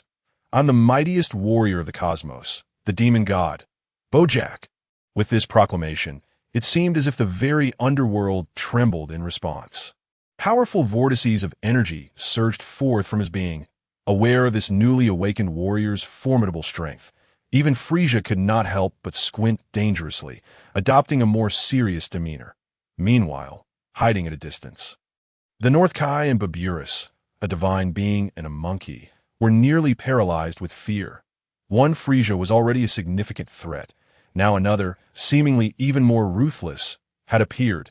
The North Kai, overwhelmed with despair, squatted down, clutching his head, and exclaimed in a state of near panic. What kind of misfortune have I encountered today? The previous one hasn't even departed, and now another follows closely behind. Baburus mimicked the North Kai's posture, squatting beside him and anxiously scratching the back of his head. Oh dear, oh dear. If I recall correctly, the one who just arrived should be Bojack. The North Kai paced back and forth with his hands behind his back, muttering, Indeed, I perished, and their seals were simultaneously lifted. But why have they suddenly appeared here? Moreover, they seem significantly stronger than before. Baburus raised his hands, trailing behind the North Kai as they continued to walk back and forth. Oh dear. Oh dear. Baburus, stop fooling around. This is not the time to mimic me. The North Kai shouted, only to swiftly cover his mouth, cautiously glancing towards Frieza, upon realizing that the two villains seemed unaware of their presence. The North Kai finally sighed in relief. Wait! The King of the North suddenly clapped his hands and exclaimed, Baburus, why don't we seize this opportunity to make our escape? Baburus jumped in place, rolling his eyes at the North Kai. Oh dear, what? Are you implying that I am a coward without courage? The North Kai adjusted his small sunglasses, retorting angrily. I am considering the lives of both of us. Although we are already dead. Yet, you are correct, Baburus, oh dear. As the King of the North, I stand before two formidable fiends capable of endangering the galaxy. If I were to flee now, it would be utterly disgraceful. The North Kai turned to Baburus and gave him a thumbs up. Trust me, Baburus, I, the King of the North, will capture both of them. Hearing this declaration, Baburus couldn't contain his excitement, bouncing around. However, just as the North Kai peeked out to survey the scene, he was swept away by the shockwave of Frieza and Bojack's battle. One hand pressed against his hat while the other clung tightly to Baburus's tail. He barely managed to avoid being blown into the depths below. After a strenuous effort to regain his footing, the North Kai leaned against a rock, gasping for breath, inwardly lamenting. No, this is still terrifying. If possible, I would love to turn and flee. Contemplating this, he glanced at Baburus beside him and cursed inwardly. Damn monkey. Resting his chin on his hand, the North Kai mused, I have made grand proclamations, but now what should I do? The only technique I have that might defeat them is the spirit bomb. But the energy here is far too scarce that it would be nearly impossible to conjure even one, let alone two. Suddenly, a realization struck the North Kai, and he clapped his hands. That's it, perhaps. Chapter 080. Spirit Bomb while the North Kai was making preparations. Frieza and Bojack began a new round of confrontation in the distance. They exchanged blows relentlessly, each strike vicious and impactful. It appeared as if both were evenly matched, yet every attack from Bojack was thwarted by Frieza, while each of Frieza's blows found their mark. However, Bojack seemed impervious to pain, his momentum only intensifying. Veins bulged on his forehead as countless malevolent energies surged from his 7 orifices at that moment. Frieza's mind was suddenly graced by the long-forgotten sound of the system's prompt. Detected target for recording. Do you wish to proceed with data acquisition? Frieza once again selected confirmation. Simultaneously, the 6th simulated persona in his mind was occupied by Bojack's visage. In an instant, an overwhelming power surged within Frieza's heart. Countless malevolent energies enveloped Frieza's form, seemingly coalescing into a layer of black armor. Frieza's expression shifted dramatically, his voice morphing as he declared, I am King Cold. I am Kfara. I am Frieza. I am also Frieza. I am Dabura. I'm still the demon god, Bojack. Ha ha ha. I am the epitome of malevolence. I am a mightiest sovereign. Frieza's unparalleled aura suppressed Bojack, rendering him immobile. That overwhelming dread felt akin to a wretched spirit confronting a demonic overlord. Thank you, Bojack, Frieza said, controlling the malevolent energy. Drawing Bojack closer, he slowly extended his right hand, conjuring a steel blade. In the past, I believed I was Frieza. Later, I thought I was that timid soul who crossed over. It is you, Bojack. Frieza pointed the blade at Bojack's heart, sneering, It is you who awakened my true self. Only today do I understand. This is who I am. I am the embodiment of all malevolent thoughts, the leader of all evil, the emperor of darkness. Bojack trembled in fear, quaking uncontrollably, yet he remained unable to break free from the shackles of malevolence woven by Frieza. To celebrate my awakening, I shall bestow upon you a glory unattainable by others. Frieza's knife easily sliced through Bojack's ribcage, raving. That is the splendor of being the awakened emperor, the first to slay. Just as Frieza's blade was poised to pierce Bojack's heart, he suddenly paused. Simultaneously, the chains of malevolence binding Bojack disintegrated. Though Bojack was bewildered, he did not hesitate to muster his strength and flee. Frieza's gaze sharpened, reaching out once more to grasp Bojack. Yet this time, Bojack did not yield without resistance. He struggled fiercely. What is happening? Frieza stared incredulously at his hands, bewildered. Why is my power continuously waning? At that moment, Bojack suddenly broke free from Frieza's shackles. However, instead of fleeing again, Bojack revealed a sinister grin and launched a massive energy sphere towards Frieza. Frieza dismissed Bojack's attack with a casual flick, intending to bat it away, but then, boom! The energy sphere erupted upon impact with Frieza's strike. The immense destructive force inflicted sharp pain even upon Frieza. In the aftermath, Frieza's right arm was left bloodied and limp. Bojack's strike had obliterated Frieza's right arm. Ha ha ha, malevolent emperor! Why have you lost your regal composure? Why do you appear so disheveled? Bojack cackled triumphantly. Despite feeling increasingly fatigued, Frieza maintained an eerily calm smile, replying, Oh, you think that because I've lost an arm, I cannot kill you, Mr. Bojack? With that, Frieza seized his severed right arm with his left hand, and with a mighty roar, a brand new arm sprouted from the remnants. Bojack's expression faltered slightly, but he quickly regained his composure, sneering. You truly are tenacious. The moment your arm regenerated, your energy diminished significantly. You are no longer my match. Today, it is you who shall perish, not I. With that, Bojack transformed into a series of afterimages, instantly appearing before Frieza, landing a punch to his abdomen. Frieza's eyes widened in agony as he spat out blood, his body convulsing from the unbearable pain he had never before experienced. Yet even amid such suffering, a wicked smile crept onto Frieza's lips. Golden bind technique. With Frieza's shout, Bojack suddenly paused in his tracks. Frieza immediately and unhesitatingly spat a glob of saliva onto Bojack's face. In an instant, Bojack's visage began to gradually petrify. Feeling his body grow increasingly heavy, Frieza finally found himself too weak to maintain the spell of golden binding, swiftly kicking Bojack aside and retreating to the side. Breathlessly awaiting Bojack's complete petrification and demise. Struggling, Bojack seemed to comprehend that his end was nigh. He desperately attempted to reach out and strike Frieza. However, with his head being the first to petrify, he could no longer see where Frieza was. Ultimately, Bojack's entire form transformed into a stone statue, never to unleash a shockwave again. Huffing, Frieza wiped the blood from the corner of his mouth, glaring with hatred at the descending stone statue of Bojack, carelessly unleashing an energy wave that shattered the statue, rendering it forever lifeless. How infuriating it is that this wretched insect has wasted so much of my energy, the Cosmic Emperor Frieza. But what is wrong with my power?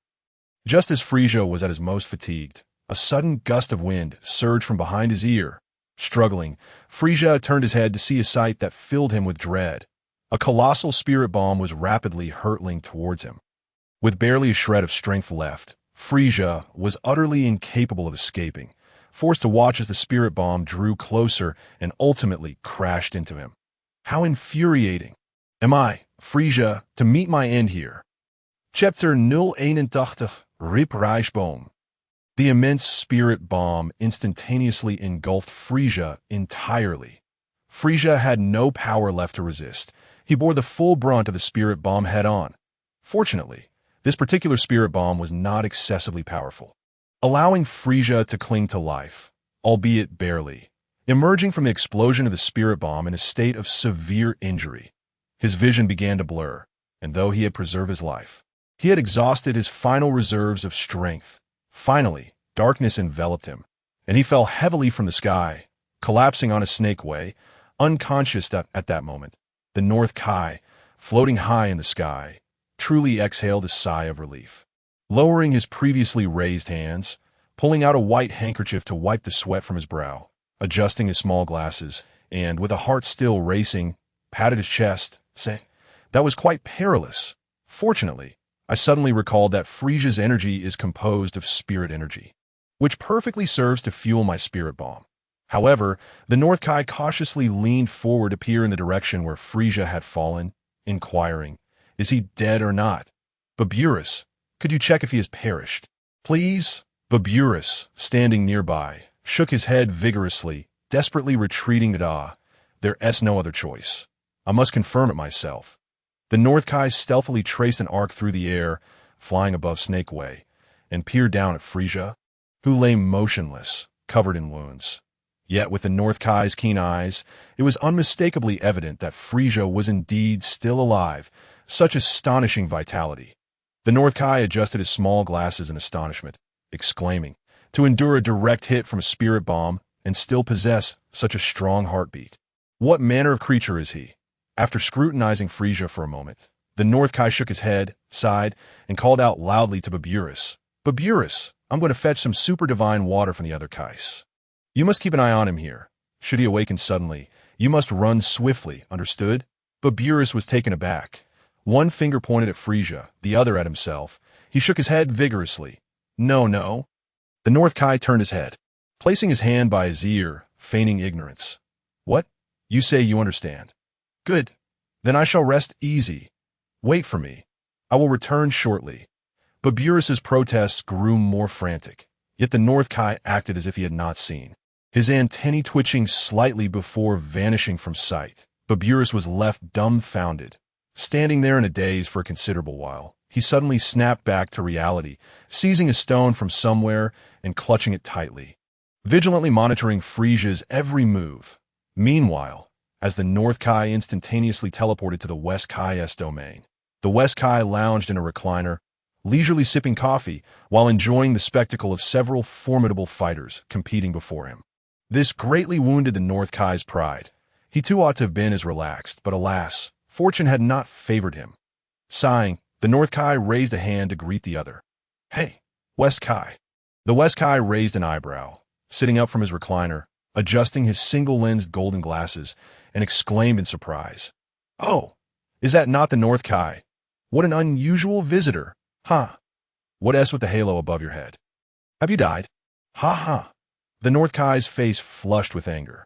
"I sacrificed myself for the safety of the galaxy. You, a mere pleasure-seeking landowner, know nothing of such matters." The West Kai calmly sipped his coffee, responding with a hint of sarcasm. "Yet you are dead, while I remain alive." The North Kai huffed indignantly. "Blabber on. There will come a day when you too shall meet your end, and then we shall see who has the last laugh. Enough chit-chat. Hurry and give me some super divine water. Otherwise, you may very well be the next to suffer. Me suffer. Ha ha." The West Kai called to one of his warriors. "Go inside and fetch a jar of super divine water for the North Kai." Immediately, the West Kai turned to another green alien wrapped in a turban, smiling. "Rib Rice, come here." Rib Rice nodded and approached the West Kai, slightly bowing. "Lord Kai." The West Kai proudly introduced Rib Rice to the North Kai. "So, what do you think? This is the most powerful warrior in our West Galaxy. You cannot even begin to imagine how formidable he is. Huh? If Rib Rice had not perished early, the one known as Krud would have long since reported to the King of Hell." Just as they were speaking, the super divine water was delivered. The West Kai handed the jar of super divine water to the North Kai, inquiring, "By the way, you haven't mentioned what you need the super divine water for?" The North Kai sighed with resignation. "Frieza came to my place. I managed to subdue him with great difficulty, and I wish to use the super divine water to purify the evil energy within him." "Frieza?" The West Kai stroked his chin, hesitantly recalling. "I believe I've heard that name before, da-da. I assent that the son of Krud." "Ha! The three of them are infamous throughout the galaxy. You truly are unfortunate to have crossed paths with them." The North Kai muttered softly. "Let us see if you are still laughing when he comes knocking on your door. By the way," the West Kai pointed at Rib Rice behind him, "should I send Rib Rice along with you? If the super divine water proves ineffective, he could easily dispatch that fellow named Frieza." The North Kai waved his hand. "Thank you for your kindness, but he likely wouldn't be able to handle Frieza. I shall go ahead alone, what?" The West Kai was displeased and grabbed the North Kai, indignantly saying, "Are you looking down on the strongest warrior in the West Galaxy? I'll tell you this. Even Krud, Frieza's father, would fall to Rib Rice in a single blow." At that moment, Rib Rice nodded confidently. "Indeed, even if all three of them attacked together, they would not be my match." Sigh. The North Kai sighed, clutching the jar of super divine water, turning to say, "Since you insist, then let us proceed. Place your hand on my back, and I will take you there now." Rib Rice, brimming with confidence, placed his hand on the North Kai's back, nodding. "All right, let us go, Lord North Kai." The North Kai's antennae twitched slightly, and in an instant, the two vanished from sight, returning to the North Kai's residence. The North Kai turned to Baburus and asked, "No unexpected developments?" "Right, Baburus?" Baburus held up the stone in his hand, seriously declaring, "No, no." Beastmen unafraid. Chapter 082. Awakening. A jar of super divine water was poured entirely over Frieza. Instantly, countless black smoke billowed forth. Distorted faces formed from evil energy, continually detached from Frieza's body, dissipating into the ether. Along with this, an even more unbearable agony ensued. Frieza, who had been unconscious, was jolted awake by the pain, slowly opening his eyes. The North Kai, nervously hiding behind Rib Rice, cautiously inquired, "Who are you?" As the somewhat bewildered Frieza struggled to rise from the snake path, he vigorously patted his head and groaned. "I remember now. How did I end up like that again?" Supporting his forehead with both hands, Frieza closed his eyes and took a couple of deep breaths. He then looked up at King Kai of the North with a hint of remorse, saying, "I apologize. I have returned to my normal self." King Kai of the North shook his head vigorously, declaring, "I do not believe you. I am currently in a state of spirit. If you were to kill me again, I would completely vanish from this world. If you claim you're fine, you must present some proof." Having just awakened, Frieza's mind was still somewhat muddled, and he failed to notice the sly smile at the corner of King Kai's mouth. He asked, somewhat perplexed, "How am I supposed to prove that?" "Well," King Kai extended his right hand with a cheerful grin, "you could tell me a joke. If you manage to make me laugh, I will believe you." "What do you say?" Seeing Frieza remain silent for a considerable time, King Kai feigned displeasure, crossing his arms and pouting. "Oh, you seem rather reluctant, young man. Are you still the wicked Frieza of old? If so, I shall take my leave." Frieza sighed in resignation, glanced at the halo above King Kai's head, and replied with a hint of apology. "King Kai of the North enjoys urinating in public." King Kai exclaimed. "Rib rice. Hey, you little rascal. I asked you to tell a joke, not to spout nonsense." In a fit of indignation, King Kai stomped his feet and pointed an accusatory finger at Rib Rice. "Warning, young man. This matter is entirely a fabrication of his. You must forget it immediately and ensure that King Kai of the West never learns of it. Do you understand?" Rib Rice, slightly bewildered, nodded in agreement. After venting his frustration, King Kai and Frieza exchanged a knowing smile. In truth, King Kai had already realized that Frieza had reverted to his original self upon awakening. Any trace of malevolence had vanished from him. Contemplating this, King Kai intended to approach Frieza and inquire about the nature of the transformation, wondering why he had been fine just moments ago, but suddenly turned malevolent. However, as King Kai took a step forward, he was halted by Rib Rice's arm.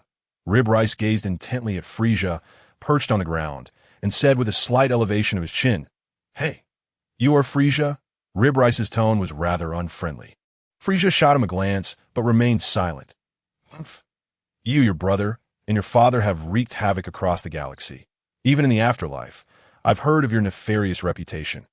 Now, you have even killed Lord King Kai." Rib Rice stepped closer to Frieza and suddenly erupted in fury. "What a pity! If I were still alive, I would surely eliminate you and your father." Frieza raised an eyebrow and murmured, "Oh, that sounds impressive." Rib Rice felt a surge of discomfort at Frieza's strange tone and retorted angrily, "Don't try to play innocent. Although you feign innocence now, I will not be deceived. Come at me, Frieza." Frieza ignored him entirely, lost in thought, reflecting on the moments when he was completely controlled by malevolence and the 6 sinister faces that haunted his memory. He clenched his fists and slowly raised his head. Addressing King Kai earnestly, "I believe I have finally grasped the true culprit behind all this." "Oh," King Kai responded with astonishment. "You have identified the reason? What entity is behind this mischief?" Just as Frieza was about to speak, he suddenly recalled that his time travel was his greatest secret and that he could not easily divulge it to others, especially concerning the system. Sighing in resignation, Frieza hesitated before shaking his head. "No, it's nothing. I cannot confirm it yet." King Kai, wise and perceptive, could easily see through Frieza's insincerity but chose not to press further. Instead, he earnestly advised, regardless of the reason, do not engage with it again. "This time, it was merely me, King Kai of the North, who perished. I will not pursue the matter, and it is of no consequence. However, should you completely lose control next time and become a threat capable of annihilating the universe, the God of Destruction will undoubtedly appear and obliterate you." "God of Destruction?" Frieza inquired, raising an eyebrow with curiosity. Due to his early time travel, he was unaware that a sequel to Dragon Ball had emerged, featuring immensely powerful beings like the God of Destruction and the Omni King, that he still believed that the ultimate boss was merely the one-star dragon. Indeed, the God of Destruction is more formidable than, but before King Kai could complete his sentence, Rib Rice could no longer tolerate Frieza's disregard and abruptly attacked, delivering a powerful kick aimed at Frieza's head while shouting, "Take this!" Frieza effortlessly extended a finger, easily blocking Rib Rice's kick, and then flicked his finger lightly. A white ripple instantly spread forth, and a second later, Rib Rice fell unconscious. Frieza's eyes widened, and with telekinesis, he returned Rib Rice to the snake path before slowly rising to his feet, looking up at the ominous black clouds overhead, which showed no signs of dissipating. Frieza let out a faint sigh and asked King Kai, "King Kai, do you have any means to resolve these black clouds?" King Kai shook his head, wearing a similarly helpless expression. I do not even know what those black clouds are, nor do I have any solutions to offer. However, I can surmise that this place now belongs neither to the afterlife nor to the sacred realm. Frieza clenched his fists, gritting his teeth as he gazed earnestly at King Kai. I have sensed my own insignificance, that feeling of being manipulated by a mysterious puppet master. I will not allow that despicable individual lurking in the shadows to succeed. King Kai, I will humbly seek your guidance once more. Will you be willing to instruct me again? King Kai nodded quietly, adjusting his small sunglasses and smiling slightly. Oh dear, I find you quite exasperating. Your joke was splendid, so I can hardly refuse your request. Chapter 083. Congratulations, however, my King Kai planet has been destroyed by Yuda. It seems that until I can petition Lord Grand Kai for reconstruction, we must find another place to reside temporarily at this juncture. A mischievous grin crept on a King Kai's face as he turned to Frieza. You hold rib rice and place your hand on my back. I will first take you to meet King Kai of the West. Hee. I am eager to see his expression upon learning that rib rice was effortlessly defeated by you. Frieza was momentarily taken aback, thinking that it seemed King Kai and King Kai of the West did not share a particularly warm relationship. Slightly shaking his head, Frieza seized the unconscious rib rice and placed his right hand on King Kai's back. Meanwhile, Baburus, who had just arrived, leaped forward and tightly clung to Frieza's tail. That Frieza's expression darkened as he suppressed the urge to shake Baburus off, addressing King Kai. All right, let us be on our way. King Kai nodded, his forehead antennae twitching slightly. In an instant, the three of them and the monkey vanished from their location, reappearing on King Kai of the West planet. However, before Frieza and the others could steady themselves, they were greeted by a chorus of orderly yet mocking shouts. King Kai of the North is finally dead. What a joyous occasion. King Kai of the North is finally dead. What a joyous occasion. In the distance, three figures clad in king attire were joyfully approaching, hand in hand, singing as they walked. King Kai was taken aback, clutching his head in despair. Oh no, why are all three of them here? What are we to do? All three of them. Frieza raised an eyebrow, understanding, they must be the other three kings of the East, South, and West. While they were conversing, the three kings had already reached King Kai of the North. The diminutive king of the West clapped mockingly. What a joyous occasion. King Kai, you old fool, you have finally met your end. The burly South King eagerly nodded in agreement. Indeed, as soon as I heard from the West King that you had died, I rushed over to witness your humiliation. It is truly disgraceful for a king to perish. The rotund East King was even more direct, tiptoeing to poke at the halo above King Kai's head. Feigning surprise. Oh dear, I had thought that the West King was merely jesting. It turns out that you, this old fellow, have truly met your demise. With that, the three kings of the East, South, and West stood together and burst into hearty laughter. The North King, his face flushed with anger, leaped up and scolded the trio.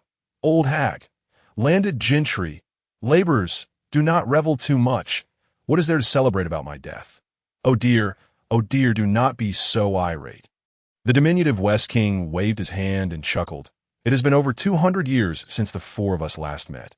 It is a rare occasion for us to gather, so let us not make it unpleasant. How about we hold an event to commemorate this? The matronly East King concurred enthusiastically. I propose we host a racing competition. I just purchased the latest model of sports car. The burly South King hastily shook his head in refusal. No. Racing is exceedingly dull. I suggest we organize a martial arts tournament instead. What do you all think? A martial arts tournament. The West King nearly leaped for joy, clapping his hands in laughter. Well then, since you suggested it, do not regret being defeated by the mightiest warrior of the West Galaxy, Rib Rice, when he leaves you incapacitated. By the way, he suddenly realized mid-laughter. Turning to the North King, where's my Rib Rice? I do not see him. At long last, it was the North King's turn to revel in triumph, smiling as he adjusted his shades. I've already brought him here. Look, the one lying on the ground is none other than he. What? The West King rushed anxiously to the unconscious Rib Rice's side, shaking him vigorously while calling out, Rib Rice, wake up! What has happened to you? Rest assured, he is perfectly fine, the North King said with a mischievous grin as he pushed Frieza forward. proudly declaring, Rib Rice challenged him, and didn't he manage to withstand even a single blow before being knocked out? I told you, your Rib Rice is no match for our Frieza, and yet you did not believe me. Ha, Frieza! The West King pondered, adjusting the golden rim of his glasses. If I recall correctly, he was the one who killed you. The three kings of the East, South, and West gasped in shock simultaneously. What? North King? Have you lost your mind? You actually brought such a dangerous character here. Fear not. He is no longer a villain. The North King patted Frieza on the shoulder, then suddenly shifted tone, speaking mysteriously. However, his power remains formidable. Ha! At last, it was the North King's moment of pride, and he relished it immensely. Frieza, in an exceedingly cooperative manner, instantly unleashed a powerful surge of energy. A mighty wave of force swept through the area, causing the three kings to stagger. Fortunately, Frieza merely showcased his strength briefly before retracting it. Otherwise, this place would have been left in ruins, dizzy from the onslaught. The three kings of the East, South, and West steadied themselves, gazing in astonishment at Frieza. Such a potent aura. It seemed that even the so-called strongest king of the underworld would struggle against him. What manner of monster is he? Regaining their composure, the three kings straightened their attire and huddled together, engaging in fervent discussion. Did you see that? He is truly impressive. Our Rib Rice, the strongest of the West Galaxy, was effortlessly defeated by him. Do any of you have subordinates capable of overcoming him? If it's a race, I have a plethora of experts at my disposal, but as for martial arts, the three exchanged worried glances, torn between not wanting to compete, yet fearing the humiliation of appearing cowardly to the North King. However, if they did compete, defeat was nearly assured. What to do? After much deliberation, the West King suddenly had a brilliant idea. Clapping his hands, I've got it. I have a plan. The other two kings eagerly inquired, what plan? Please enlighten us. It is as follows. The West King's beady eyes glimmered as he unveiled his scheme. If we were to engage in a straightforward martial arts contest, we would surely lose. However, we can challenge him to something else. The matronly East King's eyes sparkled. A racing competition. Both the South and West Kings simultaneously retorted, absolutely not. Chapter 084. The King's Star. The West King, slightly exasperated, shot a glance at the East King and said mysteriously, You see, I have heard that within the realm of the Great King, there exists a mirror water pool, a truly extraordinary treasure. It is said that this pool has been in existence since the dawn of the universe, created by the King of Kings himself, that it records every event that has transpired in this universe and transforms into a world that can be explored. Anyone who enters the pool will participate in the events it conjures from the universe's history. Of course, this is merely a virtual illusion, devoid of any practical utility, but it is precisely what we can utilize this time. The South and East Kings listened, wide-eyed and astonished, and began to applaud. You are truly remarkable. West King, you know such things, but we are still unclear on how we will use this mirror water pool to triumph over the North King.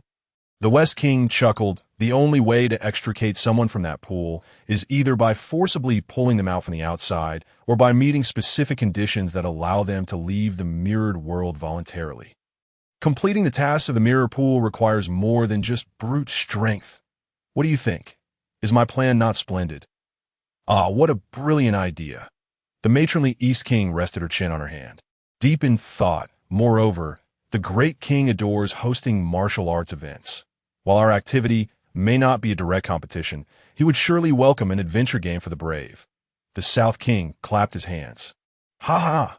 Then it is settled. I shall prove to you that the warriors of the South Galaxy are the strongest. The matronly East King immediately countered, No, it is the East Galaxy that reigns supreme.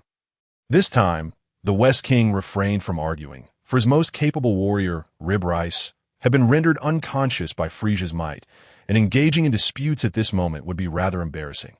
However, he was fortunate to have a backup plan.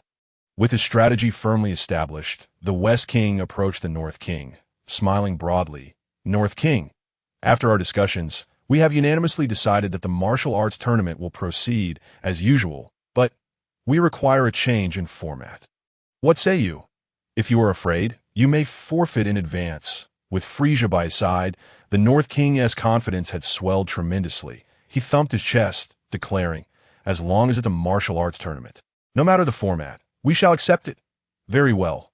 The West King turned, beckoning the North King. The location for this competition will be on the Great King's Star, within the Great King's Temple. Let us proceed. The Great King's Star? Frieza inquired, somewhat perplexed. Is there truly such a place? The North King nodded. Each of the 4 kings possesses their own star, located at the terminus of the underworld's serpentine path. Above us lies the abode for the virtuous souls after death, the kingdom of heaven. The Great King's Star is situated nearby, where nearly all virtuous martial artists in the universe gather. However, the North King crouched down, cradling his head in despair. To reach the Great King's Star, one must take a flight from the airport beside the underworld's Zamasu city, bound for the kingdom of heaven. What shall we do now? Frieza, bewildered, responded, What is there to worry about? Must we make a reservation for the flight? The North King sighed in exasperation. You will understand once we arrive at the airport. Place your hand on my back. Let us go.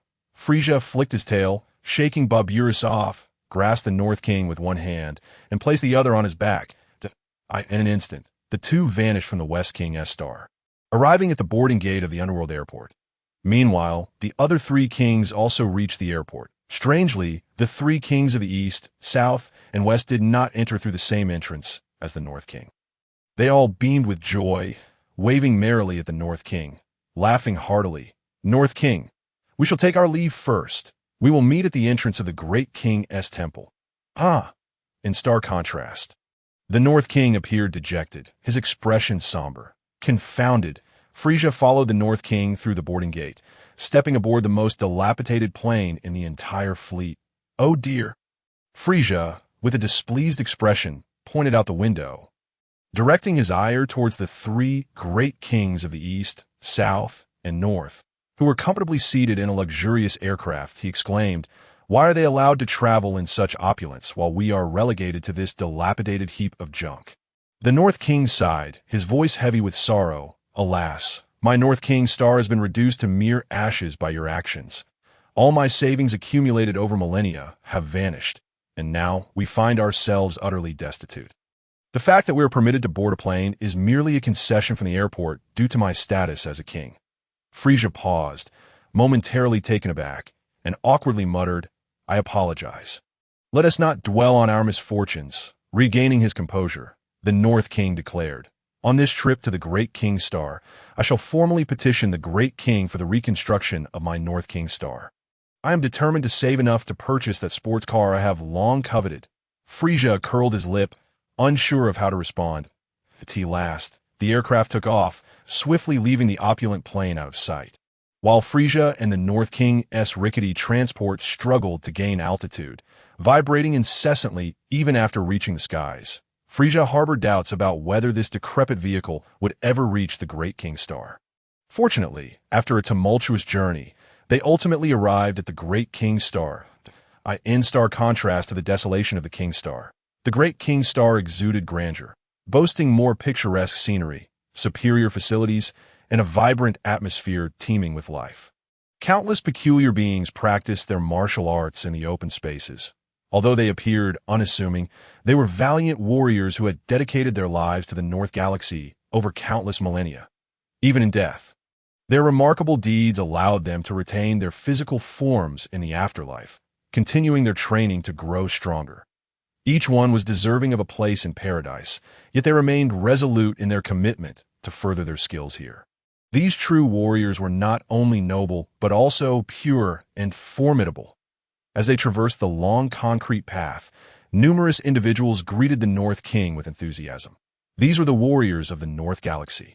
Eventually, a temple, though lavish, stood before Frieza and the North King, pristine and orderly, to the entrance. The 3 kings of the East, South, and West each stood beside a remarkable warrior. They left a space for the North King, who gladly took his place, standing with hands clasped behind his back. North King, this is our East Galaxy's mightiest warrior, Babibu, exclaimed the East King. Humph, and this is our South Galaxy's strongest, Tuxi, added the robust South King.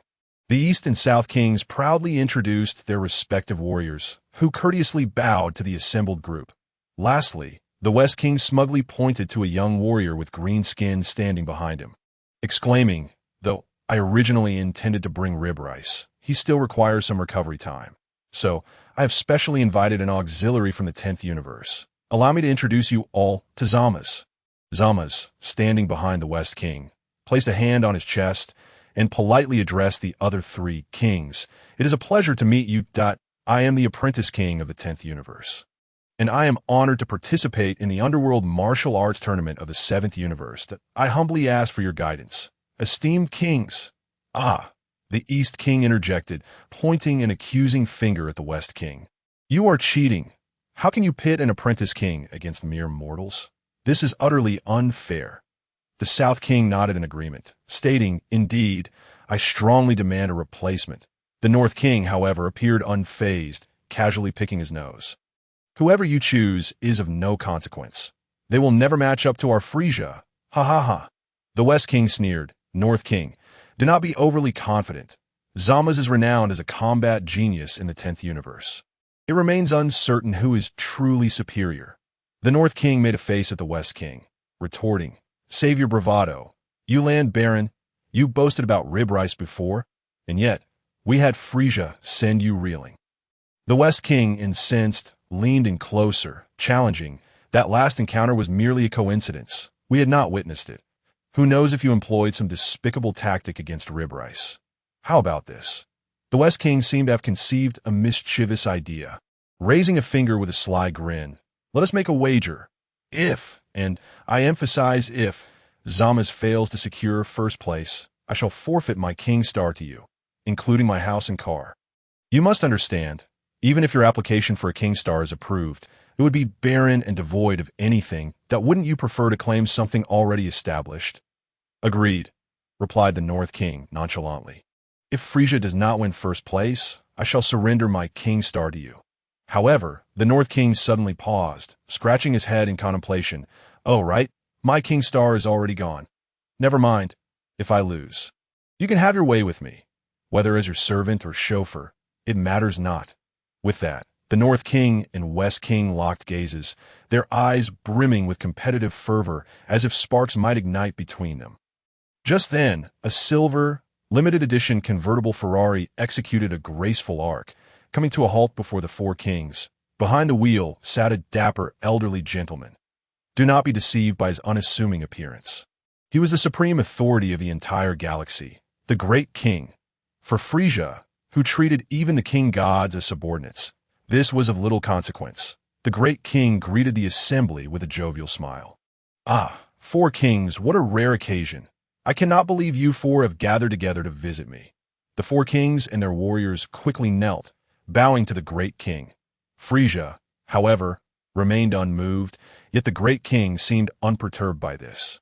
He turned, casually gesturing as he opened the grand doors of the temple, inviting everyone, do not linger outside. Come in and let us converse. With the Great King's invitation, the four kings rose, following him in an orderly fashion into the temple. The North King and Frieza brought up the rear. As the North King passed by the silver convertible, he cautiously glanced around, ensuring no one was watching, and suddenly, with the exuberance of a child, began to leap around the car. In a tone filled with admiration, the North King exclaimed, "Oh my! The sleek design of this vehicle is simply stunning. I have long desired a sports car of this style. Wow! And it has 6 cylinders. Truly remarkable." Frieza observed as the North King continued to frolic around the car, seemingly oblivious to the fact that they were about to depart. Unable to restrain himself, Frieza grasped the North King and swiftly propelled him into the Great King's temple. Upon entering the main hall, the Great King took his seat at the head, with the four kings and their warriors standing in order before him. The West King was the first to step forward, rubbing his hands together as he addressed the Great King with a sheepish grin. Well, Great King, in light of the North King's demise, we four decided to host a competition to celebrate this joyous occasion. Thus, we seek your permission to utilize the mirror water pool as the battleground for our warriors. Oh, so the North King has passed on. The Great King rubbed his eyes, as if just noticing the halo above the North King's head. Bursting into hearty laughter, what a rare occurrence in the underworld, indeed. Ha ha ha. The North King stood dumbfounded by the Great King's laughter, wondering how his own demise could possibly be deemed a cause for celebration. Your idea is quite intriguing. The great king finally ceased his laughter, rubbing his fingers together, and inquired with curiosity, "Of course, you may use the mirror water pool. However, why not organize a martial arts tournament instead? I could invite all the skilled fighters from the underworld, and it would be quite a spectacle." Upon hearing this, the East, South, and West kings exchanged glances of surprise, instinctively looking towards Frieza, silently deliberating the reasons behind their hesitance. Fortunately, the great king merely posed a question without pressing further, redirecting his curiosity towards the warrior behind the West king, squinting as he asked, "West king, your warrior does not appear to be deceased." The West king hastily introduced, "This is Zamasu, the trainee king of the 10th universe. Not only is he exceptionally skilled in martial arts and possesses remarkable talent, but his heart is also pure, making him a rare and humble gentleman." Upon saying this, the West king deliberately turned to provoke the North king with a challenging glance, exclaiming loudly, "If Zamasu becomes a king, he will undoubtedly be vastly different from certain old fogies." The North king, stamping his foot in anger, retorted, "Damn landowner, we were born on the same day. If you call me old, aren't you just another decrepit old man as well?" Chapter 086, Scheme Enough. "Enough, your bickering gives me a headache," the Grand King lamented, scratching his head as he looked towards the North King. However, he was immediately captivated by the divine aura emanating from Frieza, inquiring curiously, "Oh, North King, did you also bring a trainee king to compete? Huh, you truly know how to spare me the trouble, even finding a successor for your afterlife." The North King, looking bewildered, replied, "Have you lost your mind? Grand King, I haven't brought any trainee king with me. Besides, I've merely died. I'm not yet at the retirement age." Noticing the North King's genuine confusion, the Grand King pointed at Frieza in astonishment, asking, "Then who is he? Why does he possess a divine presence?" The North King turned back, perplexed, and scrutinized Frieza closely. After a lengthy pause, he exclaimed in shock, "Oh? So the divine presence I sensed was indeed yours. Frieza, I thought it was Baburus's." Had he not already dealt with the North King once, Frieza would have relished the opportunity to thrash him again. The Grand King stroked his chin, frowning. "Moreover, he is a living being. Whether he is or isn't, perhaps he is a deity from some planet. Esteemed kings, please step aside. We are about to commence the competition. I can hardly wait." The four kings were momentarily taken aback, exclaiming in unison, "Here? Indeed. Right here." The Grand King clapped his hands, causing the floor of the room to tremble in response. Startled, the four kings quickly gathered their warriors to one side, curiously observing the floor's transformation. Soon, two sections of the floor sank, creating two enormous depressions. Following this, streams of glimmering liquid flowed from an unknown source, filling the depressions and forming two large pools. "All right, the venue is set. Now, let me explain." The Grand King, grinning as he stroked his beard, continued, "Here lie two mirrored water pools. Since you are familiar with this, I need not elaborate on its function. However, since you are utilizing my venue, I must impose a rule for this game." The West King exclaimed in surprise, "A rule? I assent at just four warriors taking turns to enter the water, competing to see who emerges first. There will be slight changes." The Grand King pointed at the two mirrored pools, stating, "There are only two pools. Thus the four warriors must form two teams, working together to navigate the challenges of the mirrored realm. The team that emerges first will be declared the victor and proceed to the next actual combat phase." Combat. The Eastern, Southern, and Western kings gasped in horror, shaking their heads in unison. "No way. We simply cannot triumph over that despicable old man from the north. Grand King, could you reconsider?" "Humph." The Grand King feigned displeasure. "Since you refuse to heed my commands, I shall no longer allow you to use my mirrored pools. This is where it ends. You may return." The Eastern, Southern, and Western kings exchanged glances, while the North King grinned widely, his smile almost reaching his ears. The Eastern, Southern, and Western kings huddled together, whispering strategies. "What do we do now?" The West King clenched his teeth, resolutely stating, "It seems there is but one way forward, as long as we handle this well. This rule might very well become our advantage." The eastern and southern kings rejoiced, eagerly asking, "What brilliant plan do you have? Speak quickly. We do not wish to partake in a match we cannot possibly win." "My plan is," the West King smirked slyly. "Since we need to form teams to navigate the challenges, we could sacrifice one warrior to hinder that Frieza from the North Galaxy, ensuring he cannot succeed. Then, our remaining two warriors would surely win. After all, everything in the mirrored realm is an illusion. That warrior will not truly perish. This strategy is our best response." "Ah, excellent plan. Brilliant." The Eastern and Southern Kings praised the West King's cleverness without reservation. However, they then posed a crucial question. "But which universe's warrior shall we sacrifice?" Upon this inquiry, the previously amicable Eastern, Southern, and Western Kings fell into an awkward silence, eyeing each other warily, each unwilling to yield. The West King protested, "I conceived this idea. It shouldn't fall upon my warrior to make the sacrifice." "I refuse," the Southern and Eastern Kings retorted. "Our warriors are all from our universe. Yours is merely an outsider. If that trainee king from the 10th universe triumphs, it would be a disgrace to our entire 7th universe. Think wisely." The West King, drenched in sweat from their pressure, argued, "No means no. How about this? We three shall play rock, paper, scissors. The loser warrior will team up with Frieza. Sound fair?" The Eastern and Southern Kings exchanged glances, realizing that continuing to stalemate would yield no benefits, and nodded in agreement. Thus, the teams were formed. Team 1, Frieza, Zamasu. Team 2, Babibu, Tushi. The West King, nearly in tears, gazed at his hand, which had chosen scissors, and sorrowfully retrieved his car keys, handing them to the North King, lamenting, "My car and house are now yours. I shall never gamble again." The North King, witnessing the West King's lamentable state, felt a twinge of sympathy and patted his shoulder, offering comfort. "Cheer up. At least you are still alive." The West King sniffled. Sobbing, "I'm alive, but my money is gone." The Grand King, observing that the teams had finally been decided, chuckled merrily as he stroked his grand beard. "Then, since this is a competition, there must be a prize. If any warrior from the galaxies wins, I shall gift him my sports car. How does that sound? Are you excited?"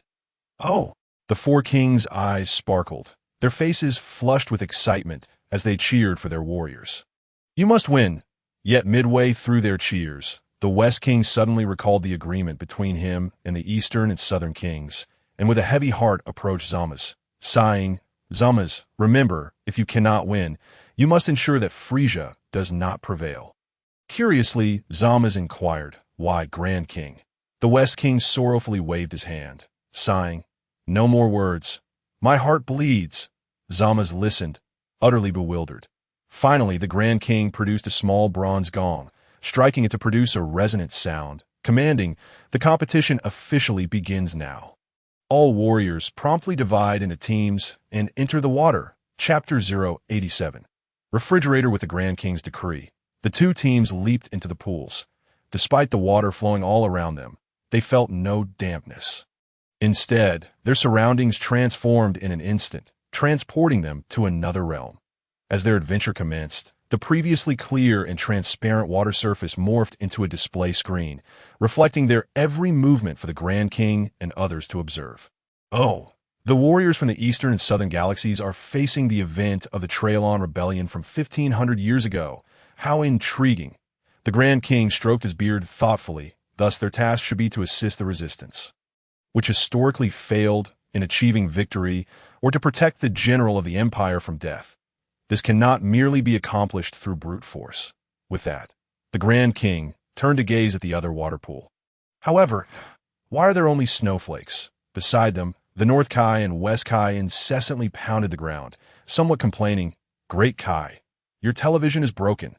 The Great Kai, somewhat speechless, replied, "Firstly, that is not a television. Secondly, it is not an antique that can be fixed with just a couple of taps." "Is that so?" The North Kai and West Kai suddenly realized, both rising to glance at the water's surface beside them, only to discover that the other two contestants had already begun to engage with that unfamiliar world. They couldn't help but exclaim in urgency, "But Great Kai, look over there. They seem to be fine. Why can we see nothing here?" The Great Kai pondered for a moment, hesitantly responding, "It may be due to the poor signal here."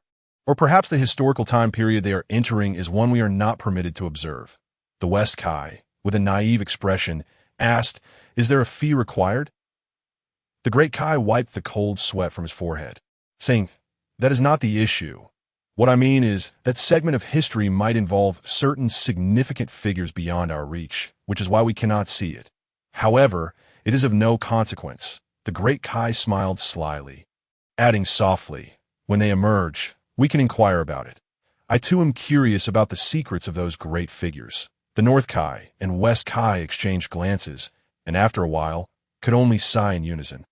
Moving to the other side of the pool to observe the adventures of the Southeast Galaxy warriors.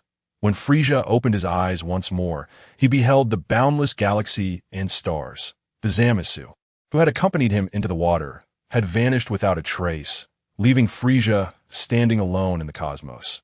There was no one around, no spacecraft, nothing at all. Frieza was utterly at a loss regarding his next course of action. Just as he contemplated whether to randomly land on a planet and inquire about recent significant events in the universe, a panicked voice suddenly shouted from behind him, "Hey, you there, get out of the way." Frieza turned to see someone hurtling towards him at breakneck speed. Despite their efforts to brake, the individual's immense inertia rendered them unable to stop. Just as a collision seemed imminent, Frieza abruptly activated his protective shield. The person's face collided directly with Frieza's shield, instantly sending them flying through the air, rolling several times. With his eyes narrowing slightly, Frieza used telekinesis to stabilize the figure, drawing them before him. "Ouch! Ouch! Ouch!" The individual clasped their nose, bending over in pain, and after a moment, they recovered enough to complain, "Why did you suddenly appear here? You almost sent me flying." At this point, the person paused, recalling that it was they who had been sent flying. And then they looked at Frieza in surprise, exclaiming, "Wow, I never would have guessed. You may not be very large, but you are incredibly powerful to have knocked me away while I was flying at super speed." As this person spoke, Frieza scrutinized them in turn, feeling an inexplicable familiarity, despite being certain he had never encountered them before. Moreover, their attire was strikingly reminiscent of the Supreme Kai from the Dragon Ball manga. There are only a few Supreme Kais featured in the original Dragon Ball, yet the one before him did not match any of them. Noticing Frieza's prolonged silence, the Supreme Kai, feeling somewhat awkward, turned to leave, but suddenly seemed to discover something, staring intently at Frieza for a while before hesitantly asking, "Forgive my intrusion, but you seem to be a retainer of a certain Supreme Kai. It is quite strange. Are there other Supreme Kais besides me and the Kai of Time?" The Kai of Time.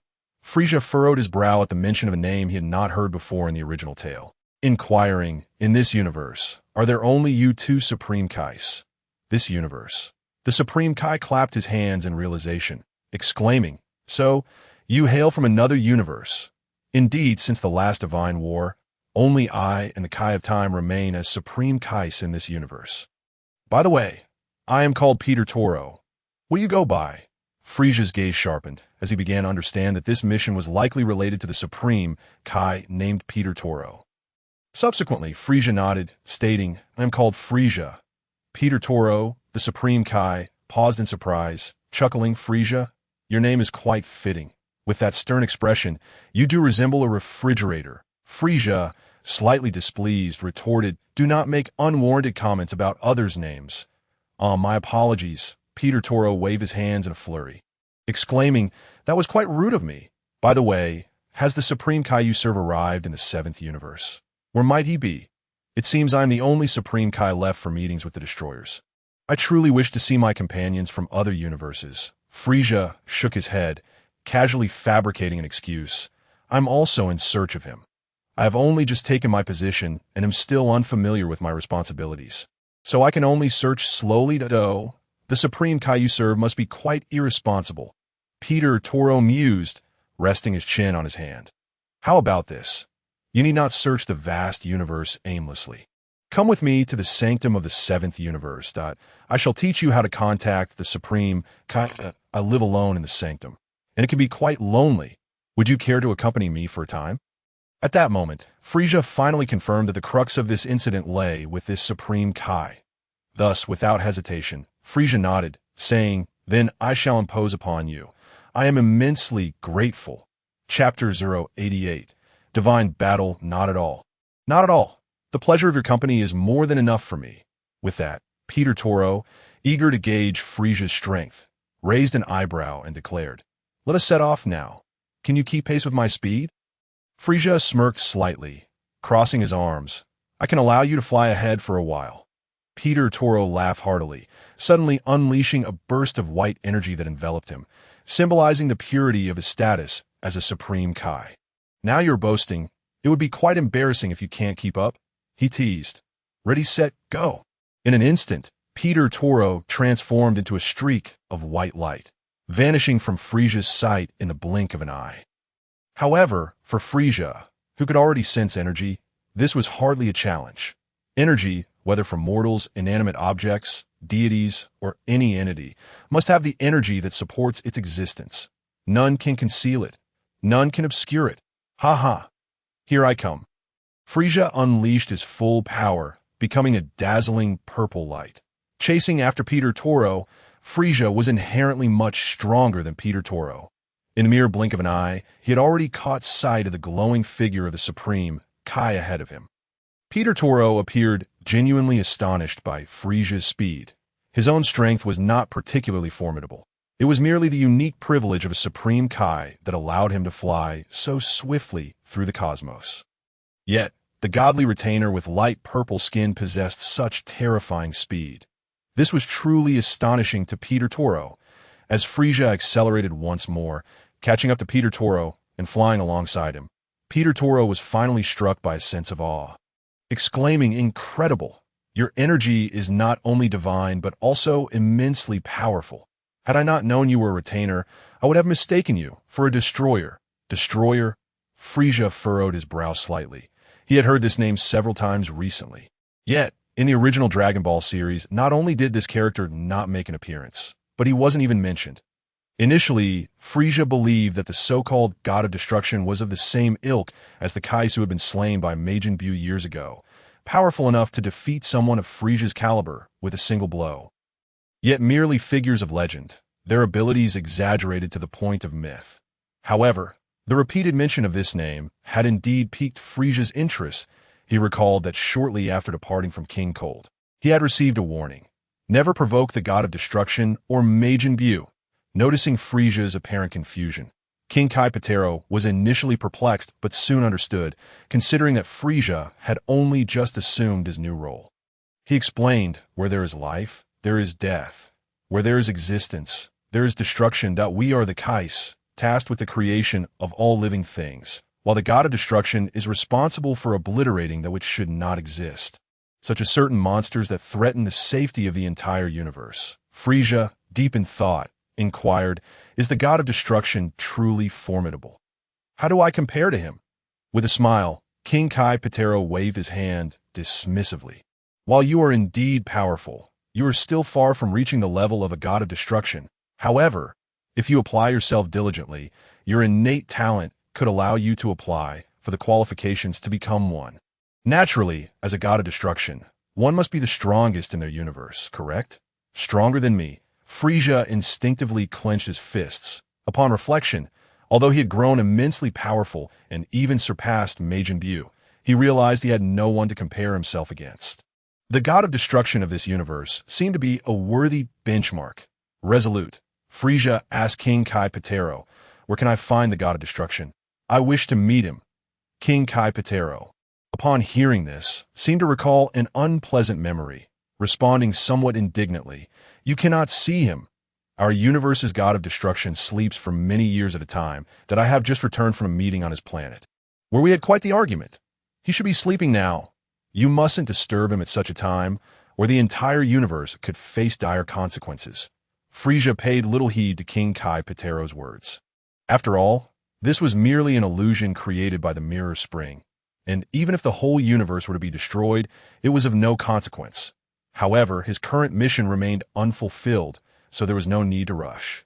Unbeknownst to King Kai Patero, who sighed slightly, he lamented, "If it weren't for the death of the diplomatic East Kai during the last Divine War, I wouldn't have to travel such a great distance from the Kai realm to attend this tedious meeting." The god of destruction is utterly negligent in his duties and frequently destroys planets at whim. And to make matters worse, during significant cosmic events, he is almost always asleep. Had he been awake during the last Divine War, we might not have come so close to annihilation. Having heard the god of destruction mentioned several times, Frieza sensed a pivotal point had emerged. He focused intently and asked, "What was the Divine War? A conflict among the gods?" King Kai Patero's eyes reflected a hint of confusion as he replied slowly, "This occurred a long time ago, a chaotic battle orchestrated by a malevolent sorcerer with formidable powers, who manipulated various evil forces to launch an assault known as the Godslayer War at that time. The god of destruction was asleep, and aside from the fighting types, the Kais possessed little combat prowess. With the help of the Time Kai, we summoned many righteous warriors from both the past and future. After a grueling battle, we ultimately triumphed, but the Kais suffered heavy casualties, and to this day, we have yet to uncover the identity of that puppet master." The term puppet master unsettled Frieza, causing him to instinctively furrow his brow. Chapter 089. The Old, which after flying for quite some time and traversing numerous barriers, King Kai, Patero, and Frieza finally arrived at the Kai realm. The atmosphere here was filled with the sounds of chirping birds and the fragrance of blooming flowers. Life thrived, and small creatures darted about. With a smile, King Kai Patero stepped forward, turning to Frieza with open arms. "Welcome to the sacred realm of the 7th universe. Frieza, how do you find my abode?"